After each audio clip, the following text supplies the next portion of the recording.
Choi Sun-Wong's eyes were glued to the screen, his hand expertly guiding the cursor through the chaos of the virtual battlefield.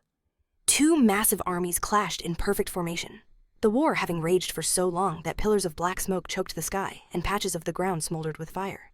Knights lowered their lances and raised their banners, awaiting the command to charge. A lead knight thrust his hand forward, his voice booming. "For the god Nebula!" In response, the opposing orcs roared back. "For hegemony!"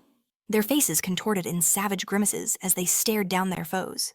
With a final, unified war cry, the two sides surged towards each other in a deafening collision of steel and fury. Back in his room, Wong's fingers danced across the keyboard, inputting his next commands.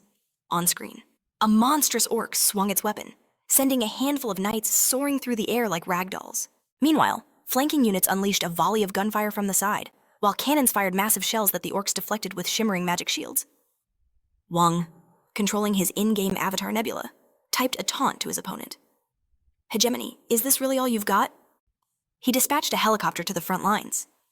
Hegemony shot back a defiant, "You bet it is," before unleashing waves of magical energy that vaporized Wong's soldiers in blinding flashes of light, like a master strategist making his move.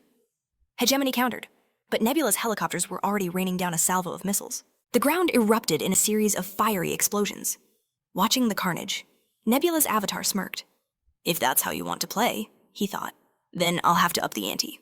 He pulled up a system menu where a single question blinked on the screen. Launch nuclear strike in the name of the god Nebula. Wong hit the confirmation key without hesitation. A volley of nuclear missiles streaked into the sky, arcing towards their destination as Nebula's avatar hovered, observing the scene. Down below, some of the orcs broke off from the fight, pointing frantically at the fiery trails. A grin spread across Hegemony's face. "A nuke, seriously," he typed. "Did you really think I wouldn't be ready?" In a flash, Hegemony launched his own counterattack as another set of missiles rocketed upwards to meet Nebula's nukes head-on. Wong immediately recognized them as interceptors. So he's using faith-based tech, he realized, giving his opponent credit. He really did come prepared. The sky ignited in a massive fireball as the two sets of missiles collided. But through the haze, a single missile punched through, continuing its ascent high into the planet's orbit. Nebula watched intently. This was the next phase of his plan. The nuke began to break apart in the upper atmosphere. It split into multiple warheads. Wong narrowed his eyes, tracking one as it peeled off and began its fiery descent toward the enemy capital. Down on the ground, the orcs weren't finished yet. Their emperor dropped to his knees, hands raised in prayer, and his followers immediately did the same as the warhead screamed towards them. The missile hurtled closer, a meteor of certain doom. Beads of sweat formed on the emperor's brow from the sheer effort. Hegemony typed, "In the real world, prayers are useless, but here, they're everything." As if on cue, tendrils of ethereal smoke materialized around the falling warhead, coalescing into a gigantic, ghostly hand. The spectral palm caught the missile, halting it dead in its tracks. "This is the lost world," Hegemony declared, his tone triumphant. "Here, faith and prayer are the ultimate weapons." Wong observed the outcome, a thought crossing his mind. Just as I figured, he's using that strategy. Hegemony was practically laughing through the chat. "Did you see that, Nebula? It's my new Holy Oak strategy." He gestured to the massive spiritual entity, feeling like giving up yet. As the server's second-ranked player, he was overflowing with confidence, and now Wong could see precisely why. Even though the orcs' rapid breeding rate was a known way to farm faith points, it was still astounding how quickly Hegemony had accumulated so much power. He had focused on dominating the Sky domain, the largest territory in the game, and had been secretly building up his forces all along. His plan was to counter a tech-based civilization by summoning a powerful nature spirit, a solid strategy in Wong's eyes. But Hegemony had forgotten there was a domain even larger than the sky. High in orbit, a space station silently opened its main bay, and a new set of projectiles began their descent. Through his avatar, Wong declared, "Behold what lies beyond the sky." Massive rods began to plummet from orbit, accelerating to incredible speeds. Seeing this new threat, Hegemony was stunned. "Another weapon of mass destruction, right after the nukes," he demanded, ordering his summoned spirit to intercept them. He knew if even one got through, his entire palace would be obliterated. But Nebula just shook his head. "It's no use," he typed. These were tungsten rods, building up so much kinetic energy from gravitational acceleration that not even a creature born of pure faith could hope to stop them. Nebula delivered the final verdict. "It's too late. They can't be stopped." The rods hit the ground with the force of meteors, triggering a cataclysmic explosion. A massive shockwave ripped through the city, hurling chunks of stone into the air as the terrified orcs scattered in every direction. The devastation was total. The city was wiped off the map, its inhabitants annihilated. The emperor was gone, the palace was vaporized, and the sacred underground temple was nothing but a crater. All that remained were smoldering ruins. The immense pool of faith that Hegemony had so carefully built up began to crumble.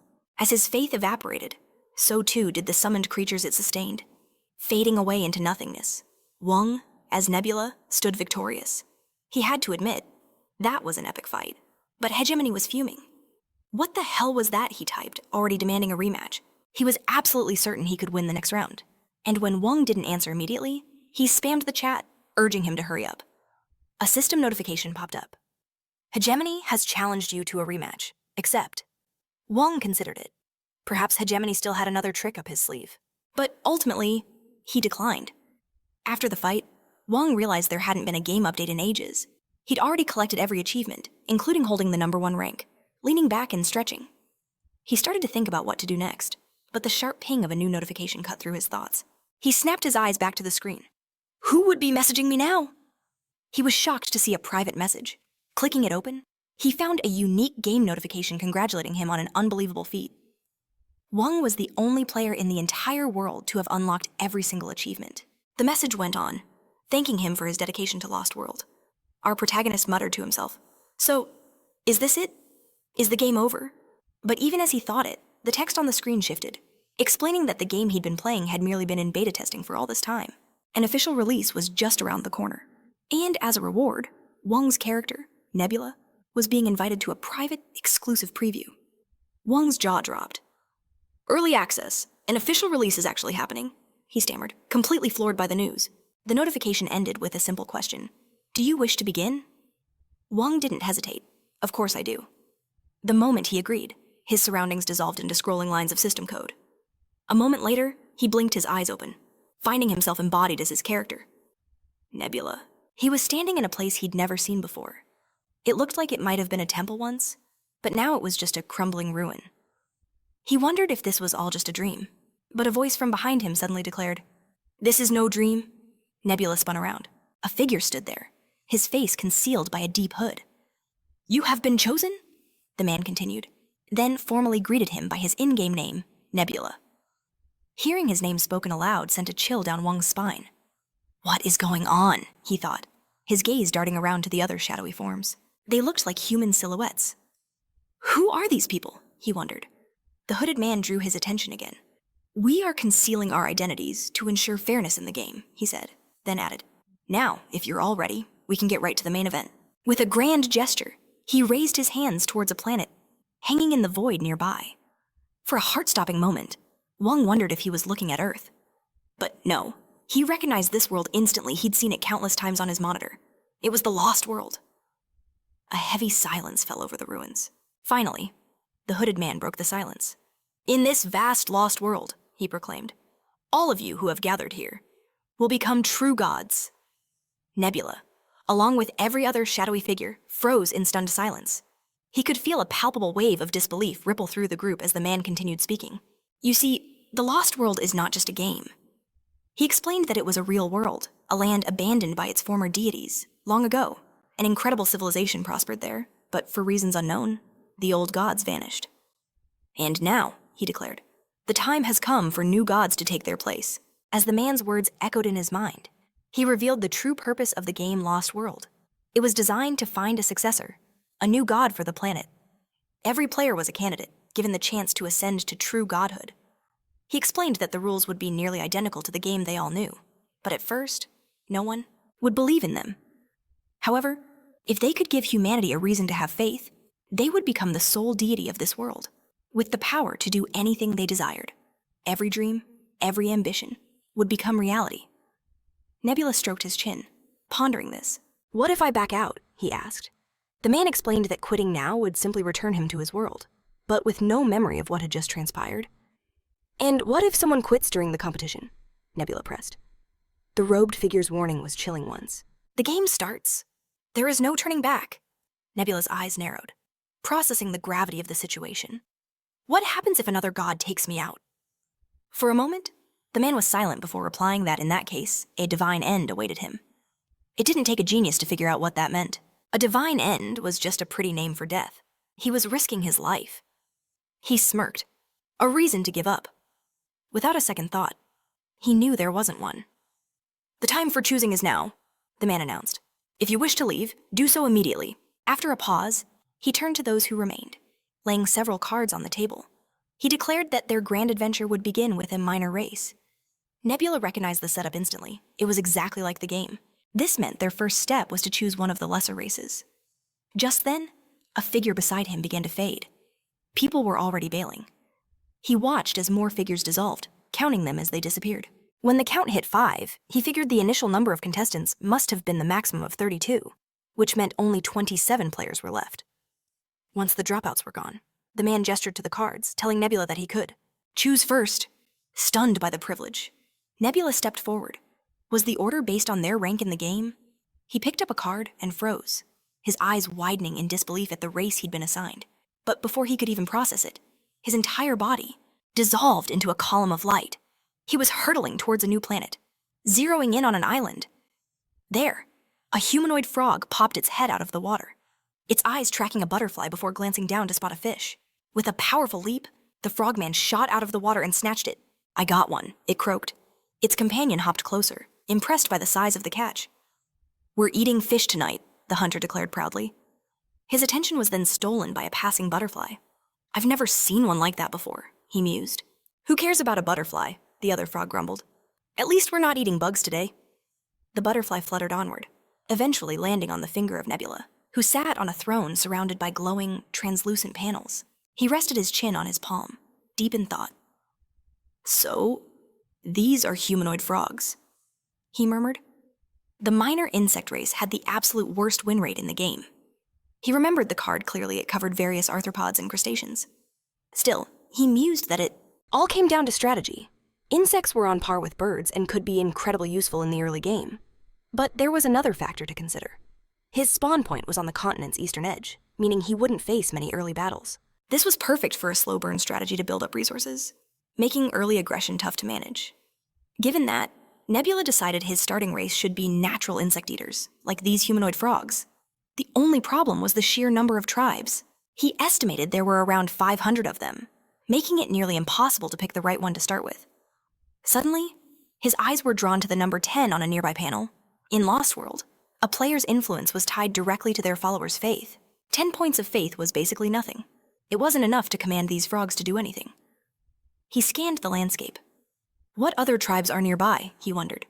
His gaze fell upon a group wandering through the desert. Humanoid lizards? Perhaps. They also ate insects and were able to survive with little water. Nebula theorized they must have split off from their main tribe, which played right into his hands. He noticed wounded and elderly individuals among them. Zooming in, he focused on one named Rakrak, who was lagging behind and looked critically injured. He surmised that Rakrak was once part of the main group, but was cast out after a power struggle. As Nebula watched the weary lizard glance back, he knew his target. The more a creature felt abandoned by the world, the more desperately it would cling to a god, who offered even a tiny miracle. This one was a fragile soul, perfect to start with. He narrowed his eyes, his plan solidifying. As Rakrak fell further behind, the main group of humanoid lizards trudged onward. Their heads hung in exhaustion as they entered a canyon. They moved slowly, burdened by fatigue. Suddenly, one of them shouted for the others to look. A gazelle. The lizards froze, their eyes widening. A real gazelle. What's more, the animal was injured. Hope surged through them as they charged forward, shouting encouragement to one another. With bared teeth, they swarmed the gazelle, finally bringing it down. One of them, drool dripping from his chin, panted. "When was the last time we tasted meat?" Another lizard snapped. "Don't touch me." A third collapsed onto the ground, sighing with a grim chuckle, and declared that the old and wounded wouldn't be getting any food. Rakrak, his eyes narrowed in pain, said nothing, pressing a palm to the festering wound on his shoulder where flies were already gathering. The lizards devoured the meat in a frenzy. Moments later, only a skeleton remained. "Gone already," one noted. Another grinned. "The feast isn't over. Bone marrow is a delicacy too," the others eagerly agreed. One of them moved to crack a bone, but it was snatched from his grasp. Shocked, he looked up to see Jael. "What are you doing?" he demanded. Her expression was hard. "You've had enough," she stated. deciding the rest was for those who couldn't hunt. After gathering the bones, she brought them to the other weakened lizards, who began gnawing on them with ravenous delight. Rack, sitting apart, sadly accepted one as well. As Jael returned, one of the hunters called out. To her, "Are you serious?" he sneered. She just stared at him, puzzled. Another lizard chimed in. The old and the young, I get it, but Rack, he's gonna die soon anyway, a third agreed. He's practically rotting already. He should have been dead ages ago, another added. It's a miracle he's even on his feet. Jael turned away in disgust. Someone then acknowledged that many of them had survived because Rack took a blow from a saber-toothed tiger. They should be grateful, but they all knew he would die soon regardless, and food was for the living. They recalled how he'd charged the enraged beast before collapsing, clutching the horrific wound on his shoulder. Hearing this, Jael's eyes narrowed. Have you no shame? She hissed. The lizard in front of her just scoffed and told her to get real. Later that night, as the tribe slept, Rack whimpered in pain. He heard the faint flutter of a butterfly's wings and opened his eyes. Pushing himself up, he focused on the butterfly as it flew away. A nearby lizard stirred, nudging his companion awake. Hey, look, he whispered, pointing, yawning. His friend asked what was going on. I think Rack is finally leaving, the first lizard said. Noticing him climbing a rock, one of the lizards gasped in surprise, but his friend calmed him. Just watch. Rack continued his ascent, using one hand to pull up his other, nearly useless arm. Jael, too, had woken up and was now watching him go. Everyone started watching as he stubbornly kept climbing, wondering if he was chasing some wild fantasy. He was certain he was the only one who could see it, but he pressed on, following the butterfly, believing it had to be a sign. As he scaled the rock face, he kept asking himself what it could possibly lead to.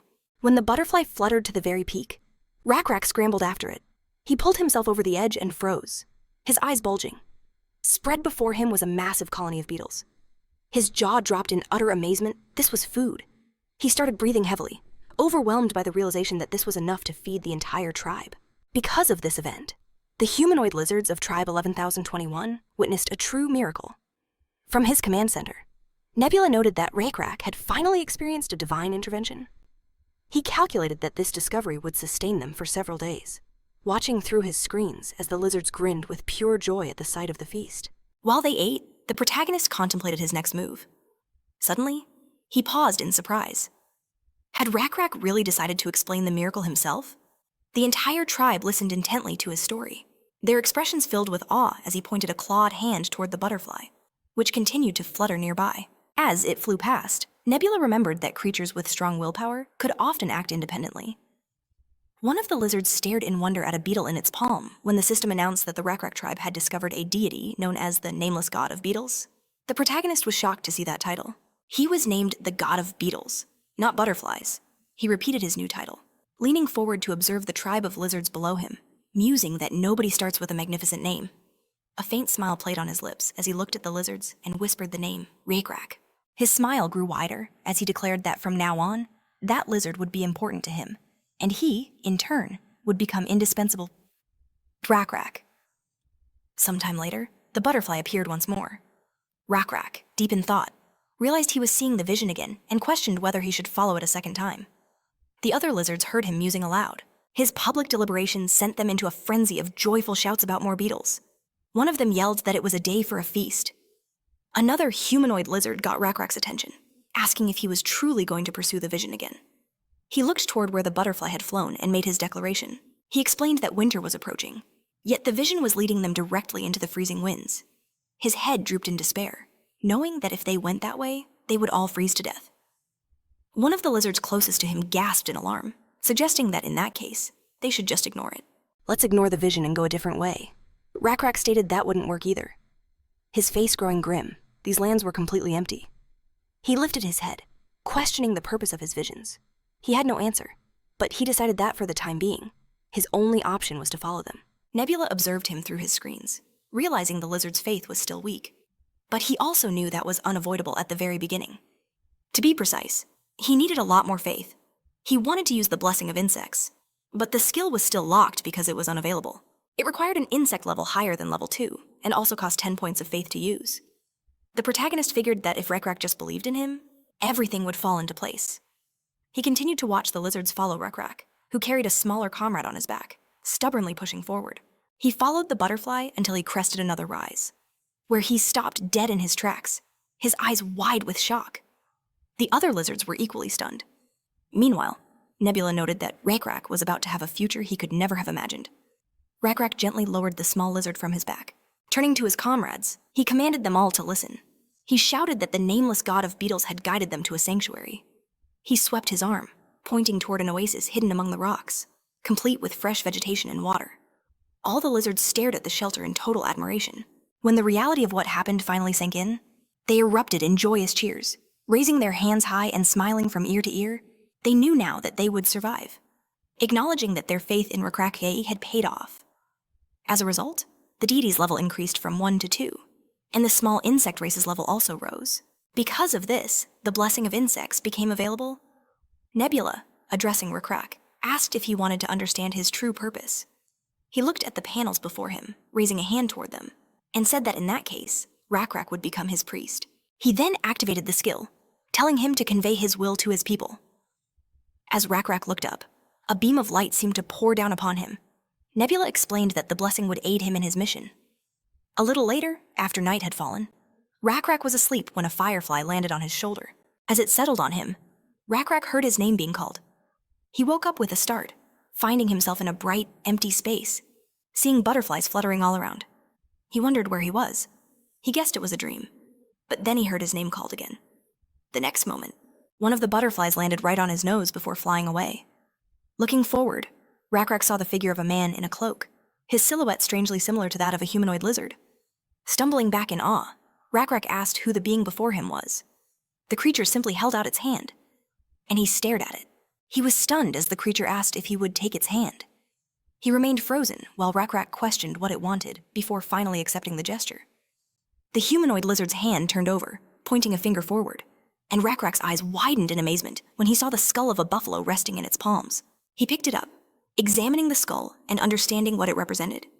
He stood there for a moment before rising and placing the skull upon the cloaked figure. At that instant, the creature transformed into Nebula's form, and Rakrak cried out, realizing the one before him was his god. The next morning, standing before his companions, he recounted his dream. One of the lizards, stroking his chin, asked if the god's will wasn't obvious. Another suggested that the beetle god wanted Rakrak to sacrifice a buffalo. JL pointed out that to hunt a buffalo, they would have to venture deep into the wasteland, which was far too dangerous. Everyone turned to face her. One of her companions argued that the god who led them there must have a reason, but she crossed her arms, stubbornly declaring that she would not put the tribe in harm's way. She reminded them that a buffalo hunt was a life-threatening risk, and the entire tribe would have to participate to succeed. She then posed the question if they did that, who would be left to care for the elderly and the injured? The lizards considered her words, finally agreeing that she had a point. Rakrak also agreed that they couldn't risk the whole tribe. He grabbed his spear, his expression serious, and announced that he would go alone. Everyone stared at him in utter shock. Jael stepped forward, shouting that he could never take down a buffalo by himself, convinced it was impossible. But he calmly replied that he wasn't going there to die, because the god had granted him a blessing. She asked again, confused. Rakrak, whose shoulder had fully healed, aimed his spear at a nearby tree. He noted that it was hard to believe, but when he awoke, all his injuries were gone. Furthermore, his shoulder was now covered in black scales. They were just like a beetle's shell. JL and the other lizards fell silent for a moment, watching him. Then, JL admitted it was strange, but insisted that it was no reason to hunt a buffalo alone. Rakrak agreed with her. His brow furrowed as he prepared to reveal the true reason, tensing his muscles. He braced his spear, then roared that this would be his reason. He launched the spear with such incredible force that it shot forward like a bullet, slamming into the tree and splitting it clean in two, sending splinters flying everywhere. All the humanoid lizards froze, their eyes wide as they stared at Rakrak. All that remained of the tree he had targeted was a stump. As he approached it to retrieve his weapon, the other lizards ran up to him, amazed by what they had just seen. They asked if he had really been hiding that kind of power from them. Rakrak was silent for a moment, looking at his spear. One of the oldest lizards trembled, extending a hand forward and exclaiming in awe that even though it was a dry tree, the impact was unbelievably powerful. The lizards remarked that Rakrak had recently been on the verge of death from his wounds, and questioned if this was really their fellow tribesman. Rakrak listened silently. As they spoke, one of the lizards suddenly cried out in shock, asking what was happening. Rakrak just grinned. then laughed and pointed off to the side, asking if the others could hear it. He told them to look where he was pointing and shouted that it was a buffalo. Sure enough, a whole herd was thundering past. They were running just beyond the rocks on the edge of the oasis. The lizards cried out in disbelief that it was simply impossible. They scrambled up the rocks to get a better view, and someone remarked that a herd of buffalo, which always stuck to its migration routes, had suddenly crossed their path. While the others were still in awe, Rakrak declared there was no time to waste and launched himself off the cliff. Ignoring the shouts of those trying to stop him, he announced with a grim smile, "Tonight, we feast with a confident flourish." He whipped his spear into the air and hurled it downward. The weapon struck true, embedding itself in the head of a massive buffalo. The beast let out a final, deafening scream before crashing to the ground. This sent the rest of the herd into a panic, which was all the opening the other lizards needed. Vaulting from the rock, they grabbed their weapons and yelled to each other to chase down the fleeing animals. They charged into the chaos, certain their god had blessed them not just with insects, but with a bounty of meat. Later that night, with a roaring fire lit, they built a crude altar from the bones of their hunt. They hung one of the carcasses in a tree directly above it, positioning it so the blood would drip onto the structure below. The crimson drops fell upon 3 skulls that sat atop the bone pile. Rakrak positioned himself closest to this sacred offering, while his tribe stood back, watching to see what would happen. Raising his hands to the sky, he addressed the nameless god, pleading for him to accept their humble tribute. The other lizards looked on. Though their faces were etched with wary frowns at first, they soon closed their eyes, bowed their heads, and joined the prayer. As the lifeblood from the buffalo continued to anoint the bones, their combined chanting grew louder. Watching from above, Nebula noted that while the ritual itself was sloppy, the raw sincerity of the lizard's devotion was what mattered. In fact, he gained even more faith than he anticipated. He'd only expected about 50 points, but now had 162. The protagonist figured this was an excellent ceremony for a novice priest and turned his focus back to Rakrak. Considering the short time they had, the whole thing had turned out remarkably well. He crossed his arms, thinking back on the challenge of luring a buffalo herd. Since he wasn't the god of the grasses they consumed, he was forced to rely on more creative methods. He had unleashed a plague of locusts on the plains, having them devour the grass in a specific pattern. This left behind small islands of green that guided the buffalo in the exact direction he needed. As the animals followed the path, a sudden thought struck Nebula, and he wondered, did the lizards actually eat the calf? He quickly confirmed that they had. However, he realized that at this early stage of their evolution, it was absurd to expect them to understand animal husbandry. That was a concept for a much later date. He also recognized that the tribe was far too small for this oasis. They would only survive here for a few years at best. Currently, they were completely ignorant of farming and livestock breeding, imagining the lizards eventually starving. Nebula knew that surviving this phase would be incredibly difficult. As far as he could tell, discovering these skills on their own was nearly impossible, but giving the knowledge to them outright was also forbidden, as it would break the fundamental rules of the game. Leaning back on his throne, he turned his gaze back to one of the monitors. There was always a workaround, he mused, but it would require time. In the meantime, he decided to begin with a single blessing, and with that, the patch of black scales that had once only covered Rakrak's shoulder began to expand while he continued to raise his hands, beseeching the god to accept their sacrifice. Sometime later, one of his tribesmen approached.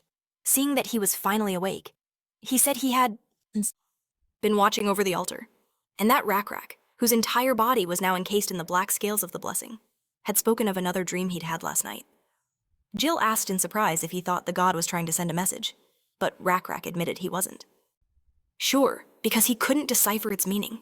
In the vision, he explained, the altar shook violently. The pond that had sustained them for so long was empty of fish, and the land had turned to dust where nothing would grow. But that hasn't happened yet, Jill said, to which Rakrak replied that he knew. And with that, he began to climb the altar, which now stood taller and looked more deliberately built.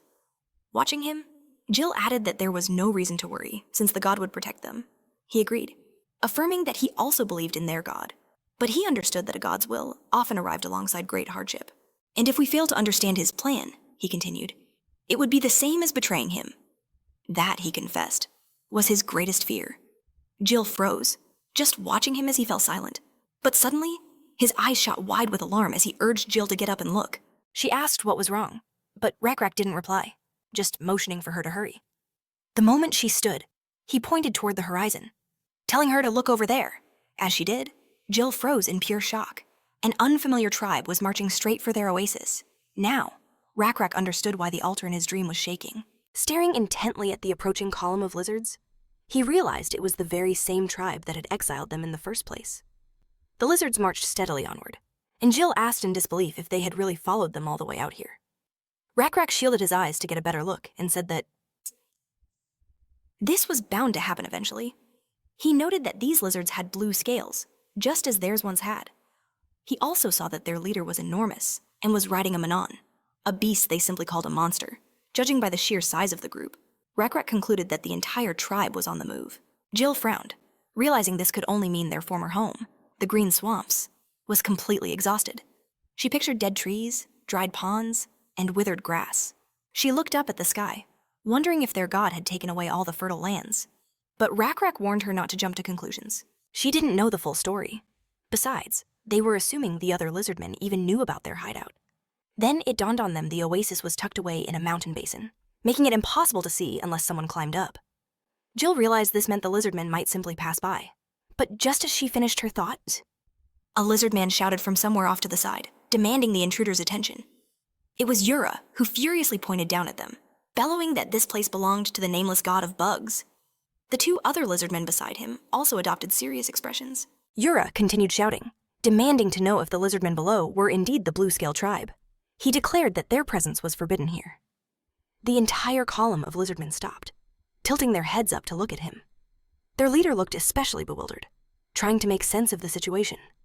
Hearing the screams, Rak put a hand to his head, remembering that today was Yura's patrol shift. Closing her eyes, Jill lowered her head in weary resignation. Seeing her dejected state, Rak placed a reassuring hand on her shoulder, telling her not to worry as he began to descend from the altar, speculating that this could be part of their god's plan. She looked at him in confusion, asking what he meant. Rak grabbed his spear and started walking, and Jill, jumping down from the altar after him, asked if he truly believed their god had created this situation just to test them. He considered this, then suggested that it might not even be a test, but a mission to accept and rescue their former kin. He pictured a massive number of lizards living in the oasis, but Jill said that even if that were true, if the chief had any spiritual sense, he never would have insisted on driving out. All the weak members of their tribe. She recalled the moment the chief had banished them, but before the thought could fully form, a butterfly suddenly appeared in the air. Rak cried out in surprise when he saw it, asking if this was a sign of their god's will. Now he was certain he hadn't been mistaken. In that case, he decided he would give it his all. He walked forward with grim resolve, the butterfly fluttering just over his head. Nebula, watching him, mentally noted that Rak had understood his intentions perfectly. After all, he wanted the Rak and blue-scale tribes to unite, for the sole purpose of increasing his number of believers and fast-tracking their technological progress. It seemed strange that Rak had come to this conclusion on his own, but he assumed his impressively high willpower, which was at 14 points, had played a part. Relaxing back on his throne, Nebula wondered if Rak had actually figured out that the blue-scale tribe's appearance was his doing. He had to admit, Rak was partially correct, since he had used the locusts to make their homeland infertile. He was pleased with this outcome. A leader with such a strong will meant he could instill a powerful faith in the other lizards. And then he would no longer have to guide their every move. In that scenario, they would be able to carry out his commands much more effectively. While he was contemplating this, Yura and the leader of the blue-scale tribe were still talking. The leader dismissively called Yura noisy and small and asked if they really lived in this pathetic place. Yura bristled with indignation at the chieftain's insulting tone. But before he could respond, another lizard stepped in, shouting that the chieftain was right about one thing: this land now belonged to them. The lizard grinned smugly and asked if he was really being serious. When asked what they possessed, Yura snapped back that it was none of the chieftain's business, but another voice answered, declaring they had trees and fertile land. The chieftain shuddered, glancing to the side to see Rak approaching, who added that they also had prey and a god. Other lizards flanked Rak, but the chief latched onto that last word. A god, he questioned. Rak confirmed it, explaining that this place belonged to the nameless god of bugs. The chieftain admitted he had no idea what Rak was talking about, and decided there was no point in continuing the conversation. He ordered the lizards to leave peacefully, promising not to attack if they departed immediately. Behind him, his mount, Manon, let out a predatory growl, eyeing its potential meal. The chief added with a sneer that he wasn't sure how many lizards were in the shelter, but he was confident they stood no chance. "My tribe will crush you," he said, tapping his temple with a finger. "Isn't it true that since time immemorial, a leader must know how to count?" Rak simply closed his eyes, turned away for a moment, then pointed his spear forward. "I do not wish to fight you," he said seriously. Looking down on him, the chief repeated his question, shocked by this defiance. Rak stated plainly, "The unfortunate and the destitute can always find shelter in the arms of God, and our God will take care of us." The chieftain chuckled softly at first, then erupted into a full-throated laugh. As he calmed down, he pulled on Manon's reins, convinced this meant Rak truly couldn't do basic math. "Do you really believe that?" he mocked. Rak remained steadfast, his spear unwavering. "You do not know our God," he warned. The chieftain roared, "This is absurd." "Die," he commanded, pointing Manon in Rak's direction. The beast charged with a furious growl, swinging a massive clawed paw. Frowning, Rak glanced to the heavens and tightened his grip on his spear, praying for the courage and strength to face his enemy. Despite Manon's relentless approach, he held his ground. The next moment, a powerful blow shattered his spear, and his eyes widened in shock. The chief cackled, hurling insults as Manon attacked again. At that precise moment, a notification appeared before Nebula. A tribal battle had begun. With the two tribes clashing, experience points were surging. The protagonist sensed something terrible was about to happen and decided he had to act. The system then warned him that because he had paid special attention to one of the tribes, it was now at his disposal. This tribe was the level 1 humanoid lizards. In addition, Nebula had unlocked a new skill. The system asked if he wanted to use it. Yes, he decided. At the exact moment Manon's paw was about to crash down on Rak, he suddenly saw a shining light. The beam of light shot towards him, and just as it made contact, Manon's strike landed. The chief laughed, yelling for Rak to take the hit. But when the light from the impact faded, he and Manon froze in utter amazement. The attack had done absolutely no damage. Rak had somehow leaped to the side, his body now enveloped in a magical aura. Nebula's silhouette seemed to hang over him as he stared at his own hand in astonishment. The chief was equally surprised. "I don't know how you dodged that," he admitted, "but I promise you, it won't happen again." He spurred Manon into another attack. This time, however, Rak was perfectly calm and simply watched his opponents. He activated the status screen, noting the characteristics of the Blue Scale Tribe's chieftain, a level 1 warrior, and level 2 chieftain with 24 strength.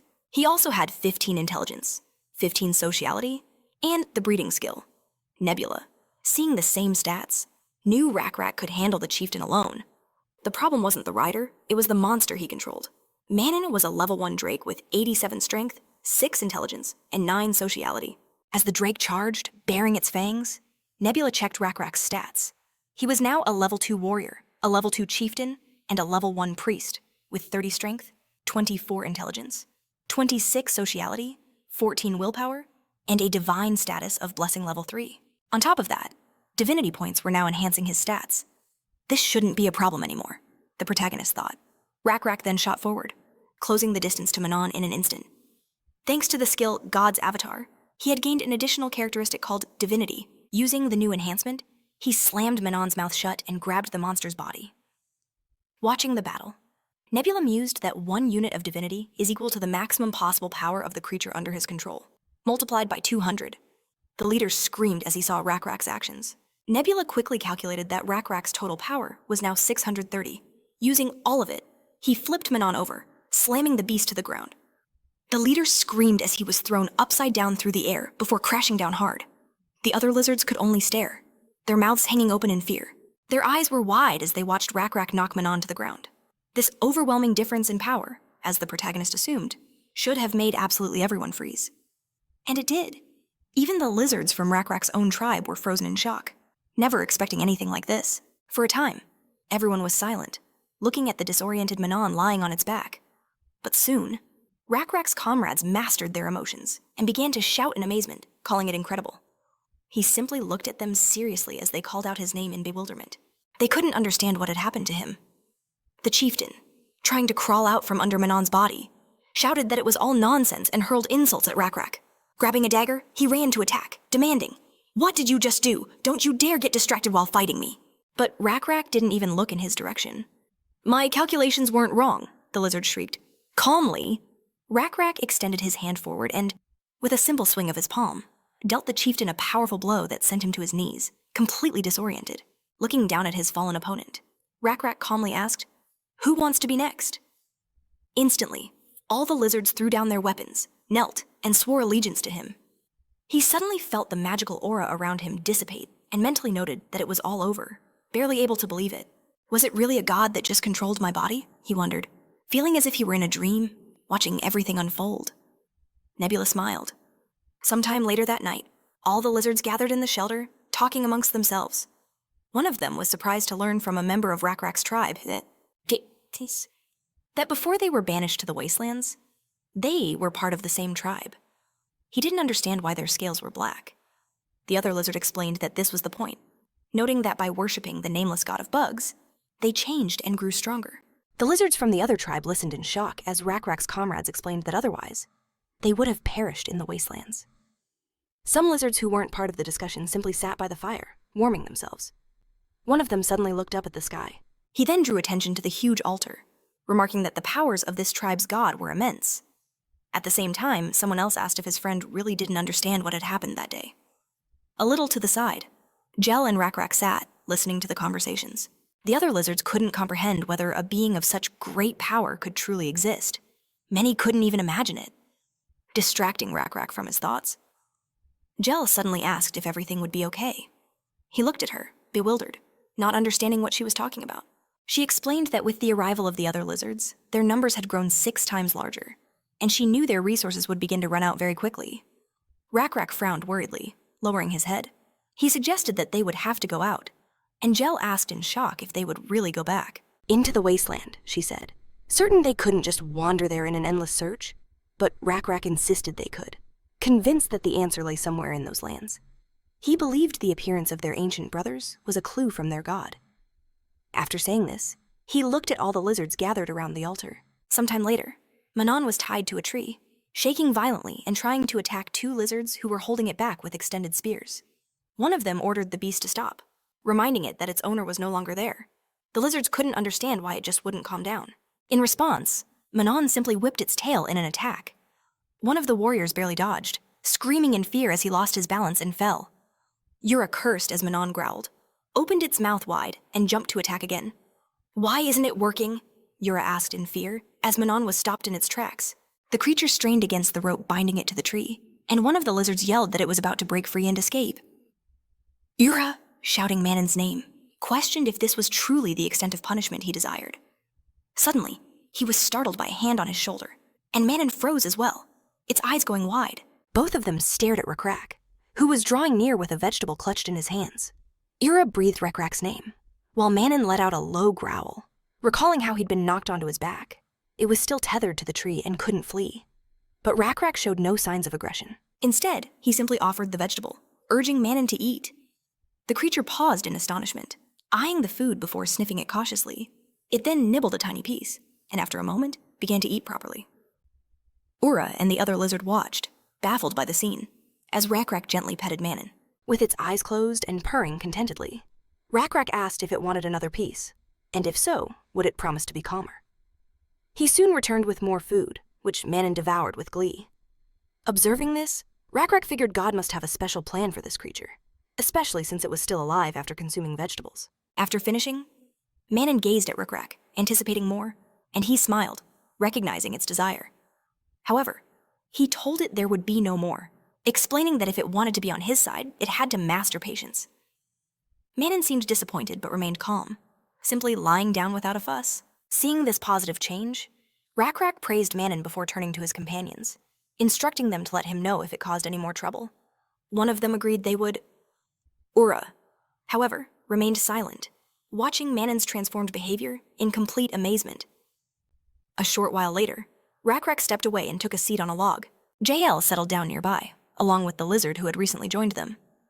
Staring at the dagger, Rak wondered if he could truly create something of that quality.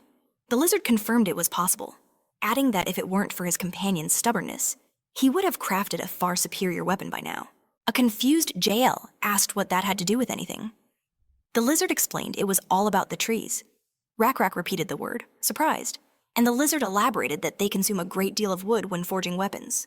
Rak guessed it was for fueling fires, but the lizard corrected him, He clarified that they burn the wood to produce a unique, flammable material from it. Rakrak examined the knife, his mind racing for a moment before he announced that he understood. He promised to consider the lizard's proposal and give his answer the next day.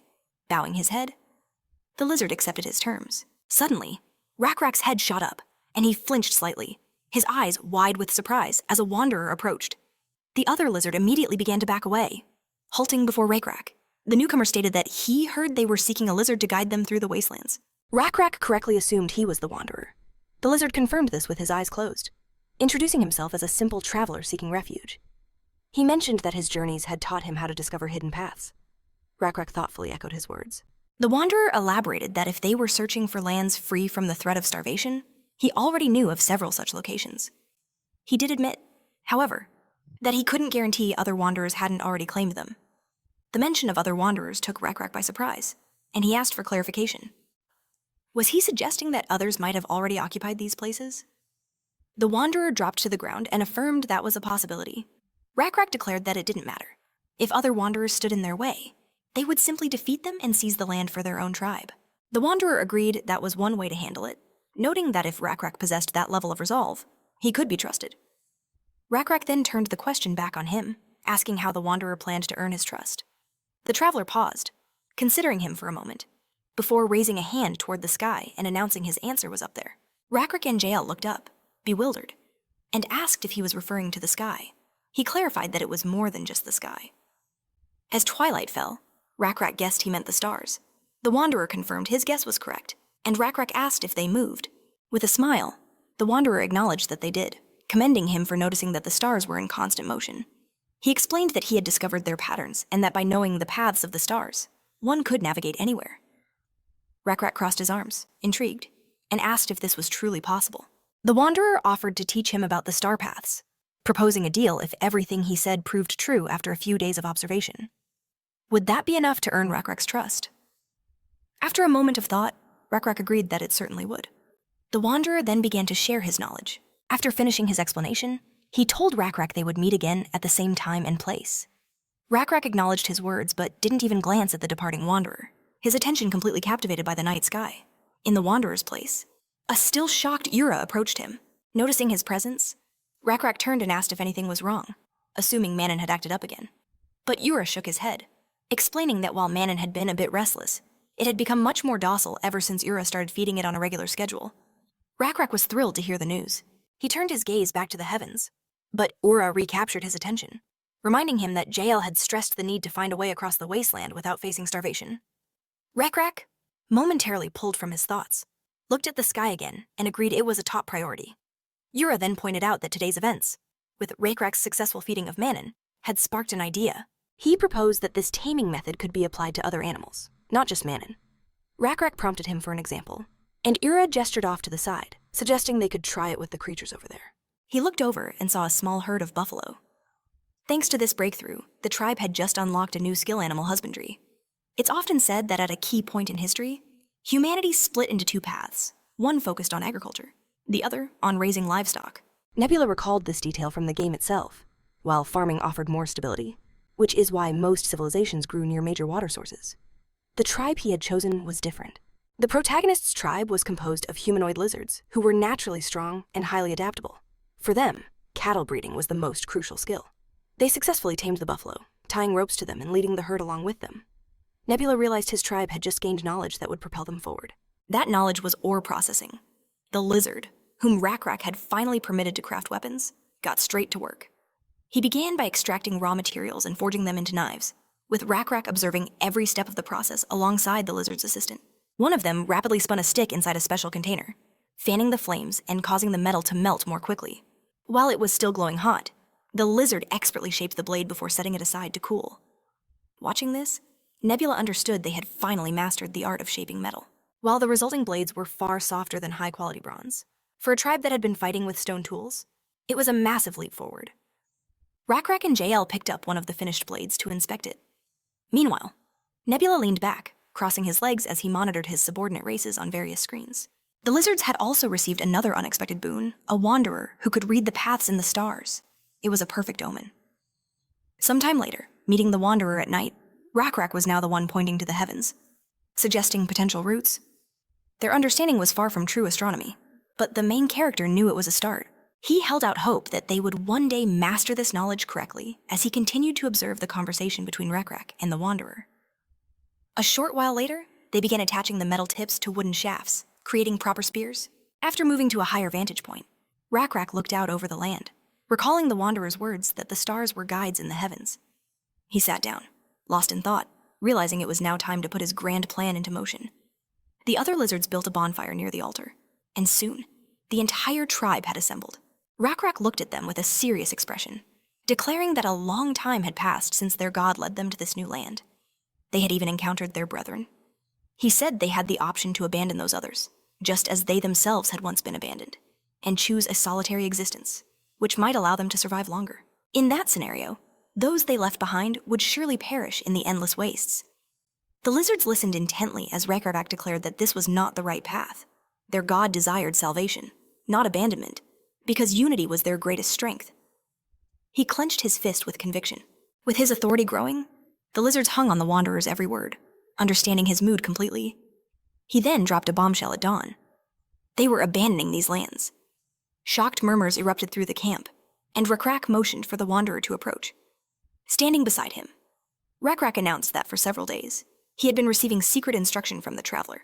The Wanderer had been teaching him the secrets of navigating by the stars, and through this, Rekrak was certain the man spoke the truth. He declared to everyone that the Wanderer would lead them, and that from now on, their trust would be placed in him to guide their journey. He urged everyone to understand this, then asked the Wanderer to reveal their destination to the tribe.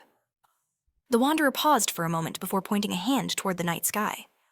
He explained that when the morning sun appeared, they would travel to the right of its rising point.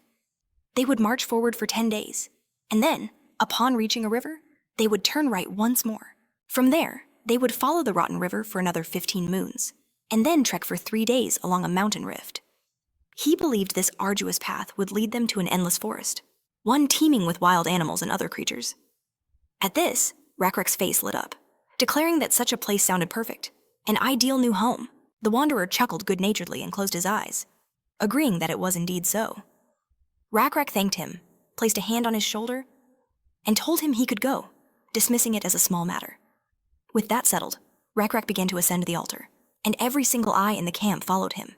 His gaze swept over his tribesmen before he called out to Yura, who answered instantly. Rekrak's brow furrowed as he asked why they hadn't touched any of the buffalo they had hunted the day before. Yura cried out in confusion, completely baffled and unsure of how he was supposed to respond. He grew flustered, quietly answering. He mumbled that they just weren't that clever. Rekrak pressed on, asking what he meant by that. He reminded them all of the intense effort it took to bring down each animal, yet none of it had been turned into food. Yura finally clarified that while he agreed everyone had worked hard, he admitted he hadn't eaten anything. His reason was simple: he wasn't truly hungry. He figured that if he waited until real hunger set in, he could eat later. To convince the others, he insisted that he had made this decision himself. Rekrak crossed his arms over his chest, falling into a long, contemplative silence. Suddenly, a slow smile spread across his face. He praised Yura, who looked back at him in complete shock, crying out in surprise. Rekrak explained that Yura had wanted to eat the buffalo now, but had restrained himself for the sake of the future. Declaring that this was excellent, Yura was thrilled to hear this, and Rekrak asked if he would continue to act with the same discipline. Yura promised that he would, vowing to follow this principle until he became truly hungry. "Good," Rekrak said. "Then you shall be rewarded for this." He turned and called over the lizard in charge of weapons, who approached carrying a spear with a gleaming iron tip, drawing gasps of surprise from the crowd. The spear was presented to Yura, who stared at his new weapon in absolute delight.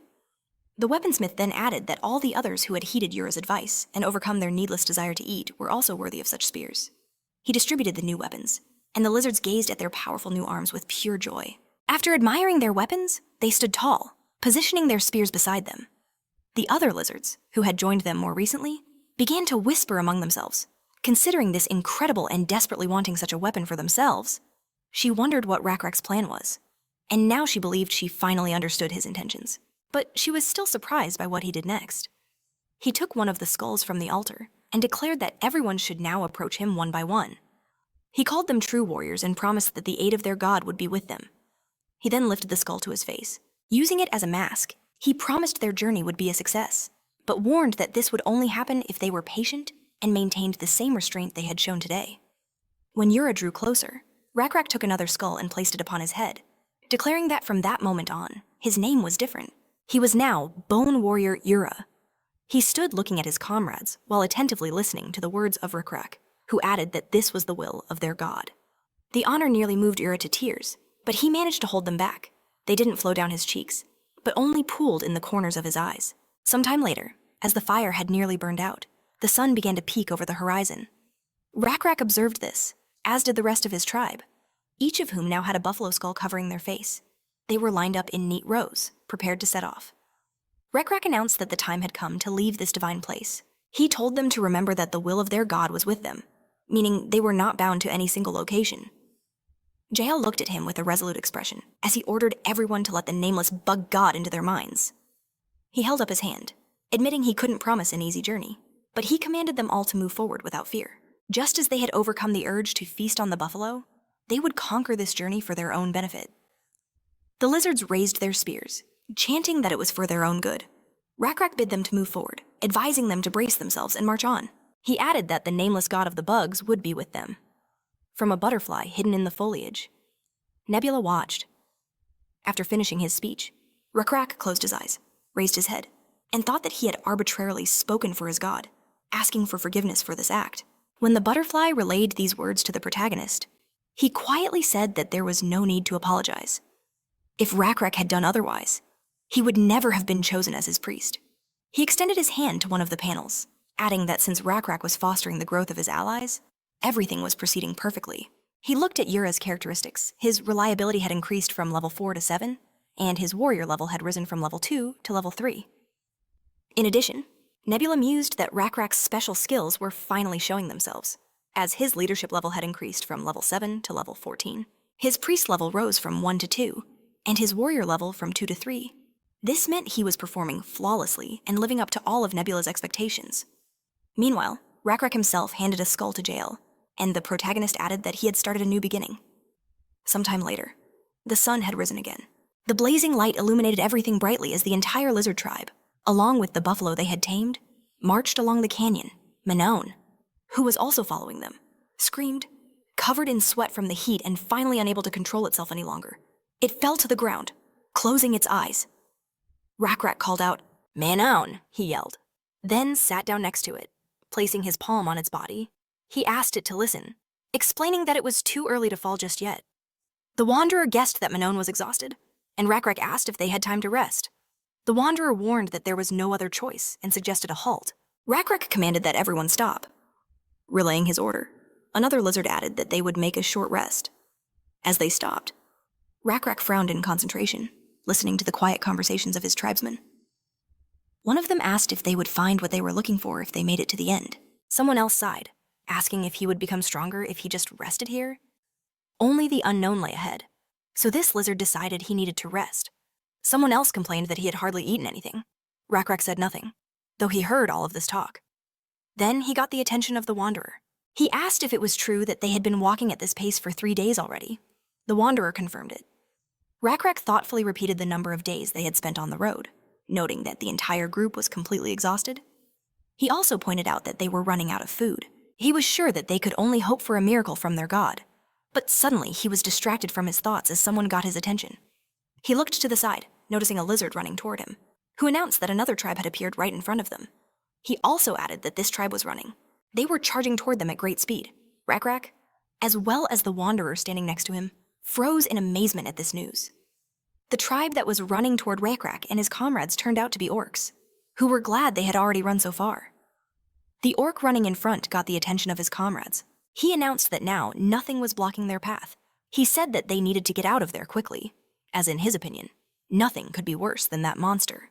Rakrak and the rest of the lizards just stood there, waiting for the enemy to arrive. Upon noticing them, the orc stopped, looking at them, his face twisted in horror. Rakrak smiled and said that they were indeed reckless, but he supposed that they could just be stupid. The orcs didn't know what to say to that, and the lizards looked at them seriously, ready to fight if necessary. Noticing their iron-tipped spears, the orcs looked at their own primitive weapons and then threw them away. They dropped them to the ground, surrendering. They knelt, asking for forgiveness, and explained that there was a misunderstanding. noting that they simply wanted to leave this canyon as quickly as possible. A lizard shared some food with them, and Rak became interested, asking again about the misunderstanding, and then continued to examine the orcs' weapons with Jael when none of the orcs announced that they were simply in a hurry, explaining that they had fled their homes and thinking of their kin. Heading into the wastes, they wanted to eat. Rak asked why the orcs had fled. He wondered what had happened in the wastes, and pointing behind him, one of the orcs asked if the lizards could see that hill. He explained that they had lived there before, and although the land they were hardly fertile, it was enough for them. He lowered his head and added that it had been enough until the monster appeared. And Rak asked, again noting the orc's words about the monster nebula. Thought about what was happening, and also repeated the word monster, agreeing with it, and noticed the monument located on the back of the huge monster. He assumed that it was a deadly abomination, and looked at the characteristics of the ancient Scolopendra, which was a level 9. Abomination. It had 120 points of strength, 12 points of intelligence, 4 points of sociality, and 3 points of divinity were also added to this. The protagonists remembered that the description of the Lost World said that these creatures were created by the lost, gods of the past, but even after the disappearance of the owners, this abomination remained on the earth. Having climbed the hill, the orcs showed the skull app. Pender closer, and Rak was amazed noticing this, and realized that this was the abomination. Its special skill was poisonous fangs, as well as the blessing of the forgotten god, but the details of this skill were not known. Nebula understood that for now, this was too strong an opponent, but he continued to watch what was happening, and the Scolopendra suddenly twitched, growling, and the lizards were frightened. Noticing that even the earth shook from this, the orc said that the Scolopendra simply growled, and one of the lizards turning towards Rak asked what they would do, he asked. The Wanderer, how long it would take to go around. He explained that if they returned to the waste and went around the mountain, it would take about 8 days, and Rak repeated the number thoughtfully, unsure of what to do. Nebula noticed his hesitation, but he thought that Rak was understandable, as he did not know what to do, and his people were currently scared. He supposed that going around was a wise move, and asked what Rak would do. Rak considered this. For a moment, his head, down, and Jael. Seeing his hesitation, suddenly looked at the large stones lying on the edge of the cliff, and caught Rak's attention, confidently noting that they should fight. She was a 3rd-level warrior and a 1st-level leader, and her strength was 26 points, intelligence 35 points, sociality 28 points, and intuition 11 points. She said firmly that they had the advantage now, and the orc asked, and even Rak seemed surprised. Jael remembered that their craftsman used a method to speed up the smelting of metal, and asked if Rak remembered how he did it. He dropped to the ground, noting that the craftsman used a special tool, and he explained that this was exactly what he did, adding that he called it an air bellows, and this technique required less effort than any other method they knew. Rak thought, placing his hand to his chin, and realized that if they also used the special tool, they could achieve more power with less effort. However, he also reminded Jael that the craftsman had experimented for a long time before creating such a thing, but she said that he did not need anything special since the simplest tool would do, and turned her attention back to the huge boulders lying at the very edge of the cliffs, at the foot of which the centipede lay. Soon the rocks gradually began to loosen, moving even closer to the edge, and the lizards counted from 1 to 2. In order to act more harmoniously, they used logs to help push the rock, and one of them advised the others to hold their breath to make it easier. They pushed the rock again, and it shook but did not roll, and the lizards decided to put the log down on the count of 1 and push on the count of 2. They continued to do this again, and were able to loosen several rocks. And Nebula realized that they were rolling the rocks in order to crush the centipede. It Was a simple but good idea. But to kill such a centipede, all the stones had to be thrown at once. And he didn't know if it was possible. The lizards realized that they had to push faster, and they put in more effort, and eventually one of the stones left the ground, and then began to fall down.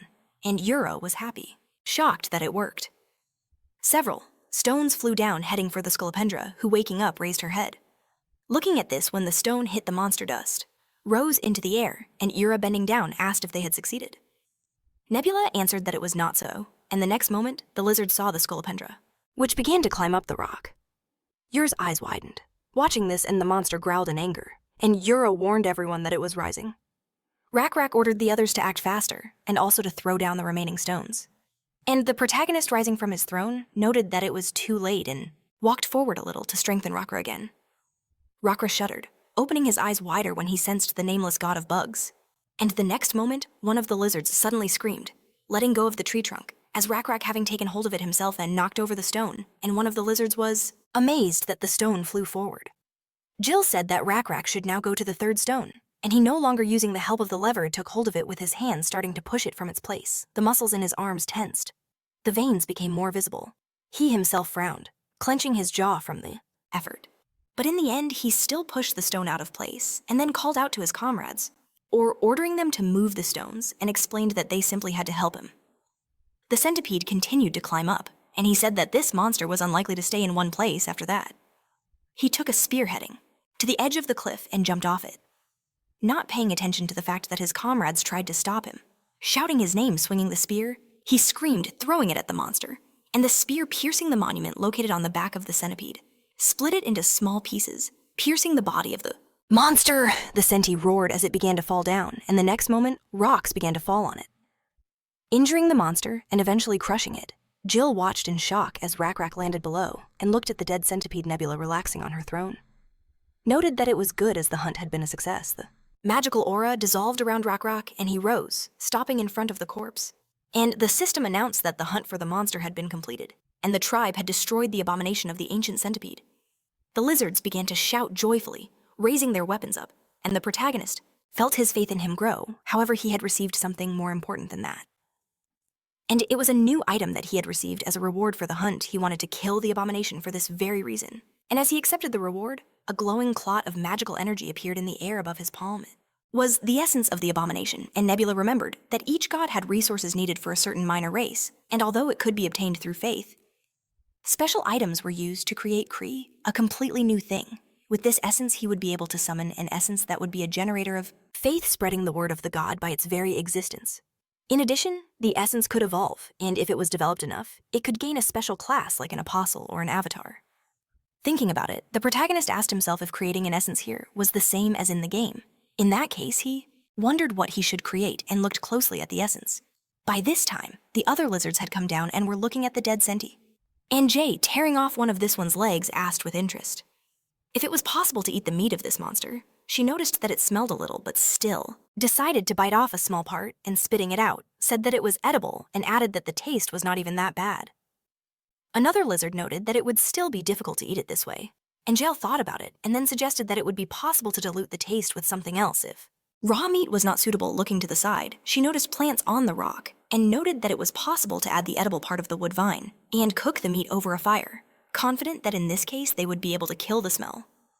Very soon the meat was already cooked, and taking a small piece, Rak tried it and cried out in amazement, his eyes widening, noticing that the meat had become soft and quite tasty. Jay explained that she tried to cook it in Rak asked in confusion, and she explained that she simply added edible greenery and fried it.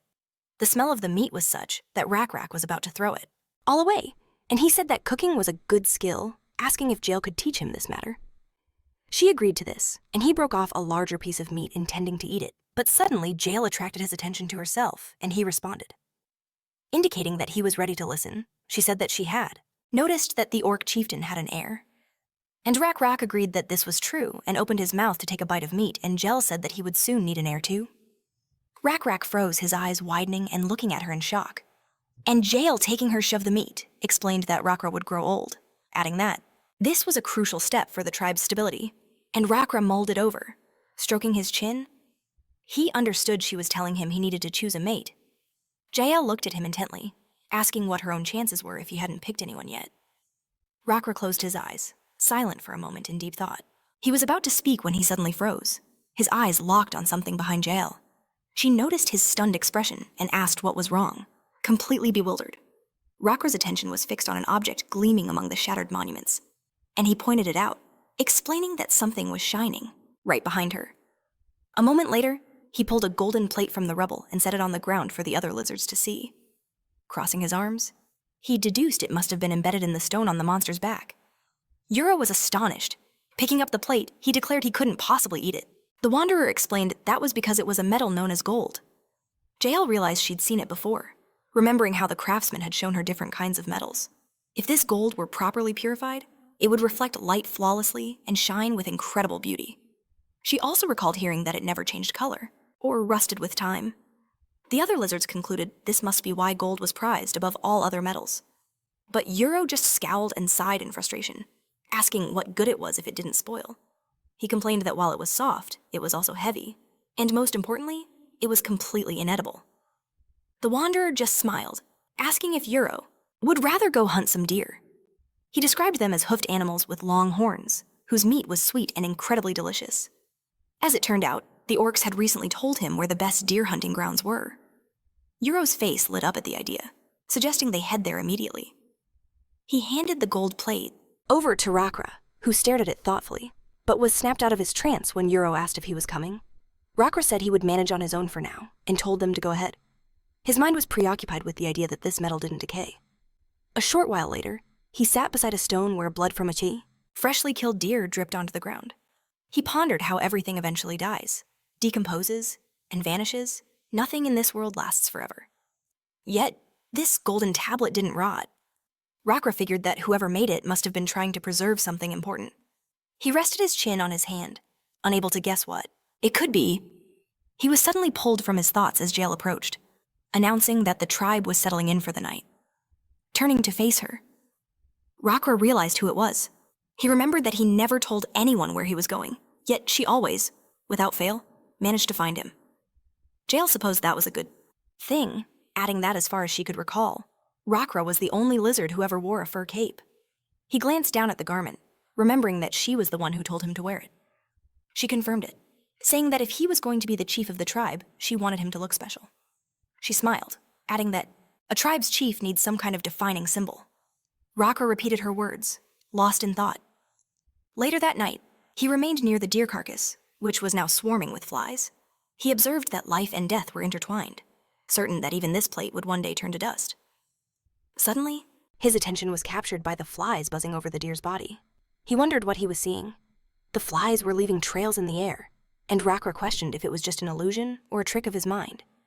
Then he realized the patterns the insects were tracing perfectly matched the markings on the gold. It was a symbol that didn't rot, which meant it was like the gold itself, a way to make something indestructible. He grabbed a small branch and began to trace these symbols in the dirt, consumed by this new discovery. The next morning, as the sun rose, he walked to the tent where Jael was asleep and called out to her. As she opened her eyes and sat up, she asked if something was wrong. He simply said he had something to show her and led her outside.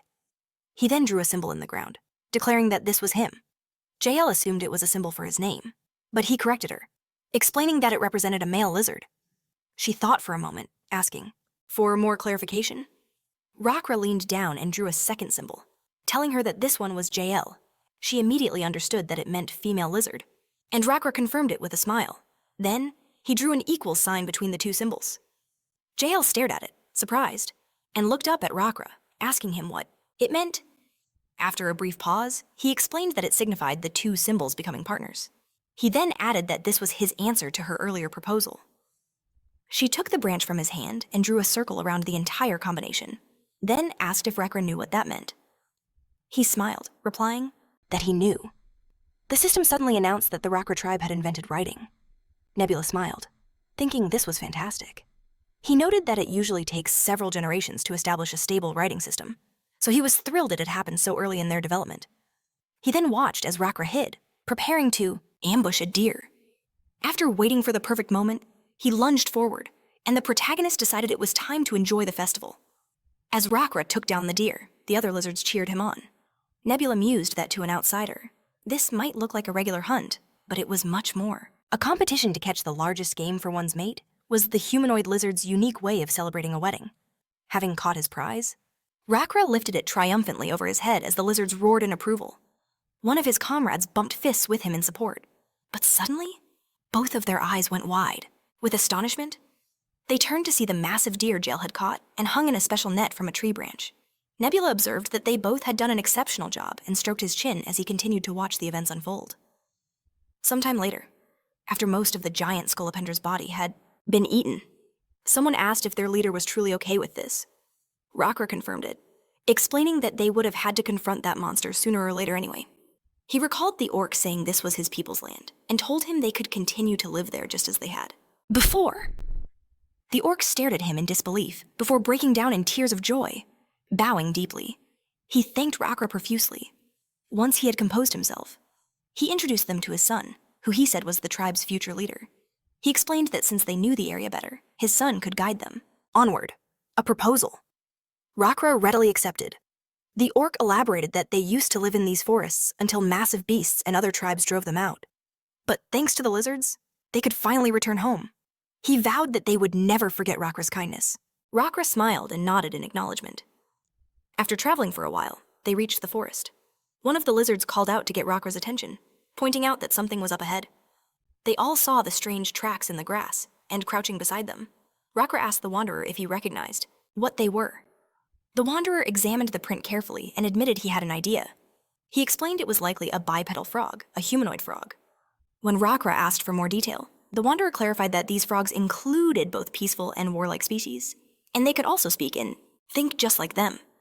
He also pointed out that if the frogs were out on reconnaissance, it meant they were probably at war with someone. Rakra considered this, noting the tracks indicated there weren't just one, but at least 5 of these creatures. He guessed that their numbers were likely far greater than the lizards. Standing up, he announced they were heading back to the temporary camp. Upon their return, they lit torches and positioned them all around the camp. Rakra then ordered the lizards to spread their tents out, instructing them to take up as much space as possible. They all agreed and got to work. One of them approached Jael and asked why they were doing this. She explained it was a tactic to make their tribe seem larger and more intimidating than it actually was. After the curious lizard left, she looked at Rakra with a serious expression, stating they needed to send more scouts to the borders. He agreed and said they would, but he warned Jael to ensure that the workload was distributed evenly among all the lizards. She looked away, certain that other tribes were undoubtedly watching them, and she was right in the distance. Several humanoid frogs stood observing the camp from afar. A few days later, they relocated, and luckily, they had no encounters with the frogs. During that time, they had significantly improved the tribe's security. Nebula doubted many other players had achieved this level of progress so soon. Furthermore, their livestock breeding was going exceptionally well, and the tribe had even adapted their homes to the new environment, constructing some fairly impressive dwellings. The protagonist was also amazed by how quickly the lizards had managed to spread literacy throughout the entire tribe. He watched as they scraped inscriptions into stone, noting that these symbols were now on display for all the lizards to see, and they had even carved the hunting grounds onto a simple map. On top of that, Rakra had started recording the harvest yield for each individual lizard.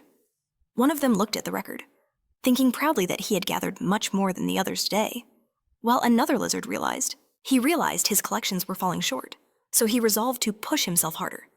Nebula saw the tribe's productivity skyrocket and was thrilled with the progress. With that handled, his focus shifted to his other race, the locust swarms at the continent's heart. They were steadily expanding, and insect populations in the north were booming. His insect race hit level 4, a milestone our hero knew would be impossible with other players breathing down his neck. But since he was summoned from the eastern lands, he figured it was the perfect opportunity to press his advantage. While Rakrak's skills and the tribe's progress were now decent, he knew this was just the start. As he rose, he felt a certainty that far greater threats, ones they couldn't even imagine yet, were on the horizon. Stepping away from his throne, he gazed down upon the sprawling forest below. A short while later, as the lizards were casually chatting in their camp, a frantic scout burst in, grabbing Rakrak's attention. The news was bad. They were in deep trouble. Rakrak spun around, startled, as the lizard yelled that the frogs were on their way, a report that made Rakrak's expression darken. Sure enough, a group of frogs soon emerged from the woods, advancing steadily. Rakrak, Yura, and Jael moved to intercept them. He scowled, recognizing this as one of the humanoid frog's classic power plays. But then something else caught his eye. His focus shifted, and his frown deepened. He spotted a lizard standing with the frogs, a sight that completely threw him for a loop. What was one of their own doing with the enemy? He guessed they were here to parley. An awkward silence hung between the two groups until their leader, Shunan, introduced himself as the son of the great Chief Ali. He assured them they had no intention of attacking and offered a wave of greeting. Rakrak noted Shunan's attempt at courtesy. He responded in kind, identifying himself as the chief of his tribe and stating firmly that they, too, had no desire for a conflict with the humanoid frogs. However, he still had to ask what brought them to his doorstep. Shunan's companions glanced at him, and he finally declared their purpose: the lizards had made their home on frog territory. Rakrak was bewildered, admitting he had no idea this entire stretch of land belonged to the humanoid frogs. He pointed out that they hadn't seen any border markers when they first arrived, though he inwardly conceded they hadn't exactly been searching for them. Continuing smoothly, he offered a sincere apology for the misunderstanding. Shunan was so taken aback that his mouth actually fell open. Listening to Rakrak's apology, Shunan was visibly stunned. Rak pressed on, asking for their understanding, explaining that customs were very different in his homeland far away. With that, he made his request could they be permitted to stay until they could locate a more appropriate settlement. Shunan was clearly at a loss for words. Seeing his hesitation, Rak flashed a smile, playing to his ego. He pointed out that as the son of a great chief, Shunan was surely the most honorable one present, which is why he felt comfortable asking him directly. I'm not wrong about that. Am I? He added with a grin. Flattered, Shunan exclaimed. That Rak was absolutely correct with his authority as the future chief. Such a request was well within his power to grant. His frog companions stood by in stunned silence. Rak mentally smirked. It was all going according to plan. The frog chief had clearly sent them here on a reconnaissance mission. His eyes narrowed slightly, his gaze drifting to Owen, the lizard standing beside the frogs. He had a million questions for these visitors, but he knew he had to be subtle and extract information without raising suspicion. Aloud, he declared that this wasn't the best place for a discussion. He then invited the frogs to their village, where they could be welcomed with proper hospitality. Shunan flinched at the idea, but Rak pressed on with a smile, saying that if their tribes were to avoid needless conflict and agree to peace, it was a cause for celebration. Shunan quickly shot the idea down. He thanked Rak for the invitation, but explained that he couldn't accept, as their tribes were still strangers to one another. Feigning confusion, Rak insisted he couldn't just let them leave, not when his people owed them a debt of gratitude. In that case, he asked why not celebrate right here and now. Shunan exchanged a look with his fellow frogs and reluctantly agreed. Before long, a fire was crackling, and they were roasting meat over the flames. Once a piece was cooked, Shunan took a bite. And as the talk died down, Rak shifted his focus back to Owen. His new mission was to figure out Owen's connection to the frogs and the true reason for their visit. He had to be careful, though if they caught on to his real intentions, they would surely use it as leverage. Against them. To break the silence. He pointed toward Shunan's neck. What are those large feathers you're wearing? He asked. Shunan touched one of the plumes. You mean they're from a cockatrice? Rak gave him a blank stare, having never heard the name before. Shunan guessed he should consider himself lucky for that. He went on to explain they were dangerous creatures that roamed the lands surrounding the forest. Massive, two-legged birds. Rak's eyes widened at the description. But Shunan wasn't finished. These birds weren't just big. They were also venomous, which made hunting them a nightmare. On top of that, they were fast and incredibly agile. In fact, these birds were the very reason the humanoid frogs had to patrol this territory so carefully. Rak then asked, if they're that hard to hunt, do your people really attack them at him? Throwing distance with a spear. Shunan cocked an eyebrow, completely unfamiliar with the word spear. Now it was Rak's turn to be surprised. Shunan waved a hand dismissively, figuring it was easier to just show him. He called for someone to bring him his bow and arrows. Rak silently repeated the name of the weapon in his head. Shunan then turned to Owen. If you're not busy, could you grab my arrows? Owen quickly agreed. Rak watched him intently as he retrieved the weapon. Excellent, Shunan said, then asked Owen for one more favor. What is it? Shunan pointed to a faraway tree and told him to set up a target for some practice shots. Owen complied and went off to handle it, with Rak's eyes following his every move. Once the target was ready, Shunan let an arrow fly, striking it dead center. Rak couldn't help but be impressed by his skill. Shunan let out a satisfied sigh, explaining that they learned to shoot from a young age. Not to brag, he added, but I'm one of the best archers in my tribe. That's incredible, Rak admitted, then asked, mind if I give it a shot? Handing him the weapon. Shunan said, be my guest. Rak thanked him for the chance and tried to draw the string, attempting to knock the arrow, but it kept slipping and wouldn't sit right. Seeing his struggle, Shunan warned him that it's tricky for a beginner. Rak, assessing the bow, realized the wood and string were incredibly taut. He finally got the arrow properly seated, drew back, and let it fly. He instantly analyzed the weapon less damage and a smaller impact zone than a spear. But you can carry plenty of arrows, and it flies with much better accuracy than a spear. Plus, you could fire arrows far more rapidly. His first shot missed the target completely. Mentally, he made a note to master this new skill. He fired several more times, but each arrow fell short.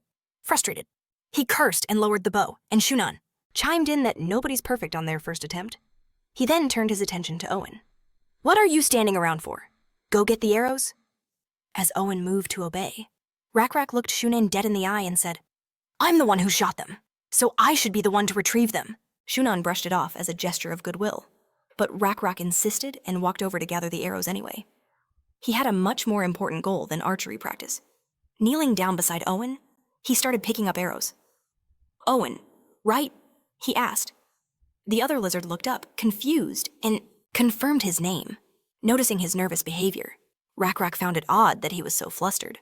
He asked how a lizard ended up running with humanoid frogs. Owen explained that they all lived together in the same tribe, clarifying that lizards and frogs coexisted there.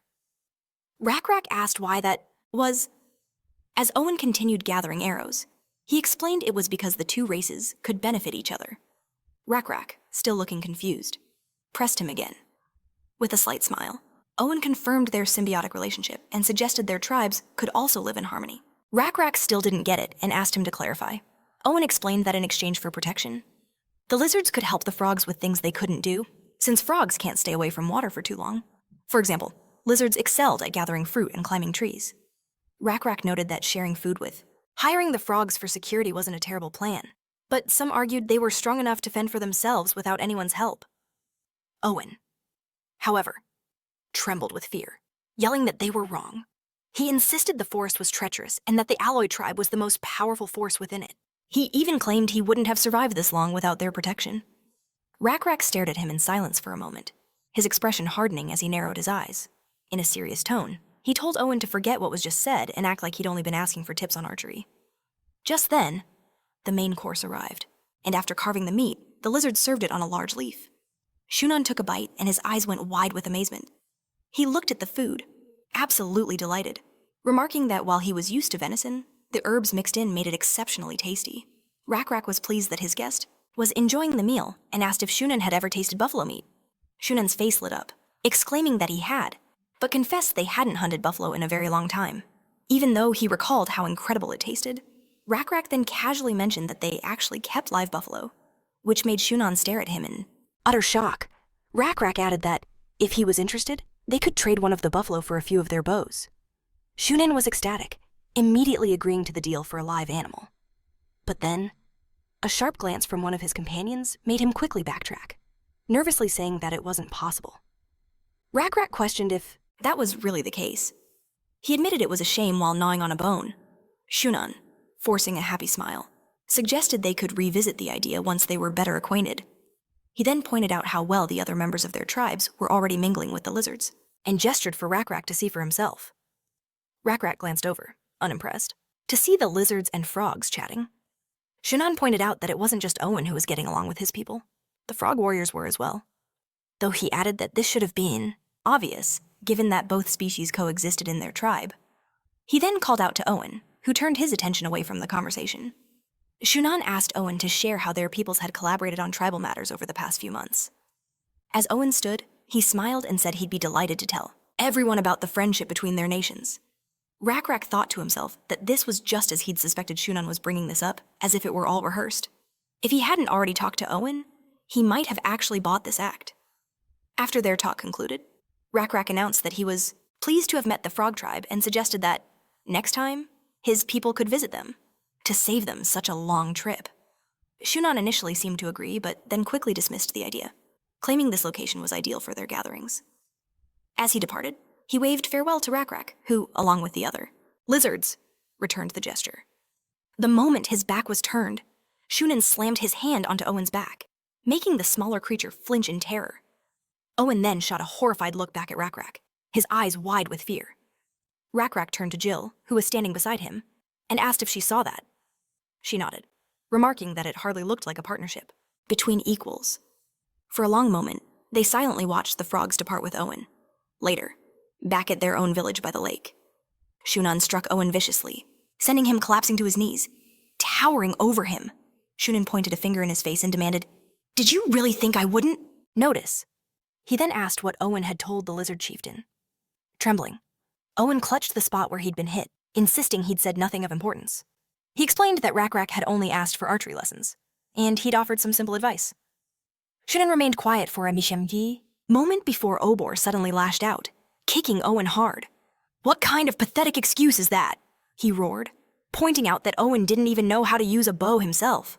Owen cried out, grimacing as he confessed they were right. He explained that he'd only pretended to know how to shoot to throw Rak off. The scent. After considering this, Shunan finally agreed it was the correct move. Owen then elaborated, saying he'd pretended he couldn't share all his secrets, implying that for Rak to learn archery, he'd need to offer Shunan something valuable in exchange. Shunan then asked what Rak's response was. Owen explained that he'd dropped the subject, apologizing that he had nothing to offer. Obor and Shunan exchanged a look, finally remarking that they expected as much from him and calling him a cunning creature. Owen just lowered his head in silence. At last, Shunan commanded him to listen. Up, addressing him as master. Owen confirmed he was paying attention. Shunan, averting his gaze, asked if he remembered being on that island. Owen nodded, breaking into a nervous sweat as he looked back toward the island, where the shapes of lizards could be seen inside tents patrolled by frog guards. Shunan remarked on how fortunate Owen was. He'd originally planned to sacrifice the lizard children, but now, new victims had willingly walked into their trap.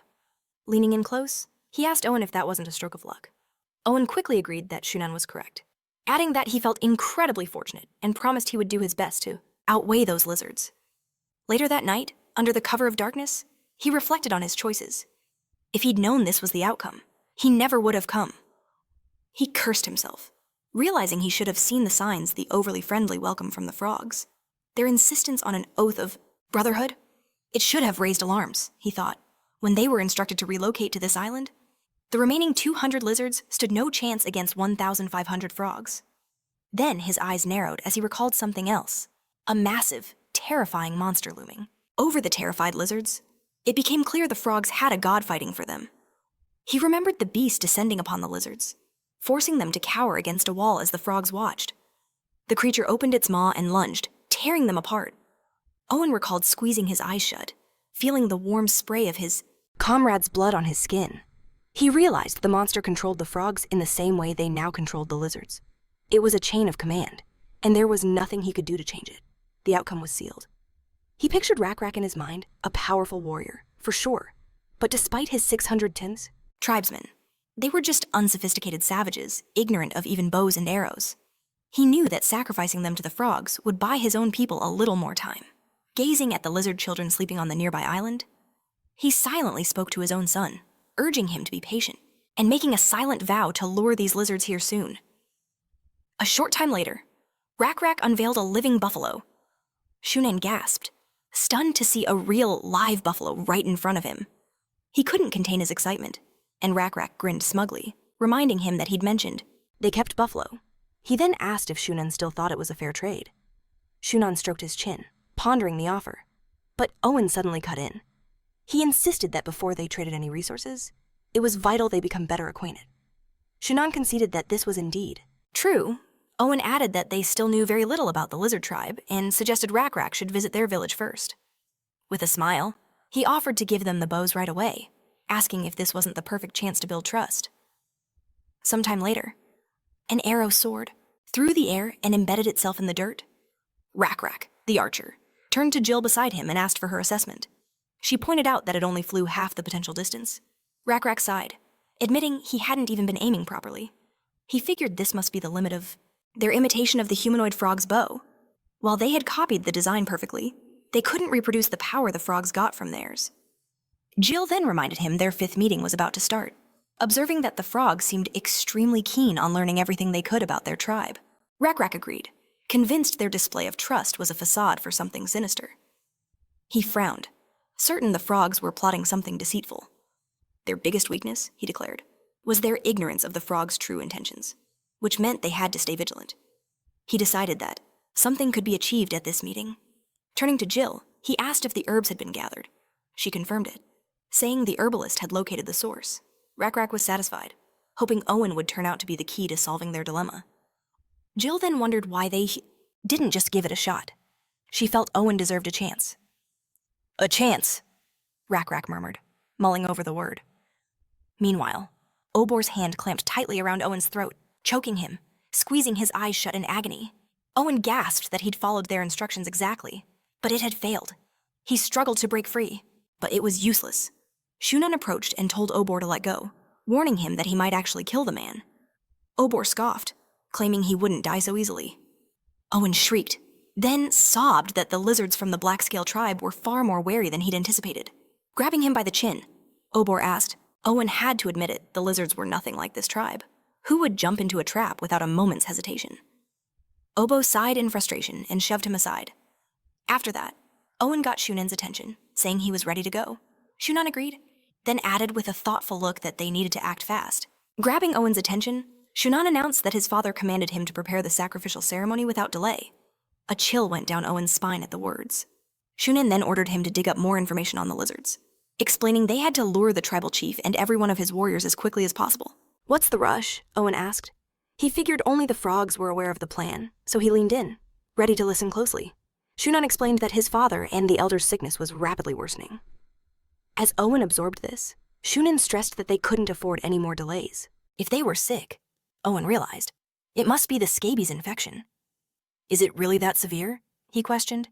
He pictured some of the slime-covered frogs, and Shunan admitted the lizards weren't supposed to know. Still, he decided it wouldn't be a huge problem to tell them. Considering the circumstances, scabies was a terrifying illness. The moment someone was infected, it began with an intense itching, followed by a thick white mucus that coated the skin. No matter how much the afflicted person washed, it was impossible to get clean. Over time, the slime would envelop almost the entire body, and once it reached a critical point, breathing became difficult, and the final stage was death. Shunan's face was grim. Just yesterday, our own priest succumbed to it. Owen had never heard of scabies being a fatal condition. He wondered why Shunan was revealing this weakness to him. A lizard. He suspected it was a test and thought to himself that this was a cruel joke. He knew he couldn't show happiness or shock. The lizards must not find out about this, he finally said, stroking his chin thoughtfully. Otherwise, some of them might use it to mock your tribe. That's obvious, Shunan retorted. But we can't hide it forever. Owen knew that even if that were true, there were ways to control the lizard's reaction. He suggested they could tell his tribe that the disease could spread to them as well. Shunan called it a good idea, but pointed out that scabies didn't actually affect lizards. There's a plant in the forest, Owen countered, that oozes a white sap when broken. One type can even mimic the symptoms of scabies. He reminded Shunan that he was in constant contact with the frogs. I can just claim I caught it from you. Shunan's eyes lit up. Yes, that could actually work. A cunning smile spread across his face. This is exactly why we value you. Owen, you sly fox. He exclaimed that it was a brilliant plan. Owen let out an excited laugh as Shunan leaned in closer, promising, if you can convince the lizards to come, you and your family will be spared. From the sacrifice, permanently. Owen thanked him profusely, his heart soaring with relief. As Shunan turned to leave, he mentioned they'd need a massive offering this time, urging Owen to bring every last lizard. But just before he disappeared, Owen called out to him. Shunan stopped and turned, asking what he wanted. I know this is a difficult request, Owen began, scratching his head with an awkward smile. But I think to make the negotiations go smoother, we should offer the lizards some of your bows. Shunan considered the proposal. Sometime later, the frogs and lizards gathered, exchanging packages, boxes, and bags. Yura slammed his palm on a slab. Look at this, he urged the frog chief. This material is incredibly strong. The frog agreed that it was indeed impressive. Someone else chimed in, asking what could make it so hard. Just then, Rekrek announced that their packages contained a herb capable of curing scabies. Is even this not enough to trade for a simple bow? He demanded. Owen knew they had stripped the entire area of medicinal herbs. Shunan stroked his chin. It's not about the quantity, he said smoothly. Exchanging weapons requires a certain level of trust. Between our tribes. Rakrak leaned forward, resting his chin on his hand. Trust again, he mused. Suddenly, an idea struck him. He looked at Shunan with serious eyes, stood up and declared, to build that trust, you will grant me one request? I'm listening, Shunan replied. Rakrak pointed directly at Owen. I wish to speak with him. Alone. A smile played on Shunan's lips as he gave his permission. Owen closed his eyes, offered a polite smile, and nodded. Soon, he and Rakrak were away from the others. Owen explained that before joining a new tribe, his gray, brown lizards perform a brotherhood ceremony. When Rakrak looked puzzled, he elaborated, saying it was a way to get to know the frogs better. He asked the lizard chief to share his story, promising to be completely open in return. He suggested that Rakrak must agree, that it was time to set aside their mutual suspicion and take a step toward one another. But Rakrak didn't answer. His gaze drifted away, landing on a butterfly that fluttered down and settled on Owen's head. Owen was startled, having no idea what kind of butterfly it was. But Rakrak watched intently as it flew away. Then, a smile broke across Rakrak's face.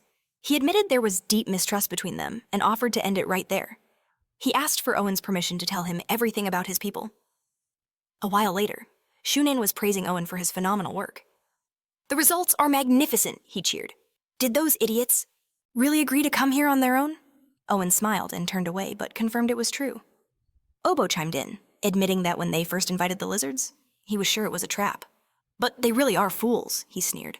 "Now we know their village's location, its size, and their healing knowledge." He recalled how Rakrak had proudly shown them around. "Our scouts report about 600 individuals in their settlement," he added. "But the truth is, there are only 300 lizards, and a mere 30 warriors." Shunan nodded in agreement, while Owen just listened, staying out of their plotting. Suddenly, Shunan admitted he never expected the lizards to trust them so completely. "You played a massive role in this, Owen," he said. "Name your price. What do you want?" Owen just smiled, noting that what Shunan had already promised was more than enough. When Shunan looked confused, Owen reminded him, "You said my children would never be sacrificed, that I could live with them." Obo asked in disbelief if Shunan had truly made such a promise. "Don't be angry," Shunan told him. "Father will understand. You can't always be heavy-handed." With the lizards, sometimes, you have to show them the benefits of our leadership. He turned back to Owen. "Don't worry, I will honor my promise." Towing with his hands clasped, Owen thanked him. Later that day, as the sun began to set, Owen sat by the shore, gazing at the island where his children were kept. He thought to himself that now, just as he'd wished, he would finally be able to live with them. Surely, that would be enough. What other problems could he possibly have? Everything else, he mused, was Rakrak's problem? Musing on this, he picked up a stick and began tracing symbols in the sand. He thought that Rakrak should have been more vigilant, more careful. He remembered watching the lizard chief draw those same symbols, asking him what they were. Rakrak had explained with a smile that they called them letters. "My tribe invented them," he'd said proudly. Owen repeated the word letter to himself as Rakrak showed him which symbol meant home and which meant food. Owen listened intently, nodding along. After drawing another symbol, Rakrak announced it meant no, and the next one he created meant the word lie. Owen acknowledged that he understood, then asked if it was possible to place two letters side by side. "Of course," Rakrak replied, noting that if you combined those two, it would spell not a lie. Owen pointed out, or to be more precise, it would spell truth. Rakrak's smile widened as he admitted he hadn't considered that, calling Owen extremely clever. But Owen dismissed it, thinking it was too easy. A nervous laugh escaped him as he recalled Shunan calling him clever, too, saying he expected nothing less. He couldn't understand why he suddenly thought of the frog. Then it hit him. Rakrak had never mentioned the letters to anyone else. Why did he show them to him, and not to the frogs? As if reading his mind, Rakrak smiled. "It's all about trust," Owen asked him to clarify. Rakrak drew a line in the sand, explaining that he meant the trust between their two tribes, his and the frogs. But then he admitted that wasn't what truly concerned him. It was the trust between himself and Owen. Shocked by the confession, Owen's eyes widened. Looking away, he finally managed to say, "You shouldn't trust me so much." He was about to reveal everything about the frog's scheme, but Rakrak cut him off. His voice turned serious as he said, "I never believed a single word you told me about them," sensing there must be a hidden meaning behind the words. He pointed out that his tribe was no stranger to pain, warning that they knew the sting of being lost and terrified. He tried to forge a connection, insisting they were just like Owen, and finally declared that they understood suffering on a primal level. Owen bowed his head, letting out a soft cry as a bead of sweat rolled down his face. Rakrak asked if he was mistaken in his judgment. Owen simply replied that it wasn't like that and asked if the lizard had anything more to say. Rakrak declared he had said his piece, for he could already see glimmers of faith in their eyes. Owen could see Rakrak was overflowing with self-confidence. But he knew deep down the lizard couldn't handle all the frogs. He thought it was pointless to talk about slaying a monster to someone who had never even seen a real one. They didn't even know how to properly use a bow. And yet, here they were, talking about some secret weapon of the frog warriors. It made no sense. He then replayed the conversation in his head. How Rakrak had just openly told him about the letters. He was sure it was a monumentally stupid decision, thinking to himself that Rakrak never should have trusted him. He repeated the thought he was not to be trusted. He then stood up, mentally asking Rakrak why on earth he would ever believe him. As he walked away from the spot, he left behind several symbols carved into the earth, his final silent admission being that he was, at his core, a cunning deceiver. By morning, the symbols were half buried in sand, soon to be completely trampled by the frogfolk who were shouting excitedly that the black-scale tribe had arrived. The lizards were indeed approaching, led by Rakrak, who strode forward with a confident grin. Shunan smiled back, welcoming them warmly. Rakrak thanked him for the hospitality, hoping their meeting would deepen the bond between their tribes. Shunan mirrored his hope. Rakrak then told him not to worry about their weapons, explaining they were just on edge about potentially running into monsters along the way. Shunan Nodded in agreement, all the while thinking they were absolute idiots. There was no way they could defeat a monster with those pathetic sticks. The plan was to get them wasted at the feast and then riddle them with poison arrows. But his thoughts were cut short when Rakrak began glancing around, asking where Owen was. Shunan explained he was getting ready for the banquet, then turned and called out to Owen, announcing the arrival of the black-scale warriors. He saw Owen sketching something on the floor a little ways off, figuring he was planning the seating arrangements for the lizards. He told them to go on ahead and say hello while he checked on the food preparations. Rakrak thought it was a brilliant idea and approached Owen, calling his name. Startled, Owen jumped and looked up, asking if he had already arrived. Rakrak confirmed he had. Owen explained that he'd marked their places with letters and that the feast would begin as soon as they were seated. Suddenly, Rakrak's expression hardened as he stared at the symbols on the ground. It was a single word, spelled out for him to see lie. Yet Owen's smile never faltered, showing no sign that anything was amiss, as he proclaimed this would be the dawn of peace and friendship between them. Rakrak peered closer at the letters, then caught the eye of Ira, who responded instantly, donning a mask made from a buffalo skull. Rakrak gravely announced that they were beginning. The next second, Ira roared his agreement and hurled a spear, impaling a nearby frog. The frogs all stared in horror at the spear that had just punched through their comrade's head. Rakrak then gave the order, "Destroy them all!" His warriors charged forward. One of the frogs screamed as a spear pierced his body, stammering that this couldn't be happening and asking if Owen knew about this. Owen just shut his eyes, trying to speak, but no coherent words would come out. Rakrak stood watching the carnage unfold, his expression grim and uncaring, as blood spattered across his face and mask. After some time, with the dead frogs littering the ground, he strode forward, surveying the scene and guessing they had finished them all. Owen trailed behind him. One of the lizards reported that they had also succeeded, explaining that while they were ambushing the warriors, many of the frogs, including Shunan, had managed to escape. He figured they would be facing archers very soon, but since everything was going according to plan, the lizards were confident the arrows wouldn't stop them. At that moment, Rakrak turned to Owen. He responded at once. Rakrak looked at him seriously and said he had a favor to ask. Meanwhile, the frogs who had escaped were looking back in terror as they retreated to safety. Shunan, leading the retreat, was cursing Owen internally, wondering how everything had gone so wrong. He called out to his aide, asking if his orders had been relayed. The frog confirmed they had. Shunan's command was for all the village warriors to attack the lizards, while their own lizards were to stay put until the warriors arrived. After hashing out their next move, he addressed the warriors gathered around him. Stretching his hand forward, he yelled that they had to assault the enemy until reinforcements arrived. He gave the order to attack when ready, and the frogs drew their bowstrings, loosing a volley of poison arrows. Shunan was ecstatic. The arrowheads were coated in the venom of poison dart frogs. The slightest touch would inflict unbearable agony on the lizards. But his enemies didn't even seem fazed by the shower of arrows descending upon them. One of them simply commanded the warriors to hide behind the metal plates. Kneeling down, they raised the plates like massive shields, creating a solid wall that completely covered them. The arrows simply bounced off the surface, and Shunan and the other frogs could only stare in shocked disbelief. They couldn't believe the lizards had blocked their arrows. Rakrak glanced at the plates, noting thoughtfully that they had withstood a spear strike. So blocking arrows was a given. Yura reminded him he'd already said it was a good idea. Shunan screamed in frustration, ordering his men to keep shooting and not let them advance an inch. The frogs yelled back in agreement, but suddenly Shunan cried out, his eyes widening in surprise. "What is that?" he yelled. He realized it was smoke filling the air, completely obscuring the lizards from view. The accuracy of their shots was about to plummet. He had no idea where the smoke was coming from. At that exact moment, Owen was using a torch to set the village huts ablaze. His own tribesmen stared at him in fear, demanding to know what was happening. They couldn't understand why he was burning the village. And he shot back, asking what else the lizards were supposed to do with the clubs they'd been given instead of real weapons.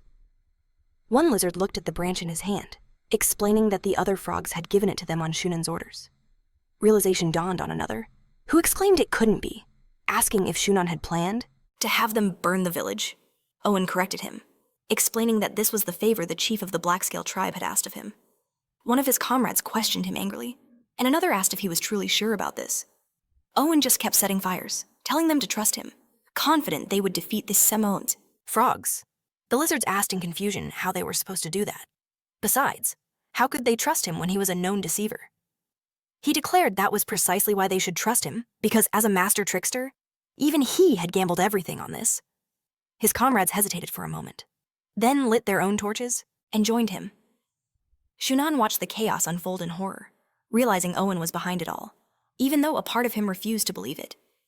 Finally, he announced it was time for them to fall back. A warrior next to him questioned the order, but Shunan explained that the lizards from their own village had also betrayed them, meaning the enemy now held every advantage. He spun around, repeating that they needed to retreat now. The warrior protested, pointing out that their comrades would be slaughtered. Shunan's face tightened as he called them idiots. If he, the heir to the chieftain, was captured or killed, the entire tribe was doomed. One of the frogs cursed under his breath, while another, seeing the logic, asked if they would retreat to where the warrior Oboy was stationed. Shunan considered it, his gaze distant, silently admitting that he had no doubts about Oboy's combat prowess. But he knew there had to be a more dependable and efficient way to handle these lizards. His gaze drifting towards the distant island and the dark silhouette lurking beneath the water. On the opposite shore of the lake, Oboy watched the inferno engulfing the village and questioned if Shunan was truly fighting down in the lower section. An aide confirmed it was true. Oboy recalled the warrior squad posted near the welcoming feast. They had dispatched 5 more to investigate, and he guessed they were all long gone by now. That left only 15 warriors, Shunan included. There were only 4 or 5 warriors on the island, plus 10 more frogs with him. With the warriors at the top of the village, they numbered only 45 in total. He clenched his fists, realizing with a grim certainty that the numerical advantage was still theirs. Soon after, one of the frogs took out an arrow, preparing to coat it with poison from a live frog he carried in a bag. Oboy ordered the warriors to poison their arrows, and the others began scraping the tips of their arrowheads against the frog's skin to collect the venom. Oboy added that as soon as Shunan arrived, they would make their move. All at once, the bushes nearby began to tremble. The old frog chief instantly went on high alert, aiming his bow at the sound and warning the others of the approaching presence. He ordered them to prepare to fire, but then a wave of terror washed over him, causing him to freeze. His body was drenched in a cold sweat. He recognized the feeling instantly. It was the same primal fear he'd felt facing a cockatrice. Every instinct screamed that immense danger was near. Moments later, glowing eyes appeared in the gloom between the trees. The old chief yelled for everyone to shoot, and on his command, the frogs unleashed a volley of arrows, only to be paralyzed by what happened next. They watched in disbelief as Manon effortlessly snatched one of the arrows out of the air with its teeth, while the others harmlessly sailed past. Jael, riding atop the beast, remarked that it had grown much more powerful in this region. The lizard beside her worriedly asked if Manon could still be hit by arrows, but Jael explained that wasn't the problem. Manon had simply devoured the arrow, since it eats anything that gets too close to its jaws. With its mouth wide open, Manon glared at the frogs. The lizard asked if it was angry, and Jael confirmed that Manon had been especially aggressive lately. She then pointed out to her mount that a whole feast was laid out before it. The chief's second in command, standing beside him, yelled that their arrows were useless. The old frog shot back that he could see that, suggesting they aim for the eyes. He immediately dismissed the idea, wondering how they could possibly get their poison to work. But before he could formulate a plan, Manon charged. Its massive jaws snapped open to attack, but the old frog just barely leaped out of the way. In the next instant, Manon bit down on the frog standing right next to him. The chief looked on in horror at the spray of blood, realizing this monster was far beyond a cockatrice. It was so much faster. Aiming for the eyes was impossible. That meant the only way to poison it was to get the toxin directly into its mouth. Pulling a poison frog from his pouch, he tossed it into the air. Manon instinctively caught it mid-flight. Seeing this, the old chief commanded his allies to throw all their poison frogs into Manon's mouth. He reasoned it couldn't have any defense against poison, so it would just eat whatever they threw. The frogs followed his orders, and Manon whipped its head back and forth, snatching the poison frogs from the air and swallowing them whole. Jael watched this with a frown, asking what on earth they were doing. Her companion pointed out that they were feeding it their frogs. JL found this incredibly odd, failing to understand why they would sacrifice their own weapons. A smirk spread across her face as she realized their plan was to poison Manon, but it was a terrible one. Thanks to the blessing of the beetles, the black scale lizards possessed 3 gifts. The first was tough skin, the second was immense strength, and the third was a powerful resistance to all poisons. Owen stared at Manon in absolute terror, as JL added that they should have known their plan was doomed from the start. The old frog chief let out a curse, just as Manon lunged forward and bit his head clean off, sending a fountain of blood into the air. The ground was splattered with crimson as the village burned. One of the frogs, hiding behind a bush, drew back its bowstring and fired an arrow at Rakrak's back. But without even looking, Rakrak simply swiveled his head slightly, and with a flick of his tail, snapped the arrow in 2. Nearby, Yura struck down his opponent, ignoring the blood that splattered across him. He called for the next challenger, but realized he had just finished off the last warrior. He mused that he shouldn't have abandoned his tribe to flee, but because he did, the great brown lizards had begun to attack the frogs, so he and Rakrak considered the outcome a success. Rakrak frowned, stating sternly that they had no right to judge the gray-brown lizards for their actions. He then added that something felt strange. Yura looked at him curiously as Rakrak pointed out that despite all the chaos engulfing the tribe, their great leader, Aloy, was nowhere to be seen. Nebula, observing this from afar, smiled faintly, knowing it was all his doing. His thoughts turned to the AK-23731 virus he had engineered. He reviewed the traits of the fungal disease, designed to infect the mucous membranes of amphibians. This illness was extremely contagious and had a long incubation period, and it was always fatal. Its key feature was that it targeted the amphibian's mucous membrane, a vulnerability the protagonist noted was difficult to exploit. However, right around the time Rakrak decided to leave the Holy Land, Nebula discovered the disease on a dead frog hundreds of kilometers away. He managed to transport it to the distant lake using countless wasps and other insects. These carriers flew to the village and dusted particles of the infected frog onto the tribesmen.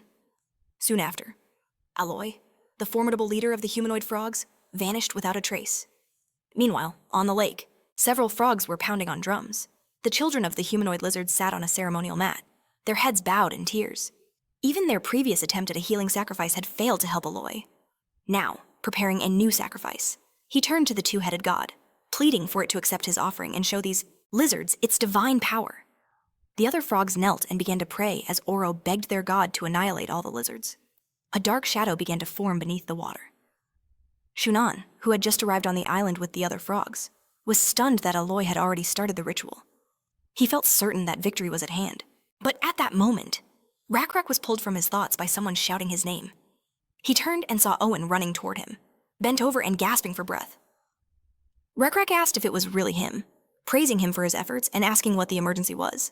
Owen screamed that they had to get to the island in the middle of the lake. When Rakrak asked what was there, Owen explained that the lizard children were there, about to be sacrificed by the frogs. He squeezed his eyes shut and yelled that they were making an offering to their god. And even though the god couldn't heal them, he was certain it would try to attack the lizards. He feared that even Rakrak's warriors might not be strong enough to defeat the creature. Rakrak's face grew grim as he declared that Owen should have told him this much sooner. He looked at him in disbelief as he pointed out that the frogs had already left, in their boats, leaving them with no way to reach the island. Owen stammered that maybe they could swim, but Rakrak cut him off, insisting it was far too dangerous. By the time they reached the shore, they'd be completely exposed to the frogs' archers, who could start shooting at them while they were still in the water. Tears welled in Owen's eyes. He whispered that his son was on that island. And then he finally broke down, sobbing uncontrollably. "They're going to sacrifice my son!" In a sudden burst of rage, Rakrak clenched his jaw, struck Owen across the face, and began to curse at him. "You should have told me this from the start," he roared. "Why didn't you trust me before?" He added that he didn't believe in any frog god, declaring with absolute confidence that they would defeat it themselves. Owen pressed his palms to his stinging cheek, but said nothing. Rakrak continued, "Even if that god crawled out of the lake right now, I would show you the power needed to crush it." Calming slightly, he clenched his fists and asked again why Owen hadn't spoken up sooner for his own child's sake. Owen bowed his head, still crying. JL, who had approached with Manon, froze and stared at him, confused. Her expression hardened as Rakrak thought to himself that this changed everything. If only he had known about Shunan's plan a little earlier, he could have stopped it. Just then, a colossal monster erupted from the water. Alloy cried out with a triumphant smile when he saw it, while Rakrak focused on that one painful word in his mind, if. Alloy announced that their lord had arrived, praising the two-headed deity. He then commanded it to accept its offering, pointing to the small lizards huddled at the edge of the shore. With his hands raised high, Alloy declared that these lizards had dared to trespass on the lord's lake, and he demanded that it punish the black lizards with its full might. The water serpent let out a terrifying growl, baring its fangs as it loomed over the small children. Rakrak, seeing the beast, thought that it was all over, that he was too late. Owen collapsed to his knees in utter defeat, his head hanging low. Both Rakrak and Jael stared ahead, their gazes locked on the monster. Suddenly, Rakrak suggested that they could still try to fight, even though he knew they had lost any element of surprise. No tricks would work this time, and he expected there would be heavy losses among their ranks, but he felt they had to try. Yet, before he could even finish the thought, his eyes shot wide open in astonishment at a new presence he felt. He whipped his head to the side and saw a butterfly fluttering near him. He called out to get Owen's attention, and though Owen replied, he didn't look up. "Look," Rakrak insisted. Owen finally lifted his head, and his eyes widened in disbelief. He stared first at the butterfly, and then at the gigantic, praying mantis-like monster that towered over the trees. Rakrak, seeing that he had Owen's attention, asked him, "Do you believe in miracles?" Meanwhile, Alloy was still celebrating the arrival of the two-headed god, pleading for it to accept his offering and repeating his demand for the serpent to slaughter the black lizards. The lizard children on the shore were trembling with fear as the monster suddenly looked up from its prey, its gaze shifting elsewhere as it froze in place. Shunan, noticing this, lifted his head in confusion. He wondered what was going on. Gods were supposed to eagerly accept offerings. But when a massive shadow blotted out the sun, his eyes flew open. He spun around, demanding to know what the holdup was, and then froze. Pure terror gripped him as he stared at the monstrous behemoth ahead. It crashed onto the island, kicking up a blinding cloud of dust. The frogs shrieked in horror, scrambling to get away from the beast. "So, that's their god," Nebula observed from above. As the creature finished forming, taking on the shape of a praying mantis, he noted that he'd used a minor race of the fourth level, combined with a minimal amount of divinity, faith, and the essence of abomination. Fusing these components, he had successfully birthed a creature named Sthus. The protagonist felt a surge of pride, knowing that very few players could have progressed this far in the game. Sthus closed the distance, towering over the false god. Despite the opponent being technically superior, one of the serpent's heads shot forward, its mouth wide open to reveal razor-sharp fangs. In response, Sthus simply swatted its jaw shut with a massive paw, sending the terrified frogs fleeing for cover. They screamed at each other to run, to get away. A few frogs trapped under the monster's immense body cried out for a savior. Amid the chaos, the lizard children saw their chance and scurried away, calling for their parents. Just as the two-headed serpent erupted from the water, crushing a frog flat, at the last possible second, Shan yanked Alloy to safety, yelling at him to be careful. Alloy watched the battle, his eyes wide with disbelief, crying out in denial. The serpent opened its maw to attack Sthus once more, and Alloy screamed that their god would be victorious. But with a single, brutal swipe of its paw, Sthus sliced the two-headed serpent's body in two. It declared that this imposter, this water snake parading as a deity, was about to learn just how insignificant it truly was. Nearby, Shunin and Alloy could only watch as blood rained down, and Sthus continued its proclamation. It announced that it was offering the serpent to its creator. One of its claws remained buried in a serpent head, while its other paw pinned the rest of the monster's body. As Sthus drove another claw under the skin at the base of the skull, it added that this would be the serpent's only way to atone for its sins. With a vicious jerk, it tore the head clean off, sending a fountain of blood into the air. Sthus specified that this sacrifice would pay for the creature's sinful stupidity. In its view, the serpent had to pay for its transgressions with flesh and blood. After the monster perished, Nebula checked its stats, surprised to find it was a two-headed fourth-level snake and a third-level human. It had 136 points of strength, 33 points of intelligence, and 8 points of sociality, each boosted by 2 points of divinity. The serpent also possessed 4 stealth points, but its habitat was listed as unknown. In stark contrast, Sthus, the protagonist's creation, was an 11th level creature with a colossal 220 strength, 32 intelligence, and 22 sociality, with every stat fortified by 3 points of divinity. Its special skill was enormous strength. When Sthus claimed victory, the lizards erupted in joyous shouts, throwing their hands into the air. Owen covered his face, bursting into tears of pure relief. Watching from above, Nebula noted how incredible it was. The other monster had seemed quite formidable, but It was ultimately no match for Sthus. That enormous strength skill, which was assigned by chance, was a fantastic pull. But Nebula was certain this weak foe hadn't even scratched the surface of his creation's true power. Suddenly, a system notification appeared, stating that by killing the two-headed monster, he had received the essence of the evil spirit. Thanks to this, the previously unknown habitat was now unlocked. The system asked if Nebula wanted to open it. He realized he'd gotten incredibly lucky, as this would reveal where the monster was supposed to spawn. He immediately confirmed his choice and began to think, closely examining the new information. A faint smile played on his lips as everything fell into place. The system notified him that he had discovered the Siwat habitat. Now he understood the two-headed snake had been able to use its full power because the lake's water was fresh. A river habitat would be useful, but it wasn't a priority right now. The protagonist swiped the panel away, deciding to save it for later when it might be more useful. He then started contemplating his next move, while the surviving frogs frantically tried to escape the island in boats. Alloy, staring blankly ahead in shock, cried out, asking how this could have possibly happened. Shunan watched him, thinking that Alloy's fanatical devotion had made him weak. He just kept whispering that it was impossible. Shunan concluded that Alloy was so mesmerized by the two-headed monster's power that he had staked everything on it from the moment it appeared. All the warriors had hidden behind their false god, and Shunan himself had been a coward, unable to move. He recalled the sight of the slain serpent just as Sthus turned toward Nebula, who was hovering in the air nearby, and announced that its master's will had been fulfilled. The protagonist agreed, praising Sthus for a job well done and telling it to rest until the next time. As it faded away, Sthus declared that when the time comes, it will once again submit to the Creator's will. After it vanished, Nebula thought that now, finally, things were calm. He mentally reached out to Rakra, asking if he was done for the day. Rakra watched the frogs retreat, noticing they were making for the upper village by boat. He turned to the warriors and roared that today they would achieve an unconditional victory.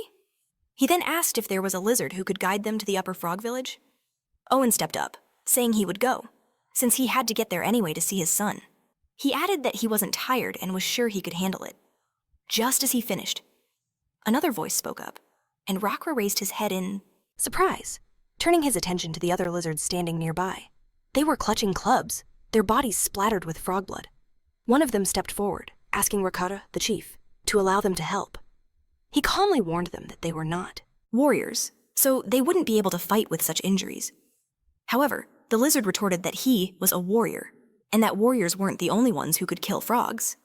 He admitted it might not be very honorable, but explained that they had all come here with the sole purpose of killing frogs. The way Rakra and his comrades fought back against their oppressors had inspired them all to keep fighting. This fire had been burning in their hearts since they were first enslaved. Rakra could see they were overwhelmed, and as the lizard fought back tears, he admitted that. They were desperate, driven by the loss of their friends, children, and grandchildren. He insisted they deserved revenge, and Rakra allowed it. He then raised his hand and shouted that these lizards had every right to be angry. He ordered all who wanted revenge to follow him. Rakra's mind flashed back to him loosing an arrow and hitting the target perfectly. Shunan had exclaimed that it was incredible, declaring that with a little more practice, he'd be at the level of their warriors. Rakra had replied that he'd hit the target right in the center, asking why he wasn't at a warrior's level yet. Taking the bow, Shunan had explained that archery skill wasn't the most important thing. Rakra had power and accuracy, but he spent too much time on each shot. Rakra crossed his arms, asking if he should just aim for the enemy's weak points, instead of shooting randomly. Shunan had laughed, declaring that in a real fight, the target would be moving. He explained that Rakra first had to slow down, or even incapacitate the victim, and only then could he finish them off. Rakra had agreed, and Shunan advised him to remember this, promising that he would teach him how to make a bow if their tribes could establish a friendship. Rakra had chuckled nervously, looking away, and Shunan had said all the materials were simple, noting that any lizard could find them. Now, frowning, Rakra asked himself what that unpleasant feeling he felt back then was. He swam to the lake with the other lizards and noted to himself that he would have to find out personally from Shunan. After reaching the shore, the lizards climbed onto the ground, and many of them immediately ran to their children. Owen, hugging Ian, couldn't hold back his tears, and Rakra, passing by, looked at him and then got Euro's attention. He ordered him to send the wounded on the boat with the children, warning that he was going with them. Euro asked again in bewilderment, and Rakra ordered that after that, he should move the gray lizards to the lower part of the village to cause unrest among the enemies. Yuro realized they were planning to attack from both sides at the same time. Rakra warned that only after Yuro had drawn the frog's attention should they swim across the water with the warriors and attack. Yuro asked if everything would go well. Rakra confirmed it, noting that the frog population was thinning out, and even with their new divine blessing black scales that were supposed to hide them in the moonlit water, it wasn't enough. He stared forward, his voice a low growl, and swore that every last frog would die. In an instant, the humanoid frogs scattered in a screaming panic, one of them crying out, "Where did they even come from?" Many shrieked that the lizards had materialized from thin air. Aloy froze, his eyes wide with terror, letting out a horrified scream as a frog just a few feet away was skewered, a lizard's spear bursting through its chest. Some managed to choke out a last plea for help, but the lizards were relentless, cutting down anyone in their path. Rakrak was a whirlwind of death, felling several enemies with a single, brutal swing.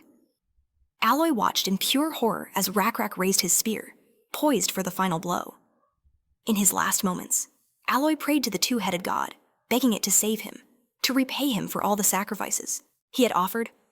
But before he could finish his plea, Rakrak's spear slammed into his head, Aloy's skull shattered, a spray of blood erupting into the night air. As Rakrak yanked his spear free, Aloy's body crumpled to the ground, and the lizard warrior declared, "Your god is no longer here." Hiding nearby, Shunan listened, his heart pounding with terror as the lizards outside shouted, spotting another frog up ahead and yelling for the others to catch it. Someone demanded to know where Shunan had gone, and they all began to search for him. He gripped his bow, his knuckles white, cursing under his breath. He knew there were too many of them, and their weapons were coated in poison, with his father unable to command the warriors, and the lizards being naturally resistant to toxins. His arrows were completely useless. The realization sent a fresh wave of fear through him.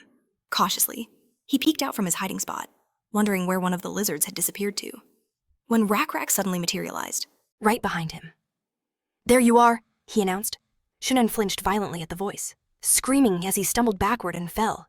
He could only stammer Rakrak's name as the lizard loomed over him. "You're not a warrior, are you?" Rakrak mused. "Fine, I'll be merciful. I'll let you die a warrior's death." "Now pick up your weapon." Shunan pleaded for his life, sweat pouring down his face. With a desperate smile, he stammered, "What about our friendship?" He tried to reason with him, asking if Rakrak understood that he, Shunan, held no anger towards them. With his hand on his chin, Rakrak asked him to repeat that, and Shunan shouted that it was true, adding that they had also been threatened by that same two-headed monster. He insisted it was the truth, and promised to reveal a secret, asking what Rakrak thought of the deal. "What secret?" Rakrak demanded, as Owen stepped closer, watching the entire exchange with intense curiosity. Shunan blurted out that he would teach them how to make the bow, asking if it was true that Rakrak was interested in the materials. Rakrak ordered him to explain what it was made of. Shunan shouted that they used tendons from the back. Hearing this, Rakrak's expression hardened, his eyes narrowing. When Shunan hesitated, he pressed, "What kind of creature's tendons?" Shunan's eyes widened with dawning horror as he confessed, "We used lizard tendons." He hung his head, defeated, knowing he had just sealed his own fate. He dug his own grave. Rakrak simply said he understood, and then lifted the flap of the tent Shunan was cowering behind, noting that they held no grudge against each other. And since he had won an absolute victory, he declared that he would accept Shunan's deal. His voice was cold and serious as he ordered him, "Run!" As Shunan scrambled out of the tent and began to flee, Owen asked if Rakrak was actually going to let him get away. Knocking an arrow, Rakrak calmly replied that it was fine. He just needed a moving target. Some time later, Rakrak loosed an arrow, striking the head of a dead frog tied to a tree. He closed his eyes, preparing another shot. Owen, standing nearby, remarked that Rakrak's skill with the bow had improved dramatically and that his arrows were finally flying true. Rakrak listened intently, then noted that even if the bowstring was made from something else, pulling it just a little harder would cause it to snap instantly. He concluded that they desperately needed to make it stronger. Owen replied that, given their current situation, finding a better material was impossible. Rakrak conceded the point, saying that as he expected, it was time for them to move on from this place. Winter was closing in, and this was the natural habitat of the water buffalo, which would soon migrate to warmer lands in search of food. Then, a thought struck Rakrak, and he asked if Owen had gone hunting that day. He fired another arrow into the frog's corpse, as Owen confirmed it, explaining that they had dealt with the last of the frogs wandering the area, which meant they wouldn't have any trouble getting bow materials for a long while. Good, Rakrak said, focusing his aim once more. His mind drifted back to the moment he'd fired an arrow that pierced Shunan's leg, causing him to stumble and scream before crashing to the ground. In the next instant, all the lizards who had once been enslaved by the frogs swarmed him, their faces twisted with rage. He had looked at them in utter horror as they began beating him with their weapons, snapped out of his thoughts. Rakrak flinched slightly when Owen asked if Aloy was his target. He replied that of course it wasn't. Aloy was just as mangled as Shunan, so his bones would likely become someone's headdress, just like the bones of Shunan, which Owen was now wearing. Owen let out a laugh, admitting he thought as much. He then added that, come to think of it, he had discovered something strange while tracking down the last of the frogs. As he spoke, a small lizard child was hiding behind a tree. JL, who was passing by, stopped, startled, before slowly approaching the child. Bending down, she softly called out to him. The little lizard flinched, closing his eyes and crying out in fear before unexpectedly dropping to his knees, letting go of a small statue he had been clutching tightly. What are you doing out here? Jill asked gently, assuming he had something to tell Rakrak. But then, she gasped, picking up the figurine from the ground. The small lizard cried out, reaching a hand toward it. Looking closer, JL realized it looked exactly like Sauce, their guardian. She thoughtfully said that it was a carving of their protector. Soon after, she brought the small lizard before Rakrak, showing him the statue. This is excellent, Rakrak said, while Owen looked on in surprise. After a moment, Rakrak added that the figurine was beautiful and incredibly well crafted. The small lizard beamed with pride at the praise, then announced that he wanted to give it to Rakrak, calling him the Great Chief. Are you sure about this? Rakrak asked. Owen smiled, saying it was fine, and explained that making and trading little items like this was a common pastime for the children in their village. Jael listened, then asked if there were many other toys like this. In the village, the child exclaimed that there were, declaring that the keeper was the one who saved them, that it was a great and kind creature. He was remembering Sauce. Jael and Owen shared a knowing glance, and Owen smiled, admitting it was a shame he only had this one figurine with him. Owen suggested they search the village for more, and Rakrak immediately agreed, promising to pay any price or trade whatever was needed. However, he then shifted back to the previous topic, asking Owen what it was he had found earlier. Owen explained that deep in the cave where the frogs had been hiding, he had stumbled upon something bizarre. Bizarre how? Rakrak asked, intrigued. A short time later, he and the other lizards followed Owen to the location. Stopping, Owen announced that this was the entrance, reminding them that the frogs had used this very cave as their main shelter. One of the lizards asked if this was really the same cave. Ultimately, they all decided to head inside. As they ventured deeper, Rakrak noticed a lone butterfly fluttering nearby. Owen then announced that every frog inside had already been killed. At this, Rakrak and Jel were stunned, their eyes widening in shock. Owen asked if they agreed that this was incredibly suspicious. They finally stopped before a large, round slab covered in intricate patterns. The lizards marveled at it, unable to comprehend how anyone could carve such detail into solid stone. Jael wondered aloud what it could be, and Rakrak agreed, noting that it looked just like the monument that had been on the giant beetle's back. Watching all of this unfold on his monitors, Nebula muttered to himself, "Wait a second, are those ancient ruins?" He recalled that there were many types of ancient ruins, places where one could gain forgotten knowledge or discover incredible wonders. Among these ruins were sites with specific functions, or even places where one could acquire demonic items. Tapping his chin, he added that with the lizard's primitive level of civilization, even mastering ancient knowledge wouldn't give them much of an edge. Some ruins could create or alter special resources, or grant profound, mysterious blessings, but those were fixed to a specific location and had little value for a nomad like Rakrak. The chance of a unique relic appearing was minuscule. The protagonist expressed a silent hope that these weren't the ruins of an ancient castle. Meanwhile, Rakrak pushed the slab aside, revealing a hidden passage. A brilliant light flared up from the center of it as a voice echoed out, announcing that someone had arrived. After stepping through the opening, the lizards found themselves staring at a long staircase, with massive stones floating mysteriously in the air. The creature living within the ruins welcomed the wanderer to the demonic ruins. As the lizards reached the top of a massive staircase, Jel pointed out just how deep it went, meaning they'd have to descend the whole way. Rakrak sighed, remarking how great it would be if they could just leap to the bottom. Jel quipped, "You going to pray to God for that?" "Nah, I'm not gonna bother our god with something so small, Rak shot back. But just then, a strange sound made him whip his head around in surprise. What was that?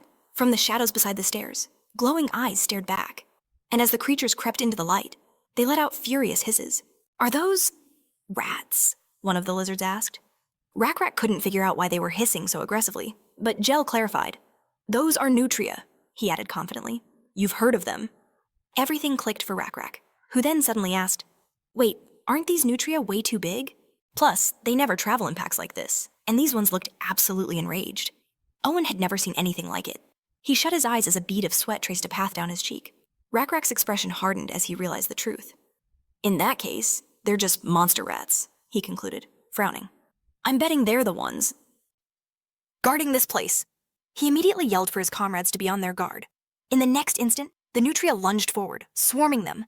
The lizards braced, spears at the ready, piercing the beasts that charged at them. The creatures shrieked as they died, sending sprays of blood into the air. Frowning, Rak ordered his comrades to wipe out the unnaturally aggressive creatures. When a relative calm settled over the area, the lizards gathered around one of the carcasses. Think we can eat this meat? One asked. Deciding it was worth taking, they began to prepare the bodies as Gel walked up to Rak. He asked, You think we could raise these creatures on a farm? Rak assumed he meant something like their water buffalo. But before he could answer, Owen broke in. What about fish if we're looking to try something new on the farm? Rak asked. Don't fish just come and go as they please. Fish reproduce and lay eggs, Owen explained. Even the frogs know that it's why we ban fishing during their breeding season. The idea of fish farming intrigued Rak. Owen elaborated that all they'd need to do is build a dam and keep the young fish contained. I'll work out the details. When we get back, he promised. But before Rak could reply, a sharp cry of pain erupted from behind him. He spun around to see a lizard collapsing onto the steps, clutching his wrist. The rat! It's still alive, the lizard shouted, his eyes squeezed shut in agony. Rak rushed closer, asking, Did it really bite you? The injured lizard, his hand trembling, bent over in pain. I didn't mean to, he gasped. I was just going to grab the nutria to skin it. But the second I touched it, I felt this sharp, burning pain shoot up my arm. Rak asked again, bewildered. He then cautiously reached out his own palm and touched the nutria's body. Instantly, he shut his eyes, gritted his teeth, and snatched his hand back, grabbing his wrist. Rak! Gel cried out, worried, but he just gave a serious look and said, I'm fine, his eyes fixed on the nutria. Flashes of electricity were crackling around its corpse. From my vantage point, I pulled up the system window. Devil-possessed nutria, ability electricity. It could attack enemies with a simple touch. I then realized that on top of all this, these were the ruins of a demonic castle. I stroked my chin. Electric demons were powerful, sure, but there was something bigger at play. I knew that if Rak conquered these ancient ruins, there was a strong chance he would unlock demonic power. Mastering magic wouldn't immediately make him a mage, but the power would strengthen with each generation, creating a lineage of sorcerers down the line. The problem, however, was that in the Lost World, divinity and magic were in direct conflict. According to the rules, magic stemmed from ancient evil, not from God, and the greatest mages developed their own powers without any reliance on the gods. I knew that if more people like that emerged, divine punishment would surely follow. It wasn't that this was unavoidable, but there were just too many ways events could unfold. Slowly, the demonic ruins were about to reveal their true nature and begin their temptation. At that exact moment, Rak lifted his head, staring in amazement at a wisp of electricity that had appeared in the air. It called out to him, addressing him as Wanderer. Do you desire this power? It asked. If you wish it, I can grant it to you. Noticing Rak's strange state, Gel called out, If you're not feeling well, we can leave and come back later. He agreed, then ordered his men. Make sure every one of these rats is dead. Then check your bows, spear, and the rest of your gear. His attention then returned. With a slight frown, the electric ray wondered if he was the only one who could see it. He focused his thoughts on the creature, asking, What is this thing? Scad Hack explained it was a guardian spirit, visible only to those with immense power. Rak immediately questioned what kind of power that meant. He observed that while they could communicate telepathically, his deepest emotions weren't getting through. Meanwhile, Nebula, watching from a distance, saw the demonic spirit in front of Rak and debated whether to intervene. He pointed a finger at one of the panels and pulled up the system window next to me. It displayed Rak's stats warrior level. tribal chieftain level, priest level, as well as his strength, social skills, leadership, intelligence, and willpower. But there was a new category cunning. I tilted my head slightly. Cunning. I had no idea when Rak had picked that up, but I assumed he developed it while fighting Shunan. I remembered some of their past encounters and noted that it was, indeed, interesting. The wisp, meanwhile, explained that the power it spoke of was electricity, which would allow him to burn living beings with a searing flame and emit light as bright as the sun. The spirit added that it could give Rak this power, and he replied, "I would be grateful if you granted it to me." But, the demon warned, "It is not that simple. There are certain conditions," Rak asked in confusion. "Didn't you just offer to give it to me?" He turned away, covering his eyes. "You said nothing about conditions." The demon noted that this was a mere trifle, exclaiming that Rak's power was more than enough. But without turning to face the demon, he declared, "If you wanted to make a deal, you should have said so from the start." He admitted, "I'm disappointed with this conversation." The demon fell silent, and Rak finally turned towards it. He mentally told it to wait. Warning: if you want something from me, you'll show the proper attitude. From now on, be careful. The creature started to talk about electricity again, but Rak ordered it. "State your conditions. What do you get out of this?" Frowning seriously, he commanded the demon. "Tell me exactly what you want from me, and if you try to hide anything, this conversation is over." Rak and the spirit stared each other down intently. Just then, Jell approached from behind and told him, "Everyone is ready?" Rak, looking ahead thoughtfully, said, "I'll catch up with you later." The spirit, now addressing Rak directly, began to explain that it was locked in these ruins and could not leave. It wanted him to go down and defeat the guardian who protects the seal. The spirit explained that, then it would be free and would grant him its ability. Rak, looking attentively ahead, held out his open palms and mentally asked the spirit, "So you're talking about the sparkling power these monster rats have?" The spirit noted that this was not the most accurate description, but it was essentially correct. As I've already said, the ability is called electricity. At the moment, it noted, it can only create sparks, but the more you use this power, the more powerful it will become. With it, you can even summon a real thunderstorm. The spirit stated that this ability could improve and develop, someday even becoming comparable to divine power. Listening to the spirit's tale, Rak turned to it questioningly. The spirit then began to talk about how the ability it possessed was so vast that he would be able to master it. And not just him, but another member of their tribe could use it as well. After that, the spirit explained that if he wanted to monopolize this ability, a ritual could be performed. With a surprised expression, Rak thought to himself, "This is incredible." Then, Rak asked why a creature with such power was locked away here. The spirit flew up and explained that it happened because its ability is too powerful. The spirit then suggested, "Aren't all dangerous things sealed away?" It clarified that since it could not be defeated, it was trapped and out of options. Rak eyed the spirit suspiciously. "All right, what's next?" he asked. The spirit just echoed his question in surprise, which only confirmed Rak's suspicions. He crossed his arms, noting, "This just proves how dangerous your offer really is." The spirit floated there, completely confused by his logic, as Rak gave it a hard stare. "You're hiding something from me," he accused, his expression laced with distrust. "I'll bet the side effects of this ability far outweigh any of the benefits." His tone sharpened. "Stop lying to me," Rak demanded, before laying down a serious warning. "Or I could just walk out of here and smash the entrance to this cave to pieces." The spirit watched him, a mix of fear and bewilderment on its ethereal face as it absorbed the threat.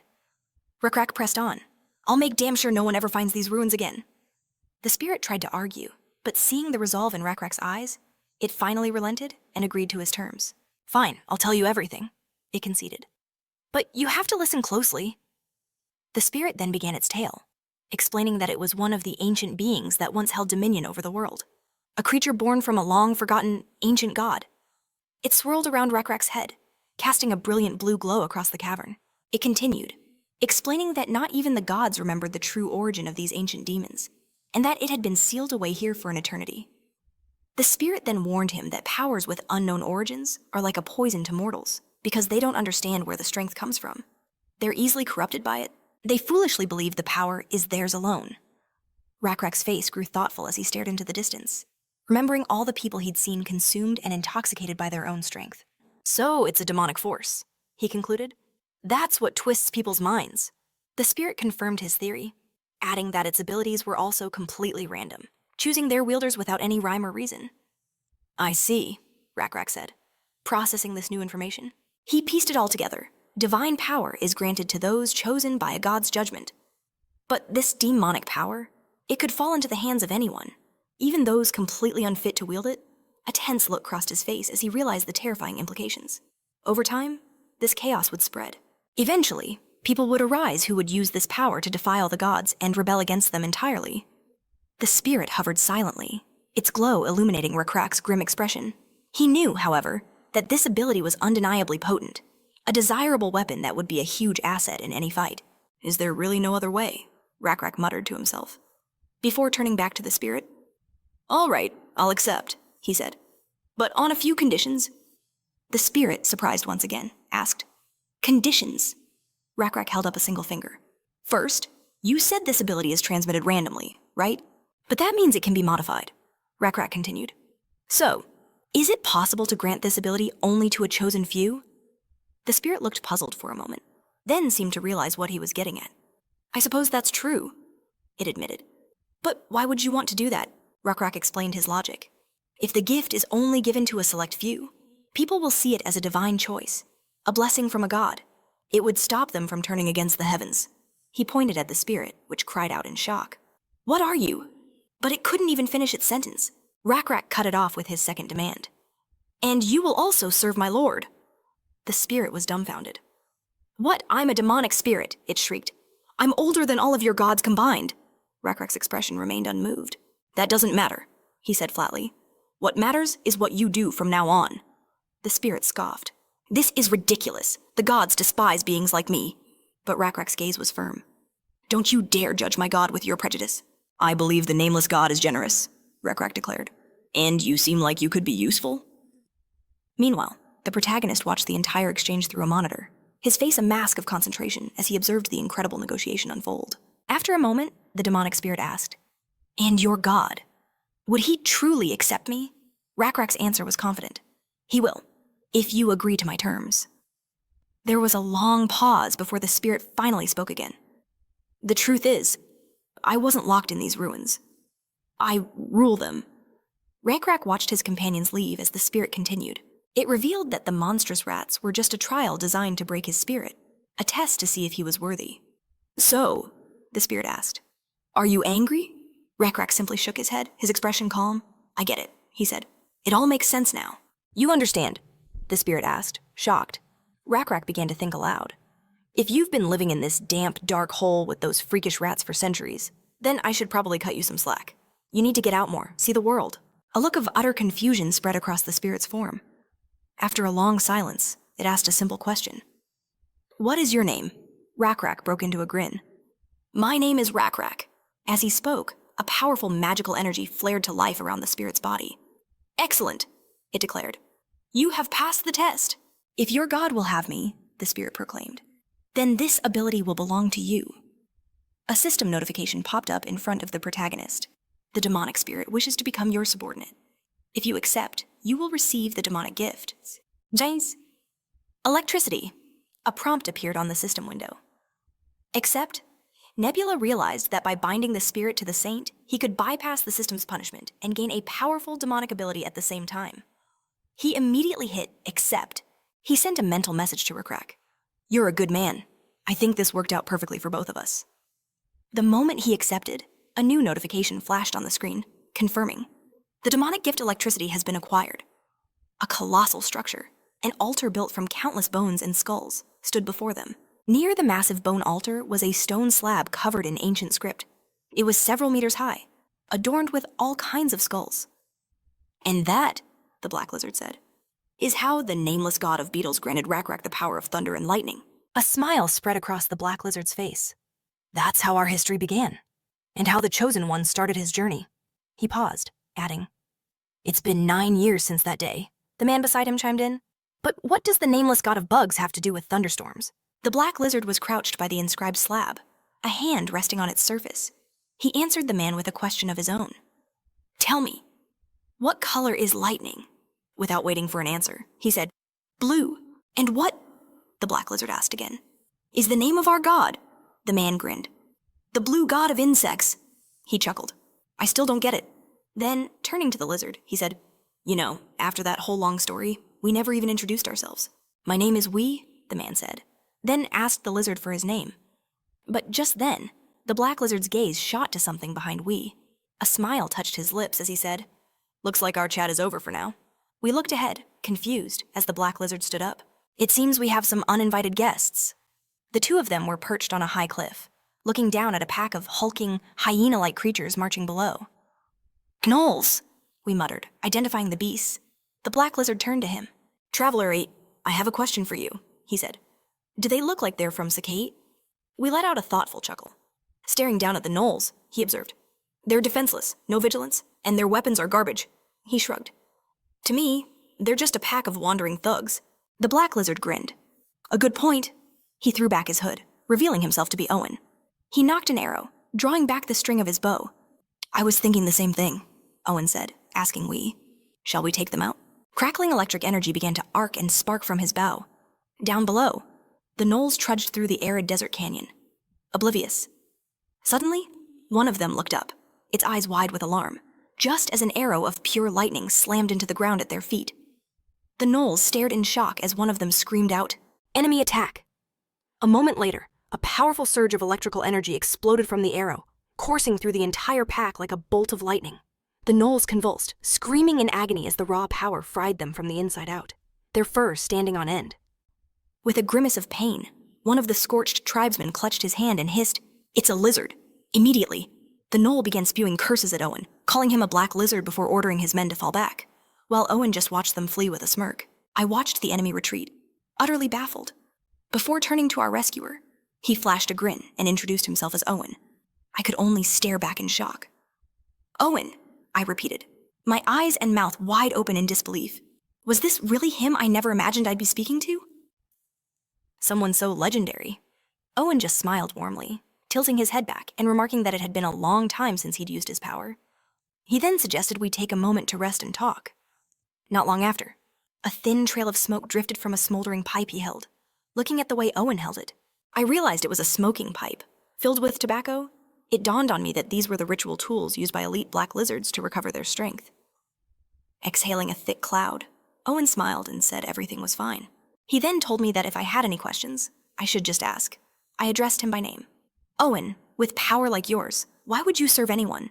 Realizing that might sound like I was talking about betrayal, I quickly rephrased it. What I mean is, why live such a difficult life, wandering this wilderness all alone? I added that I truly couldn't understand his choices. Gazing up at the sky and releasing another plume of smoke, Owen simply replied that he had his reasons.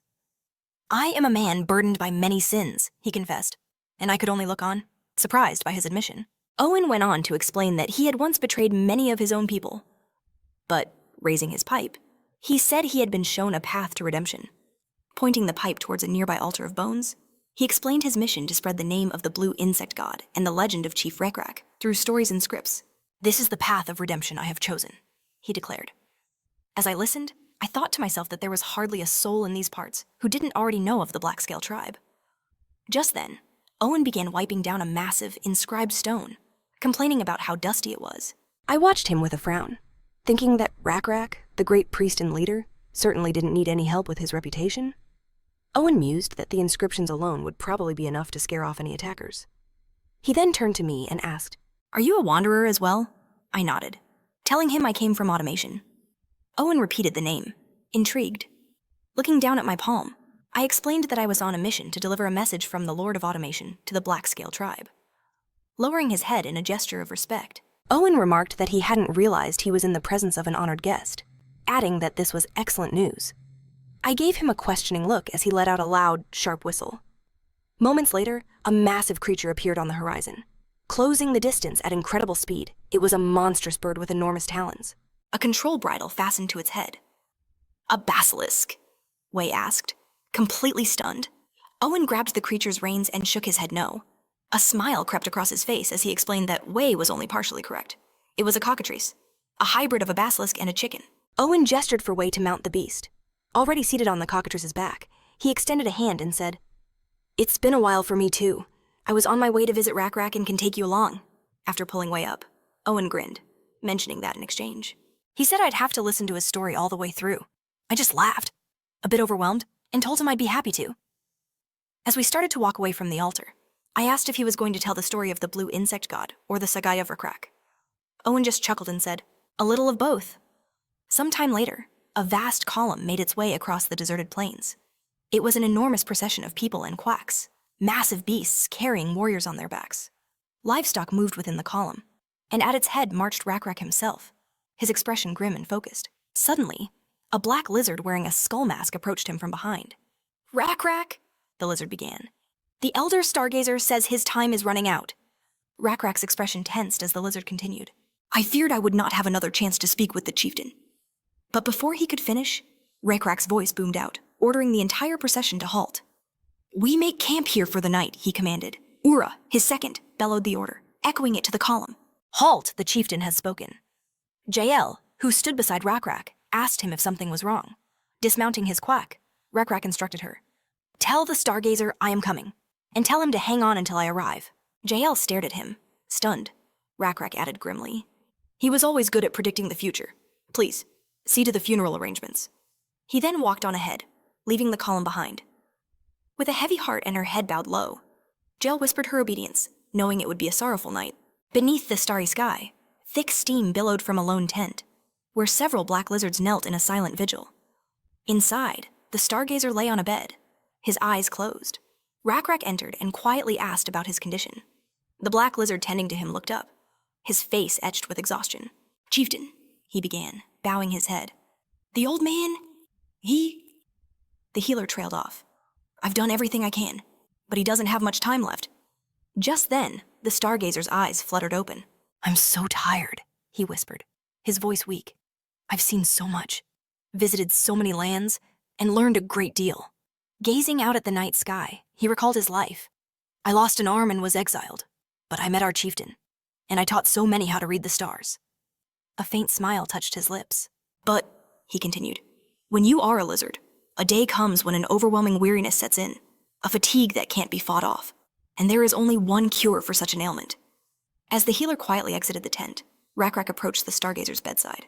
With a look of deep sorrow on his face, Rakrak knelt before the old man.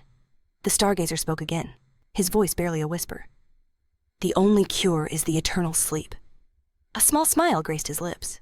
"As you can see, I decided to be a little extravagant before my final journey, and steal some time from the most famous man in our tribe." The Stargazer then asked, "And isn't time the most precious thing we have?" Rakrak smiled back faintly, remarking, "Still cracking jokes. I see." The old man affirmed with a slight nod. "I have a question," he said. "One that only you can answer." Rakrak looked at him, surprised. The Stargazer's gaze was intense. "When we die," he asked, "what becomes of us?" "This is a question for you, the first chosen one, the priest who stands closest to God. What awaits us after death?" Rakrak stared into the distance, repeating the question under his breath. "After death," the Stargazer began to muse aloud. "They say that death is merely an eternal sleep. Do you believe that?" Rakrak. Outside the tent, several black lizards continued their somber vigil. "What do you think?" the Stargazer pressed. "Will I be trapped in endless nightmares, crossing his arms?" Rakrak replied stoically. "I don't know." "Why do you believe I would have the answer to such a question?" the Stargazer explained. "Because it must be so. The blue insect god saved us when we were lost," he reasoned. "Surely, he will continue to guide us, even after we've left the world of the living. That is my faith." The Stargazer then looked at Rakrak expectantly. "Tell me, is this different from God's will?" "No," Rakrak replied. "You are right. The blue insect god has guided us every time we've lost our way. He will not abandon us, not even in death." A peaceful smile spread across the Stargazer's face. "You truly believe that?" he asked. "What kind of place do you think it will be?" the old man wondered aloud. "Will we stand face to face with God and exchange awkward greetings?" Rakrak looked up towards the stars and considered it. "That wouldn't be so bad," he suggested. Then he began to describe a vision. "I imagine a vast field, a place where we could run forever, an expanse where every step makes a light crunching sound, and the tip of your tail brushes against soft, metallic grass," Rakrak continued. "There would be a large boulder there, too, a place to lie down and rest, and the weather would always be perfect." He paused, correcting himself. No, that's not right. It would get boring if the weather was always the same. So sometimes it would be cloudy, and sometimes it would rain, and there would be a beautiful river. The stargazer smiled wistfully. I would like to have a house there, a place I could truly rest, he elaborated. Not another tent that feels like we're about to pack up and leave, but a solid home where I could finally settle down. Rak repeated the word thoughtfully. A tent. Before agreeing, I don't like tents either. The stargazer simply nodded. Figures. Saying that honestly, he wasn't a big fan of tents. He continued, explaining that an old man like him was tired of constantly being on the move. But, he mused, if his heart could just find a place to settle, he'd have no complaints for as long as he drew breath. Glancing up, he wondered aloud if there were stars in the sky. Rak followed his gaze and declared that up there, no one would be lonely. God must have made the stars as a guide, a way for them to always find their way home. Just then, a brilliantly glowing yellow butterfly materialized near the ceiling of the tent. Rak stared, his eyes wide and jaw slack, a gasp of pure wonder escaping him. With a look of utter joy, he reached out towards the luminous butterfly and asked the stargazer if he could see it too. The old stargazer, his expression weary, simply stared ahead and replied that his vision was fading to black. As the butterfly settled on Rak's finger, he turned back to the stargazer, telling him he had a gift. With his eyes still closed, the stargazer questioned him. A gift? A faint smile touched his lips as he asked if Rak was planning another one of his jokes. Rak countered with a question of his own. Are you going to refuse my gift again? As the stargazer inhaled, the magical energy from the glowing butterfly flowed into his mouth. A voice whispered that this time, he would find it much faster. Then, the butterfly lifted off and soared toward the sky. Rak scrambled to the stargazer's side, calling his name urgently. By then, the butterfly had already escaped the tent, climbing higher and higher until it finally came to rest on Nebula's finger. Nebula wondered to himself, what happens if I die in the lost world? As he contemplated the butterfly on his finger, a system window materialized before him. The message read that the conditions to create an afterlife had been met. A new prompt appeared on the screen, asking if he wished to proceed with its creation. Yes, the protagonist affirmed, realizing he had met all the requirements level, resources, faith, and a peaceful death, holding his open palms out. The glowing butterfly hovering nearby, he acknowledged that the exact conditions for that peaceful death were still a mystery. Still, he knew the afterlife was a critical feature in the lost world. Even just designing its philosophy could dramatically boost his chances of victory. The protagonist understood the basics. The wicked were condemned to eternal suffering, while the righteous went to heaven. This division wasn't just for maintaining morality, it could also serve as a training ground for warriors, much like Valhalla, gazing at the butterflies fluttering near his hands. Nebula considered how souls honed in the afterlife could eventually be sent back to Earth. This would be a massive advantage later in the game, but he knew there was no need to rush things now. He let the butterfly go, understanding this was just the beginning. Surrounded by a swarm of butterflies, Nebula spread his arms wide, realizing he could shape this afterlife however he pleased. The ancient realm looked like a boundless expanse of green fields where the butterflies danced. One of them touched down, and in that spot, under a warm sun, the stargazer appeared, lying in the soft grass. He lay there with his eyes closed for a moment before scratching his face, muttering that something was tickling him. When he opened his eyes, he stared in awe at a brilliant sky filled with fluffy clouds. He held up the hand that had been missing for so long, flexing his fingers in disbelief. He looked at his restored limb, completely bewildered, before pushing himself up and declaring that this had to be a dream. He cut himself off, realizing it was a place, looking at the rainbow, the thick clouds, and the bright sun. The stargazer remembered Rak's words. You were right, he whispered. This is the meadow you told me about. All the while, the stargazer's physical body was being cremated on an altar, surrounded by several kneeling black lizards. The stargazer realized there were no stars here, no stone houses either, and perhaps he shouldn't hope for them. A smile spread across his face as he figured he didn't really need a house or any of that anyway. The stargazer, his face beaming with happiness, looked out at the beautiful landscape and said, "This is a truly wonderful gift." He began to hum a little tune, but stopped when he glanced behind him and, to his surprise, realized there were other lizards here. He saw 4 black lizards sleeping peacefully in the meadow. Looking them over, the stargazer wondered if they'd woken up yet.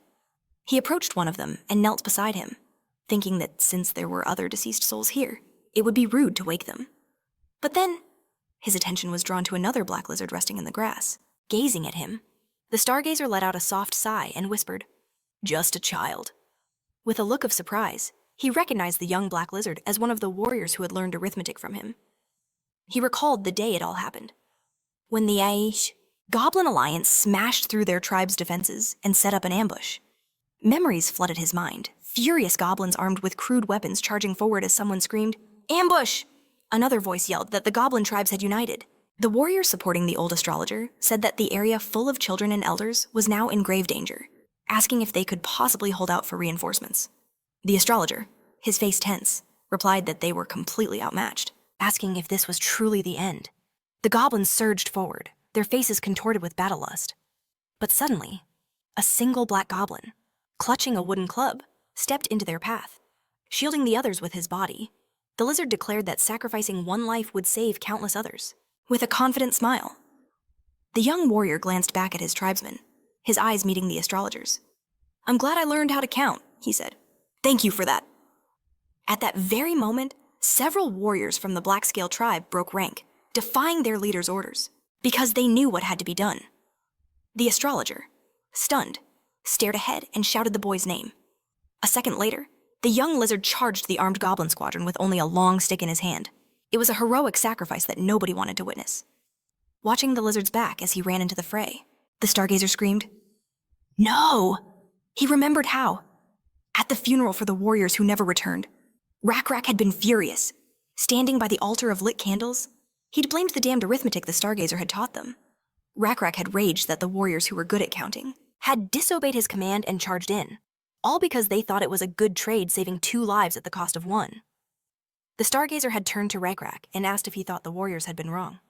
"No," Rakrak had snapped back, beginning to shout, "I'm furious because they were right, and all I can do is be angry about it." Now, that same warrior who died in battle slept peacefully on the grass, a gentle smile on his face. The stargazer reflected that after his sacrifice, other lizard warriors who'd never shown interest in arithmetic began studying it in secret. That boy had inspired so many others to learn. Pressing a hand to his face, the stargazer thought how truly glad he was to see him again. After walking through the meadow for a while, he wondered if this place was nothing but fields. "Is there nothing divine here at all?" he asked himself. Suddenly, his gaze was caught by something off to the side. He spotted a lizard's tail flicking behind a tree trunk, staring in that direction in surprise. The stargazer called out, "Who's there?" He then let out a sigh and asked the lizard to just listen. The stargazer got to his feet and gave chase as the lizard darted away, calling for it to stop and asking where it was going. But the creature didn't respond, just kept running ahead. Soon, the stargazer found himself with a look of pure astonishment on his face, his eyes shining with wonder. He thought that if there was a deity here, he had a question for them. By now, he stood before a massive structure with a domed glass roof. As the stargazer stepped inside, he wondered, "Why did you choose us?" His expression turning to shock. Peering into the structure's shadowy depths, the stargazer guessed it was because the lizards were simply a superior species, clearly favored by their deity. He then looked up to see a brilliant blue butterfly hovering before him in the dark passageway. At that moment, the stargazer wondered if perhaps they were just more useful, but he knew these were questions with no answers, and Rakrak just dismissed it as a simple coincidence. Suddenly, the doorway before him began to pulse with an intense blue light, making the stargazer think perhaps it was the only choice they had, a result of them giving it their absolute all. In the end, it meant they had fought hard, so he figured things weren't so bad. Just then, the stargazer, with a look of pure shock, stretched his hand out toward a bright light. Suddenly, his eyes gleaming with astonishment, he cried out, "What is that?" Before him was an enormous telescope mounted on a platform, its optics aimed at the night sky. Scrambling up to it, the stargazer called out to Rakra, "You were right. There are stone houses and stars here." Peering at the telescope's lens, the stargazer wondered aloud, "What is this thing?" He could tell its body was forged from brass and guessed there was some kind of crystal at its tip. The moment he looked through the eyepiece, he was stunned, thinking, "These are the stars." As he gazed at the brilliantly shining celestial bodies, he asked himself, "Is this what stars truly look like?" He stared through the lens in sheer amazement, then stepped back to look at the sky with his own eyes. Comparing the view and finding it utterly unbelievable, he finally grasped what the stars truly were, a realization that left him profoundly shocked. He knew he would have to recalculate all their movements. His eyes burned with newfound curiosity, understanding that all his prior knowledge was merely scratching the surface. The stargazer then considered that he could share this incredible discovery with the living, and he knew it would be world-changing. At that moment, Nebula appeared behind him. "You've come a long way," Nebula said to the stargazer, explaining that the afterlife isn't just a place for the dead. It also holds immense influence over the values of those who worship a deity. If you send warriors to the afterlife, their race will dream of Valhalla. If immortals arrive, their people will yearn for the land of blooming peaches. Nebula glanced at the stargazer, who was still captivated by the stars, and wondered, what if scientists learned of this place? He knew it would undoubtedly trigger immense technological progress. He turned and walked away from the observatory, reasoning that the afterlife needed to be functioning perfectly, especially since a new threat was approaching. The protagonist knew the score. A tribe with cropped ears, possessing iron technology far superior to the lizardmen's, was closing in. They had tamed saber-toothed tigers, and their tactics and movements felt unnatural.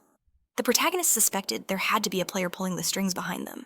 Nebula concluded that fighting them would be no easy task. But now, they had an afterlife. As numerous system windows filled with data popped up before him, Nebula thought, "So, let's prepare a worthy greeting for them." The protagonist understood that Players were expanding their territories to maintain control. He had made a wise investment in small insects and now commanded 3 massive swarms. A swarm of locusts, for example, could be used to control players who relied on farming. The protagonist knew he was operating under the radar, ensuring no one noticed his influence. He had previously used the carrier strategy, which was perfect for spreading diseases. Additionally, he had a nest strategy where various types of beetles were bred and unleashed on small territories.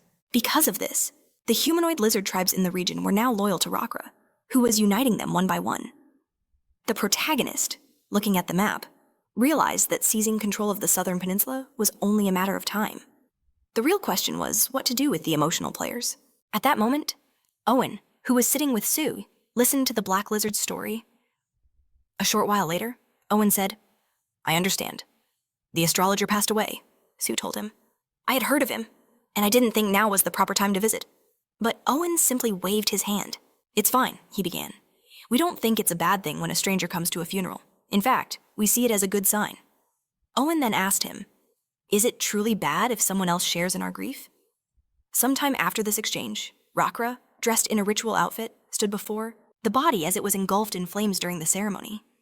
Sue, his face a mask of surprise, stared ahead and saw tears streaming down Rakra's cheeks. Sue knew that was Rakra, the chief of the Blackscale tribe, but seeing this display of emotion, he turned to Owen and asked, "Is it normal for the chief of the tribe to cry?" Owen responded with a question of his own. "Don't others cry when they're sad?" Sue admitted that they did, but added, "Chiefs usually don't do that in front of their tribesmen. They have to maintain their authority." Just then, Rakra wiped the tears from his face with his hand. "Authority?" Owen asked Sue again. He then noted that he understood the concept. Before posing another question to Sue, if the chief reveals his weakness, will the warriors under his command believe their leader is weak? With a smile, Owen waved his hand and told Sue not to even try imposing that idea on the humanoid lizards, because they wouldn't understand it anyway. Sue asked him why. Owen replied by telling him that what they have is something they respect far more than authority. Just then, a confident-looking warrior, his face a mask of concentration as he stared ahead, Wei opened his mouth to ask another question, but just then, Owen raised his hand with a smile and called out a greeting to Rakrak. "Owen," Rakrak replied, "welcome back." He then expressed his delight that Owen had managed to arrive for the funeral. Owen confirmed that he had. Rakrak's attention then shifted to Wei. "And who is this with you?" he asked. Owen clarified. "This person has come to carry out an order from the Lord of Automation." Wei introduced himself by name, bowing with a hand to his chest and stating that he was from Automation. Approached Rakra and whispered some information into his ear. Rakra replied, "Okay," and turned to stare directly at Sue. Shortly after these events, inside a closed tent guarded by 2 spear-wielding lizards, Rakra sat cross-legged and addressed Sue. "You must be exhausted after your journey," he began. "However, I must inform you that we will not be sleeping tonight." Following this, Rakra expressed his hope that Sui would understand this was their tradition. Sui replied, "It's perfectly fine," and added, "First of all, I hope you will accept this from me." In the next moment, Sue reached a hand under his jacket and began to pull out some kind of bundle. He placed the bundle in front of him and, gesturing to it with his palm, explained that this was a gift for the chieftain from the Lord of Automation. From this bundle, Rakra took out an object and, upon examining it, said that it was a salt stone. Sue affirmed this, explaining that it was a specialty they were very proud of. Then, with a proud smile, Sui explained that this was the first salt stone the Lord of Automation was giving them, and it required nothing in return.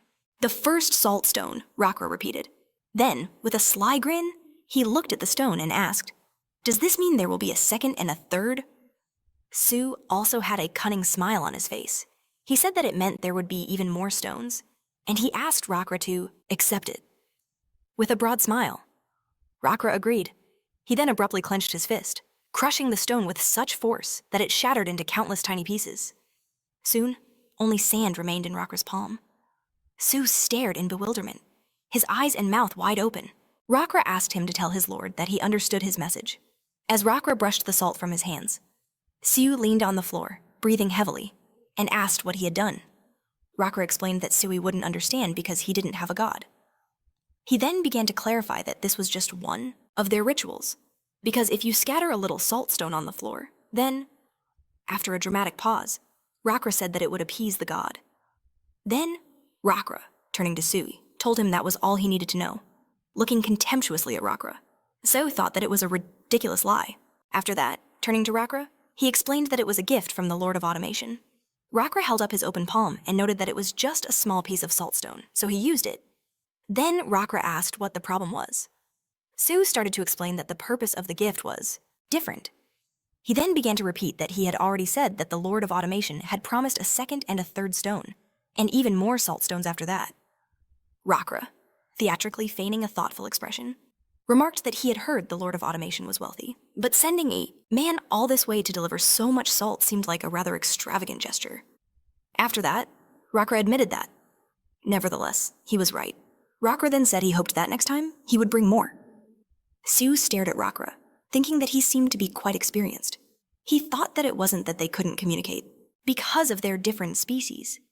Rather, he was unpleasant but not impolite, and he had diplomatically conveyed his refusal. Rakra asked Sui if it was time for him to go home. Rakra then commented that he, like his people, spoke with dignity, and they didn't like to embed hidden meanings in their words. And if something like that did happen, he was accustomed to resolving it through history, with a serious expression, looking straight ahead. Sue said that he also lacked such talents, so if he didn't appreciate diplomatic rhetoric, Sue asked Rakra to speak directly. After that, Sui figured that he must have understood the offer. But why? Rakra shot him down instantly, holding up a finger. He explained that, for starters, he doesn't take offers that have already been refused by others, and he's not one for collecting things. If someone already said no once, Rakra pressed, doesn't that just mean it's a bad deal? We stared back, his eyes wide with shock, and stammered, "What?" He then scrambled to explain that it wasn't like that the Lord of Automation had made this offer exclusively to him. Rakra answered with a firm no, then asked if he seriously thought Owen had just randomly stumbled upon him, and by some stroke of luck, brought him all the way here. Recalling how Owen had whispered information into his ear, Rakra told we that according to Owen, he had come from the north, not the west.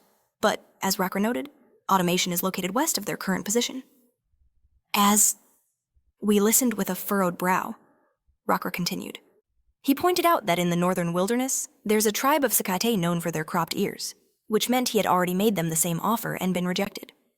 Rakra held out his open palm and asked, "Now, why don't you tell me everything, honestly?"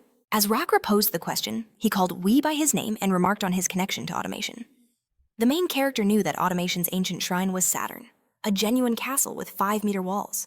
It was impossible to find one in its original state anymore, but the Mud Soldiers had somehow managed to repair it, making it a true miracle of a lost world.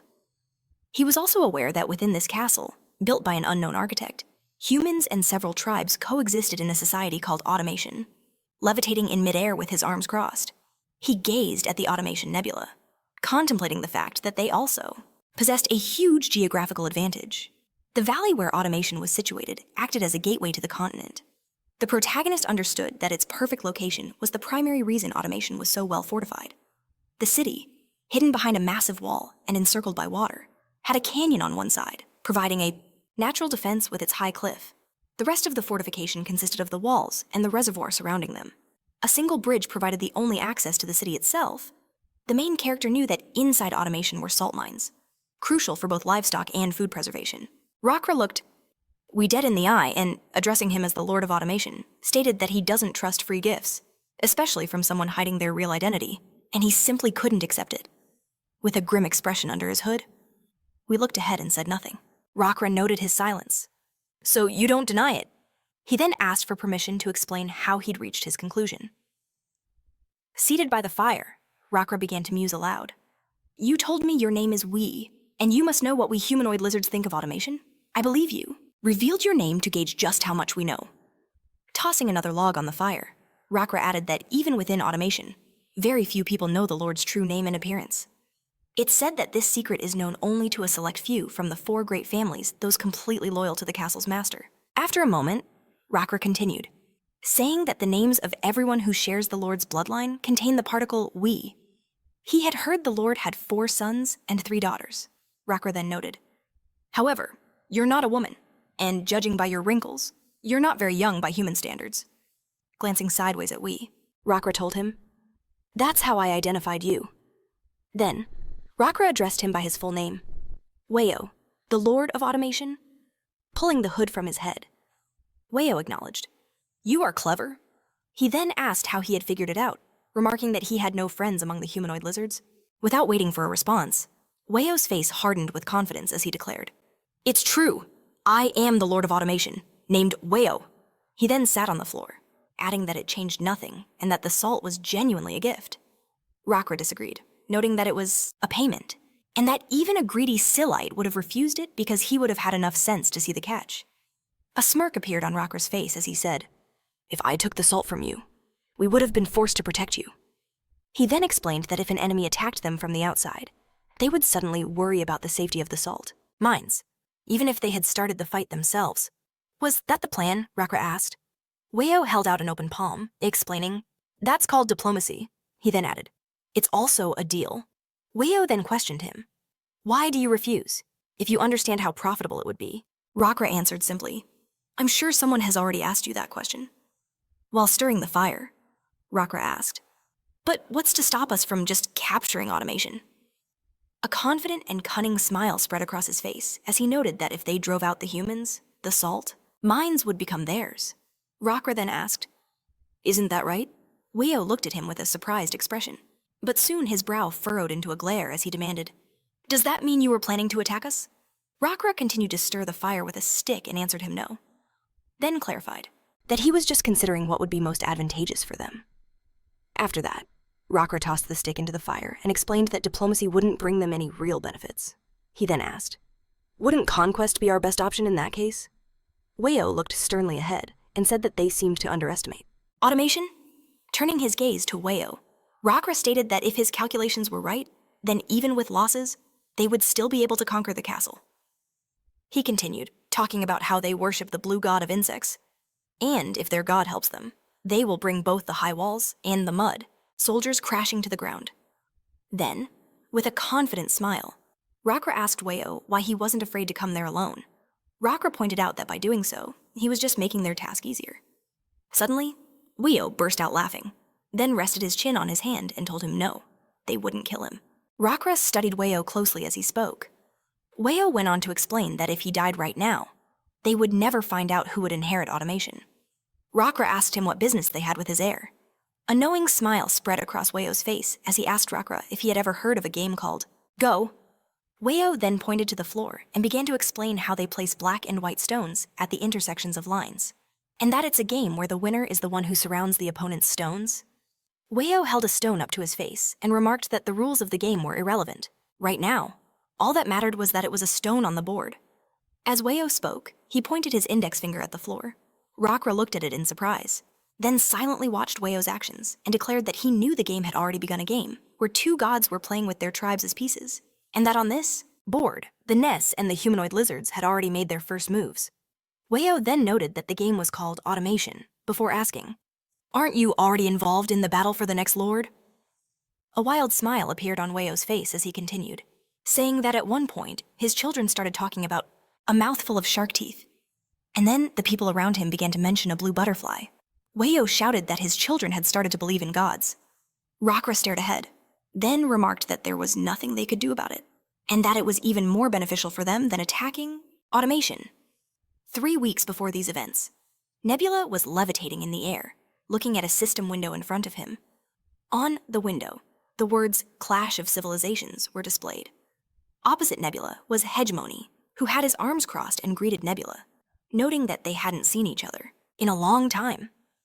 The protagonist asked him when they had become friends. Hegemony asked in confusion if he didn't remember how they used to play together in the latest version of The Lost World. The protagonist, ignoring the question, asked Hegemony why, other than this nonsense. He had sent him a request for communication. Hegemony asked again, bewildered. Nonsense. After that, he furiously asked Nebula if this was all just nonsense to him. The protagonist noted that he was already bored by the fact that he was being hit with the same old strategy. At that moment, Nebula emotionlessly pointed his finger at the system window with the "Clash of Civilizations" message. Nebula's words infuriated Hegemony, causing him to grab his head and shout in a rage that this time he would win and that Nebula was finished.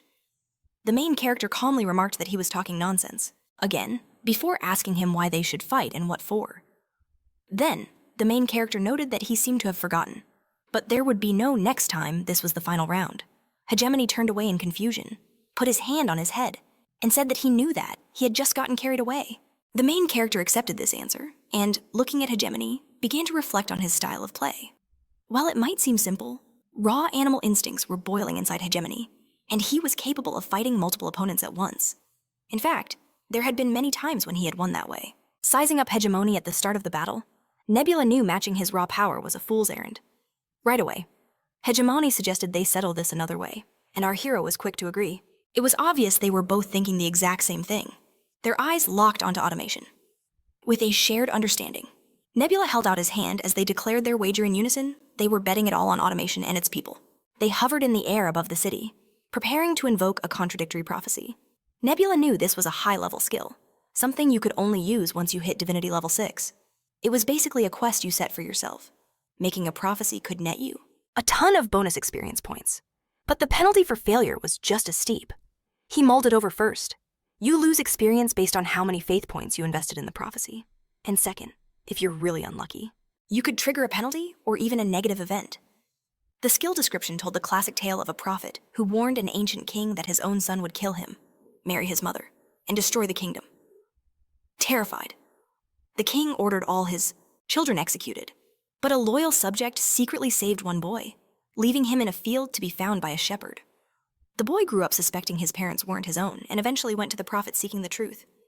But instead of answering, the prophet just told him he was fated to sleep with his mother and kill his father. The boy, who loved his adoptive parents dearly, fled his home to escape that fate. The story cut off there. Staring at Hegemony, Nebula wondered what would happen when two players made opposite prophecies.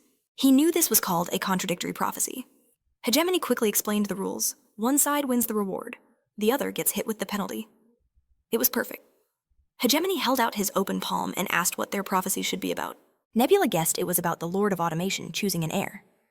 Hegemony confirmed it, adding that the Lord of Automation changes regularly, and only the castle's owner knows how long their reign will last.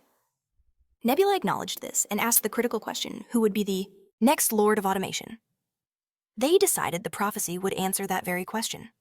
Hegemony, looking at the system window in front of him, stated that they had to pick one of the current Lord's 5 children. Nebula, gazing at his own screen, laid out the terms if they each chose a different candidate and predicted they would take over the castle. Their prophecies would directly oppose each other. Hegemony noted the list of candidates and asked Nebula if he wanted a rundown on each of them. A system window popped up in front of Nebula. He agreed, saying that would be great. The first face appeared. Hegemony explained this was Dan, the eldest child, who was over 30 years old. At 30 years old, Hegemony continued, he's sharp, and Wayo trusts him. He's also the frontrunner, backed by 2 of the 4 major families in the castle. Then, a second face appeared on the screen. Hegemony identified him as the second son, Jun, Dan's half-brother. Hegemony explained that Jun is seen as a weakling who rarely appears in public. Rumor has it he has no ambition to become the heir, and only his mother's family supports him. Next, the third candidate appeared. Hegemony said this was the third child, Jean. She was almost 30 and also Dan's full sister. According to Hegemony, she's seen in public often, but keeps her background hidden. He thinks she has a knack for dealing with rough types, like hunters. Plus, she has the support of the remaining families. Then, the face of a young girl appeared. This, Hegemony said, was the fourth daughter, Kang, just a little over 20 years old, with a different mother from the others. He added that her mother was likely dead. And there was something unsettling about Kang's appearance, as if she was cursed. Because of this, her entire family, including the Lord himself, despises her. Another girl appeared. Hegemony identified her as the last daughter, Men, only 10 years old. He noted that she's said to be a prodigy, incredibly talented at everything she attempts. He figured that being the youngest, she had become her father's favorite. With all the candidates displayed, Hegemony turned to Nebula. So, what do you think? Are we making this bet or what? He suggested Nebula might need some time to think, but Nebula shot him down. Let's decide right now. He then proposed they write down their predictions separately first, then reveal them to see if they were different. Hegemony agreed, and Nebula said it was time to begin. A system message for a contradictory prediction popped up. It asked if he wished to create one with the player Hegemony. A stark warning followed, stating that he would suffer massive losses if his prophecy failed to come true. The system urged him to reconsider before proceeding. Nebula confidently hit accept. Are you in? He asked. Hegemony confirmed he was. Our hero then touched his system window. A moment later, Hegemony's prophecy appeared he had bet on the second son, Ryun, to become the heir, but player Nebula's prophecy declared that the fourth child, Wong, would be the next heir of automation. Hegemony stared, a look of pure shock on his face. Nebula could tell his choice was completely unexpected. He simply crossed his arms and remarked, "It's a reasonable choice. This is good." He then casually added that he just clicked yes. Hegemony was utterly bewildered. He threw his fist into the air and roared, "What now?" He then smashed his fist into the space in front of him, bellowing, "Let's do this." Bright energy erupted from the point of impact. A notification appeared. A contradictory prophecy between player Hegemony and player Nebula had been accepted. Meanwhile, Rakrak and Wayo were sitting by a fire, staring into the flames. Wayo was thinking about how he'd come here to track down the source of rumors that had been spreading for 3 weeks. Those same rumors had drawn 2 powerful tribes toward automation, both so numerous they would be a nightmare to handle. Seeing Rakrak's grin, Wayo knew the lizards had to be involved. He figured that surviving his meeting with the leaders of both tribes meant he was just a pawn on the board, which strangely gave him a bit of confidence. Rakrak picked up a fresh log and said that it was all simple. If you ignore diplomacy and respect, you can only choose one him, Sakor. He then listed the options him or the lizards, the evil god of teeth, or the blue god of insects. With that, Rakrak tossed the log into the fire. Wayo replied that it wasn't that simple. He believed the real question was about which option was less dangerous. It was like being faced with a saber-toothed tiger and a cockatoo and having to stick your head in one of their mouths. Rakrak just grinned, saying that sounded terrifying, then asked if it wasn't better to just stick his head in the cockatoo's beak. Wayo replied that Sate had told him to choose the saber-toothed tiger's mouth. Sitting before the stones, Wayo mused that if he could get the cockatoo and the tiger to fight each other, the winner would be too exhausted to be a threat. Rakrak responded, "That sounds like a retreat." He pointed out that Wayo was talking as if he wasn't going to make a decision right now. Rakrak then added that he realized Wayo had accepted his fate as a mere pawn on the board. Wayo had no answer for that. He stood up, pulled his hood over his head, and said, "That's enough. I have one last question." Staring intently at Rakrak, Wayo said that eventually, Rakrak would also become a pawn on the board. He asked, "Doesn't that irritate you or scare you?" With a calm smile, Rakrak gazed at the fire and simply said he would answer when it was all over. Wayo accepted this and walked away, deciding there was no need for a send-off. As he left the Lizardman camp, his own people emerged from the shadows to help him. Wayo quickly shaved and changed his clothes. Soon after which, he spurred his horse, galloping onward as a single tear fell, landing on the man riding closely behind. The man looked up in confusion at Wayo, who was now pulling far ahead, breaking away from their followers. 3 weeks ago, near the high, rocky mountains, a woman's hand clung desperately to a ledge. It was Kongu, gasping for breath. With a strained look, she gripped the stone, trying to pull herself up while cursing her terrible luck. She couldn't believe this was happening, muttering that at least it was only silk. Down below, the shattered remains of her cart lay in a heap, tangled in fine fabric, rocky outcrop. As Keong hoisted herself onto the next ledge, She wondered how everything had led to this moment. Her mind swirled with memories of people calling her cursed. She could still hear their whispers, claiming she had killed her mother during childbirth, and questioning if she was even human. Kyung recalled her confusion as two horns sprouted from her forehead. They said trouble had plagued her since childhood at 13. She fell down the market stairs. At 14, she was framed for stealing salt and jailed for 4 days. At 15, it had plunged into a ravine, and this was no laughing matter. She had very nearly died. As she struggled to climb, she remembered that time a water jar fell on her head, or when that pack of wild dogs chased her for miles. Honestly, compared to that, she figured this whole ordeal was practically nothing. Her body trembled with the effort. She screamed at herself, safe in frustration. Did I really think I could haul that cart all the way here? Looking up at the cliff face, she cursed again. All that silk was now completely gone. She had nowhere else to get a foothold. One of her boots was shorter than the other. Her ankle was scraped raw by the sharp rock, but she decided it wasn't a big deal. If there was one thing she excelled at, it was enduring pain. Kyung resolved to push up with both feet at once, convinced she could make it. But just then, a voice called down to her from above. Need a hand? Looking up in astonishment, Kong saw him, a humanoid lizard, reaching down for her. Are you going to take it? The lizard man asked calmly. Or should I just keep holding my arm out over the abyss? Stunned, she stared at him and asked, Who are you? A lizard man, the creature simply remarked. I don't think this is the best time for introductions, Kong shot back. I have nothing to give you. I'm completely broke. The lizard man grasped her hand firmly. That's fine, he said, effortlessly pulling her up onto the ledge. Everything is all right. I won't be taking anything from you. A moment later, he gestured to the treacherous path. This road is barely wide enough for a single person. You've got a sheer cliff on one side and a rock slide waiting to happen on the other. He then turned to her and asked, What were you possibly thinking, trying to navigate this path with a fully loaded cart? Kyung replied. If I hadn't lost my nerve, none of this would have happened.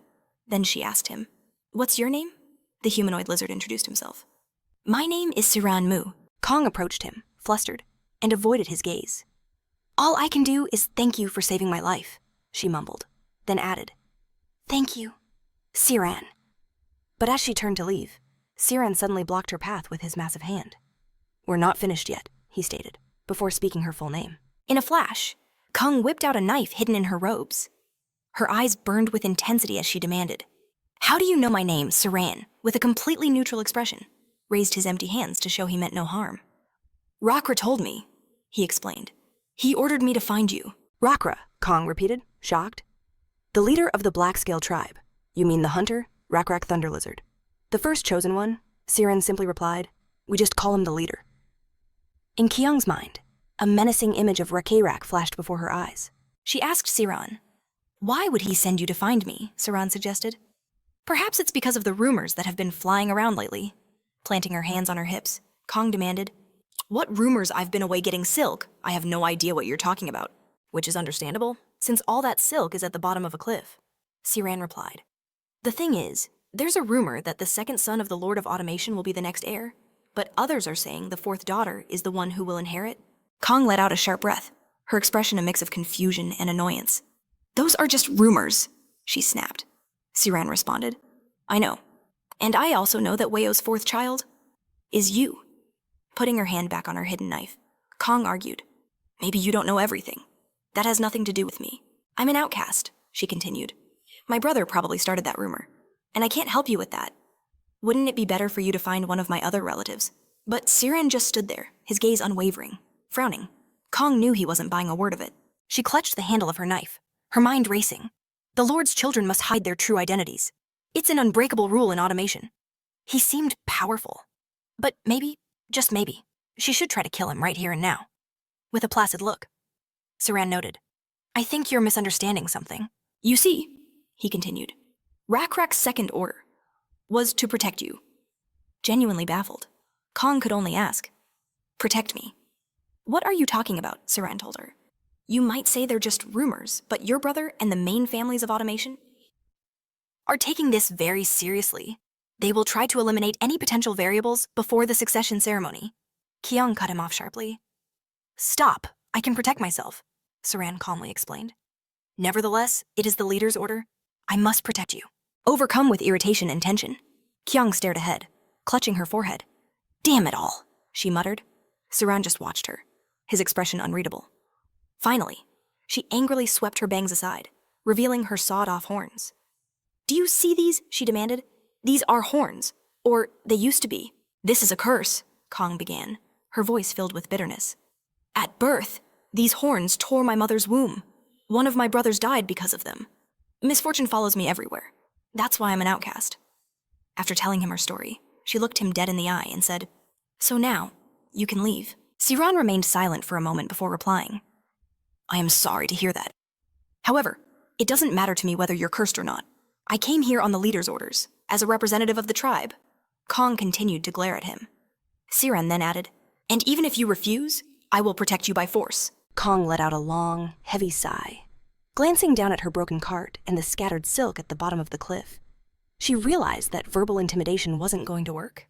It looked like she was stuck with this massive, powerful lizard man. Then a thought struck her. Wait, if his job is to protect my life, that means he has to rescue me even if I put myself in danger on purpose. After considering this, Kong declared, "First, we need to get that silk. I'm going down to get it." Saran glanced at her injured leg. "Like that? Do you really think—" "That's even possible?" he asked. "There are more effective ways to persuade me. You know, you could simply ask."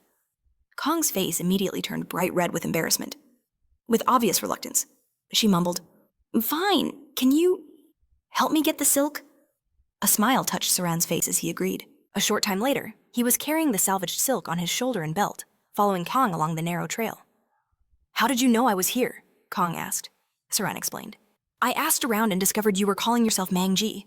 He then asked, "Do you prefer that name?" Kong just repeated his name. She then asked, "Why would my trading partners give up information about me so easily?" Siren answered, "1 bag of salt. That's all it took for everyone I spoke to tell me everything." He continued, "They said you were planning a big silk trade, but nobody knew where you were getting it from. I was also told you took a cart and never came back," he said. "They assumed you'd cheated them. Apparently, you vanished a few days ago after leaving through the back gate of automation." Kong reacted with embarrassed silence. Saran then asked, "Don't you think you've already lost their trust?" Kong covered her blushing face with her hands. After a moment, Siren pointed ahead, noting, "In any case, the automation castle is on the horizon." Kong nodded. "I see it. Only a few merchants know about this path. When I get back, I'm meeting with the Gu family to discuss the silk sale." Suddenly, Siran lunged forward, grabbing Kong and shielding her body with his own. A sharp object shot through the air, piercing his palm completely. Blood immediately began to spray from the wound. Kong screamed out in shock and confusion. "Your hand, Siran." His face a mask of calm, clenched the knife embedded in his palm. "Rakrak was right," he said grimly. "Someone is already trying to kill you." At that moment, several goblins wearing masks emerged from around a bend in the path. Saran declared, "The battle for the inheritance has begun." Soon after, all of the attacking goblins were neatly tied up with silk, sitting with miserable looks on their faces. Surveying the scene, Siran remarked, "Delightful." Kyung turned to him and asked, "So, you're a pretty good fighter, huh?" She paused, then added, "I always heard that among the local lizard warriors. Ura was the tribe's most renowned warrior, Siran, asked Kyung if she was familiar with Ura, recognizing him as their finest fighter. As he was speaking, he was also tending to the wounds of the very goblin who had just attacked them. Siren then revealed that Ura was the one who had taught him to fight. Stunned, Kyung stared back and asked, "If he taught you how to heal as well?" Her eyes fixed on the goblin's neatly bandaged hand. Saran shook his head, explaining he'd learned that particular skill while serving under Jiao. A look of shock crossed Kyung's face as she wondered, "What's his story?" She knew Jiao was in charge of the tribe's internal affairs. She was essentially the female version of Rakrak, which meant being Jiao's servant was the same as being her puppet. Kyung's mind reeled. He learned combat from Ura.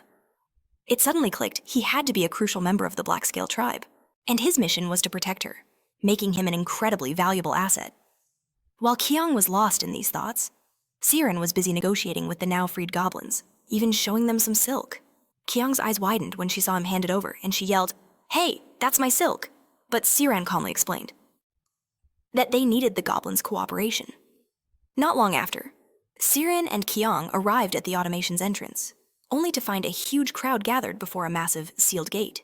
Kyung stared in disbelief, asking, "Are the castle gates actually closed?" She then noticed a guard physically blocking the entrance with an outstretched arm. "They're controlling the flow of people," she murmured. Kyung approached a fox-like woman, apologized for interrupting, and asked why the automation was sealed off. The fox woman immediately shot back. "You're a silk trader, aren't you?" Then, the fox explained that it didn't matter. They weren't getting in anyway. The word was that the automation was closed indefinitely. Another beast man standing nearby added that even if they could get inside, there was no way of getting back out. Apparently, nobody had any idea what was going on in there. Kyung listened with a shocked expression that slowly morphed into a deep frown. What happened in the automation, she wondered.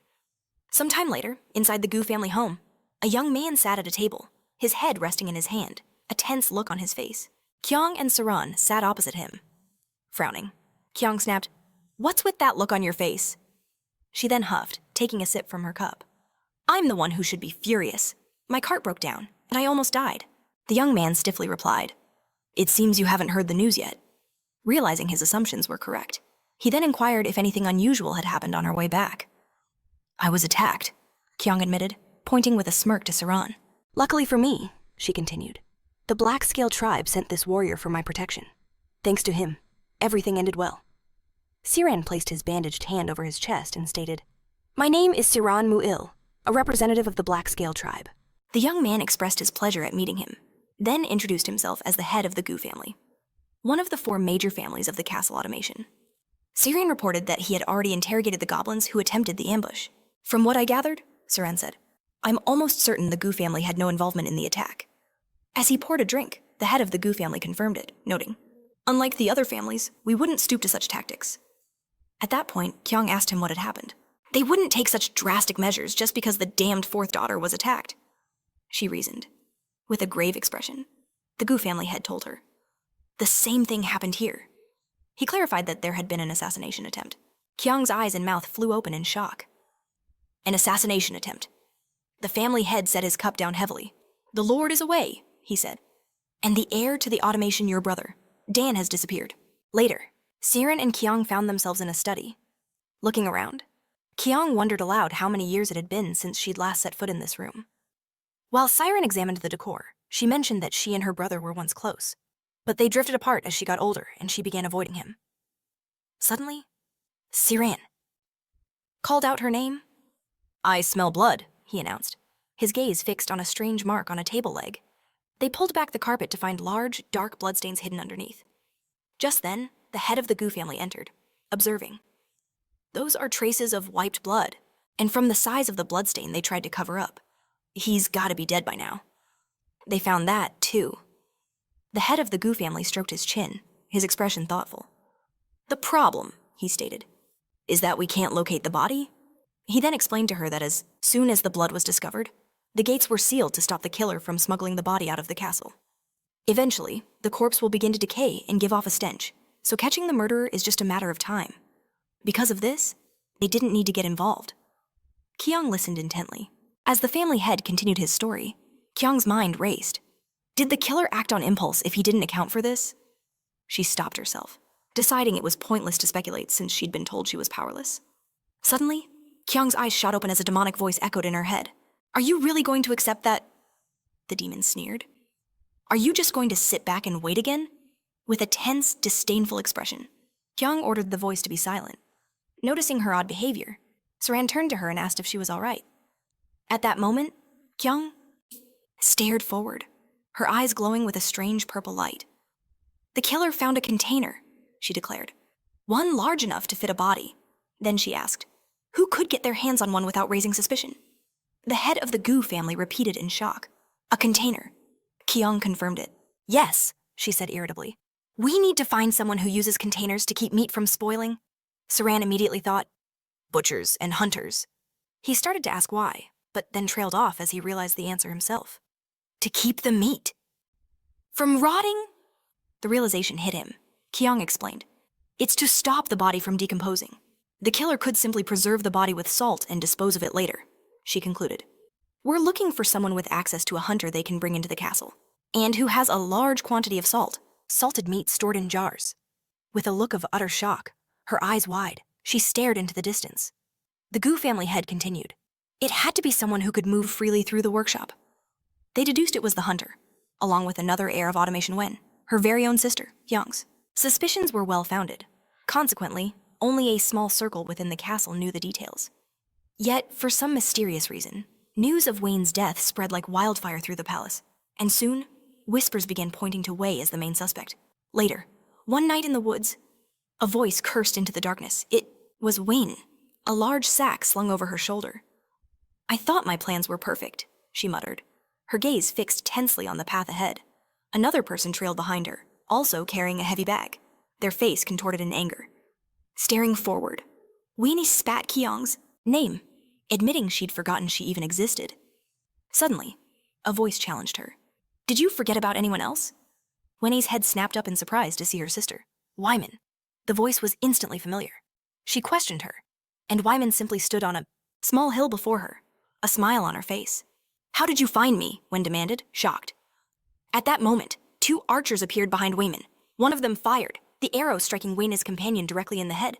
Blood sprayed everywhere as Wayne glared with rage. She stared daggers at Wyman, who asked with mock innocence, "Why so angry?" Wayman then pointed out that her companion had done nothing wrong.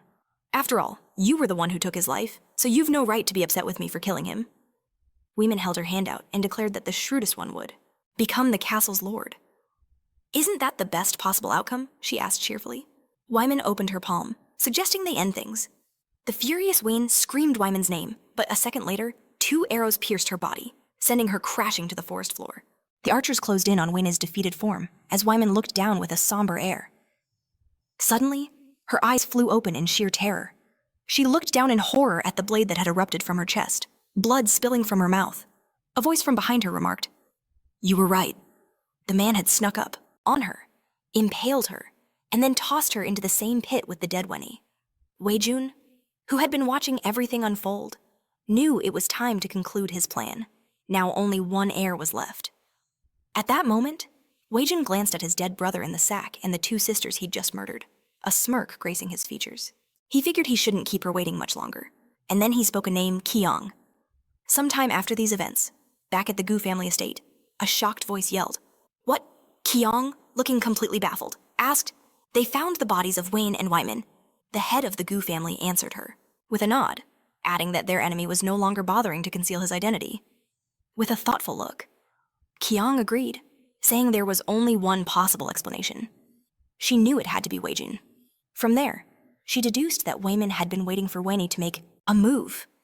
At the same time, Kyung realized Wei-jun knew about Wyman's intentions and was waiting for the 2 of them to meet so he could eliminate them both in a single stroke. Kyung then reasoned that even if the goblin attack was Wen's plan, it all made sense. If Siran hadn't appeared, people would have just assumed she was murdered by bandits, and no one would have suspected a thing. The Gu family head, with a serious look, observed that she was now directly in the line of fire. Kyung simply replied that this was to be expected. With a grim expression, the family head said, "To be honest, the Gu family recently convened a meeting." Holding a cup, Kyung studied him intently before taking a drink. A confident smile touched her lips as she asked, "What is the Gu family's position?" with a pensive expression on his face, and his hand on his chin. The Gu family leader said, "I can't be sure, but it's obvious people are betting on Wei-jun, but we..." At that, Kyung shot him a questioning glance. The family head then told her, "We've decided to bet on you." Kyung thanked him, after which the head of the MHIS Gu family explained that it was a balanced decision reached after careful consideration, not an impulsive or emotional one. Standing, Kyung acknowledged his point. The head of the Gu family then implored her, "For this reason, you must try to survive." As Kyung walked out into the street, with Siran, she turned back to the Gu family head and promised that she would try, once he was alone again. He continued to sip from his cup. Walking down the street, Kyung steeled her resolve, thinking that she had to survive. She understood that, at last, someone believed in this cursed body of hers. Afterward, small horns quickly sprouted from her forehead, touching them. Kyung let out a heavy breath. Sometime later, one of the men declared, "The issue isn't just surviving an attack. We have to capture Wei-jun." Another man seated near a goblin pointed out that the Saninta families were on his side, then asked how they could possibly manage it. A different person asked if they needed to win over the Su family. Kyung, also in the room, touched her forehead and said that something felt strange. At that moment, the men in the room with her said that, frankly, they didn't need the Su family's backing. Another voice argued that Weijin had two families supporting him while they only had one. Asking how they could possibly succeed without more allies? Siran turned to Kyung and remarked that if this was because of her horns, then so be it. Kyung, with a tense look, said she knew, and then admitted she had stopped filing them down. Siran appeared shocked, exclaiming that if he'd known the horns bled so much, he never would have let her attempt to cut them. Kyung simply told him that she does it constantly. She then rested her head in her hand and told him to drop it, stating she wasn't going to discuss her horns. While in the room with the head of the Gu family, 2 other men, and 4 goblins, Kyung confessed that she just couldn't adjust to her current reality. Because this is so different from just 2 weeks ago, Siren suggested. Think of it as payment for all the danger you've faced recently. Abruptly, a man burst into the room shouting, "There's news from outside the castle." He then yelled that the lord of the castle is returning. Kyung stared at him, completely surprised. As the others began to murmur about the lord's return, Kyung asked the messenger, "When is he coming back?" Approaching her, the man replied, "He's in no hurry, but I expect he'll arrive by tomorrow morning." The man then added that he had a message from the scouts intended only for her. He leaned in as Kyung asked what it was. As he began to whisper in her ear, he couldn't get a word out before blood suddenly burst from his mouth. A look of utter shock crossed the man's face as he stared at Saran, who glared back menacingly. A knife dropped from the man's hand as a goblin's blade pierced clean through his back. Kyung calmly watched the knife clatter to the floor, after which they realized he'd been about to draw it himself. Someone asked, was this man from the Gu family? The head of the family confirmed it with a grim expression, adding, "But it appears he was bribed." Siren grimly noted that not even the Gu family could be trusted now. Several goblins then swarmed the doorway the assassin had used. A goblin lookout screamed from outside as the sounds of a battle erupted. The head of the Gu family turned to Kyung with an urgent expression and ordered her to run, realizing, it seems that worthless Weijin wants to finish this before the Lord arrives. At that very moment, a battle was taking place. Just outside the Gu family estate between members of different clans. A moment later, Kyung peered into a hole in the floor and said, "To be honest, I hoped I would never have to resort to this." But Siren pointed out that it was their safest escape route and there was nothing to be done about it. Even if she hated the option, they had no choice. They both stared down into a foul ditch where flies were buzzing. Climbing into the opening, Kyung simply said, "I'm going." While Siren was still explaining their lack of options, she confidently jumped down, then held her hand up. "Well, where is it?" she asked, telling him to hurry. As Siren followed her down, he remarked that her stomach was stronger than he thought. Kyung explained that she was used to it. While they walked through the sewage, she told him she'd fallen into a cesspool as a child. Siren, walking behind her, suggested, "Am I imagining things? Or was that far more dangerous than you're letting on?" Kyung confirmed it was, adding that she almost died down there. Saran asked if it was because of a leaky floor. Kyung recounted how she got trapped in a pile of sewage and had to navigate the pitch-black sewer to get out unharmed, with a faint smile. Darkness recalled thinking her life was over as she saw glowing orbs dancing above her. She explained how she pursued these lights, and upon catching one, discovered they were just insects she had mistaken for fireflies. Siran, however, pointed out that such bugs are not native to this area. A surprised Kong could only ask, "What?" before noticing the creatures were indeed all around them. She then questioned, "Didn't she say she caught one?" Siren pondered this, finding it deeply curious that these bugs were appearing so far from their natural habitat. Perhaps it's a different species. Siren mused aloud as they came upon a doorway with a set of stairs. He pointed, explaining he'd found it while scouting the area earlier, noting that it was the entrance to the Gu family's private hunting lodge. As they began to ascend, Saran turned to Kyung. "I'll go in first," he stated firmly. "You wait here. If too much time passes and I don't return, run in the opposite direction immediately."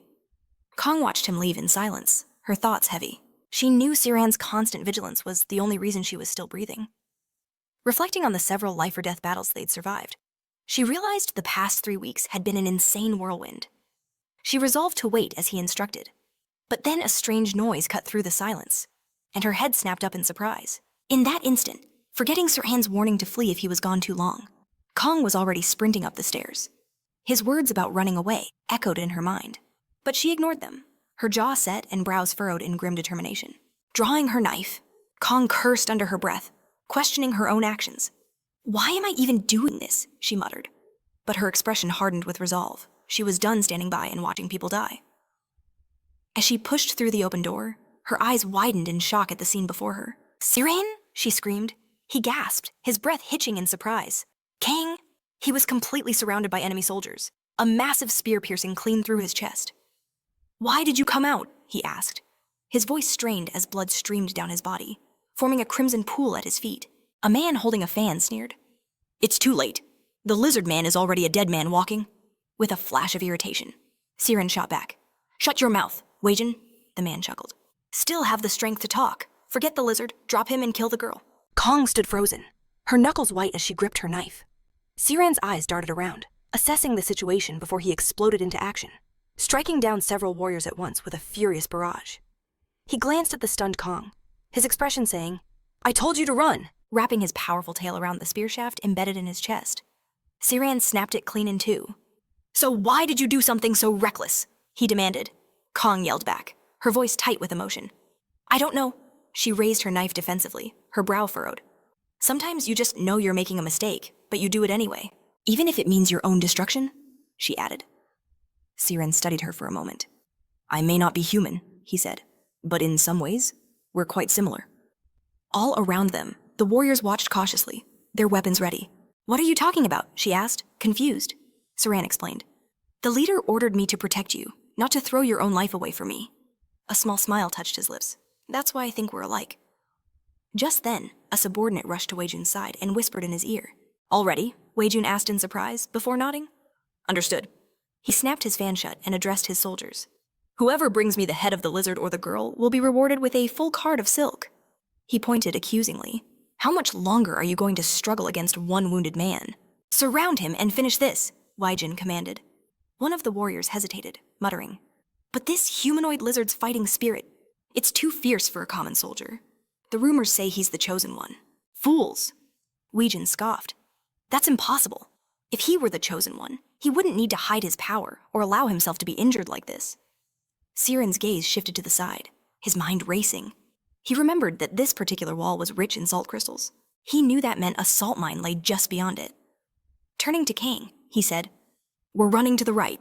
She glanced over, bewildered. Into the wall. Siren's eyes glinted with confidence. Weijun was right. I'm not the chosen one. But that doesn't mean I'm not a skilled warrior. I am the second strongest of all the humanoid lizards. But history only ever remembers the first. As the soldiers charged, Siren shouted, Remember, we run to the right, Kong cried out. But it's just a wall, Siren calmly replied. Not for long. In the next moment, they darted sideways, and Siren slammed his entire body into the wall. It exploded outward in a shower of stone and dust, leaving Kong staring with her mouth and eyes wide open in disbelief. The soldiers, along with Weijun, were equally stunned. After them, Weijun roared, cursing loudly as his men scrambled into the newly formed passage. Blood continued to pour from the gash in Siren's torso. Are you okay? Kong yelled, helping him to his feet. Just hold on, she urged, guiding the wounded Siren deeper into the dark cave. A short while later, Kong let out a sigh of exhaustion as they faced a solid wall. It's a dead end. She turned to Siren. Can you rest for a bit? His clothes were soaked in his own blood as he shook his head. No, he grunted, clutching the wound. If I pull this blade out, I'll bleed out in seconds. In a pained voice, Kong could only agree. Suddenly, Siren's expression softened. Are you crying? He asked gently. Kong snapped back. Don't ask me that. She covered her face, her body trembling. I wasn't sure, Siren said softly, watching her. Are you crying for me? Her response was a sharp yes before she burst out. What's the point of even trying if... In the end, everyone dies anyway. Her face was flushed, tears streaming down her cheeks. It's always like this. Nothing but bad things ever happen, Siren asked gently. Do you think it's because of the curse? He then turned to her fully. Tell me, how many times have we faced death in the last 3 weeks? And yet, we survived every single time. Didn't we? He pressed. Looking at the tear-stricken girl, he explained, most people would call that luck. The thought suddenly struck Kong like lightning. She wasn't cursed. She was lucky. Do you remember when we first met? Siren asked. I climbed down that cliff for silk, he continued. And I noticed something off about your cart. The device holding the axles in place looked like it had been deliberately damaged. He laid it all out for her. You took that cart right before the official battle for succession began. And all those strange things that happened to you in the past, too. It was too suspicious. Even the floorboards in the cesspool breaking so easily. Siren looked her right in the eye. It seems to me that someone has been trying to kill you this whole time. The demon in his sword, now conscious, added, That's right, you knew it too, didn't you? The demon asked. Kong stared ahead, stunned, as the demon continued. The one who's been trying to kill you is... Just then, the light of torches filled the cavern, and a soldier shouted, There they are, another voice called out. It's the lizard and Kiang, Weijin appeared, smiling smugly. The lizard has lost a lot of blood, he observed. And you're in a salt mine now. There will be no breaking through these walls to escape this time. Weijin pointed his fan directly at them. Kill them both! At his command, the warriors charged. Siran immediately positioned himself in front of Kong, shielding her with his body as they braced for the attack. Kong clenched her jaw, her resolve hardening. This time, if she was going to die, she wouldn't blame some curse. It would be her own doing. Siran looked ahead, his expression weary. We could really use some of that luck right about now, he muttered. Just as the soldiers were about to strike, a blinding light erupted, stopping them in their tracks. A swirling, magical energy materialized between them and their attackers. Everyone stared at the luminous cloud in utter confusion. What is that? Weijun demanded. A spirit materialized within the salt mine, its voice echoing as it introduced itself as Pachi-Chi. The creature unfurled its magnificent wings, bathing the cavern in magical energy. Siren and Kiang stared in bewilderment as she repeated the name. Pachi-Chi. The spirit then turned its attention to Siran, addressing him directly, calling him by his full name and declaring him the Chosen One. The warriors exchanged confused glances. The Chosen One? Another one muttered. That can't be right. Weijun trembled with rage, screaming that they had been so close to succeeding. He then called the warriors fools, demanding to know why they were just standing there. He then challenged them, asking if they truly wanted to live with the regret of not siding with the gnolls. In a fury, Weijun shouted that this was all nonsense and that if they were too afraid to get close, they should just shoot. Pachi-Chi turned to Siren, informing him that they had some obstacles ahead. Siren, with a look of pure surprise, turned to Pachi-Chi and pointed out that their tribe had only ever had 5 chosen ones. He then asked if this meant he was now the 6th, or if someone had died. After a moment of silence, Pachi-Chi confirmed that the astrologer had passed away. Siran reacted with shock, simply saying, What? After this, Pachi-Chi told Siran that he was the 2nd bravest person in the entire tribe, and his qualities were more than enough to qualify him as a chosen one who would now carry out the will of God. Spreading his wings wide, Pachi-Chi began to radiate a dazzling magical energy from his body, explaining to Siran that he could now wield divine power as long as he fulfilled God's will. From that moment on, Siran could only stare ahead in astonishment, and a moment later, Pachi-Chi vanished. Weijun addressed his warriors, demanding to know what they were doing. Pointing forward, Weijun yelled that the monster was gone, after which he ordered them to attack. With a smirk, Siran gripped the blade of the spear that was still embedded in his stomach. Kiang cried out his name in alarm, but Siran, his eyes now glowing brightly with magical power, assured her that everything was fine and he was okay. With a swift movement, Siran ripped the spear from his abdomen. He then began to concentrate a dense, crackling magical energy in his palm. Looking at the approaching warriors, Siran remarked that, firstly, he had stopped the bleeding, and secondly, the pain was actually waking him up a bit. He then noted that he doubted these guys had any idea what was really going on. A confident smile appeared on Kiang's face as she asked him what the plan was, holding a hand out in front of her. Siran said that she would have to explain it to them. Grinning, Kiang covered her ears with her hands, just as a series of massive energy explosions echoed. Throughout the salt mine, the warriors shrieked in agony as electrical energy surged through their bodies. Weijun could only watch in absolute horror. The remaining warriors, seeing their comrades fall, began to scream in terror and flee, realizing that he truly was the chosen one. Weijun looked on, paralyzed with fear, and soon after, he spun around and ran in the opposite direction. Siran let out a heavy breath and stared ahead. Kiang remarked that his power was incredible and then asked if he was okay. Siran confirmed that he was Kiang, looking at the bodies of the fallen warriors, asked Siren that if he possessed such power, why would the Black Scale tribe ever bother fighting the tribe with the cropped ears, placing a hand on his face? Siren said that he thought he was starting to understand the reason. He didn't think this power could be used without a dire need, as it felt like it was consuming his very psyche. That was why. Owen was constantly smoking. With a worried look, Kiang asked him if he was all right. Siran assured her he was, explaining that he was just a little exhausted. He added that he could still fight and felt much better now that the bleeding had stopped, suggesting that they should get going. A moment later, another warrior was struck by an electric discharge, letting out a piercing scream. Siran unleashed his newfound electric abilities on the opponents as they pressed forward. Hegemony, who was watching the events unfold through his system window, took a deep breath and muttered that he couldn't allow things to continue this way. After that, Hegemony mentally reached out to Nebula, telling him that this wasn't what he wanted. Suddenly, both Siran and Kyung froze, their expressions filled with surprise.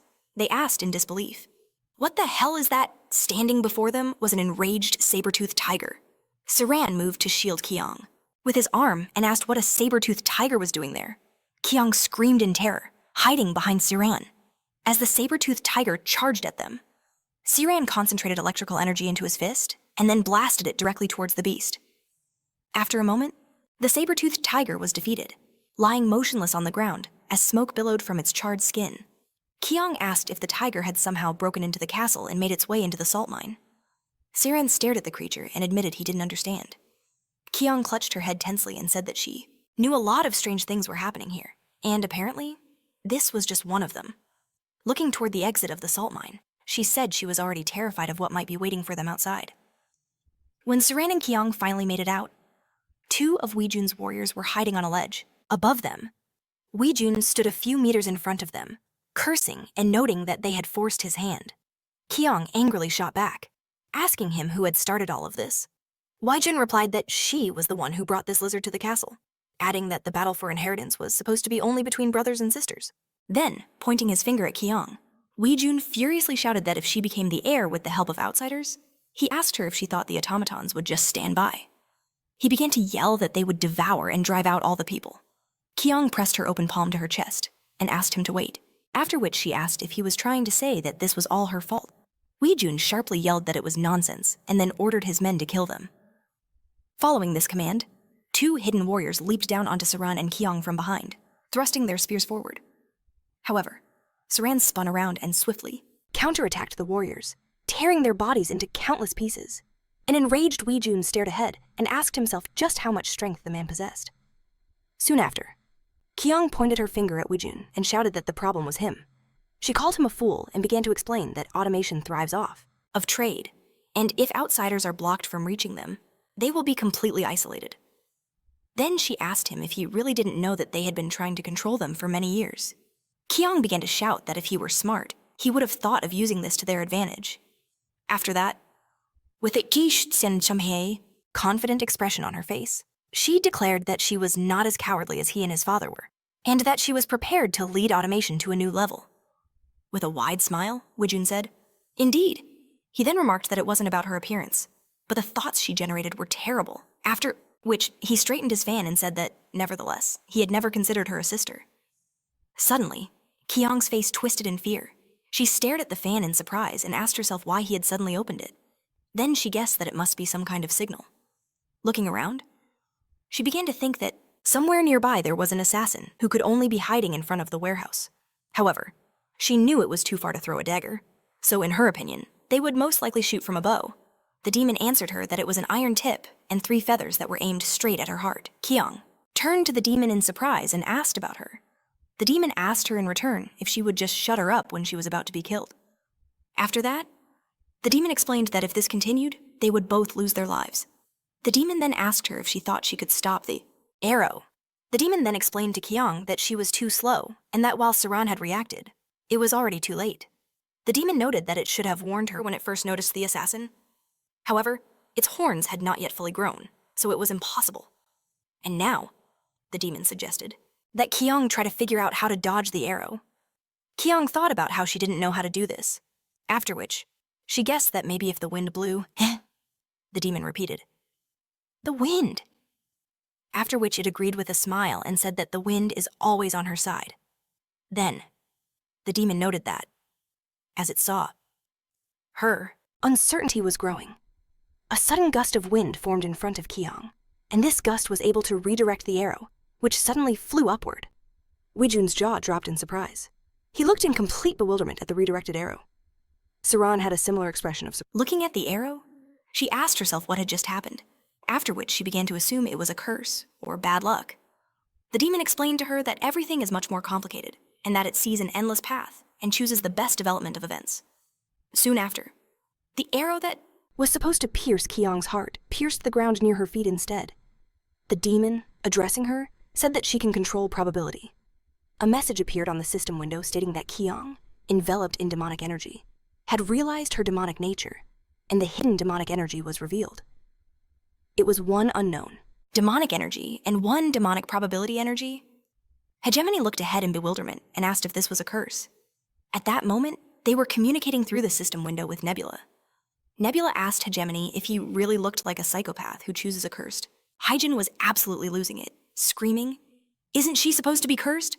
He grabbed his head, practically tearing his hair out as he yelled, "How is this even possible?" He shouted that her character profile explicitly stated she was cursed. So where in the world did a demonic spirit suddenly pop up from?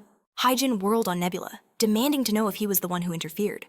But our protagonist, glancing at the system window where he was communicating with the GM, calmly explained that Kyung's description was like this from the very beginning, even before they entered this world.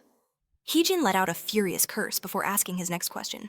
"But how did you know she was a demon?" Nebula admitted that. Honestly, he wasn't completely sure at first. While he initially thought it was just a curse of terrible luck, it eventually became clear that many of those so-called unlucky events were actually deliberate attempts to kill Kyung. And he pieced it all together from one specific case. It was the incident with the cesspool. Everything unfolded because the servants had seen the weak floorboards long before Kyung walked over them. Nebula remembered the moment she plunged into the filth, lying there with a look of pure disgust on her face and complaining that she couldn't even go to the toilet normally anymore. Our hero realized that even when she was injured, buried alive, or moments from death, Kyung always, somehow, came out alive and perfectly fine. As Nebula recalled all these close calls from her life, he understood that what she possessed wasn't the worst kind of curse, but rather, the greatest kind of luck. It was a power one might call probability magic. Nebula knew that having someone with a demonic spirit on his side was a huge asset. Just then, a triumphant scream of "Done!" came from the system window in front of Hyjin, followed by a voice declaring, "It's over!" Hyjin grinned, pointing a finger at his screen with smug satisfaction. He boasted that summoning his saber-toothed tiger was the winning move. "I've won!" Hyjin shouted with glee. Our protagonist noted that he was sorry to burst his bubble, before asking, "But who exactly told you that you won?" Hyjin paused, realizing he still hadn't actually killed Weijun yet. Hyjin asked him if he had any better ideas. At that exact moment, Wyo, the Lord of Automation, arrived on horseback. Surveying the scene, he commanded Kyung and Weijun to stop. A grin spread across Hyjin's face. "It's all over now," he chirped. "The Lord of the Castle has returned, which means all the families in Automation have to stop their infighting." Our protagonist shot him a questioning glance. Hyjin elaborated, explaining that Wyo would want to resolve this mess immediately by simply declaring the heir, suggesting he might do it right then and there. Hyjin then confidently stated that Wyo would declare Weijun his successor. Hyjin reasoned that since he and Weijun shared the same political views, Kyung would be completely powerless. After all, killing Wyo would be both useless and stupid, as the other clans would never approve of it. Our hero simply answered him with a no, and then asked, "And what if you're wrong?" Our protagonist pressed, "Why are you so convinced Wyo will choose Weijun instead of Kyung?" At that time, Wyo approached Kyung and Weijun, who were still in a standoff. Holding up his open palm, Wyo declared that there was no need for any more fighting, and that he would choose a successor right here and now. Kyung addressed Wyo as her father, telling him she needed to say something first. Wyo looked at Kyung and remarked, "Horns," before noticing that she had grown them again. In response, Kyung simply noted that he had shaved his beard. Wyo then asked her what she wanted to say, and Kyung closed her eyes and lowered her head. Then, she lifted her gaze, looked him dead in the eye, and confidently asked, "Why have you been trying to kill me all this time?" At that moment, the huge crowd of Automation's residents surrounding them stood with their jaws hanging open, completely stunned by what they had just heard. Weijun's eyes also widened as he stared ahead in surprise. A baffled Wyo asked Kyung when she had realized the truth. With a faint smile, Kyung replied that she had known for a very long time, but had been deceiving herself because she refused to believe it until the very end. Then she asked why her own father would try to kill her. Kyung went on, saying that her mother died during childbirth, and the stigma of that curse had haunted her whole life. She touched her horn, noting that the entire story was a lie, a fiction invented by her father. With a tense expression, Wyo looked down at the floor. He said that she had wanted to give birth to a child, even though she was frail. He explained that this was why she passed away from sickness right after Kyung was born. Memories from that day surfaced in Rio's mind, and he said that Rio was special to him, and losing her was more painful for him than she could possibly imagine. He stated that in that moment, the word curse came to his mind, and he began to believe that Rio died because of Kyung's curse and her protruding horns. Rio confessed that from then on, being the lord of the castle became an unbearable burden, and all he had left was the very child who had taken something so precious from him, and he couldn't just leave her be. With a sad expression, Weo lowered his head in shame. Kyung held up a hand and said that this was all she wanted to know. Then, she asked him to do whatever he considered necessary from now on. A confused Weo agreed with her. Suddenly, Weijun rushed up to him, and addressing him as father, reminded him that he was deciding the fate of automation. Weijun then asked if he was going to let guilt influence his decision, looking ahead gloomily. Weo turned to Weijun and told him not to worry. He noted that while he was an old man, in such matters he would judge not as their father, but as the lord of automation. Weo knew he was just a piece on the god's chessboard, and this was his last decision to make freely. He lifted his head and prepared to announce his choice. At that moment, Haijin was frantically praying to every god he could think of, but our protagonist thought that it wouldn't work because they were the wrong gods. Suddenly, our protagonist looked ahead with a sharp expression, sensing that something was happening and he needed to watch carefully. He saw a thick, dark energy radiating from Kyung's demonic spirit. The demon told Kyung that her father's lip was twitching, a sign that he was about to name her the next mistress of automation. Kyung stared forward with a thoughtful expression, and the demon observed that she was still worried, asking her why. Kyung told the demon that her father was trying to escape his guilt. If rumors were to spread around the castle that the lord tried to kill his child and then handed over his position out of that guilt, Weijun's supporters would definitely latch on to that narrative and spread it everywhere. With a serious expression, Kyung noted that people would doubt her worthiness, believing she only got her position due to circumstances beyond her control. She understood that the 4 families and the residents of Automation Castle would not follow her, and the position of Lord of the Castle would be in jeopardy. Kyung realized with absolute certainty that she could not become her father's successor. She had to achieve this title herself. Immediately after that, Kyung abruptly raised her hand and declared that she had changed her mind. Weo asked her what she meant, in confusion. Kyung explained that she had thought it over and realized that no matter who he wanted her to be, she should become the lord of the castle. Then, with a confident expression on her face, she looked ahead, pressed her palm to her chest, and ordered him to hand over the powers of the head of automation to her. Siren and Weijun looked at her in astonishment. After a moment, Weijun asked in annoyance, "What?" He then abruptly turned to Weo and asked him if he saw what was happening, shouting that she was now threatening him. Weo cut Weijun off by putting an open palm in front of him. Weo, looking at Kyung, agreed with her and suggested she try with a large army behind him. Weo said that he wondered how she would deal with the soldiers in front of her if she had the courage to threaten him. Kyung pointed her hand towards Siran, who was standing next to her. He understood the gesture and put his palm forward and began to demonstratively condense magical electrical energy in it. Weo looked at this tensely. Kyung then explained that, as they could see, this was the chosen one from the Black Scale tribe, and she didn't know if he was capable of killing everyone here. While Kyung was talking, many warriors with frightened and worried expressions looked at Siran's electrical energy. Kyung continued to say that. However, Siran could at least kill her father and escape with her. Weijun sharply shouted that this was not true, and that the lizard was already wounded and exhausted. Weo, however, looked carefully ahead, thinking about the settlement of the Black Scale tribe he had seen, as well as the powers of their chosen one. He came to the conclusion that he clearly remembered their leader, Rakrak. Weo understood perfectly well that Rakrak was a terrifying lizard man. In addition, Weo understood that the chosen one was here to force him to make a certain decision. He assumed that this is probably how the gods play with people, like pieces on a board. Weo turned to Kyung and noted that, however, as she knows, automation is something special. And if he dies without naming it, Weo then pressed the issue, asking who she thought would become the next lord. Kong's expression hardened with confidence. She admitted it wasn't her desire, but if forced, she would summon the Black Scale tribe to her side. With the tribe's might, she declared she would purge the castle and rule over the ashes alone. This sent Weijun into a complete frenzy, his eyes and mouth wide in shock as he screamed that her true, monstrous nature was finally on display. "It all makes sense now," he shrieked.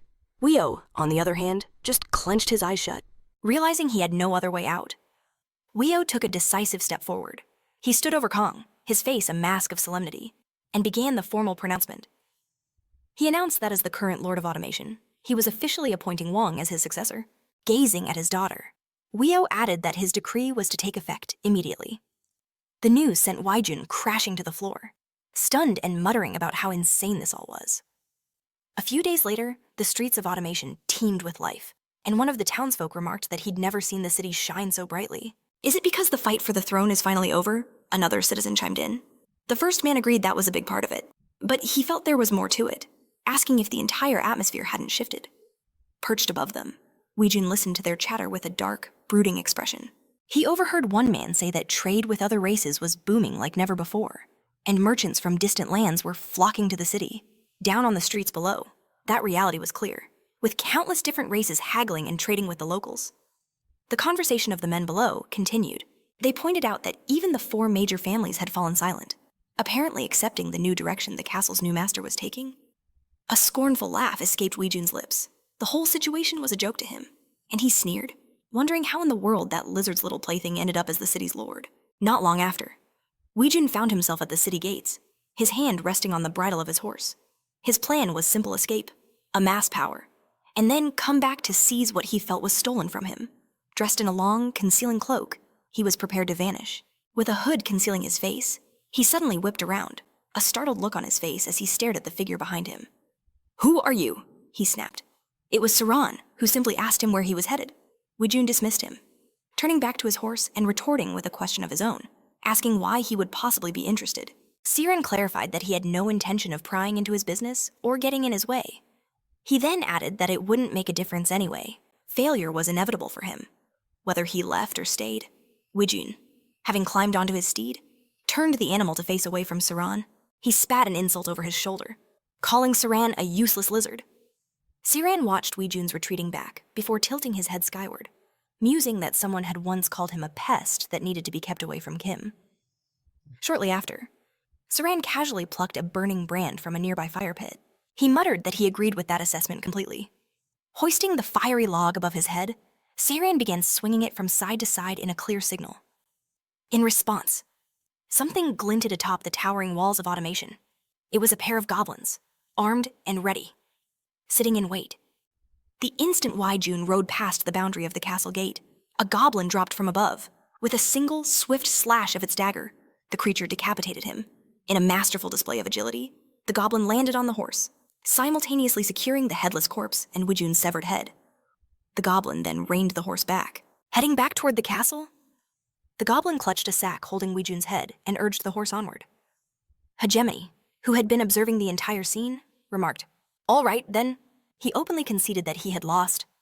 Our protagonist, speaking to him via the system interface, commented on his composed tone.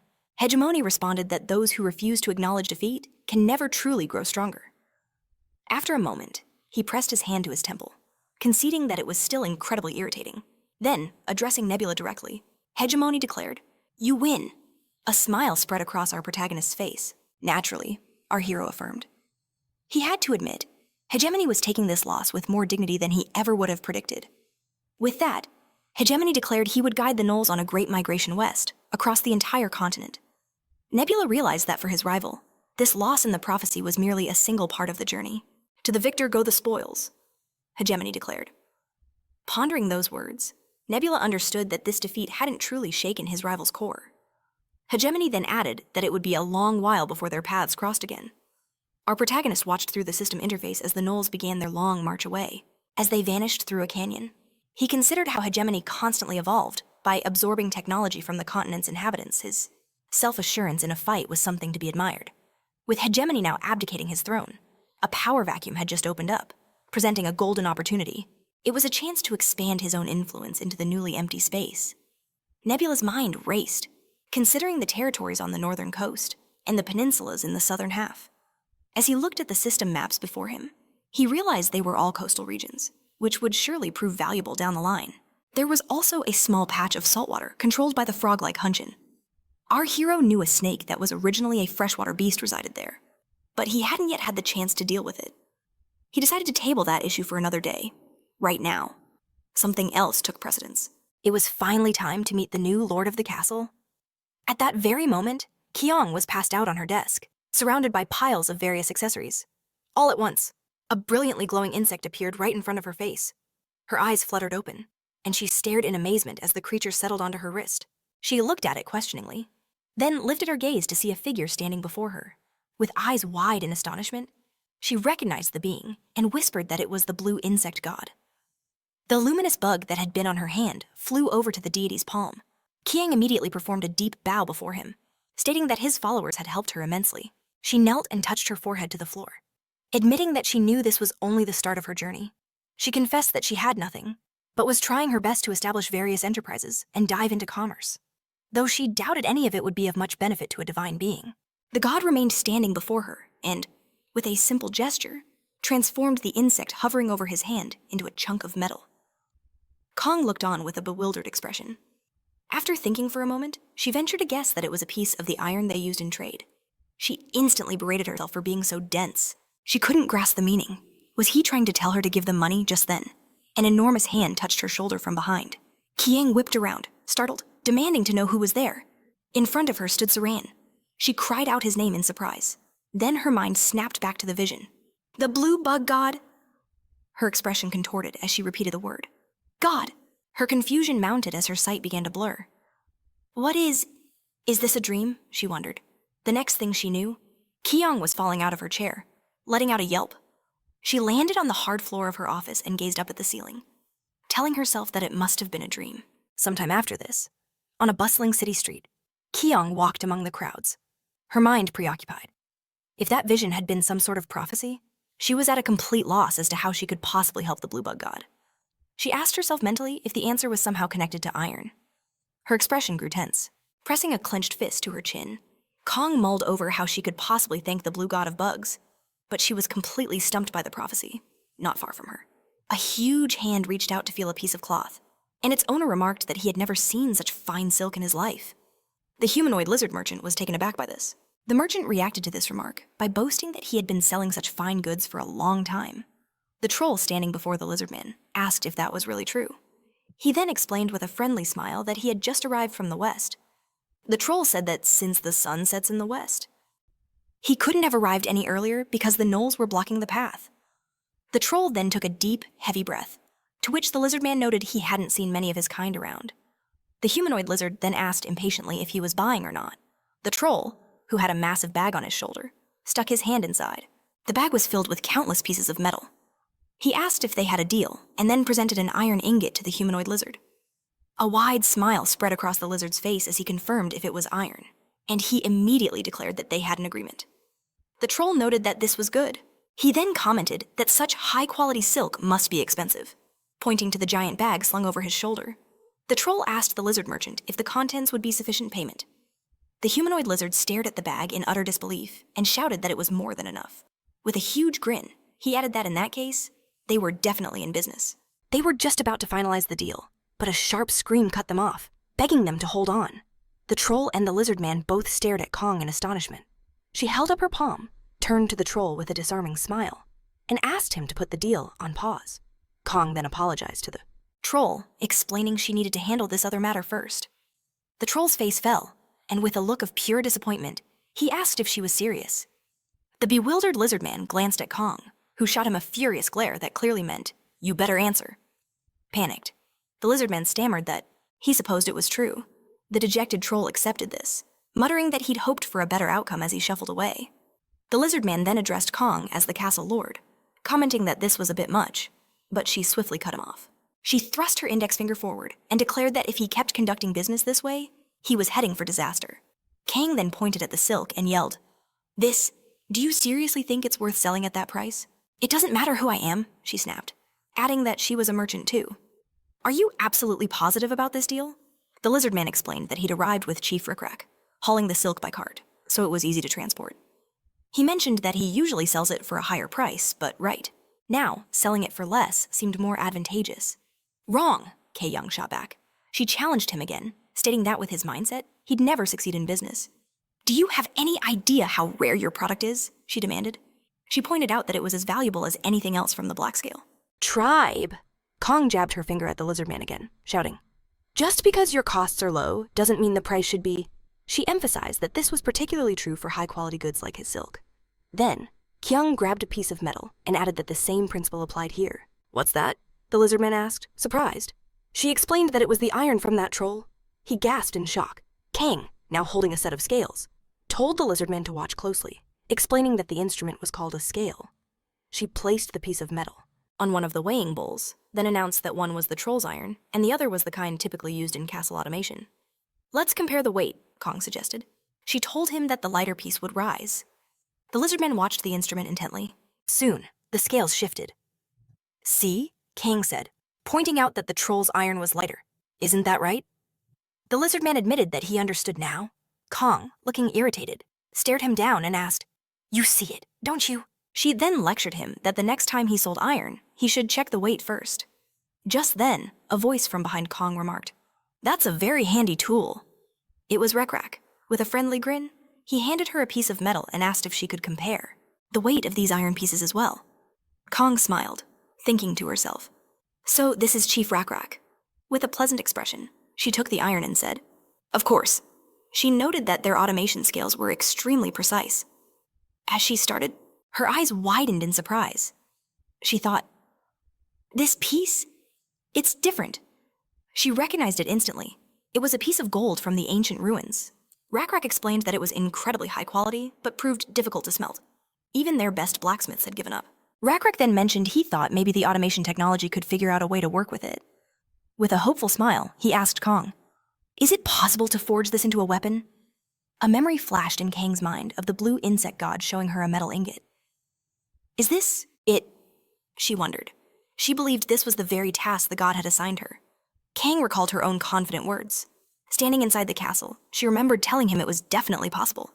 But now, staring at the metal in her hands, she worried. What if she had to tell him it was a failure? Wouldn't her reputation as the Lord of Automation be shattered? Looking at the blacksmith bowing before her, Kong wondered why she had been so overconfident in front of Chief Rekrak. Still, she remembered the man himself had claimed he could handle it, which was why she'd been so sure. The blacksmith, his face tense, looked up and exclaimed, "Of course, Gigji! That was the order. But this metal is the strangest I've ever seen. Normally, you strike it once. This thing takes 30, maybe even 40 strikes, with no guarantee of success." The man explained he had been hammering it with all his strength for half a day and had only managed to forge a single spear tip. He said he couldn't even begin the next part of the job. Kae-young suggested that maybe a rest would help before he continued. The blacksmith threw his hands up in defeat.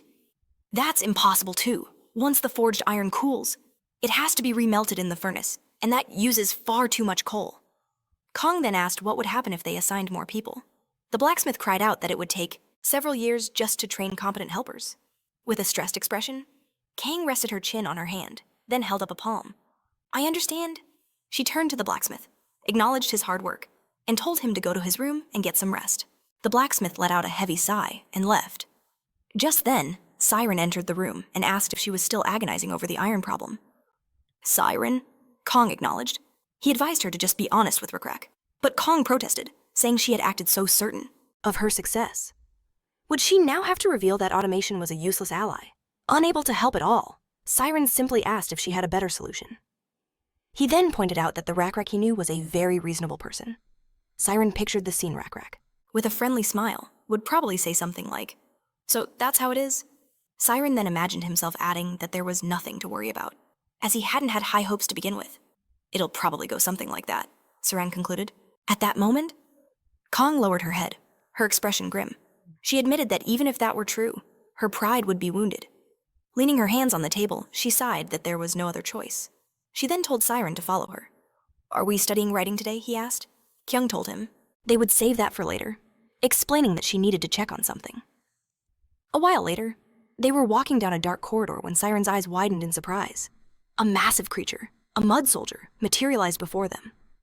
Kong walked forward, explaining that the mud soldiers of automation were created here, in the deepest part of the palace, and while they restore automation on their own, they couldn't be controlled at will. "But," Kim added, "this isn't what I wanted to show you." Pushing open a heavy door into a dim chamber, she said, "It's in here." As the door swung open, a gust of wind swept through, rustling her hair. Inside was a colossal wooden wheel, churning a powerful current of water. Siren, standing beside Kong, stared in awe. He said he had never seen anything like it in his life. Kong crossed her arms, explaining that this was the power source for all of automation. Since it was located in the heart of the palace, there was no fear of enemy attacks. Kyung then looked ahead, adding that there was just one more thing to consider. She pointed out that the flowing water and the wheel generated immense, non-stop power. Siren remarked that it was like a blacksmith who never tired. Kong agreed, but noted that they didn't know how automation had utilized this energy. Siren, Kong said, I don't intend to. Use this power just for iron. Saran looked at her, stunned. Looking up with renewed determination, Kong declared, With this, I'm going to change automation. Will you help me? Saran was silent for a moment before replying.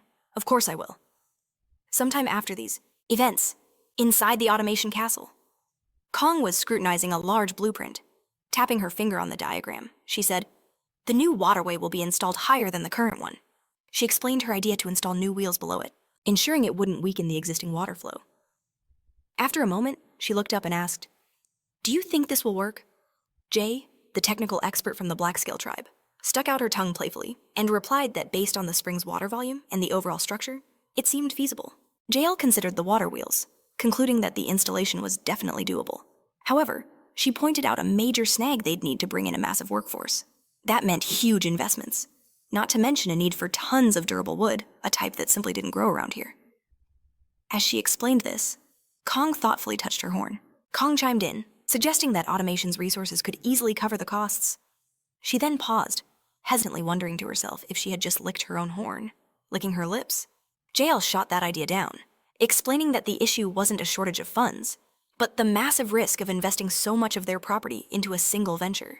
It might never pay off, JL continued, laying it all out for the surprised Kong. She reminded her that her leadership position was still shaky, and any unnecessary waste of automation's resources would bring a storm of criticism down on her head. Can you handle that kind of backlash? JL asked pointedly. Sometime later, Kong was sitting alone at a table in a dimly lit room. She turned to the demon and asked, Do you, by any chance, know the future? The demon scoffed, replying that it was no spirit of prophecy. Its knowledge and influence were confined to the moments happening right in front of them. Leaning back in her chair, Kong murmured, Is that right? A realization then dawned on her. I see, she said. In that case, just listen to the future I've imagined. Kong then began to lay out her vision. The first water wheel, she explained, would remain unused, a legacy for the future lords of automation. The second wheel would be hooked up to a furnace, designed to continuously stoke the flames as long as it had fuel. With enough coal, the forge would operate without stopping. Next, Kong detailed how the third wheel would power a massive hammer, one strong enough to shape iron that human smiths couldn't even dent. As for the fourth wheel, she declared it would turn a giant millstone, capable of grinding vast quantities of grain. The demon listened intently. Not bad, the demon commented. Kong pressed, Is that all you have to say? The demon clarified. This is a future I cannot see. I am merely reacting to the words coming out of your mouth. In response, Kong let out a thoughtful chuckle, then straightened her posture, rising from her seat with newfound resolve. She decided it was indeed a brilliant plan. Staring forward with confidence, Kong announced that she would begin designing the watermill immediately. The scene then cuts to the construction site, where a man and a humanoid lizard stared in terror, shouting for everyone to be careful. Just then, a thick rope snapped right before their eyes. The project was plagued with difficulties and major accidents. At one point, a massive wheel broke free, plummeting from a great height and sending workers scattering in every direction. As screams of, "The wheel is collapsing," filled the air, they also had to deal with schemes and deception. But the most painful setback of all, was a simple miscalculation. Kong, shocked, blurted out, What do you mean you can't install the fourth wheel? The true agony came from the brutal reality of trial and error. The head of the Gu family held out his hand, explaining grimly that there had been a mistake in the spatial calculations. As it stood, it was physically impossible to fit more than 3 wheels. So, what should we do with the last one? He asked, clenching her hand into a tight fist. Kong absorbed the devastating news. To install that fourth wheel, they would have to tear everything down and start from scratch. In response to this disaster, Kong simply stated, There's nothing for it. She then turned away, placing a hand on her head as if fighting off a headache, and declared, In that case, we'll start over. The head of the Goo family, his face a mask of disbelief, yelled, "But that will double the construction time." The blacksmith, equally stunned, chimed in with a worried expression. "We'll have problems with the workers. Kong spun around, her face cold and menacing. "A problem?" she repeated icily. "This," she snarled, "was a promise made to the blue insect god." She then leveled a glare at them, asking if they truly wished to invite the wrath of the blue insect god upon an automation that was just beginning to recover. The head of the Goo family and the blacksmith exchanged a bewildered glance. Kong then pointed forward with absolute authority. "Tell everyone," she commanded, "that as long as I draw breath, I will honor the promise made to our god and complete the construction of all 4 wheels." Meanwhile, Nebula, who had been observing all of this with a pensive look, thought to himself that he definitely didn't recall demanding 4 wheels. But he mused. That was just how the human race operated. Unlike the humanoid lizards, people were creatures of excessive ambition. Nebula realized that even though the construction time was now doubled, all under the guise of a divine threat, none of the other families in automation seemed to be objecting. He guessed the reason was simple: they stood to gain from it. The benefits weren't just from future trade, but from the construction process itself. Nebula saw the bigger picture when you hire legions of workers and have a constant flow of building materials. The entire scale of commerce grows. In the end, profits would start to flow back into their pockets. Looking forward, Nebula understood. After a long and arduous journey, the most advanced structure in this world, the 4-wheeled watermill, was finally completed in automation. Kong and a crowd of humanoid lizards watched with beaming smiles as the new machinery came to life. Surprised voices cried out, "Look at that!" Another gasped in disbelief. "Is it actually moving? Siran, JL, Rak, and Kong watched intently as the massive mechanical hammer slammed down onto the anvil. Shouts erupted from the crowd. "Such incredible power! And the other wheels are turning so smoothly," one voice declared. That he had traveled far and wide, but there was no place in the world more magnificent than automation, whose iron was now famous in distant lands. Kong watched the scene unfold in silence. She sent a quiet prayer to her god, asking for forgiveness for having used his name. However, a smile then touched her lips, as she thought to herself that surely he would understand. At that moment, Kong looked up at the 4 massive wheels turning in perfect unison overhead, driven by a powerful current of water. Just then, a system notification popped into view. A window materialized in front of Nebula, announcing that the skill called iron production had been upgraded to level 2. Another message followed immediately. "Your civilization now possesses the technology for superior iron. Your civilization can smelt iron to create stronger and more durable metal products." The next system prompt announced that the first currency was created on the 3rd continent, followed by a notification that the first prayer to a god was created on the 3rd continent of the sun. A final message appeared, stating that his skills were developing much faster than the average speed of all players. Nebula looked on, pleased. "How could I not be fond of this?" he mused. He knew this was exactly why he had chosen humans for a second time. Some time passed, and within the castle of automation, 2 elves paused, looking around curiously. "That sound," one of them remarked. The other nodded in agreement, suggesting it must be the sound of that famous automation watermill. "I heard it was built right inside the castle," the first elf noted. "And that they use it for grinding grain," his companion added. "It must be incredibly powerful if we can hear it all the way from here." Standing just behind them was a humanoid lizard. He interjected, "It grinds more than just grain. The tools of the Black-Scale tribe are assembled with its help, too." The elves turned to face the lizard man, who gestured toward his wares. "Since you've come all the way to automation," he suggested with a grin, "you should take a close look at this silk. What do you think?" One of the elves smiled as he ran the fabric through his fingers. "Is this high-quality silk?" he asked. "We'll take it," the other elf declared, then asked if a transaction using iron currency was acceptable there. The elf placed a metal ingot on the counter, boasting, "This is the finest iron, produced only in our homeland." The humanoid lizard merchant inspected it carefully, then placed the ingot on his scales. But when he did, the ingot was lifted into the air by the counterweight. Seeing this, the lizard merchant scoffed. "This means it's 4th grade, he stated flatly. He pushed the metal ingot back towards the elves. "We don't accept iron of such low quality, and I can't trust you." One of the elves bristled irritably. "What did you just say?" The other elf also snapped at him again. "Poor quality," the lizard merchant repeated to the fuming elves. "You need to exchange it for the currency issued by the Central Automation Exchange." He then stated firmly, "I cannot accept your iron." The elves glared at him, their eyes full of menace, before one of them said he was making a big mistake. "This was a good opportunity to make a deal with us," the other elf added with a sneer.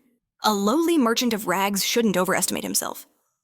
In a state of simmering rage, the lizard merchant repeated their words. "A merchant of rags." After that, his anger finally boiled over as he demanded, "Do you even know how much effort and resources go into every step, from production to the final sale of genuine silk?" He roared at the now frightened elves. "Do you think you know?" He abruptly ordered them to leave his sight. As the confused elves scurried away, the lizard merchant continued to shout after them, and watching this entire exchange was Kong. Peeking from around the corner, she couldn't help but be surprised, realizing he'd somehow become a sharp merchant, which was fantastic. As the elves departed, Kuang mused that their kind rarely visited this area and wondered aloud if this was their first trip. Stepping forward, she decided to get a closer look at how these newcomers conducted their business. Moments later, she was staring, wide-eyed and utterly annoyed, at the spectacle. It quickly became clear they were only targeting clueless newcomers and absolute beginners in the art of the deal. Watching the elves from the shadows, Kuang concluded they weren't even trying to trade. They were just looking for suckers to swindle. This wasn't a market, it was a fool's hunt. She wondered where on earth people like this even came from. Meanwhile, a world away, Nebula sat when a system window popped up, alerting him to an incoming whisper. He glanced up. Surprised. A whisper. Notification followed, announcing that someone named Eldar had joined the local community chat. Staring at the prompt, Nebula wondered if it was a new player. He immediately guessed this had to be the guy that controlling those elves he'd seen. It made sense. They were avoiding conflict with the hegemony by opting for dialogue instead of battles. Looking at the notification, Nebula crossed his arms, contemplating the situation. The elven forces were currently stationed far away on the northern coast. He asked himself if there was any real point in negotiating. Still, he had to admit he was seriously lacking intel on the northern regions, even if it was just a conversation. He couldn't pass up any opportunity that might prove useful. Nebula clicked accept, and a young man materialized before him, offering a greeting. The stranger introduced himself as Eldar, the god of the elves, and then gestured toward Nebula, asking if he was the god of the people from that tiny fortress. Nebula stared back, taken aback, and immediately pegged him as a dedicated role player. He knew the type, someone who completely immerses themselves in a game's persona. He was one himself, after all, so it wasn't exactly a rare sight. "You could say that," Nebula replied, adding that it was a pleasure to meet him. Eldar, still communicating through the system interface, responded in agreement. He then commented that Nebula seemed much better than the hegemony. Surprised, Nebula asked if they knew each other. Eldar confirmed they did, explaining that he was the one who personally drove the hegemony's barbarian horde from the northern coast. After a moment of stunned silence, Nebula finally asked, "You drove out the hegemony's troops?" His mind raced. So that's why they first clashed. Could this bizarre role player really be that powerful, shaking off his surprise? Nebula got straight to the point. "So, what do you want from me?" he asked. Eldar confirmed he had business with him, a friendly smile spreading across his face. "I need you to give me a tribute," he said, holding out an open palm. "Do that, and I'll graciously spare you from my overwhelming power and leave you in peace." "So, what do you think of my offer?" Eldar asked. Nebula's response was to instantly add him to his block list. A tribute. Seriously, he simply severed the connection without a word. Now his mind was focused on the new threat. This player was on the northern coast, a region locked in a brutal, freezing cold. Scouting with his insects would be nearly impossible, and going himself was far too risky. He had no idea what might happen in his absence. But then it hit him the same limitations applied to his opponent. His enemy knew just as little about him as he knew about his foe. Gazing at the elves through the system window, Nebula deduced that since direct reconnaissance was out, Eldar must have sent the elves as his scouts. He figured there was a strong chance that Eldar's territory was too harsh for even birds or bugs to survive. In that sense, Nebula concluded he'd gotten the luckier starting position. Still, the fact that this guy had managed to expel the hegemony meant he couldn't be underestimated. It was entirely possible he possessed the power of faith. That settled it. He had to prepare for war, with new resolve. He stared into the distance, deciding it was time to check on the progress of the other players. Elsewhere, Kuang marched forward with purpose, flanked by several of her soldiers. She confronted the three elves, and their leader stepped forward. "My name is Lonar," he said. "I'm the head of our trading company." He then ventured a guess. "You must be the Lord of Automation, Kuang." She confirmed it with a nod, and Lonar continued. "I believe I know why you've come." he said. It seems you were displeased with the deals our members made yesterday? Kuang crossed her arms, her silence a clear confirmation. One of the other elves spoke up. We anticipated you might visit, he said, stepping forward with his hands held out. Which is why we prepared a gift for you. Kuang accepted the box from his hands and opened it. Inside, a massive gemstone shimmered, catching the sun's rays. We found it in some ancient ruins, Lonar explained. Please accept this. And in return, perhaps you could overlook our trading practices. Kuang closed the box. It's an impressive trinket, she admitted, but I have more than enough money. Then, she deliberately dropped the box to the ground. Is this supposed to be a bribe? A flustered Lonar scrambled to pick up the discarded box, frantically checking the gem for damage. Breathing a heavy sigh of relief, he asked, Then, how much do you want? Kuang glanced away, her expression hardening as she thought. Elves had never ventured from the northern coast before. Why start trading now?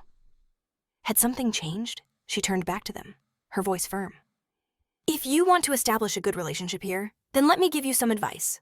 Forget about bribes and start following the rules, she commanded, her tone leaving no room for argument. And don't do anything reckless. Lonar bowed his head sadly. I understand, he mumbled. Also, Kuang added, a sly glint in her eye, if you really want to get on my good side. She revealed several small figurines of her god. How about you buy one of these? Lonar stammered that they already worshipped the god of dancing shadows. So what? Kuang shot back, pushing the figurines toward them. If you believe in two gods, doesn't that just mean you get double the blessings? She then demanded they purchase them as compensation for the trouble they had. Lonar could only nod in silent agreement. Sometime later, back in the automation castle, Siren entered Kuang's chambers. My lord, he began. An elf named Hadadian sent a messenger. He's demanding an apology. Kuang looked up. An apology. Siren began to recite the message. At your last meeting, the Lord of Automation insulted the elves by demanding they abandon their faith. He paused. That's the gist of it. Kuang was baffled. What? She exclaimed, her expression turning to one of pure annoyance. What kind of nonsense is this? She fumed, exhaling in frustration. For a bunch of people whose only redeeming quality is a pretty face, they have absolutely disgusting personalities, Siren calmly asked. So, you're saying you find them beautiful? Kuang turned away, flustered, before deciding to reveal the whole story. They did something terrible, she then told Siren with a wry smile. They tried to bribe the Lord of Automation.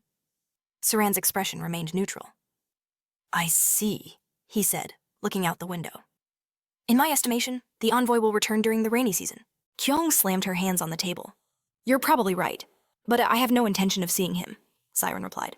In that case, I will prepare an even longer list of insults for them.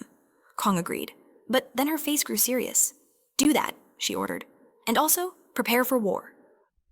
On a bright, sunny day, atop the high walls of the automation castle, a lookout shielded his eyes. Peering into the distance, his face went pale. He spun around and began to scream. Sound the alarm! Report to the Lord! The elven army is approaching! Below, a massive force of elves advanced on the castle. At their head rode a figure on a large snow deer. Another elf rode up beside him. Hadadian! He yelled over the noise. Automation is just ahead, Hadadian! The leader chuckled with chilling confidence. Ah, so this is automation? The place where the ignorant and shameless have gathered. He mused aloud. I was a little confused when the god of dancing shadows gave me this oracle. But it seems this won't be as difficult as I thought. With a confident smirk, Hadadian raised an open palm and gave the order, prepare to attack. A massive force of elves surged forward. From his vantage point high above, Eldar knew his 300 warriors were more than enough to crush this tiny castle. He understood that while the walls of automation were tall, they were merely clay, and guarded by 150 soldiers at most. 100 soldiers, tops. He crossed his arms smugly, thinking how pathetic the humans' bows were compared to the 80-step range of his own elves. Down below, a confident smirk spread across Hadadian's face. He was already tasting their victory. They were about to bring the worthless Lord of Automation to his knees. Meanwhile, Nebula observed the scene through his system window. So, they've shown up, he mused, eager to see how this fight would play out. Just then, a young elf rushed up to Hadadian with urgent news. He was shouting about the gorge leading to automation. It wasn't empty. There's a camp of their soldiers there, he yelled. Hadadian's eyes went wide with confusion. What? He stammered. The scout explained that around 70 warriors were positioned there, and it looked like they were expecting them. They knew the elves were coming. Hadadian stared ahead, stunned. Only 70 people, he thought to himself. What kind of strategy is this? Before he could figure it out, another elf spun around and screamed. They're behind us, pointing frantically back the way they came and shouting that enemy troops were blocking their retreat. Hadadian whirled around in shock. What?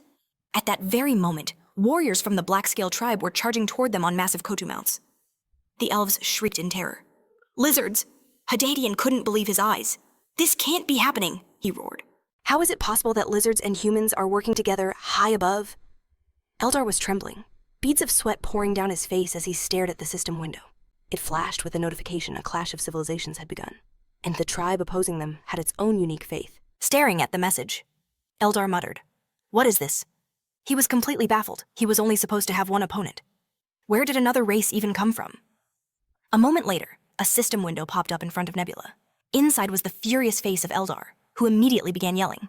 He demanded to know if the lizard race belonged to one of his player allies.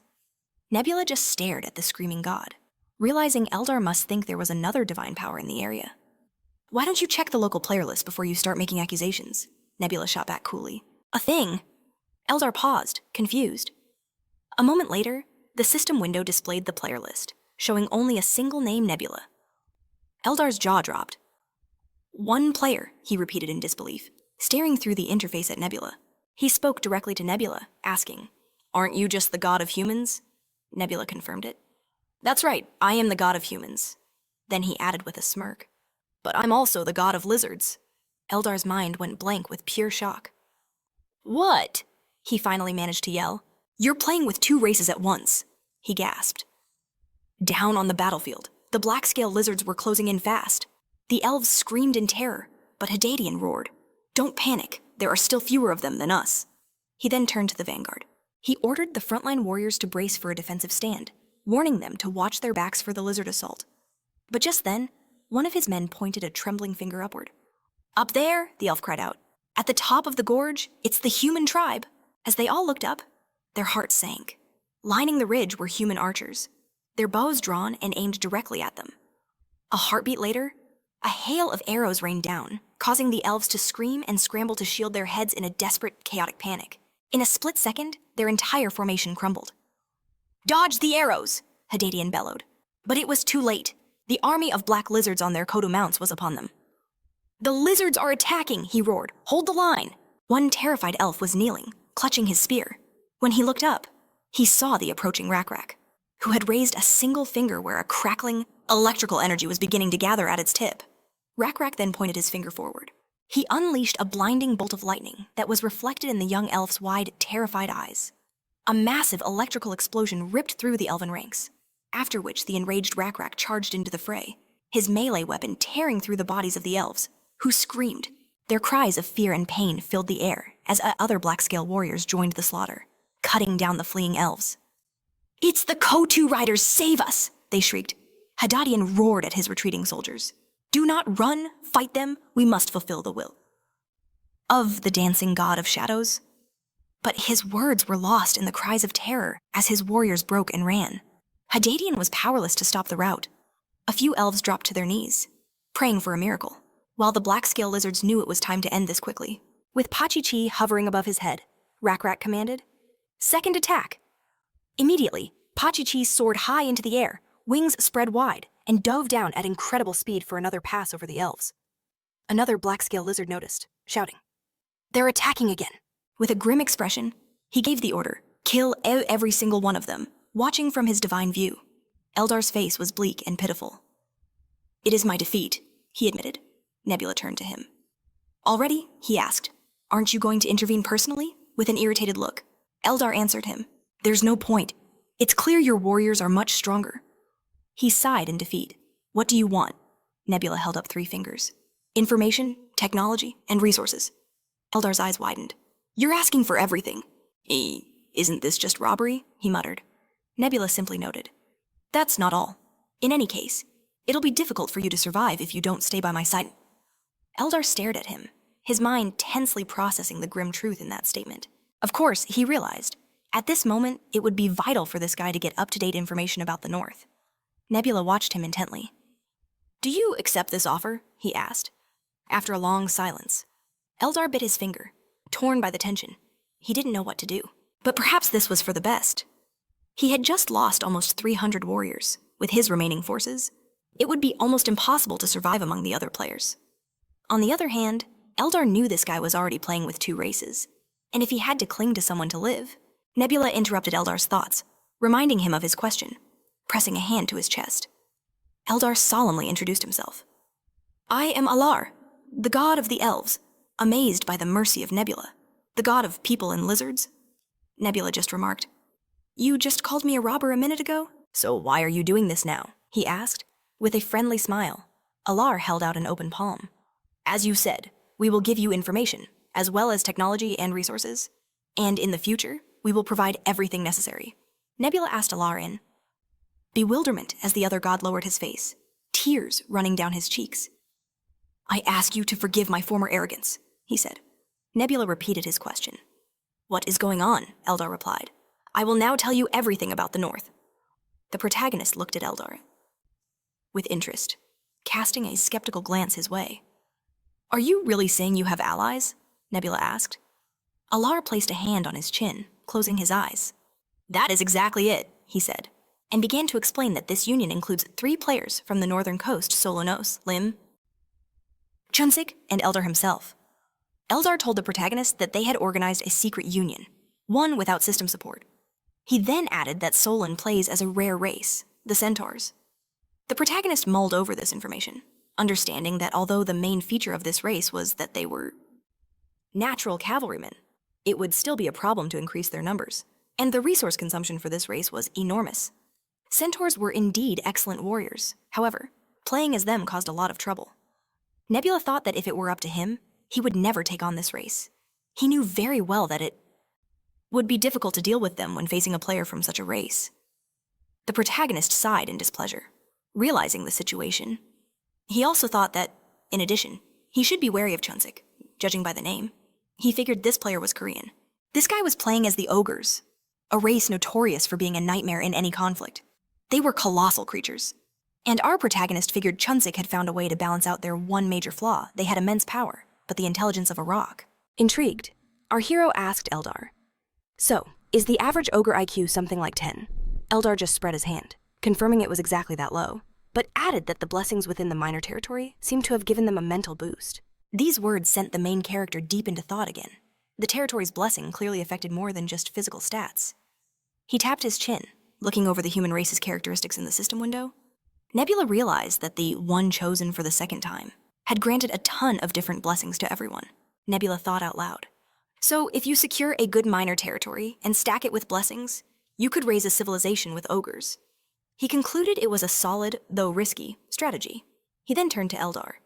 Out of your 2 allies, Lim Chunk must be the stronger one, right?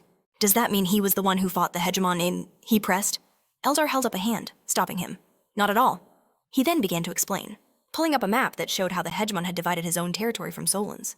According to Eldar, the hegemon had never actually fought Chunsik. This triggered a memory for Nebula of his old comrade, who he'd just said goodbye to. He started piecing it together aloud. Uncle Monia fought 3 enemies at once. He must have planned to push south and build a new base. Nebula reasoned that the demon should have mentioned this when they met. Eldar confirmed his theory, saying, That's exactly what happened. So after the hegemon disappeared, Chunsik started demanding an insane tribute from me. Eldar's voice started to break. Wiping away tears, he explained how hard it was to meet Chunsik's demands, which is why he was so desperate during their first encounter. The system noted that Lim Chunk seemed friendlier to Solon, likely because the Centaurs were a nomadic tribe. Eldar looked up in surprise. What does that have to do with anything? Nebula explained. The elves and ogres are sedentary tribes. For a settled people, the size of your land is the measure of your power. It's only natural for your relationships to sour. The protagonist pointed to the map on the system window. If you know you might have to take their land one day, what's the point of treating them well in the end? He said bluntly. You're the one who'll be betrayed first.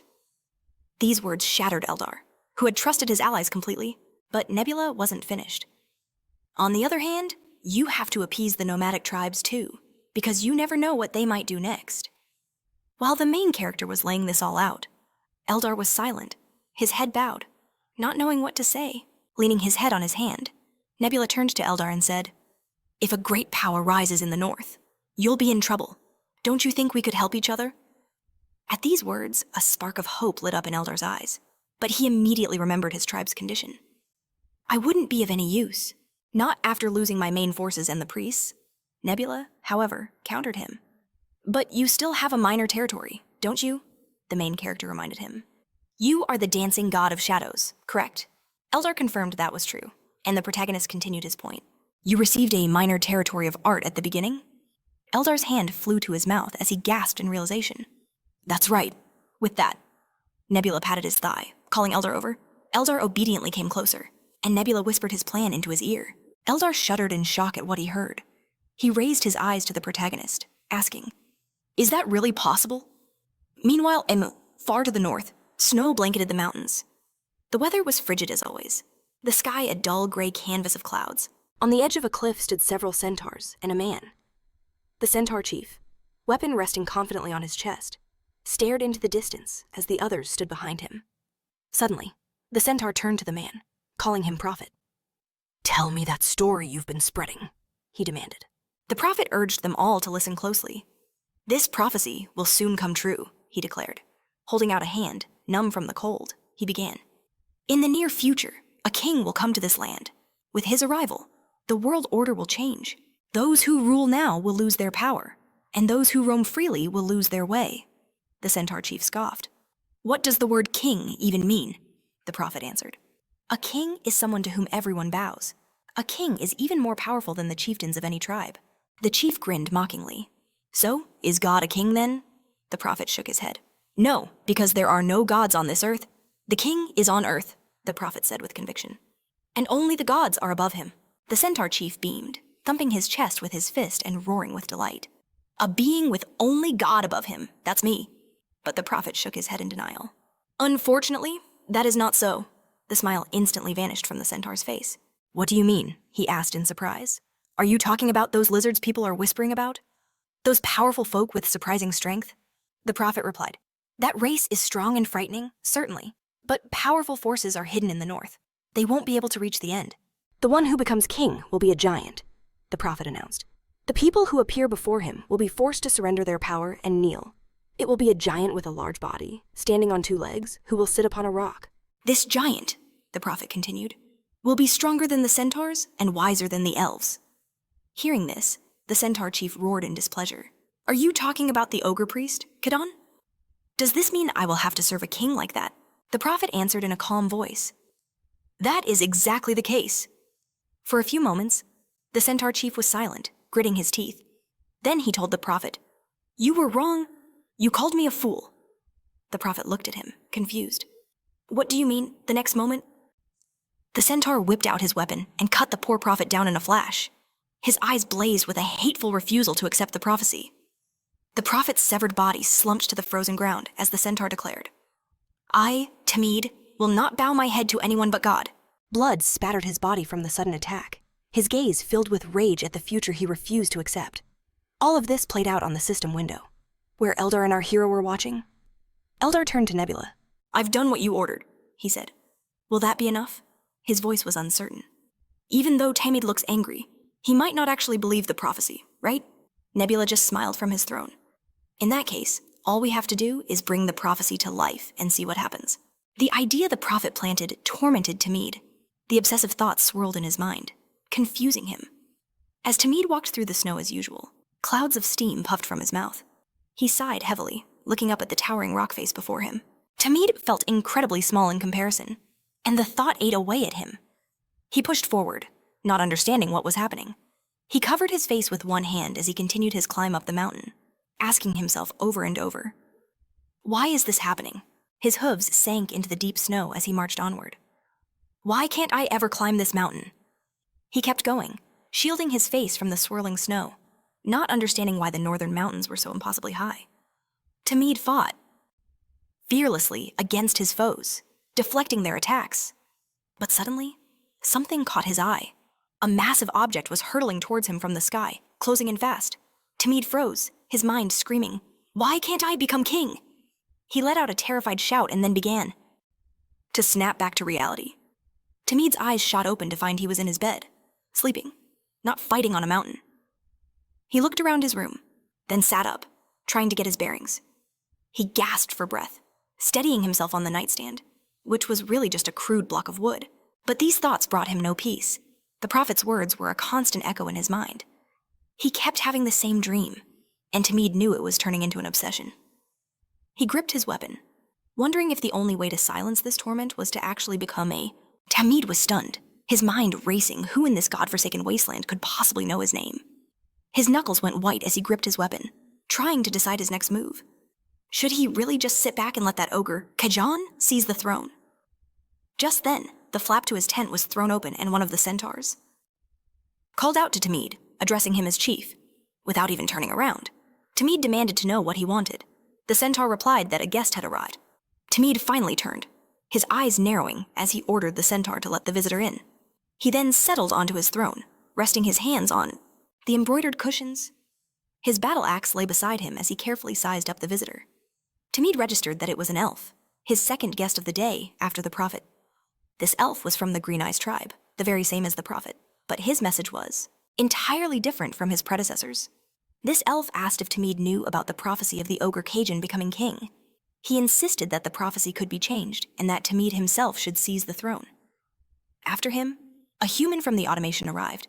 The man claimed the automation had heard a gehi rumor that a centaur was destined to be king. He announced that he had come to pay tribute as a sign of respect, showering Tamid with a mountain of gifts.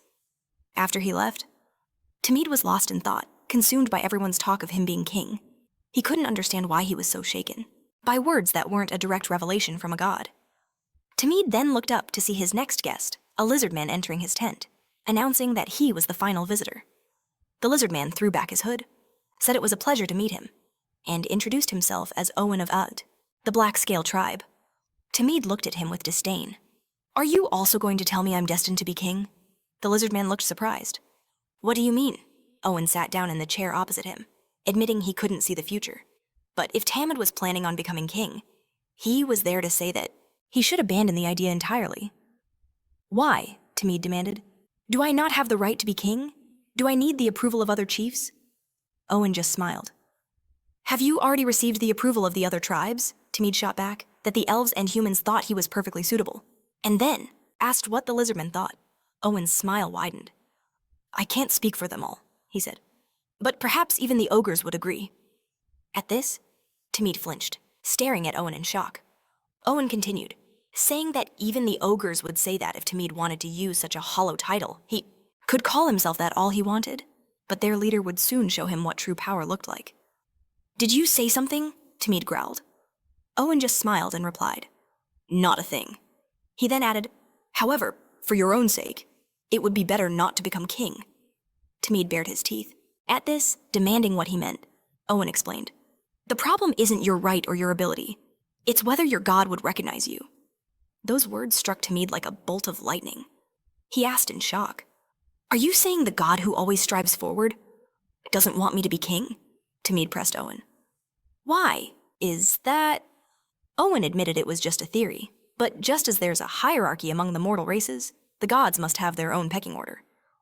He suggested that the centaur's ever-forward-looking god might actually be subordinate to the boundless gaze of the ogre's god. Tamid couldn't bear it. Right to his face, this man was insulting his god, a humiliation far deeper than any words against himself. Fury blazed in his eyes as he swung his axe, bringing the weapon down right over the lizardman's head. "You fool!" Tamid roared, ready to smash everything in sight, and shattered the floor of the tent just inches from where Owen was sitting.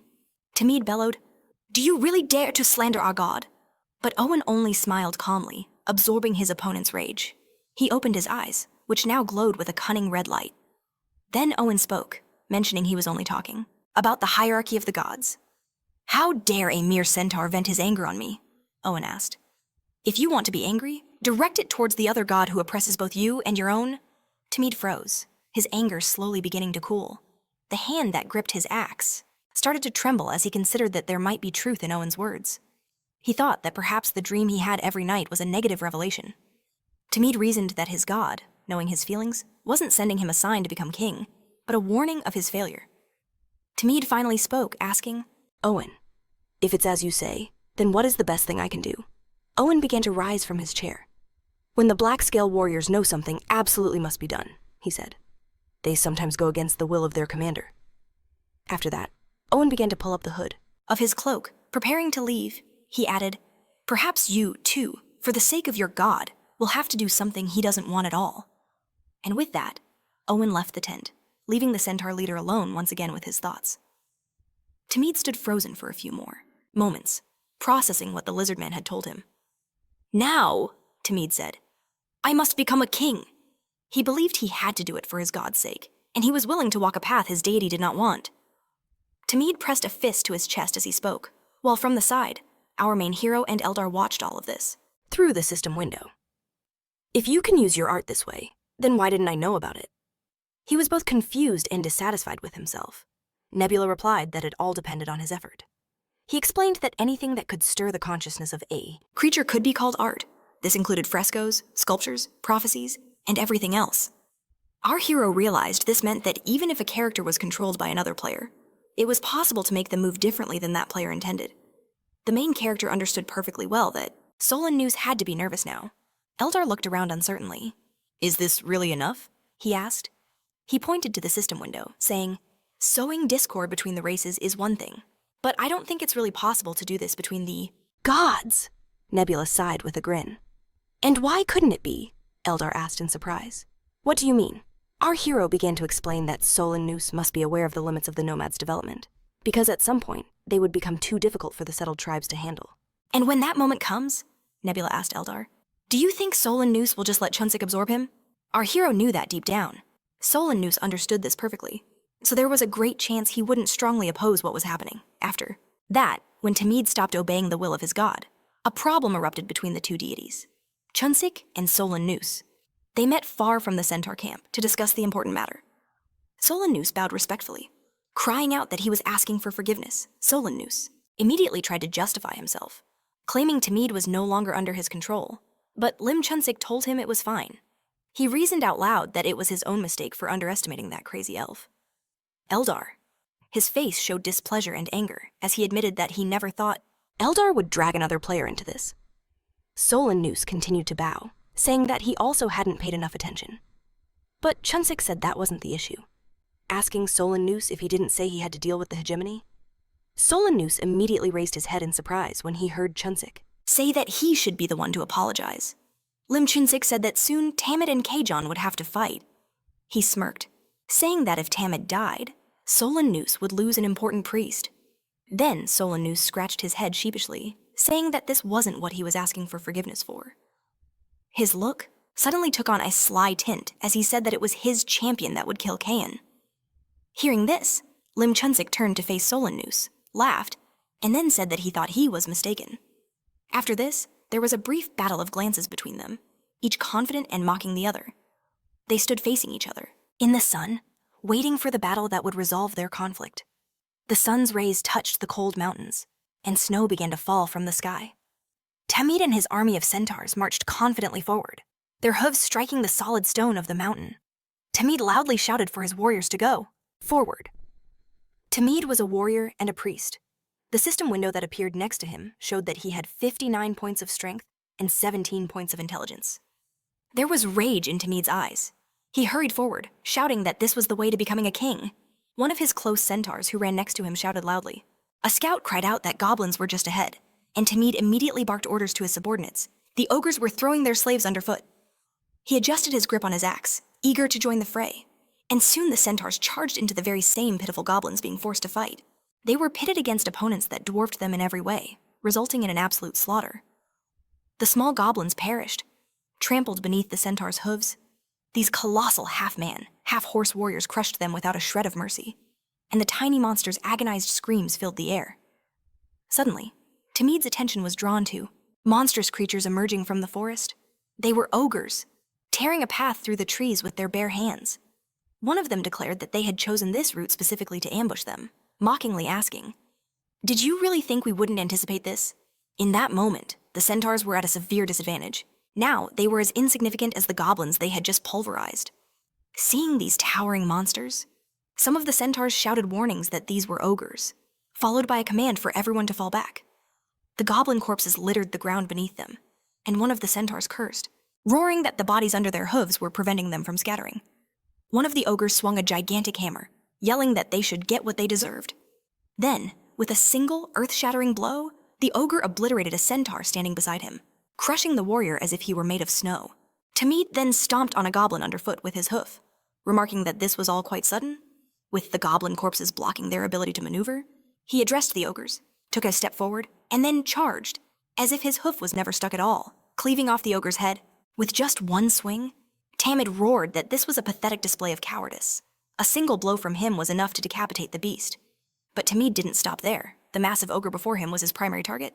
He sized him up and then declared that for their boss, he would crush them all and become the new king. Tamid's face was spattered with ogre blood, but his grin only widened as he spoke. He turned to the ogre chieftain, Kidon, telling him he was next. Before him stood a truly colossal ogre, far surpassing the ones he had just slain. Kidon was clearly enraged. He scowled, bared his teeth, and then snarled that Tamid dared to betray them. Fury laced his voice as he vowed that Tamid would regret this even in death. With that, the battle between the two tribal chieftains erupted. Kidon swung his massive weapon, screaming as he charged Tamid, who let out his own war cry and rushed to meet him. The two leaders clashed, and within a second, both had been disarmed. The fight devolved into hand-to-hand combat. Tamid threw the first punch, but Kidon easily evaded it, then seized Tamid by the throat with his enormous hand, catching him completely off guard and channeling all his might into the attack. He pulled him close, pinning the centaur's powerful body with his leg, and then began to apply a well-known chokehold. Tamid muttered a curse at his foe. Realizing the situation was hopeless, Kidon then easily snapped his neck. Throwing Tamid's limp body down from his grasp, the leader of the centaurs now lay lifeless before him, and he calmly stated that he had warned him Tamid would regret it. The main character, Elda, watched this unfold from among the sun-drenched rocks, remarking that he thought the centaurs would have inflicted significant damage on the ogres. He put a hand to his chin, continuing that it was bizarre they had achieved practically nothing. Elda began to pace, reasoning aloud that while he expected it would be tough against the strongest race of ogres, who also possessed heightened intelligence, he also believed the centaurs were a rare race with considerable combat strength.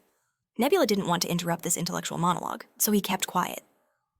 Then, Elda turned to our main character, asking if his primary squad consisted of the lizardmen.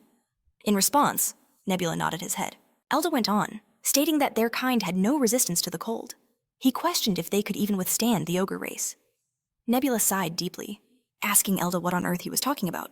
Our protagonist stated that the lizardmen wouldn't be able to stand against the ogres at all. After that, Elda started to ask in disbelief what that was supposed to mean, completely confused about what Nebula was saying. The main character then told him to repeat his earlier statement and asked Elda what his rank was. Elda pondered for a moment, hand on his chin, and then chuckled, saying that it might sound arrogant, but he was ranked at 3,400. Nebula considered this. It wasn't awful, but it certainly wasn't a level worth praising. Nebula wondered if players were chosen based on rating. His presence here suggested they weren't selected randomly, as his rating was still quite high. Our protagonist wondered if there was another condition for player selection in this place. Then, Nebula frowned, asking Elda if he was serious about cooperating with him. Elda pouted defensively, asking the protagonist what he was implying. Nebula then turned to his system, thanking Elda for his cooperation. Elda clenched, his fists offended, and demanded to know what he meant. He shouted in confusion, "What cooperation are you talking about?" At the same time, Lim Chunsik was also scrolling through his system windows, which displayed the aftermath of the battle between the centaurs and ogres. And he was also reviewing moments involving our protagonist's tribes. Lim Chunsik thoughtfully said the name Nebula while looking at the system window displaying his data. It noted that he controlled races like lizardmen and humans and had conquered a small territory, likely belonging to insects. Then, Chunsik considered what he knew about this player. After all, this person was ranked number 1. He recalled the rumors a crazed fanatic who never streamed or entered competitions, doing nothing but playing day and night. A wave of frustration washed over him. He was unlucky to run into this guy, but he also felt he had a better strategic position. He belonged to the ogre race, and his small territory was that of birds. The active blessing he had was called the wisdom of the owl and the intelligence of the crow. Lim Chunsik reasoned that the lizards and the small insect territory were weak against the cold, so the protagonist had no option but to force a short-term battle before winter arrived.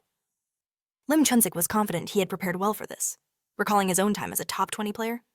He smirked, saying that he should Try to take down the #1 player in the rankings. Right after that, the snow in the mountains grew heavier.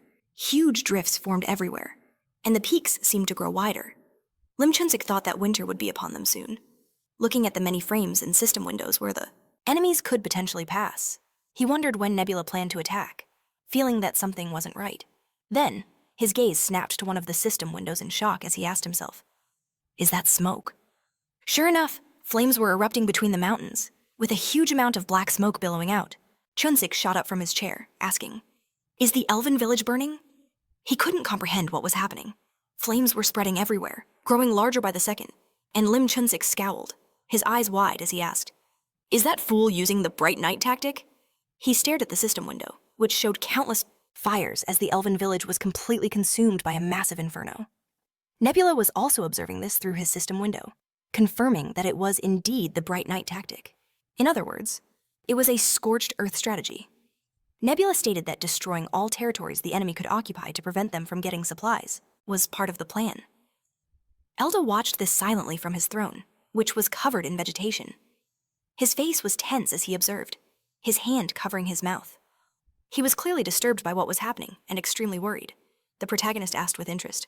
"He really had to use it," Elda clenched, his hand into a fist, his face darkening as he said in a shaky voice that his village was on fire. Nebula tried to calm him, saying everything was fine, reminding him that they had evacuated the elves well in advance. Elda tried to argue, saying that the bright night tactic isn't normally used from the very start. Nebula agreed with him that this was true, because at the beginning of a conflict it's usually ineffective. But this time was different.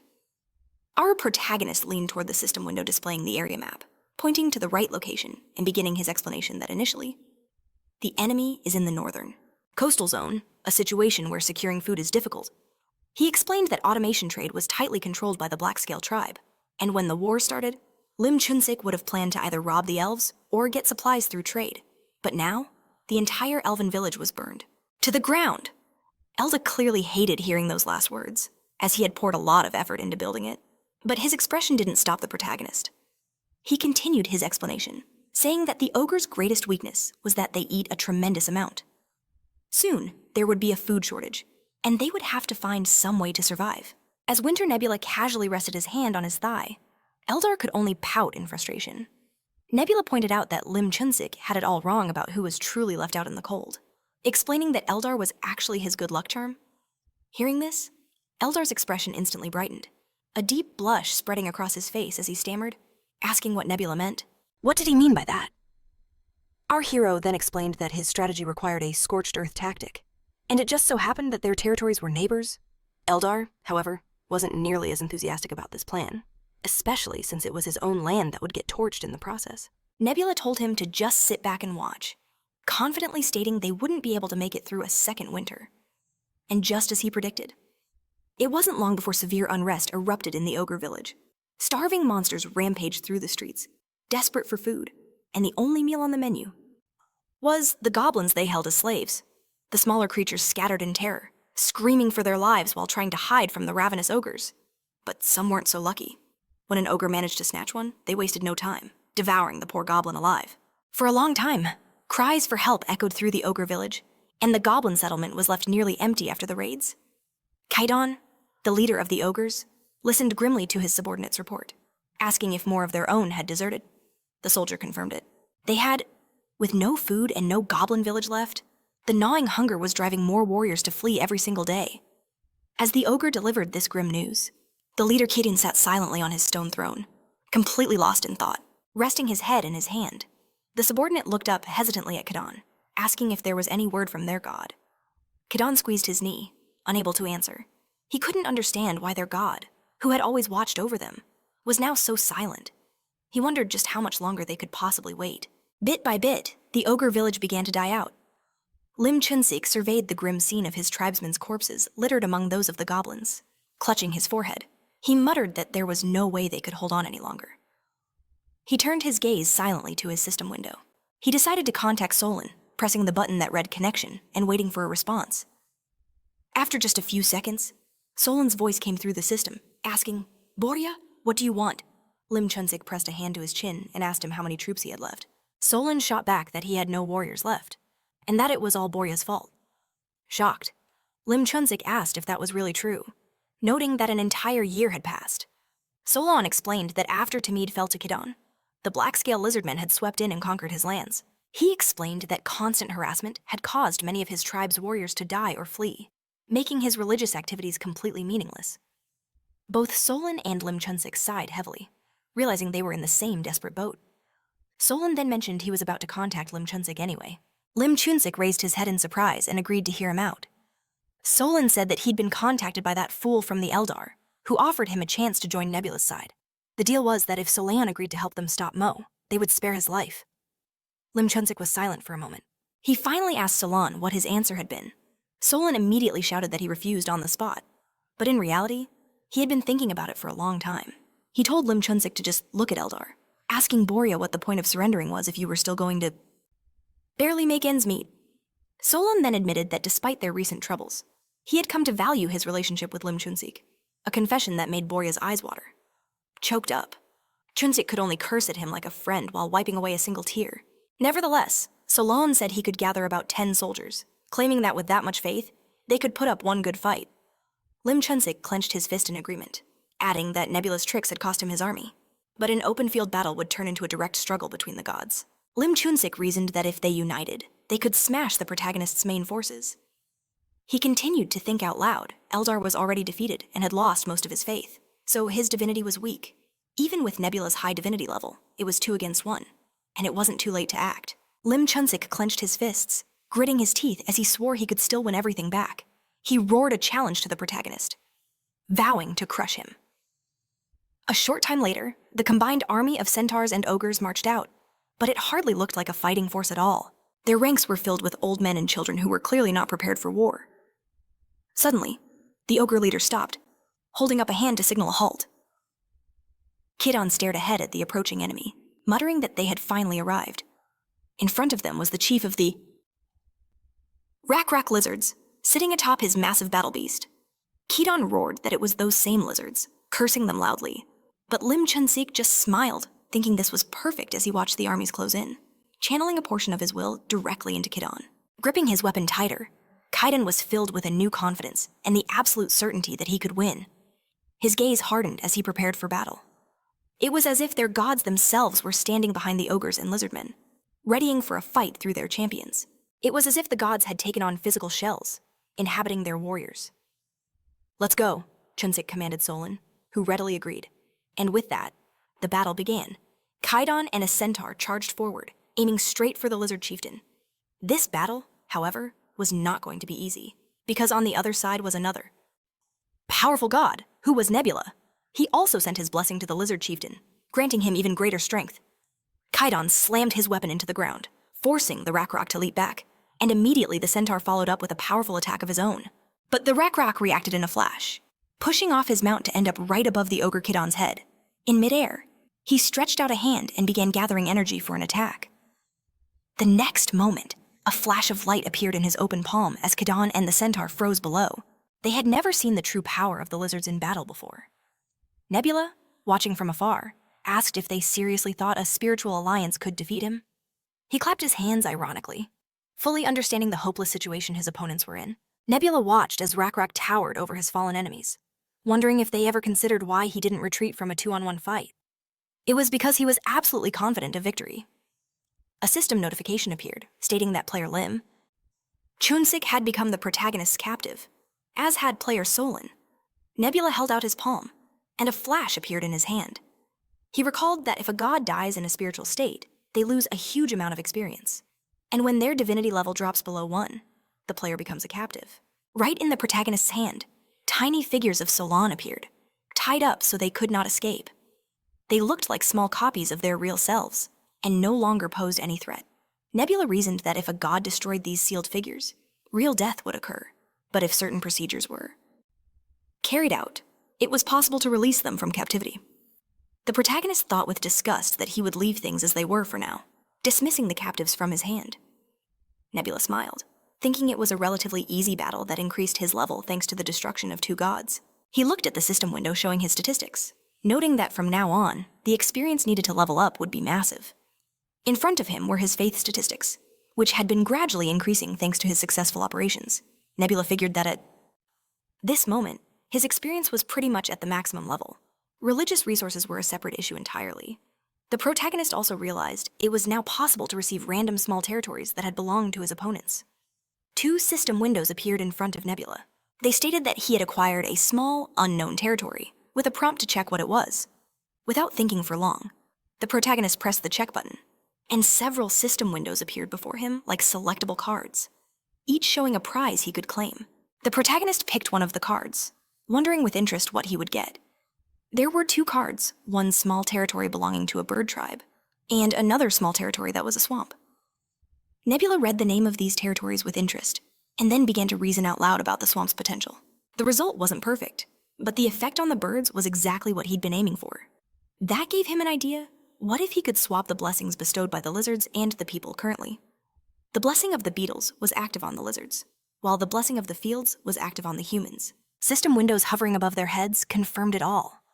He figured that even though this blessing would only take effect from the next generation, it was a vital step for future progress. Nebula's attention then shifted to the cards of his remaining opponents. In the system window, the 2 rivals he had already crushed were crossed out, while the Eldar's card remained, almost mocking him. The main hero, sitting on his throne, absorbed the situation before rising to his feet. He declared that with 3 players out of the way, it was time to bring things back to order. He strode across the enormous map laid out on the floor, his attention shifting to the west. Nebula recalled his intel. The 5 players had split into 3 warring factions. For now, they were still far from his own lands. He could afford to let them tear each other apart for a while, keeping them monitored with his scouts.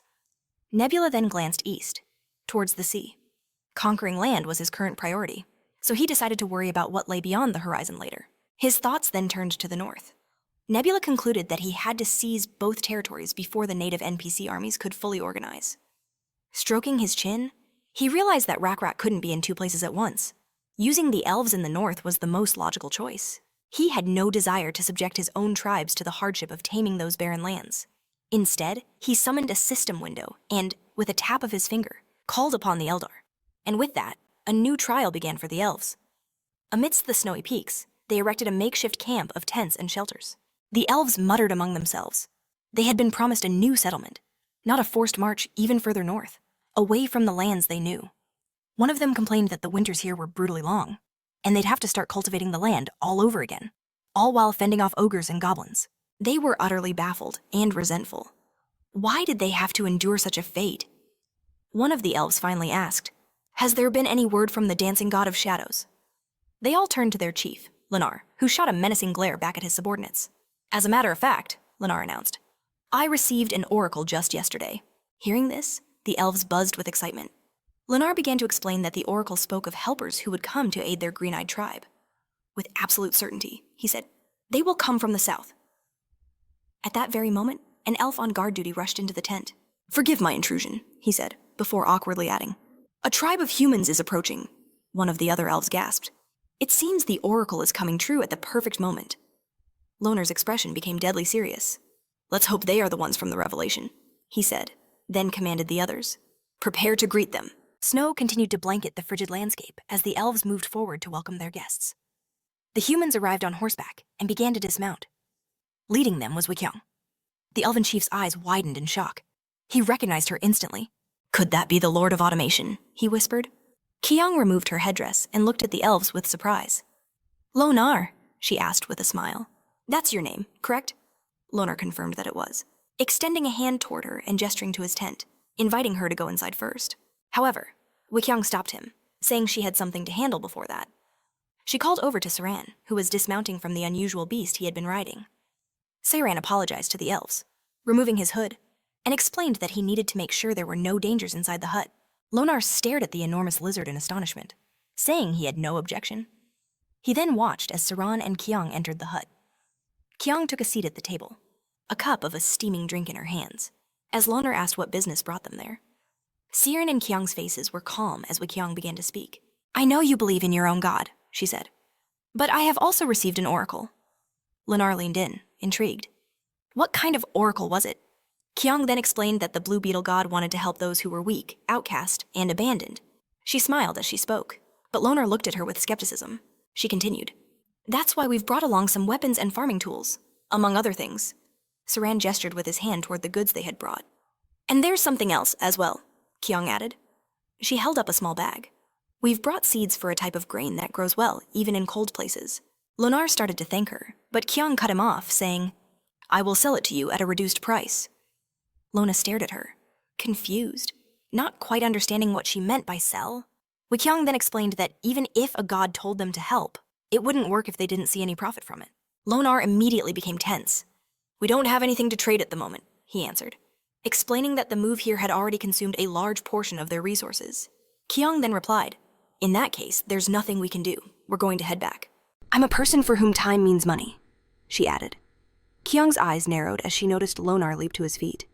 Don't be angry, he pleaded. I know you came all this way because there's something you want to get from us. He furrowed his brows, looking intently at Kyung as he spoke. Kyung just smirked and said, You have nothing. What could we possibly get from you? In response, Lonar unrolled a map across the table. He said, Maybe not right now, but there is an iron mine here. He pointed to a specific location on the map. Looking up at Kyung, he added, And there are many trees and good soil, so the grain will grow well. All of this could be yours if you make a deal with the automation. Lonar chuckled, looking at the elf. Are you really willing to trade the value of a future that hasn't even arrived yet for a few things in the present? She asked. Lonar confidently told her that he was, I'm putting my faith on it, he declared. Kyung was silent for a moment, considering his proposal, and then a smile spread across her face. She agreed to the deal. But words alone won't seal this, she said. We need proof of our promise. Kyung then placed a piece of paper with the terms already written out in front of him. The elf looked at her in disbelief. He knew that, by any measure, the future value of that iron ore and lumber was far higher. He was essentially signing away a share of his descendants' future. But Lonar was also keenly aware that without this deal, the near future might not come at all. They dipped their hands in a red, blood-like liquid to leave their prints. The elf reasoned that the god of shadows must have predicted this, and sent the revelation to show that the Eldar would never abandon them. After that, they pressed their handprints in the designated places as a sign of the sealed deal. I will keep this agreement, Lonar said, wiping his hand with a towel. I'll do it in the name of my god, Kyung replied. Those are good words, and I'm going to do the same. In the name of my god, I am keeping this agreement. Immediately after, a system window appeared in front of the protagonist. It stated that the first credit transaction had just taken place on the northern coast of the third continent. The protagonist thought this was fantastic, because the world had just expanded a little. Until now, for the inhabitants of this lost world, their entire existence was limited to their own tribe. All other races were just threats, making it impossible to strike deals when you didn't know how to move forward. But now, with settled tribes and nomads traveling along set paths, written agreements would soon become natural, as would the buying and selling of intangible things and future value. Nebula realized everything was changing. This is moving beyond simple trade, he thought. Real economic activity is beginning. Now, how would he manage this expanded world elsewhere? Rakrak's bloody hand slammed his weapon right into the ground. He sighed heavily, thrusting his weapon deep into the earth and letting go. It appeared that all the dwarves had escaped. He left the skull he wore on his head resting on his weapon, and then moved toward the exit of the burning village. Everything around him was engulfed in flames. But this didn't stop him. That's all, Rakrak ordered his people. Clean up around here. These guys fought me to the very end, he thought, continuing to move forward. They were good opponents, but of course, it was all useless. After a while, he emerged from the burning village, his paws touching the warm sea sand.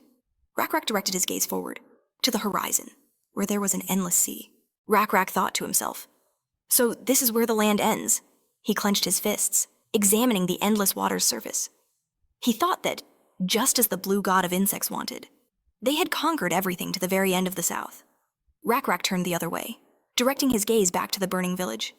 He understood perfectly, and just like that, the entire peninsula fell under the dominion of the blue god and his insect tribe. But uniting his people was just the first step. Rakra knew he now had to govern every race on this land, a daunting task that left him pondering his next move. Meanwhile, our protagonist was thinking along the very same lines. From his system window, he observed Rikiya, wrestling with the complexities of governance. This was a critical juncture, as every form of rule came with its own unique set of advantages and drawbacks. The first option to consider was feudalism, a system of government where the king grants land and authority to chosen lords.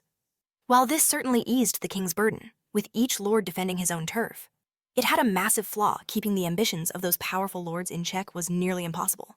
The whole system was a powder keg, practically begging for a civil war. And the protagonist knew it. While conflict often spurred technological growth, unchecked progress could easily spiral into chaos. The other main option was a centralized monarchy. Here, the king would rule from the capital, dispatching royal officials to directly govern the outer territories. Nebula found himself leaning heavily toward this option.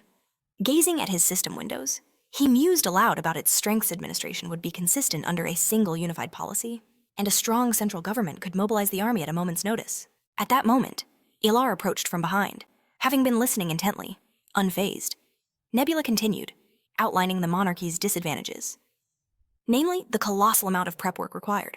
It demanded roads, a bureaucracy, the unquestionable legitimacy of the king, a system for appointing, officials, and countless other small but crucial details. Ilar let out a heavy sigh at the long list, prompting Nebula to ask for his opinion. But Ilar just smiled knowingly and asked, "Haven't you already made up your mind?" The very next day, Rakra gathered his followers, announcing that he had a dream. Everyone fell silent, waiting for him to continue. Finally, one of the lizards asked him what he had seen. Bending down, Rakra began to explain that he had flown, sketching in the dirt with a stick. He described leaving his body, not by his own will, but as if guided. He soared swiftly across the wastelands, all the way to the northern coast. As he passed over countless lands, he saw villages below, all connected by their unified strength. Hearing this, the lizards leaned in, their attention completely captured. Then, Rakra straightened to his full height. Drawn in the dirt at his feet was a map of the entire peninsula. He pointed his tail to a spot on the map. "This is where we stand now," he declared. "What is this place called?" One lizard raised his hand. "The dwarves call it Meganin," he answered, which means the end. "Age of the Earth?" Rakra marked the spot with the name. "And what about the place where we drove out the red-skinned orcs?" he asked next, continuing his drawing as others carefully copied it onto paper. A different lizard spoke up.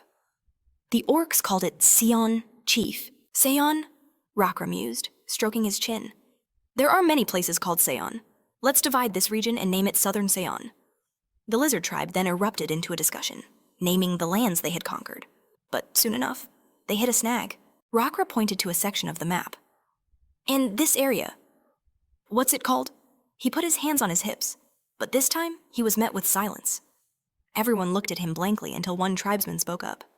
"No race lives there, Chief. It's a mountainous region, home to the Caucasus, so no one ever ventures there." Another added, "I don't think anyone knows its name." But Rakra just smiled. "I know the place," he said, pointing with his stick. "Though it's surrounded by mountains, there's a hidden path behind the vines and small trees." He went on. "Deep within those mountains, a river carves its way through a valley. If you follow it downstream, you'll find a wide, flat expanse of land." Rakra added that the river crossed the dry plains before emptying into the sea. One of his tribesmen gasped in awe. "This is the land God showed you in your dream." Rakra nodded solemnly. "It is, and the name of this land is Orzin." He described his vision of the blue god of insects, our protagonist appearing before him as a beautiful being, floating in the air surrounded by butterflies. In the dream, Rakra had bowed his head before the supreme being. "Orzin," Rakra explained to his tribe, "means the land where God stands. And by following his will, I will become the king of Orzin." A wave of inspiration swept through the tribe. Hearing their leader's words, they roared with joy, thrusting their hands into the air as Rakra bellowed, "We're all going to Orzin." Up above, the protagonist watched it all unfold, thinking, and so it begins. Floating high above the mountains, Nebula considered the challenges ahead. While many of the land's inhabitants already respected Rakra's power, others would surely resist. Ruling them all would require careful preparation. As his tribe began their great migration, Nebula knew that the new capital, Orzin, had to become legendary. Everyone needed to know that Rakra was king. Roads had to be built, connecting every territory to the capital. Since it was a monarchy, administrators would be sent from the center. Rakra decided to title these governors heads of the warriors. More importantly, a uniform set of laws had to be established across all lands. To do this, they engraved the new rules onto special tablets. The protagonist knew it would take time to fully centralize everything. The elven villages, which operated more like feudal domains, would require a special approach.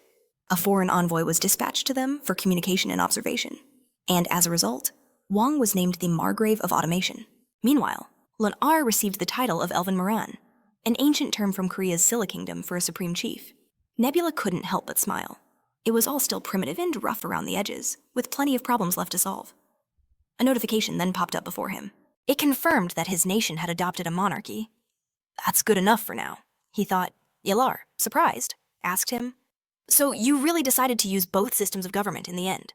The protagonist confirmed that was precisely the plan. "We have to take a path that considers the pros and cons of every system," he explained.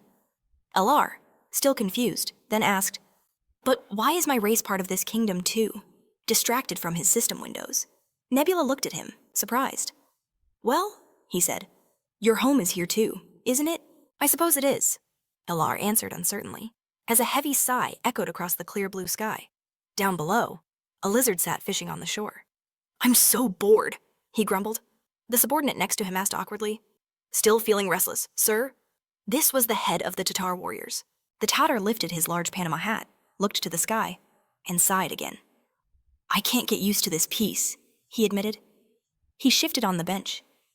"My whole life has been about surviving and fighting." His subordinate smiled respectfully. "Sir, you were always the best warrior. That's why you were appointed the honorary head of the warriors, right?" The Tatar gave a bitter, ironic smile, resting his scarred face in his hand. A large bandage covered his missing eye. "This great warrior," he sneered, "lost an eye and became useless." He leaned toward his subordinate. "Why don't you just admit they sent me here to quietly retire in this peaceful backwater?" The subordinate immediately flinched, stammering with an awkward smile. "No, sir, that's not what I meant at all." The Tatar cut him off. "Someone has to watch over this boring land of Magadan for Rakra." He then began to wonder aloud. "But what is there to even protect it from?" He gestured with his fishing rod. "Above us is the land of black phosphorus." Sprawled on the bench, he continued his rant while his subordinate had no choice but to listen. "And who knows what might come sailing in from the sea?" As the words left his mouth, his eyes widened. He'd spotted something on the horizon. "What is that?" he asked, pointing. A fleet of boats was approaching, filled with strange, massive creatures clad in heavy armor. "Are those crayfish?" the Tatar asked in disbelief. He and his subordinate ducked behind the hills. "Are they monsters?" his subordinate whispered. "No," the Tatar replied. His eyes narrowed. "They're sailing in boats, which means they're not mindless beasts." He reasoned that this meant communication might be possible. Peeking out from their hiding spot, he said, "I'm going to get a closer look. You wait here." His subordinate tried to object, but it was no use. The old warrior was already on the move. Towering over the shipwrecked strangers, Tatar demanded to know just what kind of invaders they were. The crustacean-like beings who had crawled ashore looked up at him, startled. Tatar declared himself the leader of the warriors, his intimidating aura immediately pressing down. "On the newcomers." With a threatening voice, he ordered them to state their business. One of the intruders stumbled over his words, explaining they were the blue-green Sidians. He tried to clarify that they were simply crossing the sea when powerful waves threw them off their course. The stranger then asked where they had landed. "This is Black Phosphorus," Tatar replied. "The land ruled by King Rakrak." At his side, Tatar's subordinate gripped his weapon, knowing the signal for battle could come at any second. He glanced at his chief, aware of how ruthless Master Tatar was with his enemies. He figured his leader would either immobilize them to torture for information, or simply execute them on the spot. "So," Tatar said menacingly, "you've crossed the sea." The terrified invaders watched in silence, waiting for the chief to pass judgment. Then, in a stunning move, Tatar slung his weapon over his shoulder and ordered his man to prepare temporary shelters. "They must be starving," he declared. "We need to feed them." His subordinate's jaw dropped, and the stranger stared at the warrior with a mixture of shock and gratitude. The soldier acknowledged the command and rushed to carry it out. Overwhelmed by the warm welcome, the invaders shouted that they would never forget his kindness. After this, once they were rested, they prepared to depart, thanking the Tatars for their incredible hospitality. Tatar waved them off, but his subordinate, watching awkwardly, finally had to ask why he'd helped them. "If it were me," the subordinate said, "I'd have driven them away and reported to Rakrak that I'd dealt with the intruders." He confessed he couldn't understand why his chief would pass up such a chance for glory. Tatar gazed into the distance as their guests sailed away. "They might be enemies," he admitted. "In which case, I've made a terrible miscalculation." After a moment of silence, Tatar asked, "Do you know how I lost my left eye?" His subordinate nodded. "Yes, I heard you lost it fighting 10 trolls who were attacking some travelers," Tatar confirmed. His story. "That's right. But those travelers weren't from my tribe. They were strangers I'd never met before, just ordinary people, trembling with fear at the chaos around them. And for them, I earned this scar for life. Tatar continued, explaining that after his wound was treated, he met Rakrak. The king told him, "To face 10 trolls and lose only an eye is a feat to be proud of. From this day forward, all of us will be your left eye." Tatar knelt before his new chief, even as others Grumbled about him losing an eye to help a bunch of random travelers instead of their own people. Rakrak then asked him if he had any regrets. Tatar explained that at the time, he recalled hearing stories of how Rakrak's people, wounded and lost in the desert, were aided by the blue god of insects, who asked for nothing in return. Hearing his subordinate's words, Rakrak widened his eyes. "Are you daring to compare yourself to a god?" Tatar bowed his head low, saying that in that moment, it simply felt like the right thing to do. In response, Rakrak's stern face broke into a smile, and he let out a heavy sigh. "You were right," the leader finally said. "Continue to act like a god, and if anyone says you're wrong, you tell them you spoke with me." He smiled again, adding, "Because I happen to agree with you." Sometime after that conversation, Tatar was in his quarters, reading a scroll at his table, when his subordinate burst in. "The Iraqs have landed on the coast again!" Tatar followed him down to the seashore, where boats were docked, the Iraqs beamed when they saw him. One, in particular, was overjoyed, calling out Tatar's name with pure admiration. Tatar greeted him. "Rubba, my friend, don't tell me you've been shipwrecked again." Rubba just laughed and said, "Not at all today, just as you." Suggested, "I've come to trade for silk and iron." He explained that with a war raging on their island, any outside technology and resources would be a massive help. He motioned to a chest held by his own man, asking, "Can we pay with this?" Inside the chest were countless glowing, ball-shaped gemstones. Tatar stared in awe. Were these really sparkling stones? How was he supposed to gauge the value of something like this? Only the Lord of Automation could properly appraise such a treasure. But he knew if he hesitated, he'd look like a fool. So, Tatar just chuckled. "This is a fine payment, of course. But perhaps you could teach us how to build boats like these," he added. "We could really use that kind of technology." Rubba began to protest sheepishly, saying that building their boats was difficult and took a very long time. But Tatar cut him short. "I don't like to complicate things. If you're not interested, then there's no deal." Rubba immediately backpedaled. No, that's not it at all. For our next trade, I'll bring an empty boat as a gift." He clasped his hands together, pleading with Tatar to believe him. Finally, Tatar agreed. "In that case, we have a deal for the silk and iron." He extended his hand to Rubba, sealing the trade. All the while, eyes in the sky were watching birds, through which our main character was gathering intelligence on these crustaceans. He processed the data the race, known as the Sidians, lived in the southern archipelago. It was a classic clash of civilizations, with theirs being at a Bronze Age level. The protagonist concluded they were probably not controlled by another player. He also noted that, as an island tribe, their shipbuilding skills were incredibly advanced. Nebula considered that their pearls alone would fetch a high price across the continent. He could already imagine how Wong's eyes would light up. However, he also knew the shipbuilding technology was the real prize. They had just acquired a level 2 boat design. Tatar really hit the jackpot, Nebula mused to himself. Is this just beginner's luck? He knew Rakrak also understood the value of boats and was trying to replicate them. It was only a matter of time before they could cross rivers by ship, opening up new water-based trade routes. It seemed Tatar possessed amazing diplomatic skills. With that in mind, the protagonist decided the Sidians could be left to their own devices for now. Given their civilization level, they could be classified as an annexed state in the future. That would give them access to the silver mines on their archipelago, a perfect foundation for creating a silver-based currency. It seemed there was some merit to stirring up trouble in the Minor Sea territory after all. Suddenly, the protagonist heard a voice calling to him, in prayer. "Creator, can you hear me?" Startled, the protagonist looked at the system window that had popped up. Could that be Hango? He wondered. Before replying, "Speak." Hango's mission was to cultivate and manage the locust swarm, Nebula. Had instructed him not to report unless it was an emergency. Had something gone wrong? Hango appeared, his hands clasped in prayer. "Great Creator," the loyal being began guiltily. "Due to my carelessness, the locust swarm has been discovered by other gods." The protagonist checked the stats. The locust's roll was at level 3, but their numbers had dropped significantly. "The population has plummeted," Nebula noted aloud. He'd tasked Hango with using the swarm to consume grain and discreetly sabotage the development of other players. The goal was to act in secret, to avoid being noticed. But if he'd stumbled into an area with an advanced civilization, it was only natural they'd figure out another god was pulling the strings. "Don't worry, Hango," the protagonist said calmly.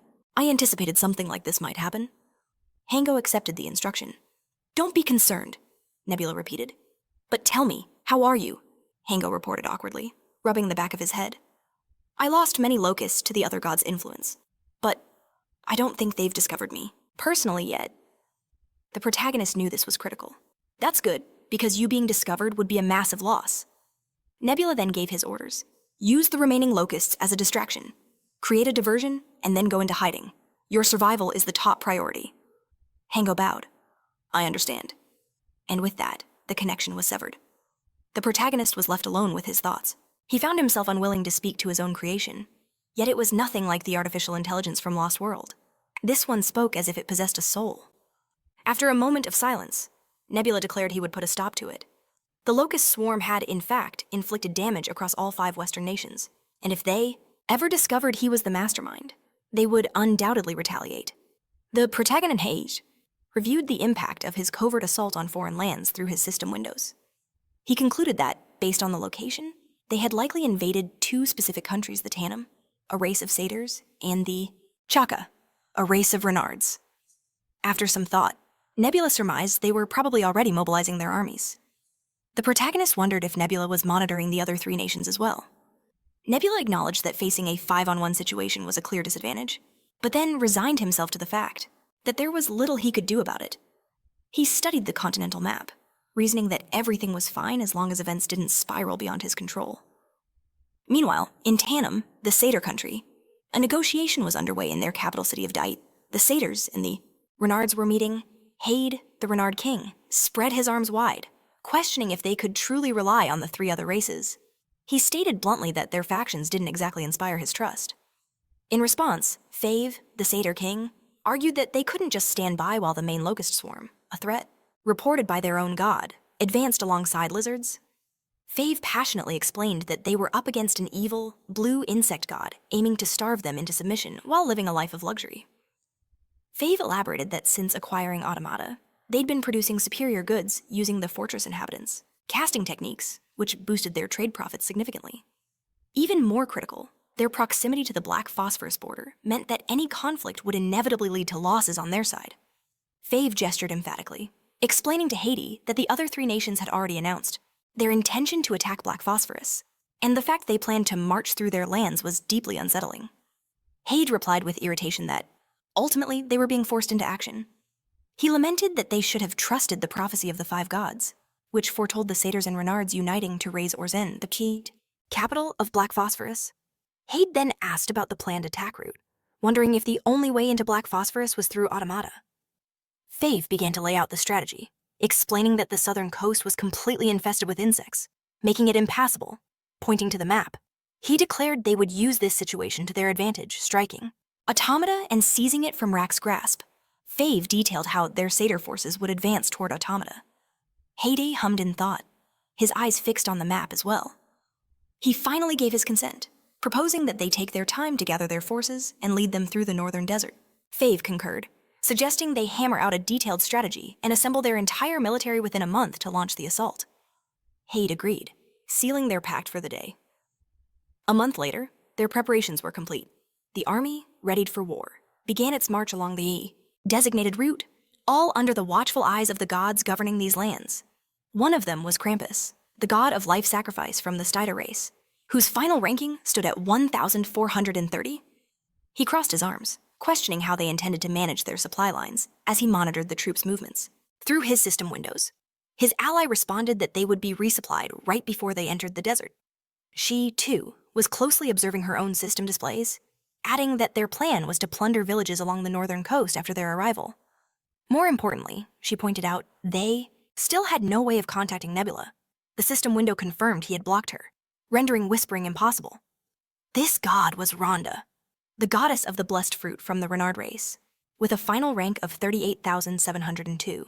She complained that it had been a full month, and the communication block was still in place, leaving her completely baffled by his intentions. Krampus, stuffing his hands into his pockets in annoyance, admitted he was just as clueless.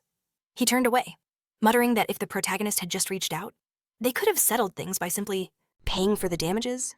Instead, he had cut off all 5 players, leaving no room for discussion. Rhonda added that on top of everything, they had been forced to beef up their military training and intelligence gathering, which was incredibly frustrating. But they both knew it was far too late for negotiations, now that their armies were already approaching the borders of the protagonist's territory. Rhonda mentioned that the Satyr forces numbered 1,800, making it, frankly, the largest military contingent on the entire third continent. She turned to Krampus, confidently stating that it was only a matter of time before Nebula was defeated. Krampus simply told her that was exactly right. As Rhonda smiled in response, Krampus found himself thinking that the tears she was shedding, tears that didn't need to be faked, might mean her avatar was based on her real-world self. Suddenly, his thoughts were shattered by Rhonda's gasp. Of surprise, Krampus's attention snapped to her, and he asked what was wrong. She informed him she'd received a whisper request. "Is it Nebula?" he asked. His curiosity piqued. Rhonda shook her head, explaining that the request wasn't from him. It was from Eldar. She pointed to the system window where the name was displayed, and they immediately began to discuss the implications. Krampus reasoned that since the elves were directly in the Renard's path, a clash was likely. That was probably why Eldar was attempting to negotiate or propose some kind of joint strategy. He raised a finger, reminding her that Eldar and Nebula were currently in a very unstable alliance, meaning a betrayal could happen at any second. Krampus advised Rhonda to take the call, but act as if she were alone. They would hear what he had to say, but under no circumstances should they just blindly accept his terms. Following his advice, Rhonda tapped the accept icon, opening a channel with Eldar. He immediately laid on the charm, expressing what a pleasure it was to meet the goddess of the Renards. Extending a hand in a grand gesture, he introduced himself as Eldar, the god of the elves. Faced with such a dazzling introduction, Rhonda was taken aback and greeted him with a hint of confusion while glancing at her system window. Eldar then launched into his signature dramatic performance, painting a picture of a poor, miserable victim. He claimed that Eldar, needed their help. Rhonda, completely bewildered, asked what kind of help he could possibly be talking about. In that moment, they both had the same thought Eldar was a total role player. With a pained expression, Eldar explained that he had no choice but to serve Nebula under extreme duress. He described his life as humiliating, even conjuring an image of a great, evil god oppressing his small, helpless self.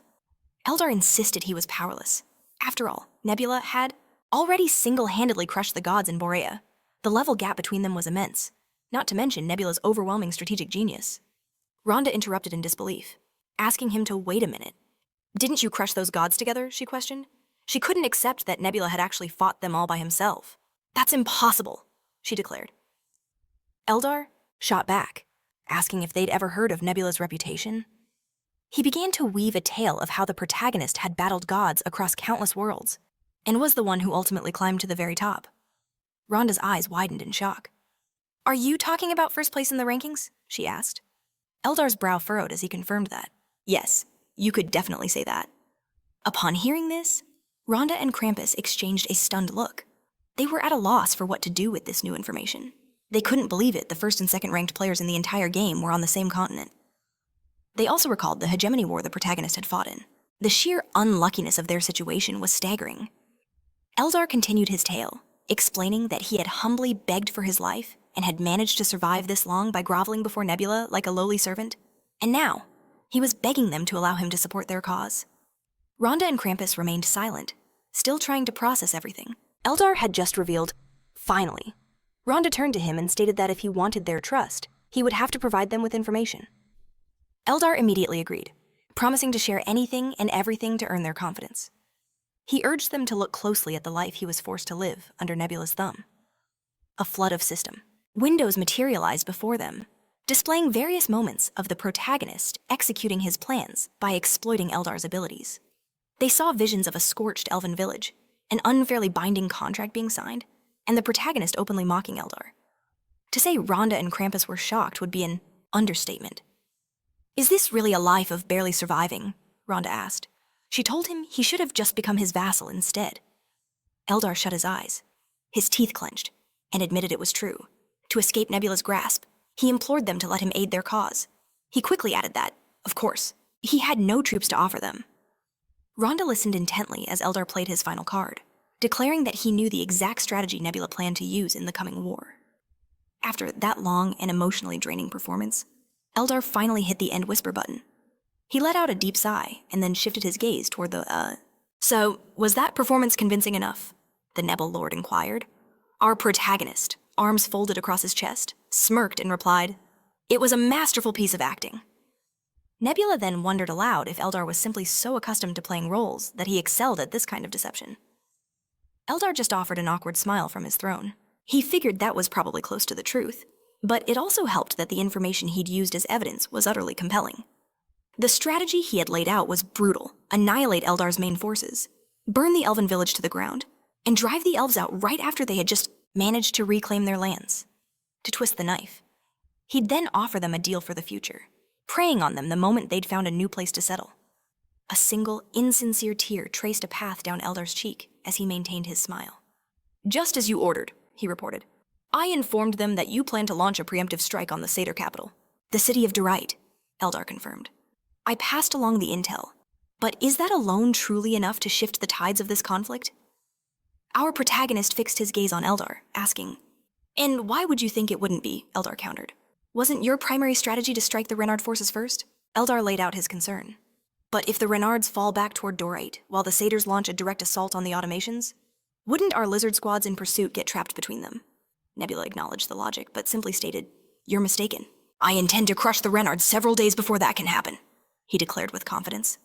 Understanding finally dawned on Eldar's face. Ah, now I see. But Nebula wasn't finished. And you are going to assist me?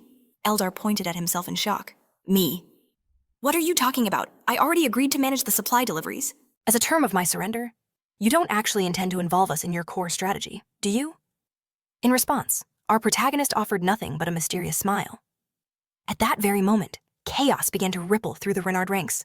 King Hattie grabbed one of his commanders, demanding, What was that report my soldiers are? Poisoned, Hattie roared, his voice thick with rage. The subordinate stammered. It appears the food supplies have spoiled, sire. Hattie exploded. And wasn't it your responsibility to inspect the provisions? He brandished his sword. Are you prepared to face punishment for this failure? Just then, another subordinate rushed up. My lord, please wait, Hattie bellowed. What is it now? Yub, the second subordinate explained frantically. The food was perfectly fine until yesterday. The rations we consumed this morning were the ones we just received from the elves. Hattie's eyes widened. Spoiled supplies from them. Are you certain? Yub began to explain. The supplies on the outer layers seemed fresh, but it's possible they were poisoned. This has to be the work of that god, Nebula, and his foul insects. Indeed, swarms of flies were buzzing over the food, seemingly proving his point. This, Yub declared, is precisely why we must be skeptical of any information provided. By the elves, Hattie ground his teeth in frustration. Damn it all, but the god of the blessed fruit gave us an oracle confirming the elves' words. Yub immediately retorted. And what if the god was mistaken? Outraged by such blasphemy, Hattie screamed his name, but Yub pressed on. With his arms spread wide, he argued. The elves were always allied with the lizards.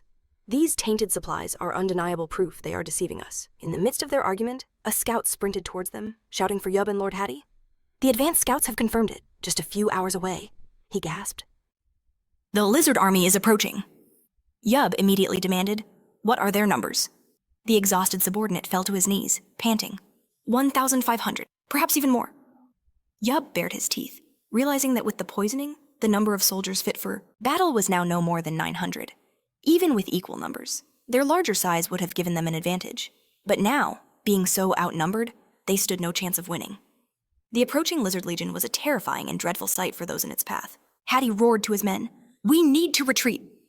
He leaped onto his mount, preparing to lead the withdrawal. Send word to the Satyr King. We've made contact with the enemy's main force, and we are falling back. Yub also mounted his beast, adding, If we ride for aid. Full day, we can reach the mountains and forest perfect terrain for guerrilla warfare. This tactic, using small, mobile units and the environment to avoid open battle, was their best bet.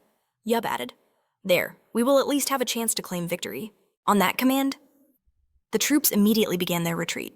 Hattie schemed that their smaller stature, ideal for hiding, meant they should commit everything to a guerrilla campaign.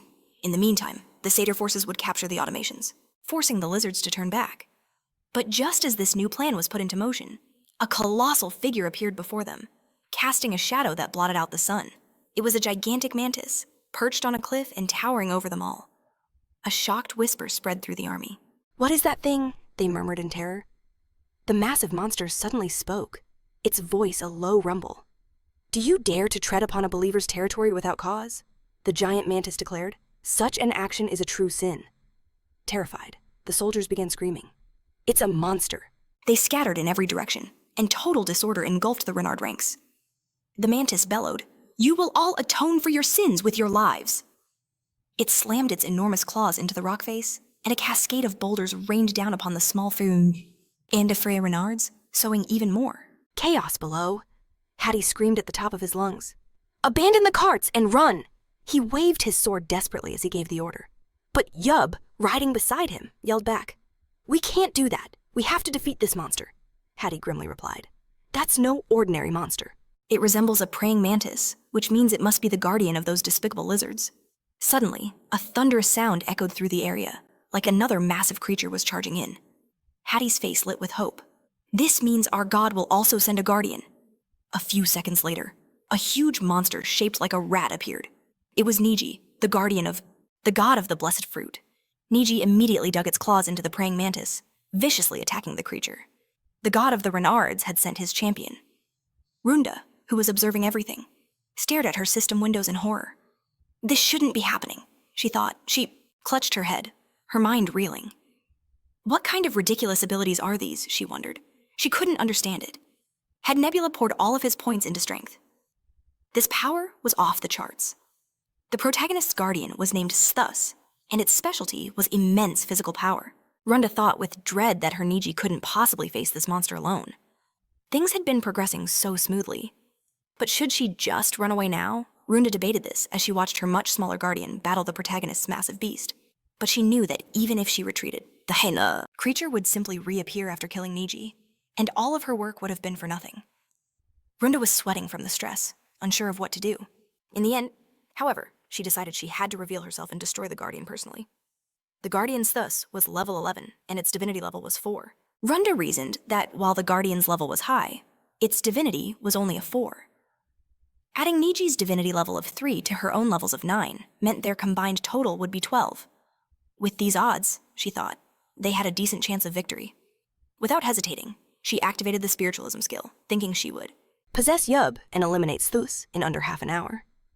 A moment later, the goddess appeared within Yub's body. Hattie immediately recognized the brilliant light enveloping his subordinate and greeted his god. Runda, using Yub's body, replied that she would fight the monster and gave the order for Hattie to lead the troops away. Hattie accepted the command, vowing to do so, and Runda, in Yub's form, charged toward her opponent. Closing the distance in an instant, she raised her fist to strike, rapidly catching up with Nebula's guardian in midair. Flying from Niji's side, she prepared to attack. Niji, seeing this, shouted that his god did not need to interfere. Runda snapped back at him to shut up, adding that she couldn't afford to lose her guardian. Her plan was to buy time until the lizard troops arrived, so that Sthus's god wouldn't have a chance to possess it. She taunted Sthus. "Aren't you afraid of losing your life?" Sthus immediately replied in a monotone voice that it didn't matter, as he was simply carrying out his guardian mission. Niji and Sthus then clashed again. Runda leaped to the side, pushed off the ground, and clung to the guardian's enormous leg with her hands and feet, starting to pull it sideways to rip it off. After only a moment, one of Sthus's legs was indeed torn away, but the guardian remained steady on its feet. At that moment, Sthus delivered a powerful blow, hitting Niji right in the jaw. Niji swore loudly, calling the guardian an insect, and Sthus calmly answered the rat that these were minor pains endured for the Lord's sake. Cuss, however, wondered if this agony should be viewed as a blessing. Runda shot back that the guardian had clearly lost its mind as she severed another of Sthus's legs, declaring she'd only need 10 minutes to finish it off. In the meantime, she had other plans. But before she could elaborate, her focus was shattered by the sudden approach of an unfamiliar energy. Runda froze, her brow furrowed as she scanned the horizon. From the distance, another combatant was speeding toward them, and she wondered in shock what it could be. As it drew closer, she recognized the figure the lizard clan leader possessed by the main character. She couldn't believe it. How did he get here so fast? Nebula realized their initial calculations were flawed. They thought they had 3 hours until the troops arrived. They never considered that he might just jump into Rakrak's body and fly straight there. Soaring high in the sky, Rakrak gripped his spear tightly. All 3 warriors on the battlefield froze. watching to see what would happen. He knew he was outmatched by this overwhelming power and could only offer a silent prayer, sensing death's approach. At that moment, Rakrak raised his spear to attack, his body crackling with divine energy like he was shrouded in lightning. With a grim expression, Rakrak announced that he'd finally found a worthy target and readied his strike. In the next instant, he unleashed his spear, now fully charged with divine power, straight at his enemies. The weapon tore through Runda's borrowed body, forcing her to leap aside to avoid a fatal blow. The gash on her arm was deep and bleeding heavily, making Runda scowl in pain. Seeing this, Niji roared in fury at Rakrak. "How dare you touch my god!" he shrieked, lunging to attack. But before he could move, Sthus's powerful hand shot out and snatched Niji from behind, as if he were a mere toy. Sthus then hurled the guardian backward, slamming him brutally against a massive rock. With the immediate threat handled, Rakrak called out to PG, asking to borrow its power. The mythical beast materialized behind him instantly, awaiting its command. Rakrak aimed his palm toward Niji, declaring his intent to kill the guardian. He then pointed a finger at the downed foe and ordered the beast. "Burn him!" PG affirmed that it would. Obey his command and began gathering energy for a devastating blast. A moment later, a massive bolt of lightning-like energy pierced through Niji, causing the guardian unimaginable pain. Niji collapsed to the ground, blood pouring from his mouth, and gasped that even a god couldn't be stopped by this. But then, he saw an even greater surge of energy descending upon him, and his eyes widened in terror. Niji let out a final, horrified scream as his entire body was consumed by the lightning strike. Watching this, Runda cried out her guardian's name in disbelief and fear. She couldn't accept what she was seeing. Niji's lifeless body fell to the ground, and the next attack was already hurtling toward her. She managed to dodge just in time, scrambling to a safe distance. This wasn't working. She had to cancel the spiritism. She initiated the command, but the system informed her that the cancellation would take 10 seconds. Runda cursed inwardly, frustrated by the delay. A countdown appeared in her vision, 9 seconds. She knew that if this body died before the timer ran out, she'd suffer a massive penalty. She had to flee to survive. Niji's death had already cost her 1 level. She couldn't afford to let Yub die too. Runda scrambled toward a patch of herbs, searching for something to help. Finding a fruit, she began absorbing its energy, hoping to restore enough stamina to last until the cancellation completed. That would be a victory in itself. But before she could finish the thought, a gigantic swarm of locusts engulfed her, forming a massive cocoon and trapping her within thousands of insects. Her view of the sky and the world was completely blotted out. Runda stood at the center of this insect hurricane, shocked, wondering if they were all hostile. She soon realized they weren't trying to attack her. Runda began swinging her sword, trying to clear a path. She figured Nebula was using them to obstruct her vision. She just needed to hold on a little longer. But through a gap in the swarm, she saw the protagonist's other guardian charging straight for her. Runda calculated that if she could just evade this one attack, she'd be free. Only 2 seconds remained. Runda leaped back, narrowly avoiding Sthus's blow, when suddenly a powerful hand seized her neck from behind. She whipped her head around to see Rakrak, who sneered. "Finally found you!" Just 1 second before, the spiritism was cancelled. Yub's head was crushed like a piece of fruit. Runda's last-ditch escape plan had failed. The moment she was ejected from the body, she clutched her head in agony.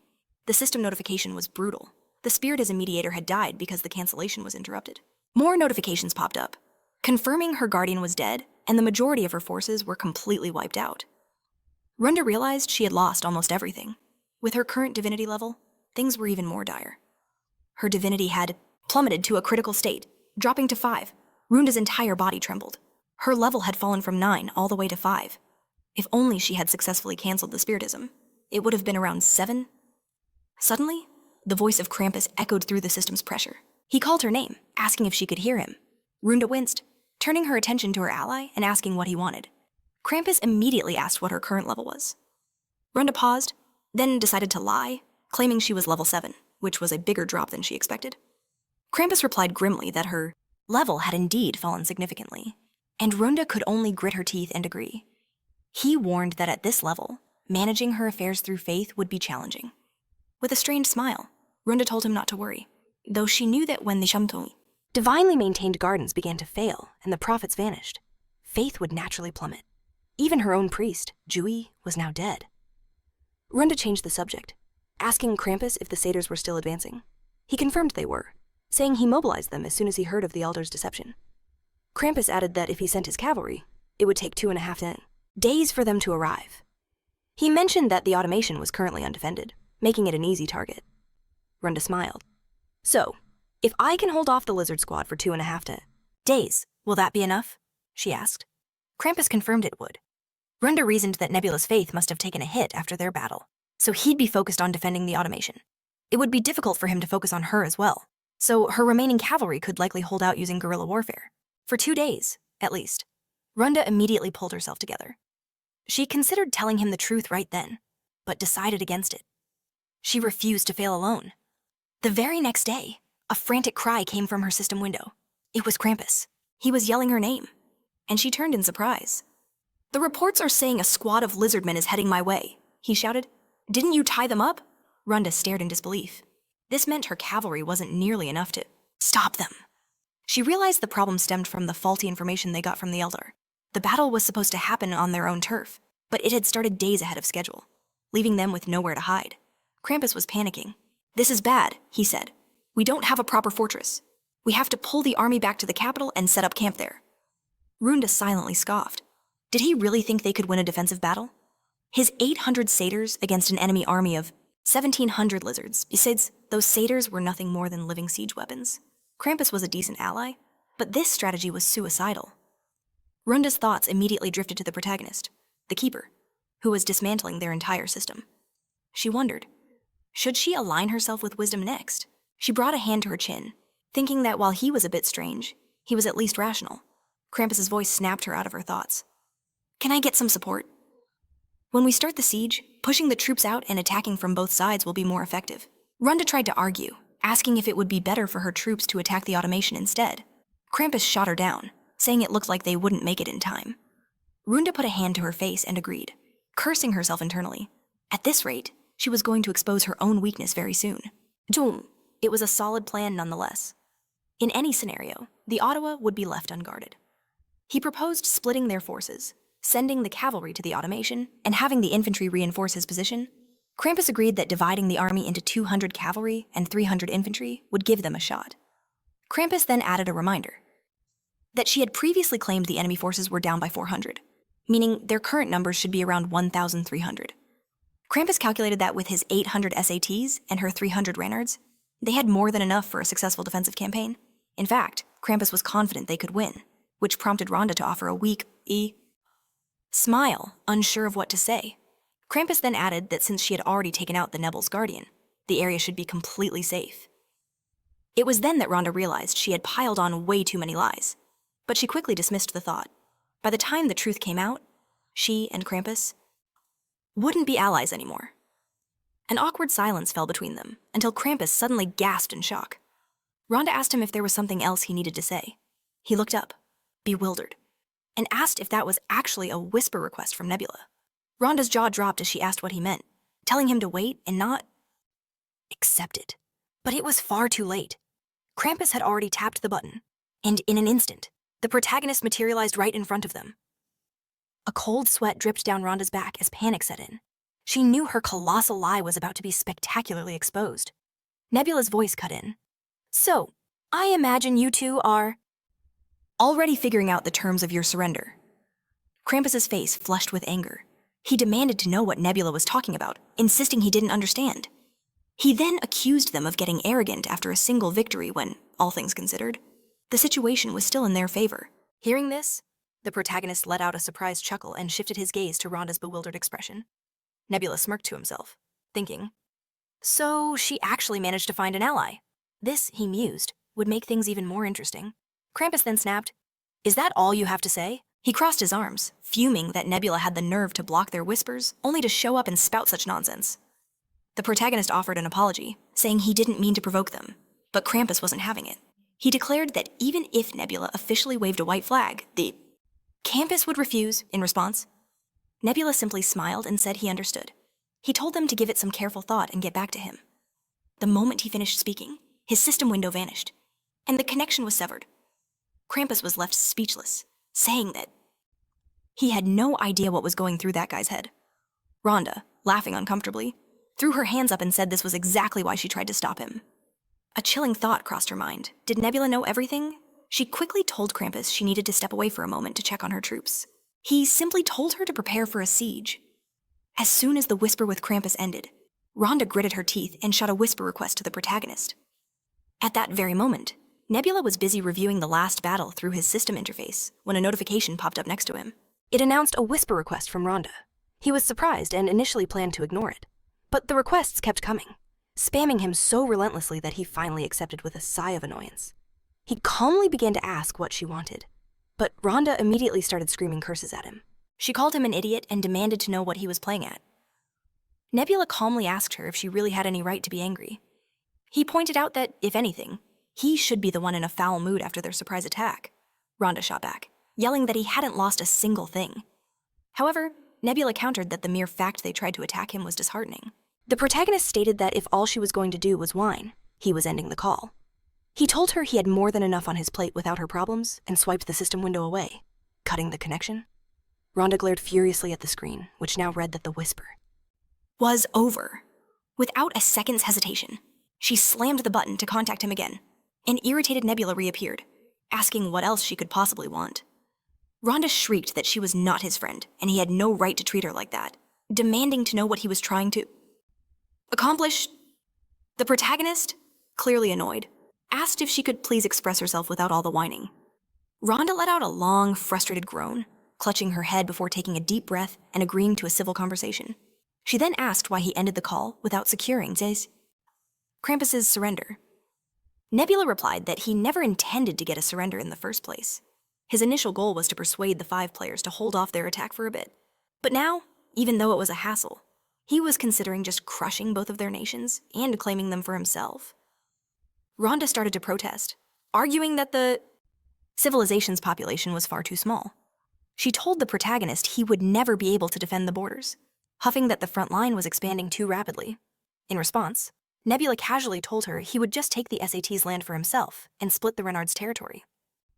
Among the other 3 players, Nebula added that he figured the other players would be thrilled to acquire new lands without lifting a finger. Rhonda then challenged him, asking what would happen if she and Krampus started a rebellion, or if the other players attacked during the chaos. Nebula simply told her she seemed to be misunderstanding something. "Did I ever say," he asked, "that I would spare you and Krampus?" A cold sweat broke out on Rhonda's skin as she heard those words. She stammered, asking if he was actually threatening her now. Nebula replied that he was merely sharing one of the outcomes he could easily bring about in the very near future.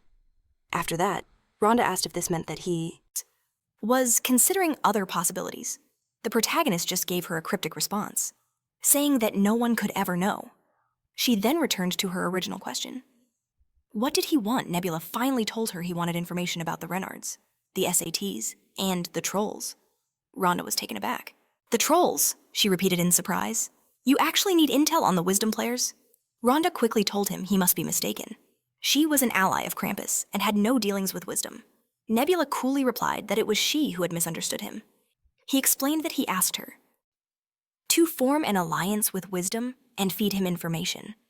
The specific method she used to achieve that was completely irrelevant to him. Rhonda erupted again, screaming, "Are you seriously telling me to become a double agent to get close to both Wisdom and Krampus just to leak information?" The idea was deeply insulting. "To her?" she yelled, violently shaking the system window as if to rattle him, telling him not to mock her. "Do you really think I'm some kind of fool?" she screamed. "You beat me one time and now you're this arrogant. Should I show you what it looks like when I fight to the bitter end?"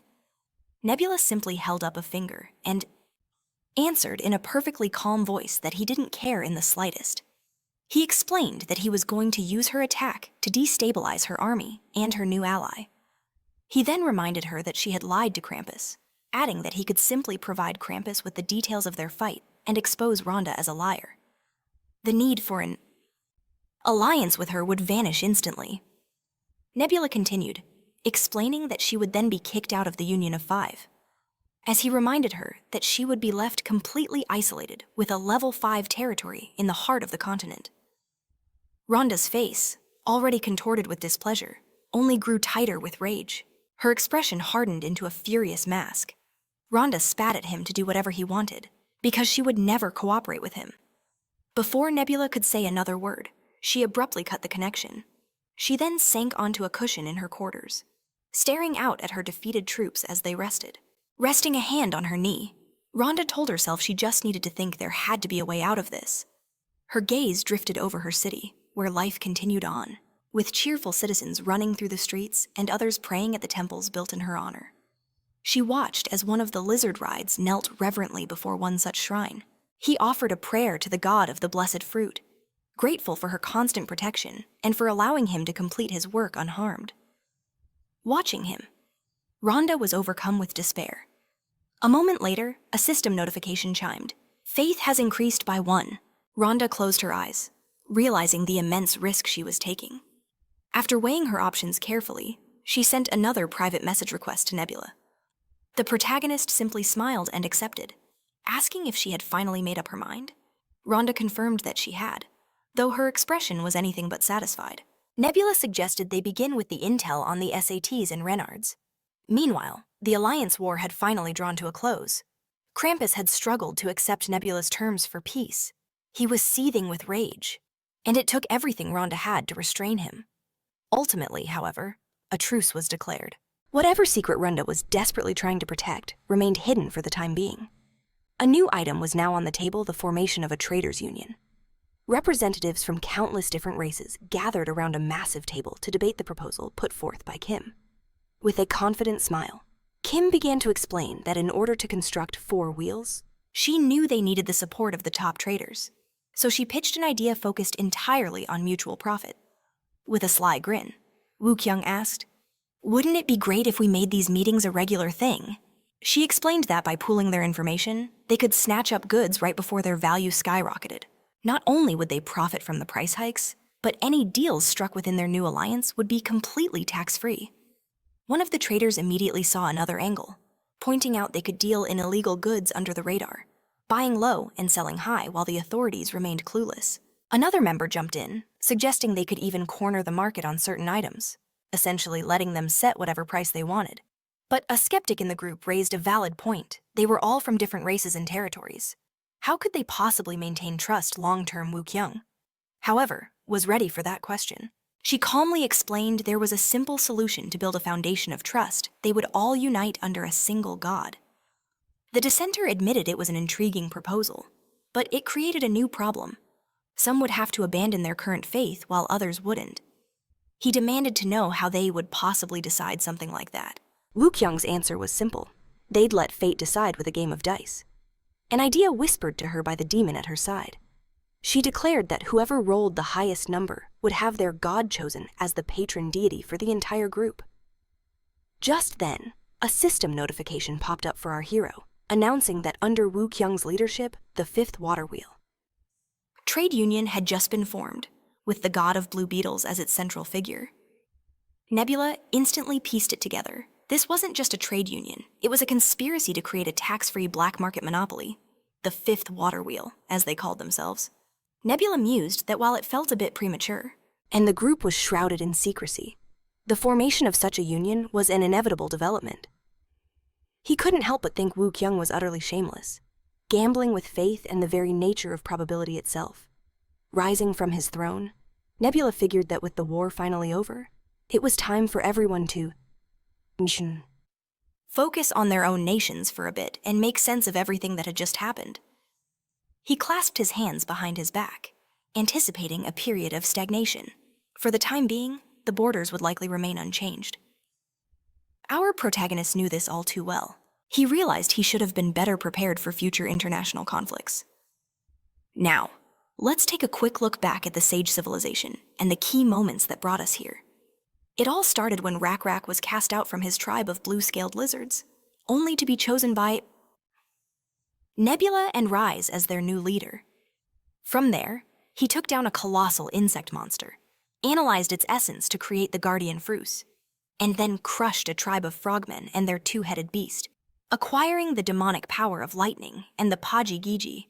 Next up was the covert power struggle in automation, where Nebula used a prophecy through Siren to install Woo Kyung as the new lord.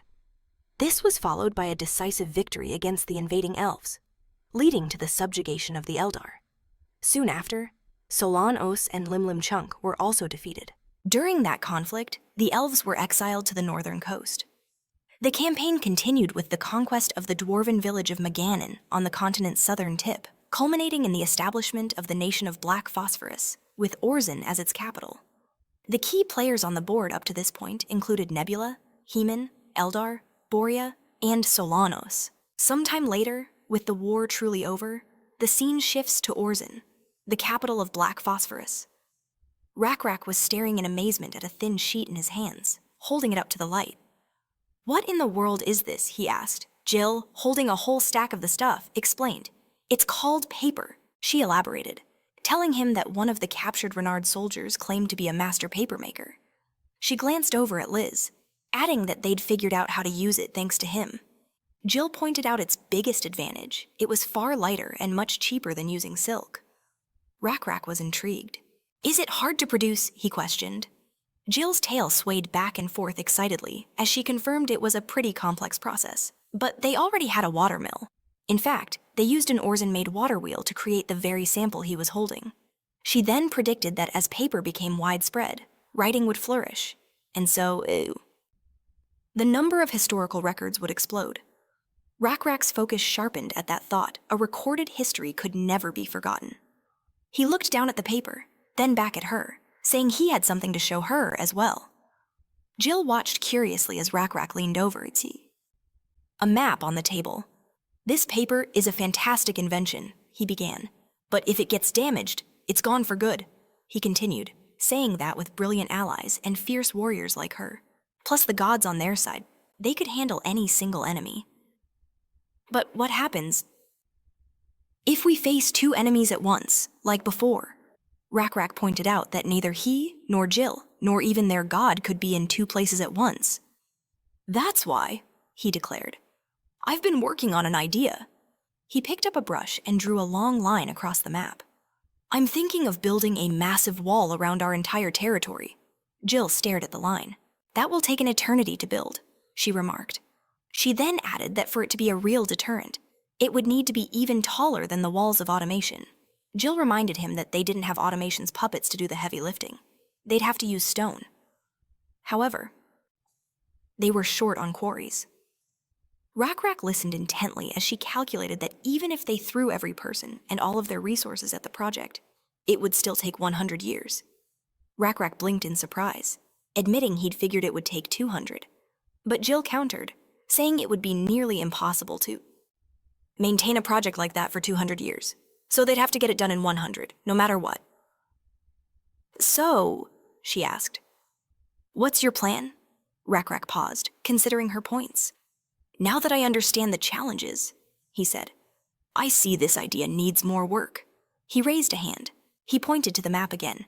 "Here, we have a river with a strong current, and over here, a swamp." Jill caught on. "You mean using natural barriers?" She thought for a second, then revised her estimate. "If we exclude those sections, it might only take 80, maybe even 70 years. Jill then added grimly that if they were willing to sacrifice lives, they could probably make it happen. "That's still way too long," Rakrak declared. "But I have another idea." He started brainstorming out loud, saying the whole point of a wall is just to slow down the enemy. "But what if we approach this from a different angle?" he proposed. "Instead of delaying the enemy, what if we could summon our allies faster? What if we had something quicker than the cockatrices everyone uses for travel?" Jill leaned in, her curiosity piqued. "What are you thinking of?" instead of answering. Rakrak started sketching on a piece of paper. When he was done, he revealed his concept. "The powers we'll use," he announced, "are fire and smoke." He explained that one signal fire would always be kept lit during peacetime. He put a finger to his lips with a secretive smile. 2 fires, he continued, means an enemy has been sighted. 3 means they're getting close. 4 means the signal towers themselves are under attack. And 5 means the battle is on. This was the birth of a revolutionary new communication system. Rakrak explained that with this network, they could protect their borders without building a single massive wall. Jill nodded, seeing the logic. He then laid out the strategy they'd start by leveraging the fact that the wasteland is a terrible route for an invasion. Mountains, too, are excellent natural barriers. So we'll find key locations, like valleys and passes between mountains, and build fortresses there. Rakrak specified that they should build on the ridges, so each fortress could double as a signal tower. He kept sketching, adding towers in strategic spots across the wasteland, then pointed to the map with his brush. A short while later, the completed map of the signal tower network lay before them. He turned to Jill. "How long for this?" She studied his plan, her expression thoughtful. 5 years, she finally answered. "I think we can do it in 5 years." 3 years pass. Night has fallen over Orzen, the capital of Black Phosphorus. A profound silence hangs over the city and within the royal castle itself. Rakrak sat on his throne, head resting in his hand, lost in thought. He was realizing that sustaining a nation was infinitely harder than building one. It wasn't just about fending off foreign threats. Maintaining internal unity was the real challenge. The other races, especially humans, were afraid of the lizards. While that fear made them compliant, he knew it wasn't a sustainable way to rule. Fear prevents genuine assimilation, leaving his subjects with only 2 choices: obey or rebel. He couldn't force them to believe in the god of blue insects, and the dilemma was eating away at him. How could he possibly bring everyone together? He thought to himself that he was a warrior, not a king. Sighing deeply, he wondered aloud, isn't it enough that we all share the same land? Suddenly, a voice sliced through his brooding, pulling Rakrak from his thoughts. A fallen comrade, now wreathed in butterflies, strolled into the chamber. "Sharing the same land doesn't mean you share the same time," the stargazer said, a knowing smile on his face as he looked at Rakrak. With peaceful eyes? Rakrak shot up from his seat, a wide smile on his face as he called out to the stargazer. He rushed forward, asking how it was possible, insisting that he knew for a fact the stargazer had died. The translucent, ethereal form of the being appeared before the king, raising a hand to gently silence him. For a split second, Rakrak recalled their last conversation and realized it was all true even after death. The god of blue insects would welcome them. The stargazer gave a slow nod, confirming his unspoken thought, and Rakrak decided that death was a mystery best left unexplored. He knew it was pointless to ask for details the stargazer wouldn't provide anyway. Instead, Rakrak asked with genuine curiosity, "What does it mean to live in the same time?" The stargazer turned away silently, his gaze drifting toward the room's exit, where the sky outside was perfectly clear. "Do you remember what I told you?" the stargazer finally asked. "The stars here in Orzen, are they the same as the ones in the skies of Maganin?" Rakrak glanced upward, then shook his head. "They're different, though not by much." The stargazer then posed another question about the lands of the Rars and the Sats. As they walked outside, Rakrak answered that those must be different as well. "That is true," the stargazer confirmed. "Just like the sky, everyone experiences their own unique time, but that isn't the whole story." He turned to face Rakrak, his tone becoming serious, explaining that a king needed to experience everyone's time. Rakrak stared back, a flicker of excitement mixing with his confusion. The stargazer continued, "This is because all beings live in different times. Even on the same land, their hearts are fundamentally different. A king must understand this," he stated. Rakrak bowed his head slightly, processing the idea. "So, while everyone I taught counts time one way, others measure it according to their own methods." He looked to the heavens again, a realization dawning. Thinking back, we had a misunderstanding before, because the dwarves count their days differently. Rakrak considered this, admitting, "That is a difficult task." "Why do you find it difficult?" the stargazer asked. "Teaching is hard enough," Rakrak replied, "let alone convincing tribes hostile to the lizards." This earned a warm laugh from the stargazer. "That is precisely why you are here," he said, pointing to a cluster of stars. "Do you see those brilliant, foolish stars up there?" Rakrak squinted, following his gesture, and finally saw what the stargazer was pointing at. "Those stars are like you, Rakrak." Suddenly, the points of light shifted, forming clear constellations. "Look," the stargazer urged. "There you are, riding the cocatrix. These stars appear when spring arrives and fade when winter comes." He then gestured to another formation. "And over there are the wandering stars. That one represents Owen. The stargazer explained. When the time comes, those stars will also travel across the sky to tell the new story you are writing. Rak smiled, intrigued. Are there more? He asked eagerly. The stargazer's smile widened. Most certainly. There are many more such stories, he confirmed. Think of everything you've been through. He gestured across the sky again. The frogs, Shunan and Aor, are up there, along with Kay of the Otomy and Siran. The ogre priest Kedon and the Tamid are there too. They both gazed at the night sky, lost in memories. They laughed, reminiscing. But after a moment, the stargazer's expression turned sorrowful. I must go now. I have lingered here far too long, driven by greed, and I can feel my god's call. Rak looked at him, shocked and unwilling to let him go.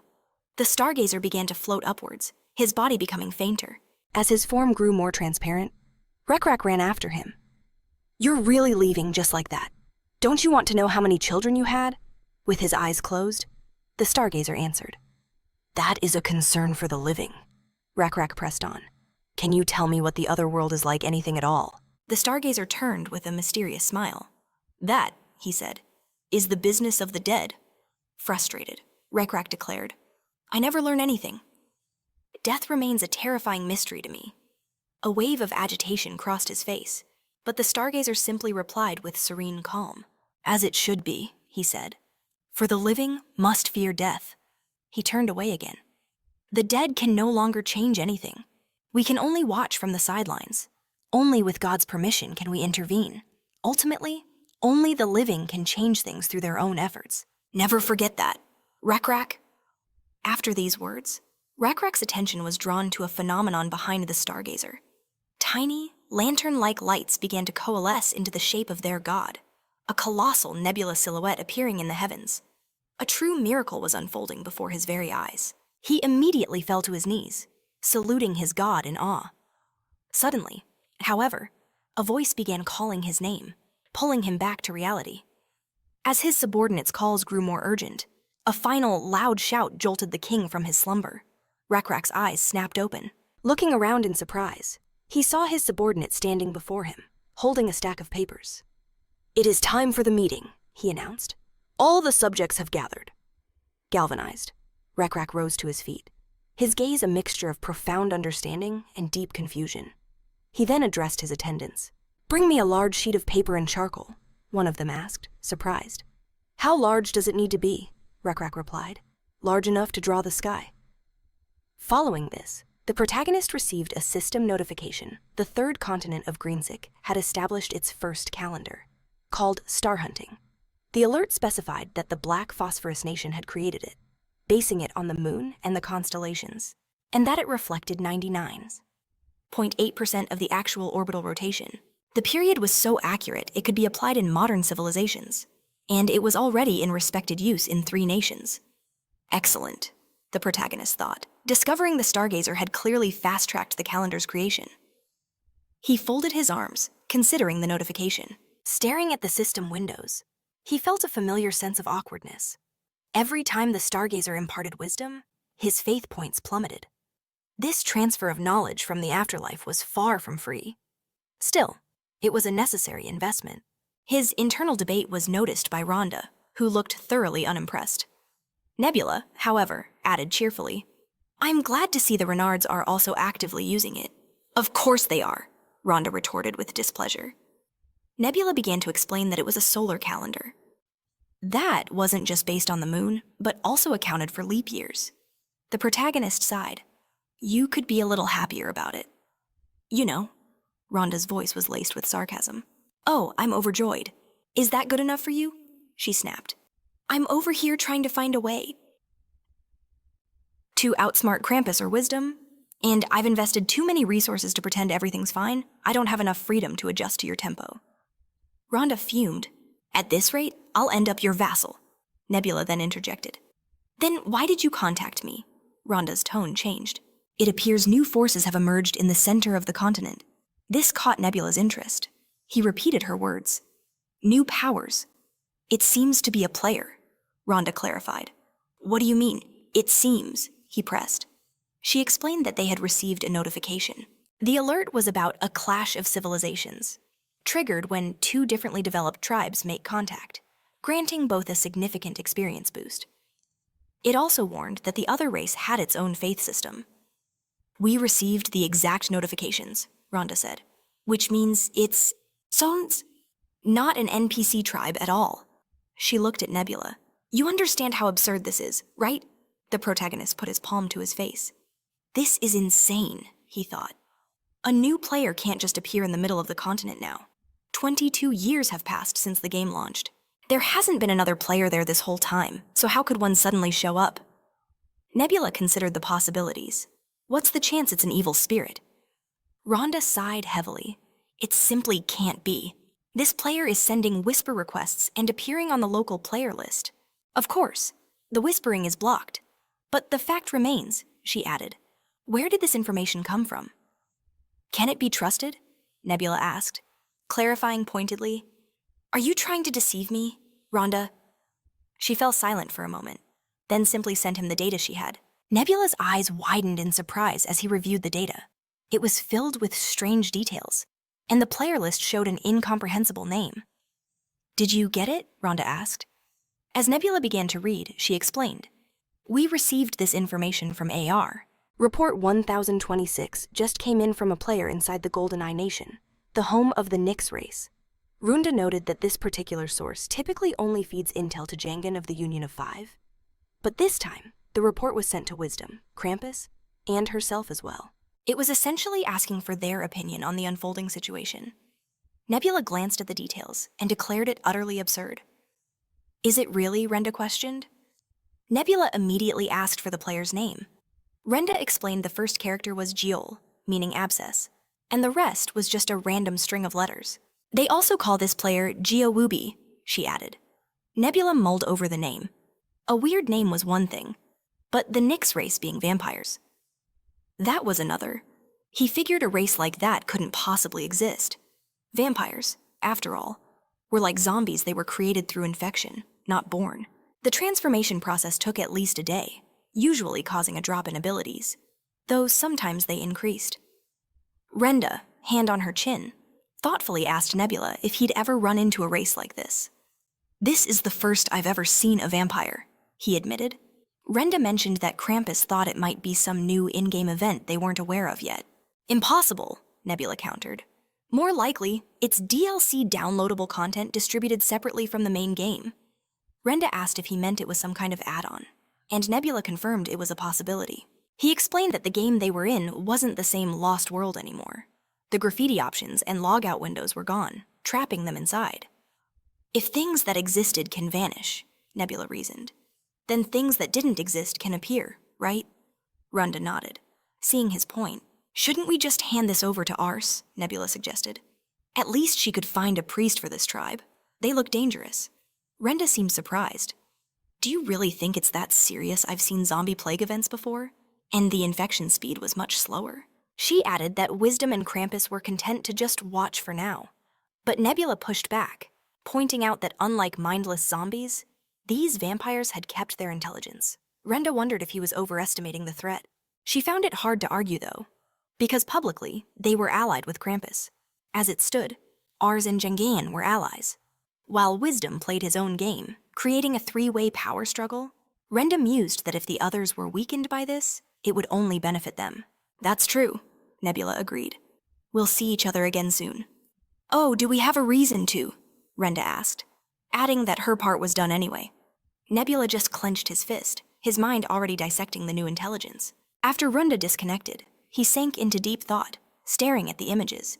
He stroked his chin and murmured, "How unusual." Elsewhere, in the Silent Mountains, the gods of the Union of Five gathered to discuss this grave matter, with Jongan speaking from his throne. "So, are you all saying we absolutely must accept Nebula's help?"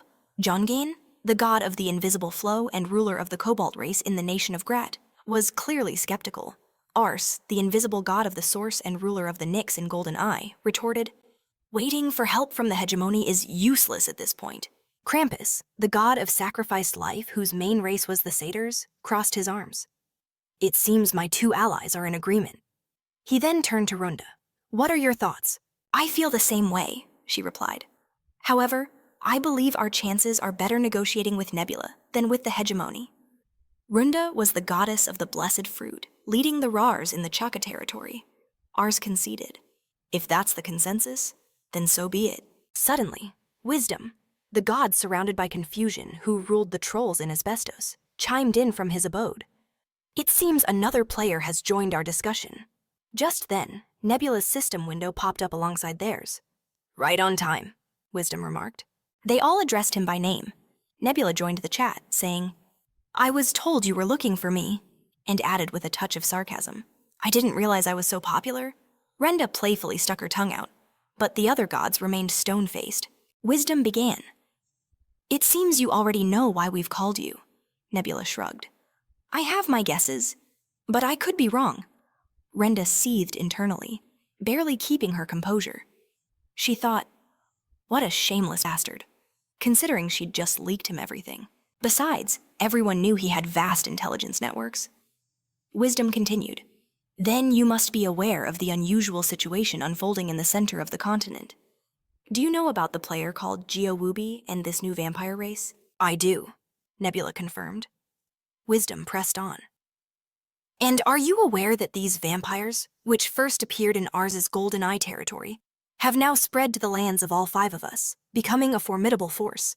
I know that as well, Nebula replied calmly. Well, Wisdom said, deciding to be direct. Since you know everything, I'll just ask, will you help us? Nebula's response was instant and sharp. Why should I? A heavy silence fell over the group. No one knew how to answer. Renda cursed him in her mind, thinking. Here we go again. Wisdom broke the silence. Not long ago, our food supplies were crippled by the locust plague that you caused on the fertile lands. We all know you were behind it. And that's precisely why Krampus and Runda attacked me, Nebula shot back. Attacks which I successfully defended against. I thought we settled this already, didn't we?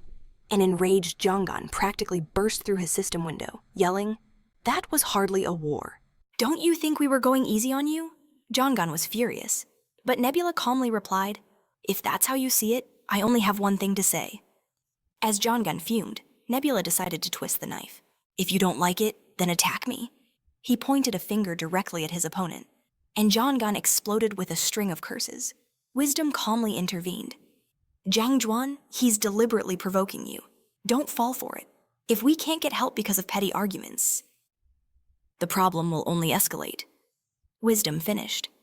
Are you saying he's doing this on purpose? Jongan growled. That's exactly what I'm saying. Wisdom affirmed. If we're lucky, we might be able to drive the vampires out ourselves. But what if we're not? Everyone knows what happens next. This strange plague will grow stronger, its scale expanding. Wisdom warned. Once the vampire's power grows, we'll be begging for his help. Nebula smirked. Wisdom, you understand the situation perfectly. If I just sit back and do nothing, I get to watch you all fall to ruin. So tell me again, Nebula challenged.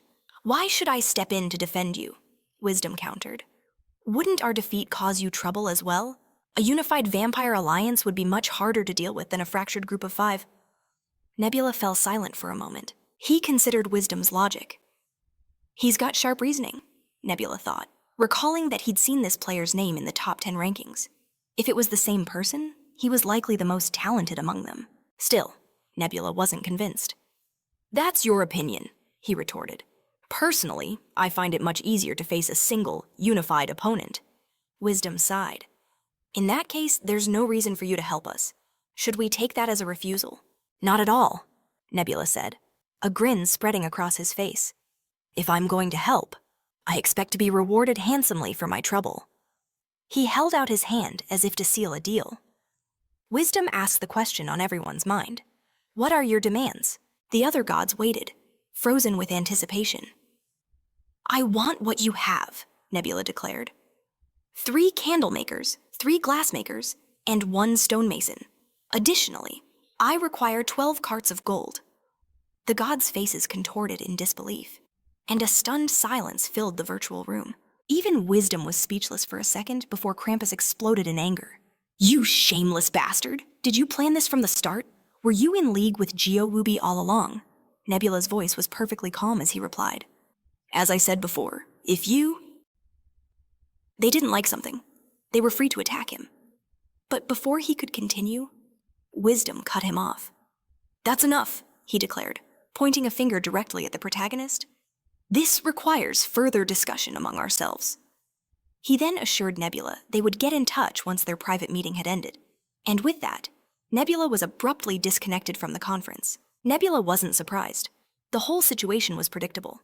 Sure enough, just a few moments later, another notification popped up, a video chat invite from the very same Council of Gods. As his image appeared in their system window, Wisdom got straight to the point, informing him that his conditions had been accepted. Wisdom confirmed that the craftsman would be dispatched that very night, and the gold would be delivered as it was gathered. With the terms settled, Wisdom moved on to the real issue. "Now," he said, "tell us your plan to strike at Geowubi and the vampires." He reasoned that since Nebula had demanded such specific compensation, he must already have a concrete strategy in mind. The protagonist stroked his chin, pondering the question. "A specific plan, you ask?" he mused aloud, before giving them a shocking answer. But as he said it, his gaze shifted to another system window, displaying their primary adversary seated upon a throne. Then, Nebula added that he had already made his move. The scene then shifts to a city engulfed in flames. The night sky glowed an ominous red, reflecting the inferno below. Fleeing through the woods was a young girl, her face gaunt, her eyes weary. Her clothes were nothing but tattered, filth-covered rags. As she ran, the girl's mind drifted back to her story. Her mother, the chief of the Golden Eye tribe, had fallen during a surprise invasion by the rival NS tribe. She remembered how her mother fought desperately, sacrificing her own life to protect their weakened clan. In the aftermath, their deity, the invisible god of the source, abandoned them, choosing a new priest from a different clan to take their place. This new priest immediately began hunting down the survivors, declaring his intention to purge the old guard. The girl gritted her teeth in fury. Was this their reward for a lifetime of devotion? She couldn't comprehend why they had been so completely cast aside. The girl wondered why the very God to whom she had given everything wouldn't grant them even a single miracle. Her strength gave out, and she collapsed to her knees, clutching a tree for support. "Were we just tools to be used and discarded?" she whispered. She lifted her face to the heavens, pleading with the invisible God of the source for an answer. But just then, the girl heard a strange rustling. Her eyes snapped forward, landing on a shadowy figure standing just a few feet away. Who's there?" she stammered. Her first thought was that this creature was here to finish her off. Then she resigned herself to it. It didn't matter who it was. If death had finally come for her, so be it. The girl squeezed. Her hand shut, begging forgiveness from the creature she'd encountered, asking if it could spare a single sip of water. In response, a flask of blood and a piece of stale, moldy bread dropped to the ground before her. The girl stared, her mouth agape. In her delirium, her eyes deceived her. She thought she saw sacred water and holy bread. The girl believed someone was helping her, even after being forsaken by God. She lowered her gaze to the food she was given, thanking the stranger and vowing that for his sake, she would do anything he commanded. She began to devour the stale loaf, sobbing and drooling, convinced she was eating the most delicious bread imaginable. "I'll do anything," the girl repeated, then looked up at the stranger, who had now drawn a dagger. The girl asked in shock why he needed a knife. She frowned, questioning if he truly wanted this from her. She tried to object, asking why her own hands were moving against her will. The girl's hands did indeed reach for the dagger. Her trembling fingers took it as she whimpered that she didn't want to die. The girl was surprised that she still wished to live. But nonetheless, her hands raised the dagger, pointing it directly at herself. In a pleading tone, she begged for anyone at all to save her. But her trembling voice was swallowed by the desolate wilderness. All the while, the stranger continued to watch her with glassy, red eyes. The girl looked at the stranger in astonishment, and then a vacant understanding dawned in her eyes. She thought it was now clear to her that this was a god, a new god who had chosen her. The girl realized this was the new deity she would serve. She smiled and whispered that this was the god of blood and carrion. Smiling with a blood-stained mouth, the girl declared she would do as he wished, and then plunged the dagger into herself. After that, system notification appeared, stating that the god of blood and carrion had chosen the priestess Shivel, and with that, the very first vampire was born. Nebula studied the statistics, reflecting on how they had managed to create 6,000 warriors in only 6 months. The vampires were able to cultivate their strength to such a degree in under a year that they amassed an army of 4,000 soldiers. With that army, they attacked and occupied the capital of the Golden Eye. It was a completely one-sided battle that the city couldn't possibly withstand. The entire capital was consumed by fire as the protagonist watched these recorded memories from the system, concluding that the player AR had suffered a spiritual death at that moment, even losing her creation. A dark veil now adorned her head, as if she were in mourning. The protagonist surmised that her divinity level had probably fallen to level 4 by this point. If only someone had helped AR 1026 and eliminated the vampires when their power was still negligible, then things would never have ended this way. Nebula observed the other gods, fully aware that none of them wanted to incur unnecessary losses, and so the vampire race was established. He sighed heavily, resigned to this outcome. The vampires named their country the White Fang. Nebula explained that the vampire leader had declared himself king. The leaders were primarily from the underprivileged class, and their mission was to exact revenge upon the gods who had abandoned them. He stared at the map of their world with his arms crossed over his chest, stating that those gods were all of them. He looked at his current audience, who were listening to him awkwardly. Nebula raised a hand and said that, in any case, he would now reveal how to destroy the vampires, claiming they had only 3 weaknesses. Krampus looked at him in shock, asking if their choice weren't just 2 weaknesses. The protagonist then instructed him to name the 2 weaknesses they knew, as he wanted to ensure there were no errors in their intelligence. Krampus held up 2 fingers, saying that everyone must know their weaknesses were sunlight and silver. Rhonda nodded in agreement, and Krampus went on to say that another weakness was that vampires become weaker with every generation. Right? Nebula put his hands on his hips and responded that it was certainly a disadvantage, but also an advantage. He started to explain that high-level vampires possess outstanding physical abilities, but can be severely injured by sunlight and silver. He pointed to the vampire generation chart and continued to explain that with each passing generation, their physical skills weaken, but simultaneously, sunlight and silver inflict almost no harm on them. Wisdom then held out his hand, as asking the protagonist how he took action. Wisdom mentioned that according to his intel, it didn't look like the black phosphorus was effective. Nebula looked up at the chart, saying that it wasn't him who acted, and that this all started within the White Fang. The protagonist stated that vampires possess inherent weaknesses, and it seemed he was the only one aware of the third one. All the gods listened to him with rapt attention, and then Krampus asked the protagonist to reveal the third weakness. The protagonist pointed his finger at the map and told them to observe the progress of the White Fang army over the past few days. Giles reminded them that they had 4,000 soldiers in the center of the continent, expanding their borders on 4 sides with 1,000 on each. He displayed a comparative map from several days of observation, then noted that while it seemed this would make them easier to defeat this way, the situation was that the forces on each side, barely 1,000 strong, were held in a perfect balance. Renda then asked, "But wait, all 4 maps are the same, aren't they?"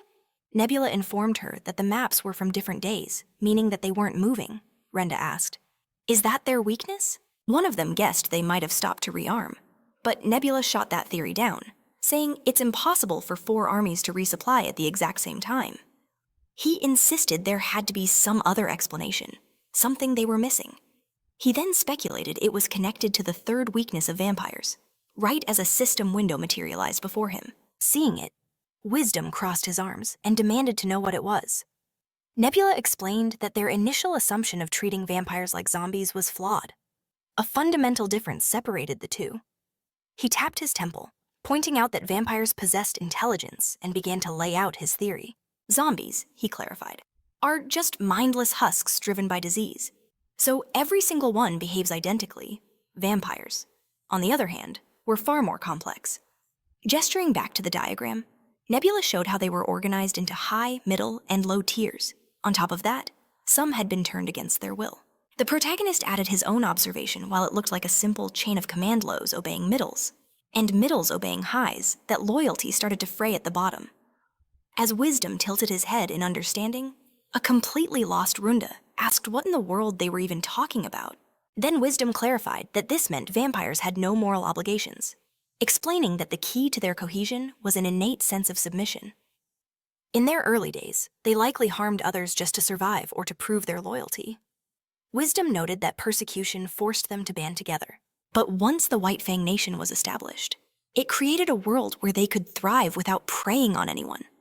Wisdom concluded they no longer had a reason to fight, with only a faint sense of submission remaining. This meant there had to be at least a few generals unwilling to take the first hit. Nebula crossed his arms, agreeing that it was true. Now that they were comfortable, their minds wandered to other things. They were all locked in a stalemate, each general waiting for someone else to make the first move. Meanwhile, in the vampire army's camp, General Zuer sat in his tent, studying a map laid out before him. He tapped a finger on it thoughtfully before pressing them to his chin. He mused that with their victory rate so high, they needed to seize control of the entire continent. Zuer couldn't understand why the other generals were just sitting on their hands, which in turn kept him from doing anything. Suddenly, a noise at the entrance to his tent snapped him out of his thoughts, his eyes darting toward the sound. Zuer called out, asking who was there and if they'd come to settle a debt. The tent flap began to open slowly, and a sliver of sunlight pierced the darkness. Zuer threw up a hand, shielding himself from the beam. He was stunned by the searing pain on his skin. To counter the attack, he instantly flung a dagger with deadly precision, striking the intruder square in the head. The figure, who had been holding a mirror, collapsed. Stepping out of his dark tent, Zuhaira looked down at his vanquished foe and stared in shock at the object. "Is that a mirror?" he murmured. It seemed their enemies had somehow figured out that sunlight was their ultimate weakness. Just then, one of his subordinates rushed over, apologizing to the general and explaining that their food had escaped and disturbed him. Zuer waved him off, saying the woman had arrived before he was planning to sleep anyway. The subordinate asked in surprise, "You mean you couldn't sleep, sir?" Zuer admitted he had no idea what the other generals were thinking. As they walked back into the gloom of the tent, he wondered aloud if there was some hidden reason for their inaction.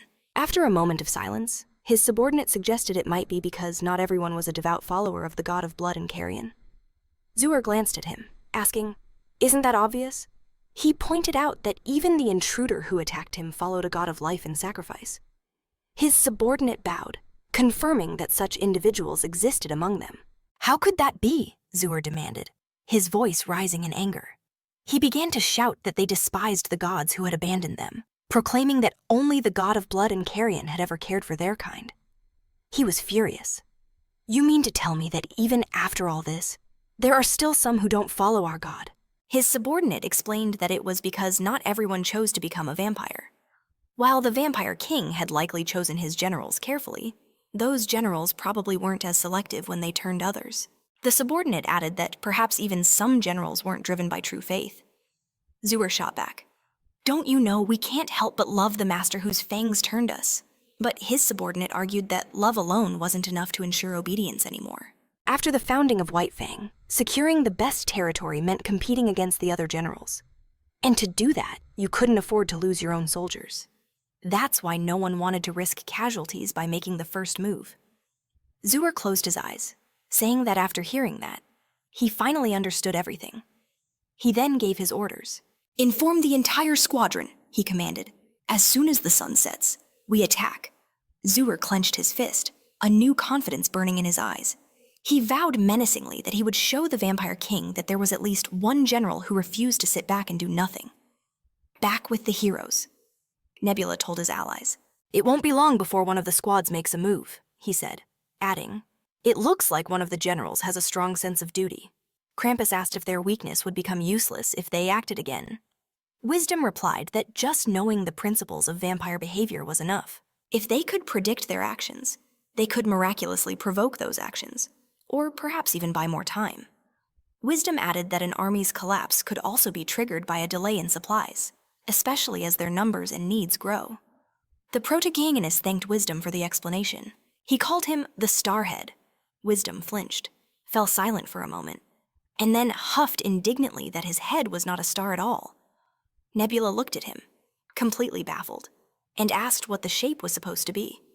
Wisdom announced proudly that it was a regular Kepler polyhedron, specifically a great stellated dodecahedron. With his hands planted firmly on his hips, Wisdom glared at Nebula. An awkward silence hung between them for a few seconds before Nebula finally apologized, promising he would keep that in mind for next time. The protagonist made a mental note to never mention his head again. After that, the topic of conversation shifted. Wisdom, piecing things together, asked, "So, judging by what was said, you're planning to continue sowing discord to break up the vampire army, right?" The protagonist told him that while it was a decent strategy, it would take far too long. Besides, a scattered army could still cause a lot of damage. "So," the protagonist declared, "I'm thinking of doing the opposite and gathering them all in one place." In response, Jengan tilted his head, utterly confused, and asked, "What do you mean, gather them together?" Nebula explained that the vampires were so overconfident, they believed they could crush anyone there. They were looking down on them with pure arrogance. Nebula slammed his fist onto the map. "In that case," he said with a smirk, "I'm going to punch them right between the eyes to get their full attention."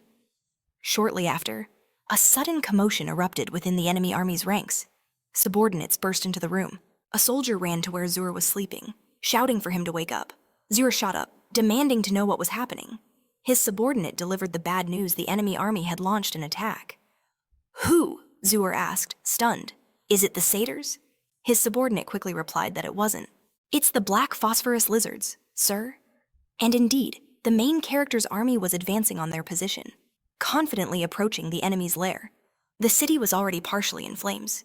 Yurt, who had just arrived, watched the scene unfold from a nearby mountainside. He turned to his subordinates. "Have you all heard of the warrior Todds?" he asked with a grin. They all immediately confirmed they had, asking if he meant the great warrior who took down 10 trolls by himself. One soldier added that he heard Todds was undertaking a massive campaign in the southern lands. Ur declared that he, too, was working hard. "Don't think there are only a few great warriors out there," he said. "Besides, we don't get many chances to prove ourselves." He pointed his spear toward the trolls now running rampant through the chaotic city. "There are plenty of them today. I'm going to snatch that glory right out from under Todd's nose." His subordinate grinned, saying, "Master Ur, you're a commander and our greatest warrior. Would you really yield such an honor to someone else even once?" Ur answered thoughtfully. "Do you know what it takes to become a great warrior?" He lowered his spear. Then, with a wild, excited smile, he declared, "You have to be greedy." After that, a true slaughter began in the city. Ur swung his spear mercilessly, carving through new opponents with every strike. He grinned like a madman as he tore through the enemy lines, fearlessly battling the vampires. Suddenly, one of the trolls charged him. It was a head-on assault. The troll roared, "I do this for the god of blood and carrion." It was Zur, and he had no intention of backing down. "I like your spirit," Ur shouted back. He began to approach his enemy, then cheerfully added, "That's why I'll do this for the glory of the god of blue beetles." Ur waited for his foe to get closer, settled into a fighting stance. And a few moments later, when Zuer was just within reach, he swiftly took the general's head. "That makes 9 trolls," Ur noted, his voice tinged with disappointment. A subordinate who ran up to him confirmed. "The warrior Ur has finished off 9 of them." Ur put a hand on his hip, complaining that everyone got so hyped up by his speech that they cut into his share of the kills. He glared at his subordinate and asked, "Since I killed their commander, can I count him as 2? His subordinate chuckled and replied, "He only has 1 head, sir, so how could that count as 2? He then added, "Besides, they were more vampire than troll, so I'd advise you to just take the win." After this, a frustrated Ur dropped the troll's head to the ground, cursing under his breath. He then ordered his army to set up camp and check their equipment. The city was ablaze, and the Black Lizard army had no plans to retreat. The order was given they would push further inland. Meanwhile, Shivel, who was in her castle, turned to her subordinate in shock. "What did you just say?" she demanded. "Repeat that. Say that again," she seethed. And Linard, kneeling before her, repeated the devastating news General Doctor was dead, and 400 noble warriors had fallen with him. He reported their enemy was a force of just 300 black phosphorus cactus riders. Unable to stomach the news, Shivel shot to her feet. "Did you say 300?" she demanded, outraged. "Are you telling me that—" 1,000 of our warriors were defeated by a mere 300 soldiers. Leonard explained. They were all elite caucus riders who had launched a surprise attack while their men were resting. Shivel flew into a rage, screaming at him to shut up. Her mind raced. They were clearly elite troops. But to move so quickly, they must have traveled light on supplies, forcing them to live off the land. She couldn't fathom how they crossed the border undetected unless... The Tan-Im and Black Phosphorus had formed an alliance. But then, a darker possibility surfaced. What if they had allied with all the remaining nations? As night fell, Shivel pored over a map, reasoning that the Black Phosphorus troops, with support from the SATs, had already overrun their territories.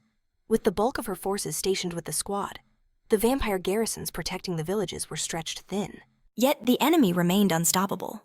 On top of that, Shivel fumed at how sluggishly her 3 remaining generals were responding.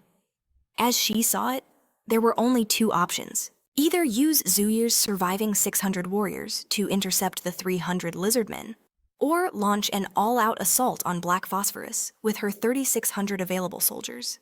The first option wasn't terrible. The god of blood and Kion would surely lend their aid. However, she knew the enemy's main strength was their caucus, riders who could continue to pillage her lands unopposed even without a direct battle. An attack on Black Phosphorus seemed necessary, but redirecting the army without concrete intelligence was an enormous risk. She stared at the map, realizing she couldn't base such a critical choice on speculation alone. What should she do suddenly? A bizarre light from the window seized her attention. Her head whipped around toward the moon. She stared in silence for a few heartbeats before roaring for her subordinate to gather every general and soldier. "We're heading east." Outside the window, a blood-red moon hung in the sky, an undeniable sign from their god. Shivel bellowed.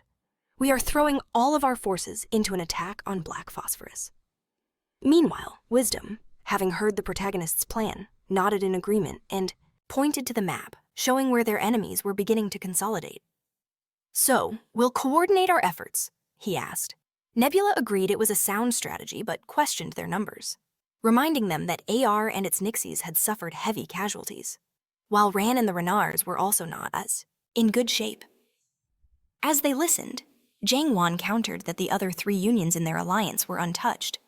He argued their undamaged troops could be sent as support, but Nebula dismissed the idea, stating Jangwan's forces were too far away to arrive in time. "In this situation," Nebula declared, "only Wisdom and Krampus can help." He then asked them both how many troops they could commit. Wisdom pledged around 300, and Krampus offered 500 soldiers. Nebula confirmed that would be sufficient, explaining that if the vampires were to strike Black Phosphorus, they would either have to traverse the wasteland or attack the fortress from the direction of the automaton. He drew arrows on the map, predicting their enemies would certainly choose the fortress. Nebula explained that they would struggle to avoid the sun in the open, while the Kad mountain path not only offered shade, but also villages to raid for blood. The protagonist laid out his plan, his cavalry of 300 warriors, along with Wisdom's and Krampus's forces, would tail the vampire army from a distance, staying just beyond their detection range. He illustrated the strategy on the map for clarity. Wisdom noted that from that far out, their reconnaissance corps would be useless. Leaning over the map, the protagonist pointed to their objective, explaining that the initial assault by over 3,000 vampire soldiers would have to be held off by the Black Phosphorus fortress alone. He smiled at Wisdom. "You think they can't handle it?" Wisdom replied. "If Nebula is confident, then it makes no difference to me." The protagonist then continued, stating that the other gods must concentrate on eliminating vampires within their own domains. "Chanan will have to use his own strength to retake the AR territories," he declared. Nebula added that simply culling the number of vampires on the front line would weaken their god's faith. However, one thing nagged at him: Jiwubi had barely touched his faith resources, save for using spiritualism during the attack on the capital. The protagonist surmised that the vampire territory was now the largest on the 3rd continent, and the number of non-combatant vampires had also grown substantially. Nebula understood that even considering the advantage of an overpowered race, the player's skill was impressive. He theorized that G-Wubby's current divinity level was likely quite high. If he had maxed it out, it could have reached 17. Nebula started analyzing his data in the system window, reasoning that if that were the case, the divine skill unlocked at level 16 could pose a serious problem. But even with that possibility, the protagonist had a counterplan. Displayed on the system window was a fortress, prepared specifically for war. As soon as Chevelle laid eyes on that very fortress, she stared in horror. "This is far more terrible than what the reports described," she muttered. Her subordinate grimly agreed. The entire approach to the stronghold had been clear-cut, leaving a brutally steep slope that was a nightmare to climb. The fortress loomed over them, seemingly extinguishing any hope of victory. Chevelle's subordinate added that there was nowhere to take cover on the approach. For vampires, this meant that once the sun rose, the complete lack of shade would render them unable to fight. Chevelle asked if they could ascend on horseback, but her subordinate replied that while their largest martens were agile enough, they simply didn't have enough of the animals. Chevelle turned away and issued a new order. "The Rars and the Trolls will assault the castle walls. If the Great Hammer is carried in shifts, they should be able to break through." Her subordinate followed her, protesting that the cost in troops would be immense. "The pile of corpses will make the slope less steep," she retorted coldly, before freezing for a moment. A wicked smile played on her lips, her red eyes gleaming. "We can make a staircase." A light haze shrouded the path to the fortress. Chevelle asked her subordinate, "Should we use them?" He grinned, instantly understanding. "You mean use the slaves to draw their fire." He noted it would be a perfect way to deplete the enemy's ammunition. Chevelle smiled. "Precisely. Besides, rumors are spreading among the slaves that their gods have all abandoned them. But there's also a rumor that only one god has not yet turned his back on them." Soon, loud shouts echoed through the vampire camp as soldiers began dragging slaves from their tents. "Get out now! Don't slow us down!" they yelled, hurting the poor, faith-lost creatures. The soldiers shouted that anyone who tried to escape would be killed as they forced everyone to move. In the other tents, those who hadn't been called yet sat in resigned silence. A small, mouse-like figure sobbed quietly, trembling with fear. "This is the second time," he whimpered. Next to him, a young boy stared at the tent's exit with a sad, serious expression. "We're next," the mouse whispered. The boy nodded. "I know, we're still slaves. And their food?" An immense pain was etched on the child's face. The gods they had believed in had turned away. All the slaves forced from the tents were driven toward the Meishon fortress ascent, passing the bodies of those already struck down by the Black Lizard Army's arrows. They all thought the same thing if the gods hadn't left them. Surely one would have saved them from the vampires. The slaves ran toward the fortress, tears streaming down their faces, knowing full well that they were running to their deaths as arrows rained down on them. The god of carnal blood does not accept faith offered up as food. The slaves continued to fall on the battlefield, unarmed creatures dying for nothing. But in their hearts, a sliver of hope remained, fueled by rumors that the black phosphorus lizards were fighting fiercely in the vampire lands. This whisper became their only solace. They still hoped salvation awaited them somewhere up that terrible path. That if they could survive the climb to the fortress, they might find a new faith. It was a small hope that rumors of lizards waging a furious war in the vampire's domain had become a flicker of hope for the slaves. They held on to the belief that if they could just endure this treacherous trek to the fortress, salvation might be waiting for them. It was a faint glimmer, a small chance that their faith could be restored. The lizards believed in a god of blue insects, a savior who could deliver them all. Inside the tents, a tense quiet reigned, each slave straining to hear past the horrific screams from outside. But there was nothing but pain. After what felt like an eternity, the vampires finally came for them, announcing it was their turn. At these words, a small mouse-like slave broke down, screaming over and over that he didn't want to die. But it was no use. Their time was up. The boy rose silently to his feet and began walking toward the exit. The only reason they clung to any shred of belief, even when they knew it was probably hopeless, was simple. As the slaves marched in a grim line towards their certain demise, this single reason was the only thing they had left. There was no other hope. But even that faith began to shatter the moment they saw the slope, littered with the bodies of their friends. Corpses were piled haphazardly, one on top of the other.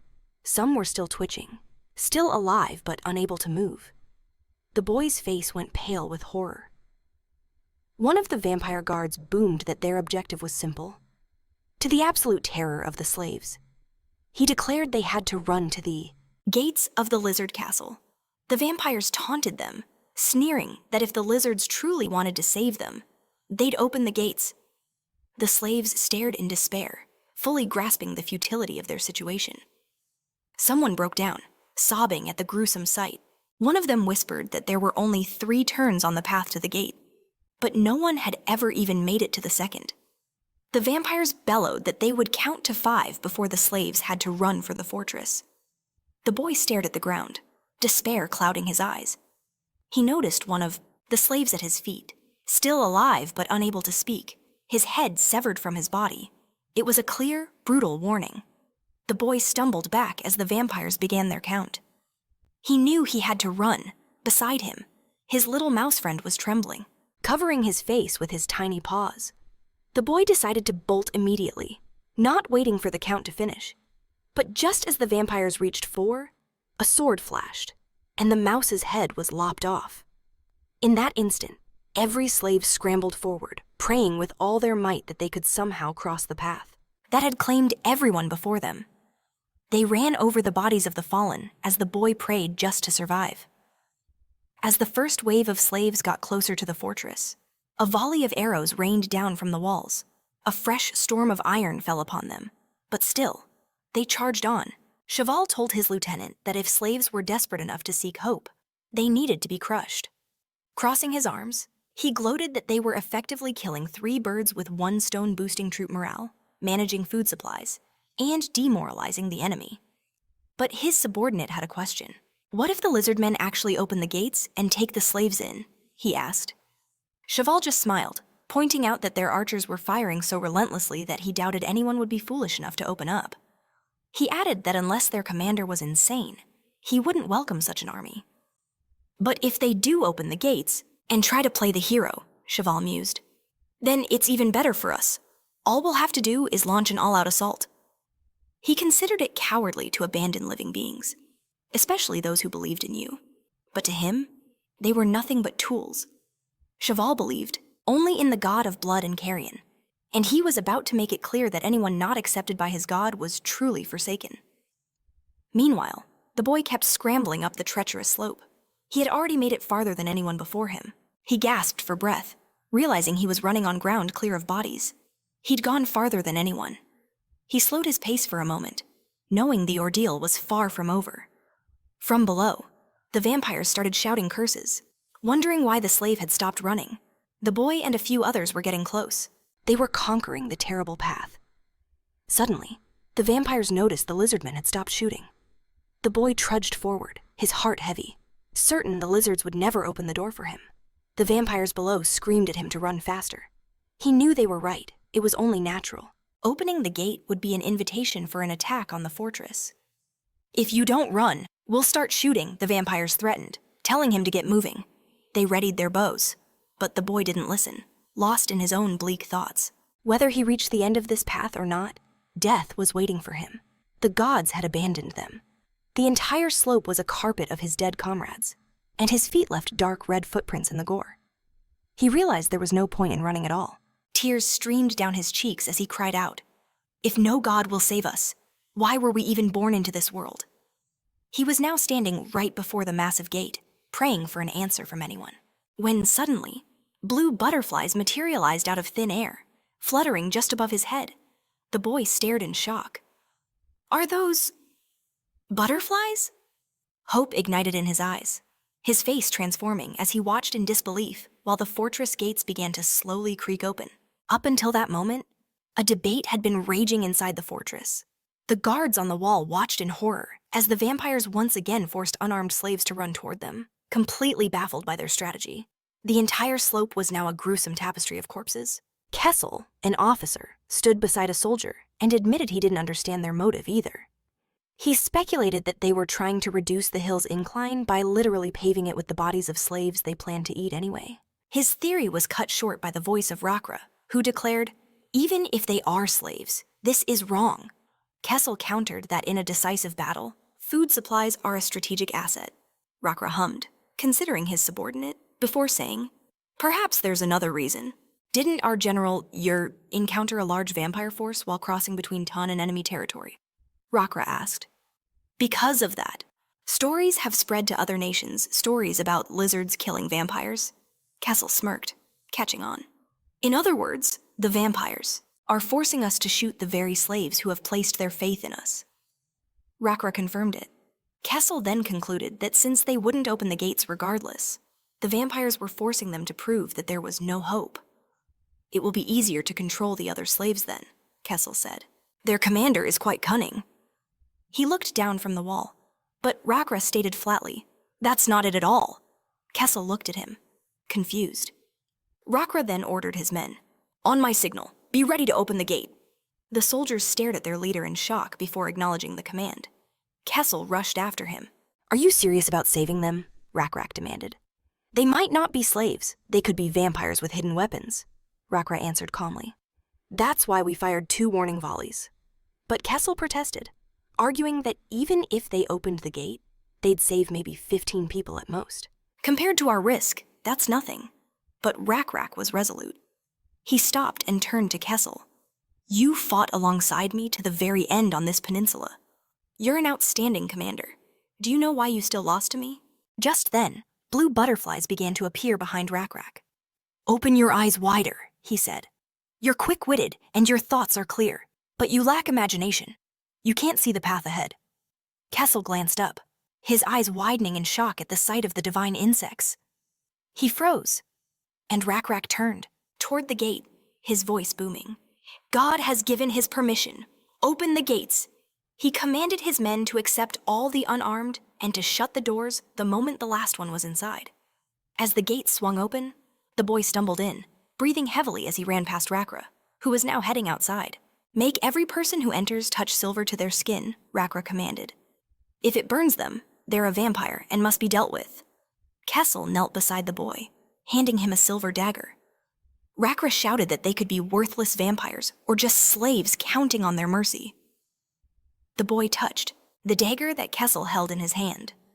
Rakrak continued to bark orders, telling his troops to open fire while avoiding the slaves. He stepped out beyond the gates just as his men shouted that the enemy cavalry was on the move. Seeing the gates open, the vampires charged up the slope, riding on martens, chasing down the remaining slaves. The soldiers yelled that the vampires were mixing in with the refugees. Rakrak, now outside the fortress walls, roared, "The moment I am back inside, seal the gate." His men cried out for him to come back, but Rakrak strode confidently toward the enemy alone. With a single, powerful motion, Rakrak snatched the fleeing slave and hurled him back towards Kale, who secured the poor soul just as a vampire closed in. The vampire, mere feet away, drew its blade to strike down the Black Lizard King, but Rakrak's hand shot out first, forward, unleashing a devastating bolt of lightning from the heavens that obliterated the vampire instantly. Elsewhere, Shiva lamented the turn of events, sighing that it was a genuine shame. Her subordinate bowed low, begging for forgiveness and explaining they never expected the gates to open, thus squandering their chance. The moment Rakrak was inside, the gates slammed shut. Shiva brushed it off, admitting she hadn't anticipated it either. She declared there was no helping it now and commanded the assault to proceed as planned. The subordinate bowed, acknowledged the command, and relayed the order to the warriors, telling them to prepare for the onslaught. Shiva mused that her vampire squad's greatest asset was its racial diversity. The Rars formed a mobile cavalry, masters of any weapon. The kobolds, small and swift, were experts at evading arrows, while the sheer strength of the Oro allowed them to relentlessly push the front line when attacking. Meanwhile, the Nixes and Sats provided a balanced and stable core for their forces. The White Fang's key to victory lay in exploiting their unique racial traits in every engagement, bolstered by the raw power of the vampires themselves. A third-generation Nix, equivalent to a foreman leader, possessed strength, rivaling that of a troll. Shivel calculated that the fortress could hold roughly 2,000 defenders. Her forces had won sieges against equal numbers before, but now they commanded 3,400 soldiers. Victory, she thought, was not just likely, it was inevitable. From above, Nebula observed her through his system windows, analyzing her thoughts. Just as he suspected, Shivel had no clue how to properly assault this fortress. It was logical, really. Very few commanders of her generation had experience with mountain strongholds. They all assumed it was the same as laying siege to a castle. But only Rakrak and Kale, the fortress's architects who had run countless Makis, battles themselves, knew the stark difference between a palace and a true fortress. Nebula floated high above the stronghold his warriors were defending, watching the vampires throw themselves against the walls time and again. They swarmed upwards in droves, their war cries echoing, as Nebula sized up their attack. Sure, the vampires were skilled archers, but the lizardman's bows were far superior. Plus, his forces held the high ground, a critical advantage. As the vampires started scaling the fortress walls, yelling encouragement that it was possible, Nebula saw the flaw in their plan. Even if they somehow managed to reach the ramparts and begin their ascent, his defenders would be waiting. And so, the moment the vampires made it to the fortress walls, the lizards unleashed a barrage of stones, crushing them from above. Yet the vampires were relentless, refusing to yield. They shrieked that this was their moment, charging forward in a desperate attempt to reach the summit, but it was all for naught.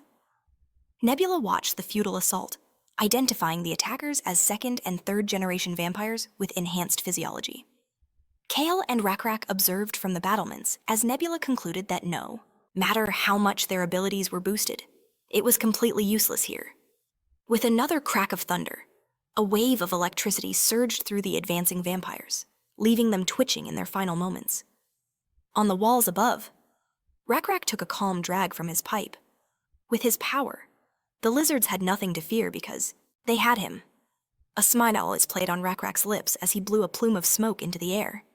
Nebula chuckled at the sight, thinking to himself that they truly had a thunder lizard on their side. The pile of bodies at the base of the walls grew higher, prompting Rakrak to remark that a swift, decisive battle would never be the right choice. Against a fortress, a subordinate reported to Shivel that the last wave had cost them 600 soldiers. "I know that," she shrieked, desperately ordering the next wave forward. Shivel trembled with rage, her mind screaming that they had to break through. She even offered a silent prayer to her god, pleading for his intervention. But the mountain of corpses below told a different story. Their grotesque forms and the stench of death offered a grim reality check. A fresh volley of arrows rained down from the fortress, the lizardmen effortlessly dispatching the attackers below. Vampires cried out, begging for salvation, but any who showed despair were cut down by their own fanatical comrades. One vampire roared for the others to never surrender, insisting they would ultimately conquer the stronghold. Nebula understood their predicament perfectly. The reason they were failing to breach the walls was that the moment they reached the base, they were already being besieged themselves. Naturally, they were feeling the sting of their losses.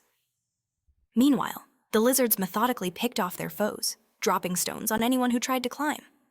Nebula noted that as the bodies piled up, the slope was becoming more gradual. The protagonist watched the grim scene unfold, knowing full well that a retreat would mean having to start this entire bloody process over. He mused that if Chevelle were a competent commander, she would have recognized the futility of a swift siege and pulled back by now. But the Vampire King was in no hurry to do so, and Nebula wondered if her fanaticism had completely blinded her. It was as if her bloodthirsty god was puppeteering her every move. His thoughts then shifted to the fact that G. Wubby hadn't yet entered the fray. Peering at his system windows, Nebula reasoned he didn't know why, but perhaps the old warrior had chosen to observe until the final act. If that was the case, then the vampires remained blissfully unaware of the danger creeping up on them. Deep in the forest behind their encampment, the Allied forces were closing in, yet the camp itself was eerily quiet. Shivel, meanwhile, was hunched over a map table, cursing silently, completely at a loss for what to do next. She knew continuing these frontal assaults was just throwing soldiers away. Abruptly, Renard burst into her tent, crying out her name and yelling that he had urgent news. "What is it?" Shivel demanded. Renard bellowed that a day, and a half's journey behind them, a combined force of trolls, sats, and lizards was in hot pursuit. "What does that mean?" Shivel asked, stunned. Then, the horrifying realization dawned on her. This was the enemy's grand strategy. Her first thought was to retreat, but then she considered that they had already lost. A huge number of troops. A retreat would leave them caught in a pincer attack, making a counteroffensive nearly impossible. Shivel decided it was better to crush the fortress as quickly as possible and secure a defensive position inside. But they'd already sacrificed so many soldiers, and the relentless hail of arrows did not let up. Shivel was startled to see crimson drops spattering across the map. Raising a hand to her face, she realized it was her own blood, streaming from her nose. She wondered in shock. Could this be a nosebleed? After becoming a vampire, this had never happened before. She immediately wondered if this could be an omen. But if it was an omen, what did it signify? A wild grin spread across her face as she stared at her blood-soaked hand, thinking how incredibly ominous it felt. Just then, another subordinate rushed in, shouting to Shivel that they had yet another problem. She turned her glare on him, demanding, "What happened now?" The subordinate screamed that the slaves were in open revolt. Their entire oppressed population had armed themselves with torches and makeshift weapons, and they were tearing the camp apart in a bid for freedom. But how could this have happened 2 minutes ago? The camp had been calm, and inside one particular tent, the atmosphere was just as subdued as the others. The slaves sat on the floor, whispering amongst themselves that the battle must have started. They speculated about the fate of those who had been taken, assuming they were all dead. One slave recounted how the vampires had ordered everyone to line up and run from the black phosphorus fortress. He then added that, of course, they had all died. But another slave contradicted him, and everyone immediately demanded to know what he meant. He pointed to one of the slaves, explaining that this man had been taken away for the 4th time, yet he had returned. Hadn't he? They began to press the man, asking how this happened. They whispered for him to tell his story. The slave whispered back, hiding his face, that he had seen something. "What did you see?" the others immediately asked. The slave finally answered that he had seen blue butterflies, saying they were fluttering above the fortress right before the door opened. The lizards opened the door, and some of the runners got inside the fortress. A stunned silence fell over the slaves, which was quickly broken by a fresh wave of whispers. Some dismissed it as a lie, refusing to believe it and asking why the lizards would ever do such a thing. The slave said that he didn't know either. And then he raised his face, repeating that of course he didn't know. The slave began to rise to his feet, wiping his face with his hand. The others tried to stop him, asking what he was doing. They said that if the guards saw him, they would kill him on the spot, so they told him to sit back down. But a fire of determination appeared in the slave's eyes. "I'm going to fight," he declared. He said that the lizards were fighting the vampires, and the whole story about their god directing his gaze on them was true.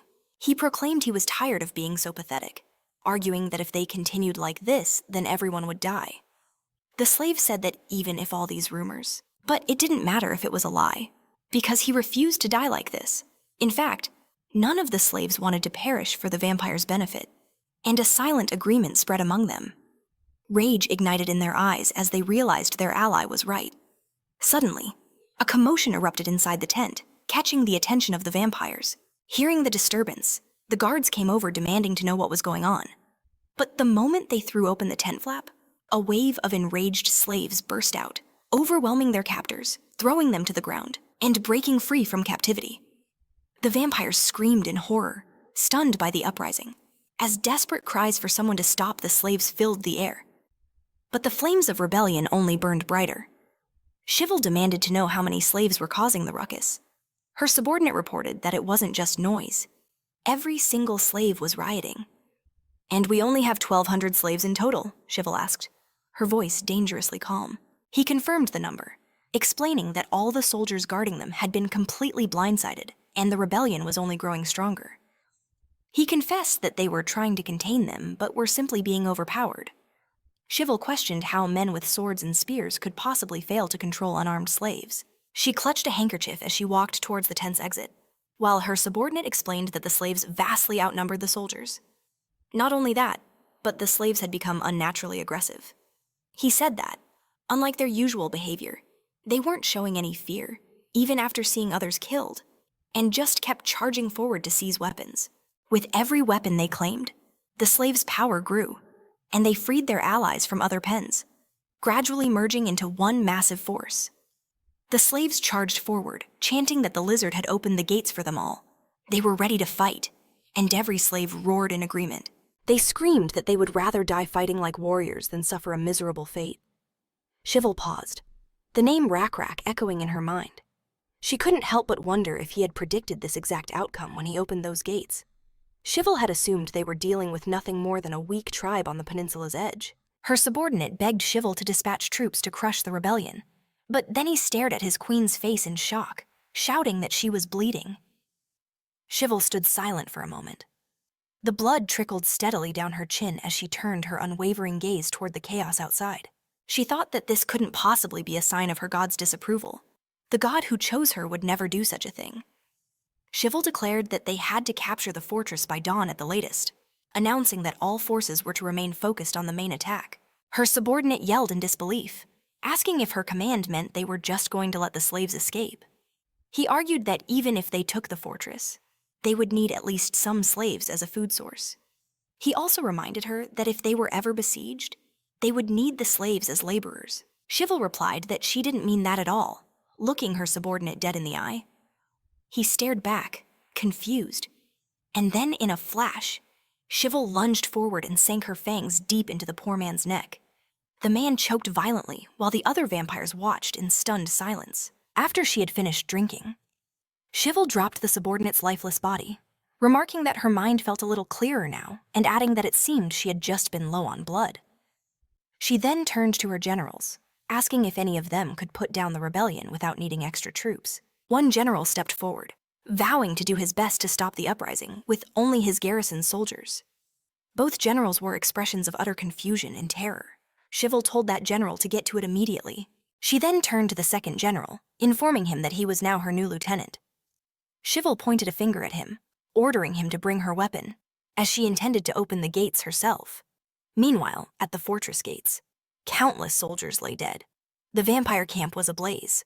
Corpses were strewn not just at the fortress walls, but throughout the entire camp, as fleeing vampires and liberated slaves clashed in a desperate battle for survival.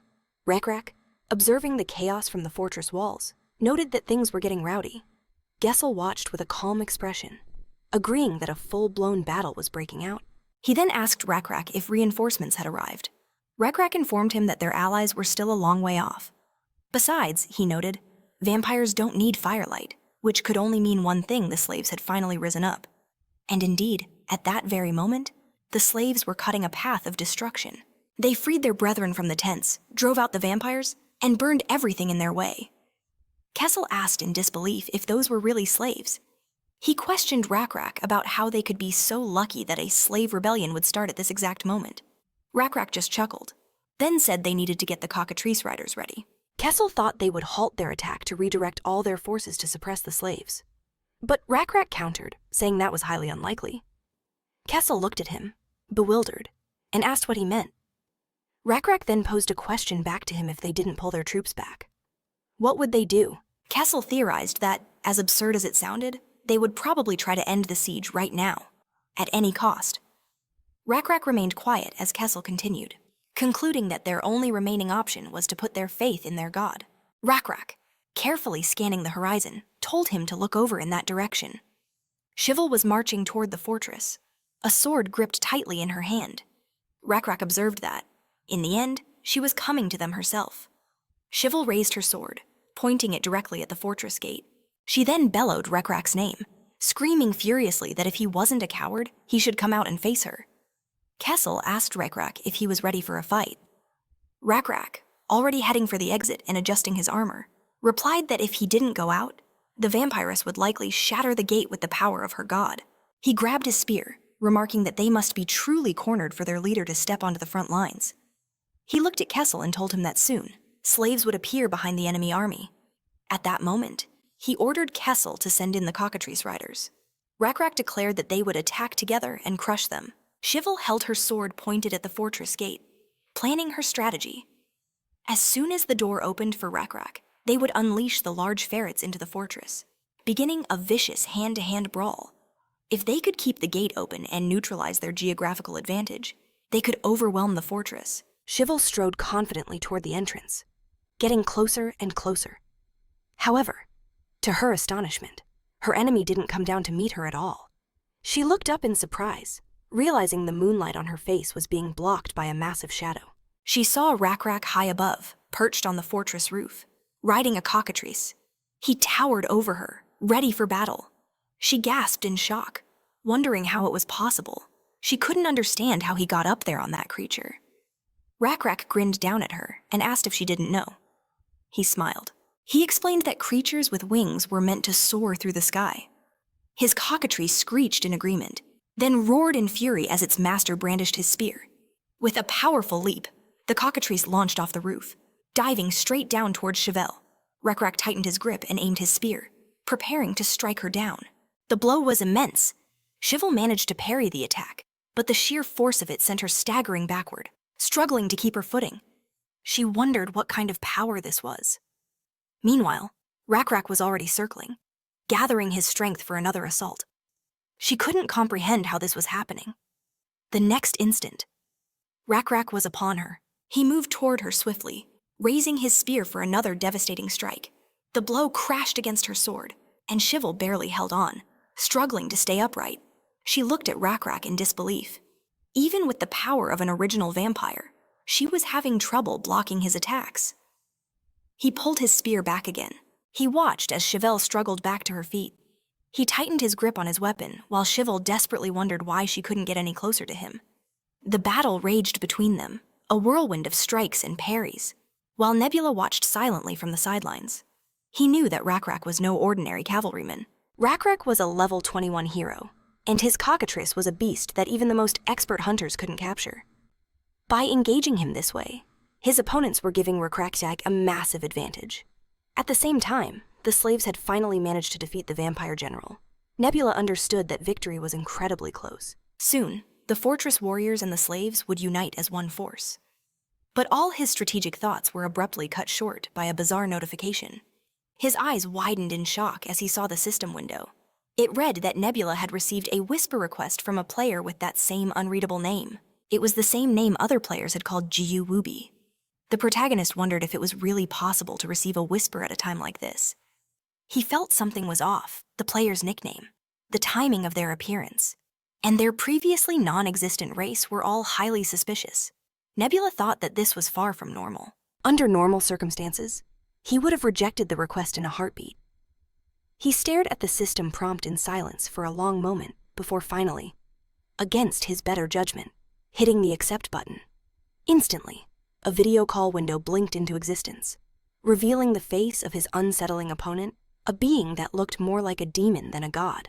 Nebula stared back in shock, studying the face on the screen and thinking to himself, was that really a human shell? This guy clearly had some very specific tastes. Nebula broke the silence, asking what he should call him. When he got no reply, Nebula continued, saying that he'd personally just been calling him Geo Wubby. Is that okay with you? He asked. His opponent remained utterly silent, just staring at Nebula, who stared back until his patience wore thin. Look, you contacted me first, he snapped. If you have nothing to say... The protagonist threatened to end the call right there, but Geo Wubby suddenly cut him off. You think you're winning, don't you? He asked. Nebula shot back. Well, isn't that the truth? Geo Wubby replied that he was dead wrong, insisting that the protagonist was the one who would be defeated. Nebula scoffed confidently. No, you've got it backward. I'm going to win. In fact, I would have won already even if this wasn't a fortress siege, but a normal battle. His opponent spoke up, clarifying that he wasn't talking about the pathetic, primitive two-legged creatures at all. Nebula paused. If this is about the fight between Rakrak and Chevelle, then there's nothing for you to worry about there, either. The protagonist declared that if his opponent was going to be condescending, he would gladly do the same. I didn't mean that either, Geo Wubby said, his expression turning menacing. You can't change a single thing in this world. Nebula looked at him in surprise, having no idea what he was talking about. He thought that if this person was from Earth, he'd be talking about winning the game.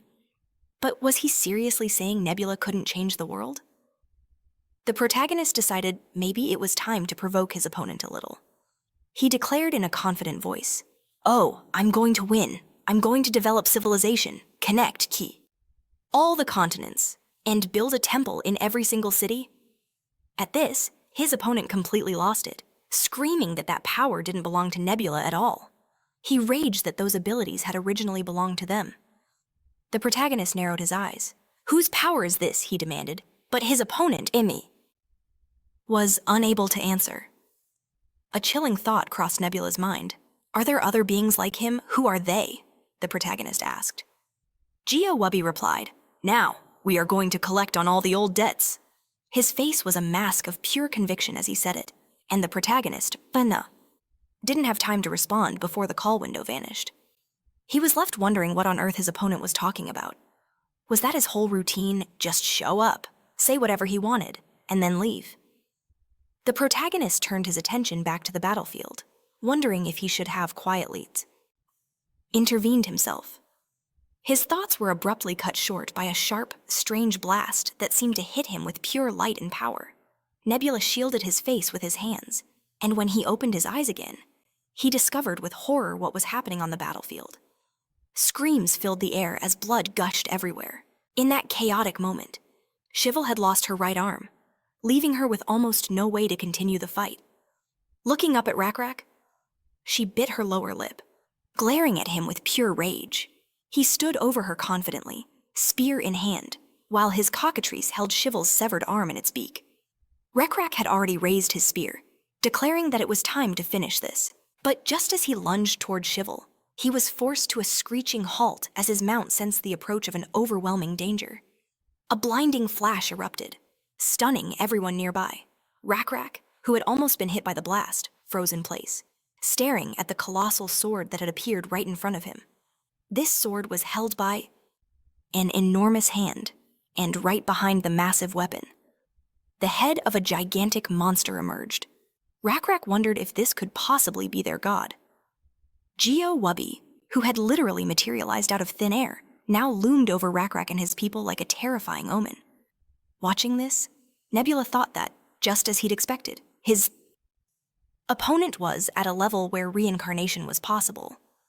Geo-Wubby possessed numerous weapons, each held in a different hand. Nebula silently admitted that he'd been hoping his opponent didn't know how to use this skill. Incarnation was an ability a player received once their divinity reached the 16th level, and unlike condescension, this skill allowed the god to physically descend to Earth. The player could design the appearance of this incarnation themselves, and its abilities depended on their current domain. The protagonist watched this unfold, thinking that this was an incredible power, because even if you were to summon your apostles, it would be no more effective than simply trying to scratch your hand. As Nebula observed his army, he saw that Rakraki was also ordering his troops to retreat. He thought that was a good call, since at least they might escape. Nebula knew very well that the manifestation skill required a massive expenditure of faith, far more than indulgence. To maintain the skill at its current level, it was necessary to receive offerings in real time. However, his opponent couldn't exactly hold a large-scale ceremony, but there was another solution. Geo-Wubby lifted his massive foot and then stomped on one of the vampires, since the only thing he could do was gather victims for himself right there on the spot. This was a truly evil god who spared no one. Geo-Wubby bent down and began scooping up the screaming vampires that were fleeing from him. After gathering enough of them in his hand, he poured them into his mouth as if they were ordinary pieces of meat. Shivel, who was witnessing this, laughed nervously, asking herself if this could really be her chosen god. She watched the terrifying creature, reasoning that it possessed an indiscriminate thirst for blood and flesh. The vampires continued to scatter in different directions, trying to save their lives with loud screams, while Chevelle simply laughed. She sat beside the fortress, raising her face to the sky, thinking that her god was no different from her. Nebula calculated that while he might lose a few lizardmen, if they retreated along the side road where the siege was weaker, then the damage would be minimal. By the time his opponent restored his faith, the fortress would already be empty. Nebula understood that the vacant fortress would be retaken by Shivel's remaining forces, but they would have dealt a huge blow to her army and drained Geo-Wubby's resources. the hulking beast continued to absorb his believers indiscriminately, shoving them into its mouth as more and more corpses began to appear around it, crushed by accident. The protagonist figured they wouldn't be able to use the fortress anyway. By leaving only a part of their troops behind, they could try to restore their strength while wandering. The continent. Nebula reasoned that once their enemy's strength weakened, that's when they should finish them off. He understood this would cause great problems for other players, but that was no longer his responsibility. They continued to flee, evacuating the fortress that had now become completely unsafe. At this time, Rakrak was loudly shouting for everyone to hurry up. After all, they couldn't predict when the evil god would attack. The lizard men were in a rush because there wasn't much time. Kessel, approaching Rakrak, turned to him, telling him to leave this place to him and head down the slope first. Indignant, Rakrak shouted, asking what kind of commander would abandon his troops and run ahead of them. Kessel tried to remind him that Rakrak wasn't just a simple commander. He was their king. Rakrak then asked him who he thought the king was. Anyway, he didn't understand. Did he really think the king was some kind of coward Kessel? Told him he didn't think so, reminding him that he was the one they all looked up to, the one who led them. Rakrak asked if he really meant to say that his life was more important than theirs. Kessel smiled awkwardly, as if asking if that was even a real question. Then, a huge bang was heard, causing their argument to stop. Rakrak turned around to look. Kessel tried to reason with him again, saying that his death would cause great chaos in their country, and reminding him that his 3 successors were still too young, so Rakrak needed to stay safe. Rakrak said that he supposed he still lacked the wisdom of a ruler, and then noted that this bloodthirsty god had less than half of the vampires left to eat, and not even half of their army had abandoned the fortress yet. Kessel tried to call out to him again to reason with him, but Rakrak was adamant. He said with a confident face that he had seen this many times before, and that the god's power would definitely not last long. He frowned and said that if things were left like this, the remaining vampire king would survive, and after retaking the fortress, she would escape to the continent. Then the war would drag on for many years, perhaps even decades. Kessel shouted that in that case, they would still hold the victory in the end, a victory achieved at the cost of countless victims. But it would still be a victory. Rakrak took out his bow, making his final decision in silence. Then he stated a thesis that he should have studied arithmetic more diligently. Kessel looked at him in surprise, asking what he meant, and the next moment, Rakrak grabbed Kessel by the collar of his uniform, pushing him aside so he wouldn't block the way. Rakrak rushed into battle, while his comrade remained behind, shouting loudly, trying to reason with him one last time. But it was too late. Rakrak headed straight for the incarnated god. Nebula screamed in sheer horror. "No, you can't! What in the world are you thinking?" He pleaded that it was a suicidal move, but Rakra paid him no mind, continuing his steady advance toward the enemy. The protagonist knew he had to personally possess and control Rakra, his hand reaching for the leniency button. But to his utter shock, a system window flashed before his eyes. "Your priest is resisting the leniency skill." What was this? Another window popped up, offering to use the skill by force. But the protagonist slammed the reject button. Forcing it was impossible. The skill's backlash would cripple him, and could very well kill him. As he got closer, Rakra gazed at the god with a grim expression, asking, "So, this is the true form of our god?" He noted that this being looked overwhelmingly powerful. And he was right. The creature was a horrifying spectacle, its entire form adorned with human skin, skulls, and other bones. The god swung its hammer, crashing it down right beside Rakra, forcing him to dodge aside. Nebula's mind raced nervously. What is he even trying to do? He desperately wanted Rakra to flee. But his priest was no longer listening. Left with no choice, the protagonist decided to send a signal. The blue insects that normally glowed with a peaceful light suddenly blazed a furious red. Rakra paused, astonished to see a massive swarm of crimson butterflies. Admitting this was the first time he had ever witnessed such a display, he wondered if it was a sign of denial, a command to stop. But Rakra's will was forged in iron. He defied his god's command and trusted his own instincts. Marching toward the enemy, he drew his bow, aiming an arrow straight at the massive figure as Nebula clenched his eyes, teeth thinking. What is wrong with that man? The arrow struck the huge god's face, but it was like a mere splinter. Nebula questioned if Rakra even understood that they could win by simply doing nothing. Just then, Geo-Wubi aimed its enormous sword at Rakra, while Nebula frantically begged in his mind. Rakra, get back to the palace. Talk to the warriors. Coordinate with them. But despite his mental pleas, Rakra just kept moving forward with unwavering confidence, brandishing his spear. Nebula thought all he wanted was to go back to watching over the peaceful antics of his children, while instead, Rakra was using electricity to strike the enemy. The discharge crackled against one of the god's hands as Nebula continued trying to reason with him in his mind. There won't be anyone to claim your throne for decades if you fall. A system window then materialized in front of the protagonist, asking if Nebula wished to provide religious resources in the battle. The protagonist stared at it for a silent moment before hitting the agree button, though he had no idea why it was even necessary. The next second, a colossal bolt of lightning slammed into the giant god, but it did absolutely nothing. Geo-Wubi was perfectly fine. The system window popped up again. Your priest is resisting the leniency skill. The option to use the skill by force appeared once more, and Nebula stared in shock. Is this for real? It occurred to him that even among the Blackscale tribe, warriors sometimes had to disobey their chieftain's orders when the situation demanded it. He wondered, is that what Rakra is doing now? Meanwhile, Geo-Wubi pulled back the string of its own massive bow, aiming an arrow at its target. It let the projectile fly, but Rakra managed to leap aside just in time. Nebula kept wondering, is he really doing this based on his own judgment? defying the will of his god. Sacrificing one life to save two, that was Rakra's cold calculation. He fought on fearlessly against a monstrous god far beyond his own strength, and Nebula finally grasped his priest's plan. Is he trying to slow down its incarnation by fighting it? His cockatrice expertly landed its talons on the massive arrow that Geo-Wubi had just fired, riding it at incredible speed toward their foe. The protagonist had another realization.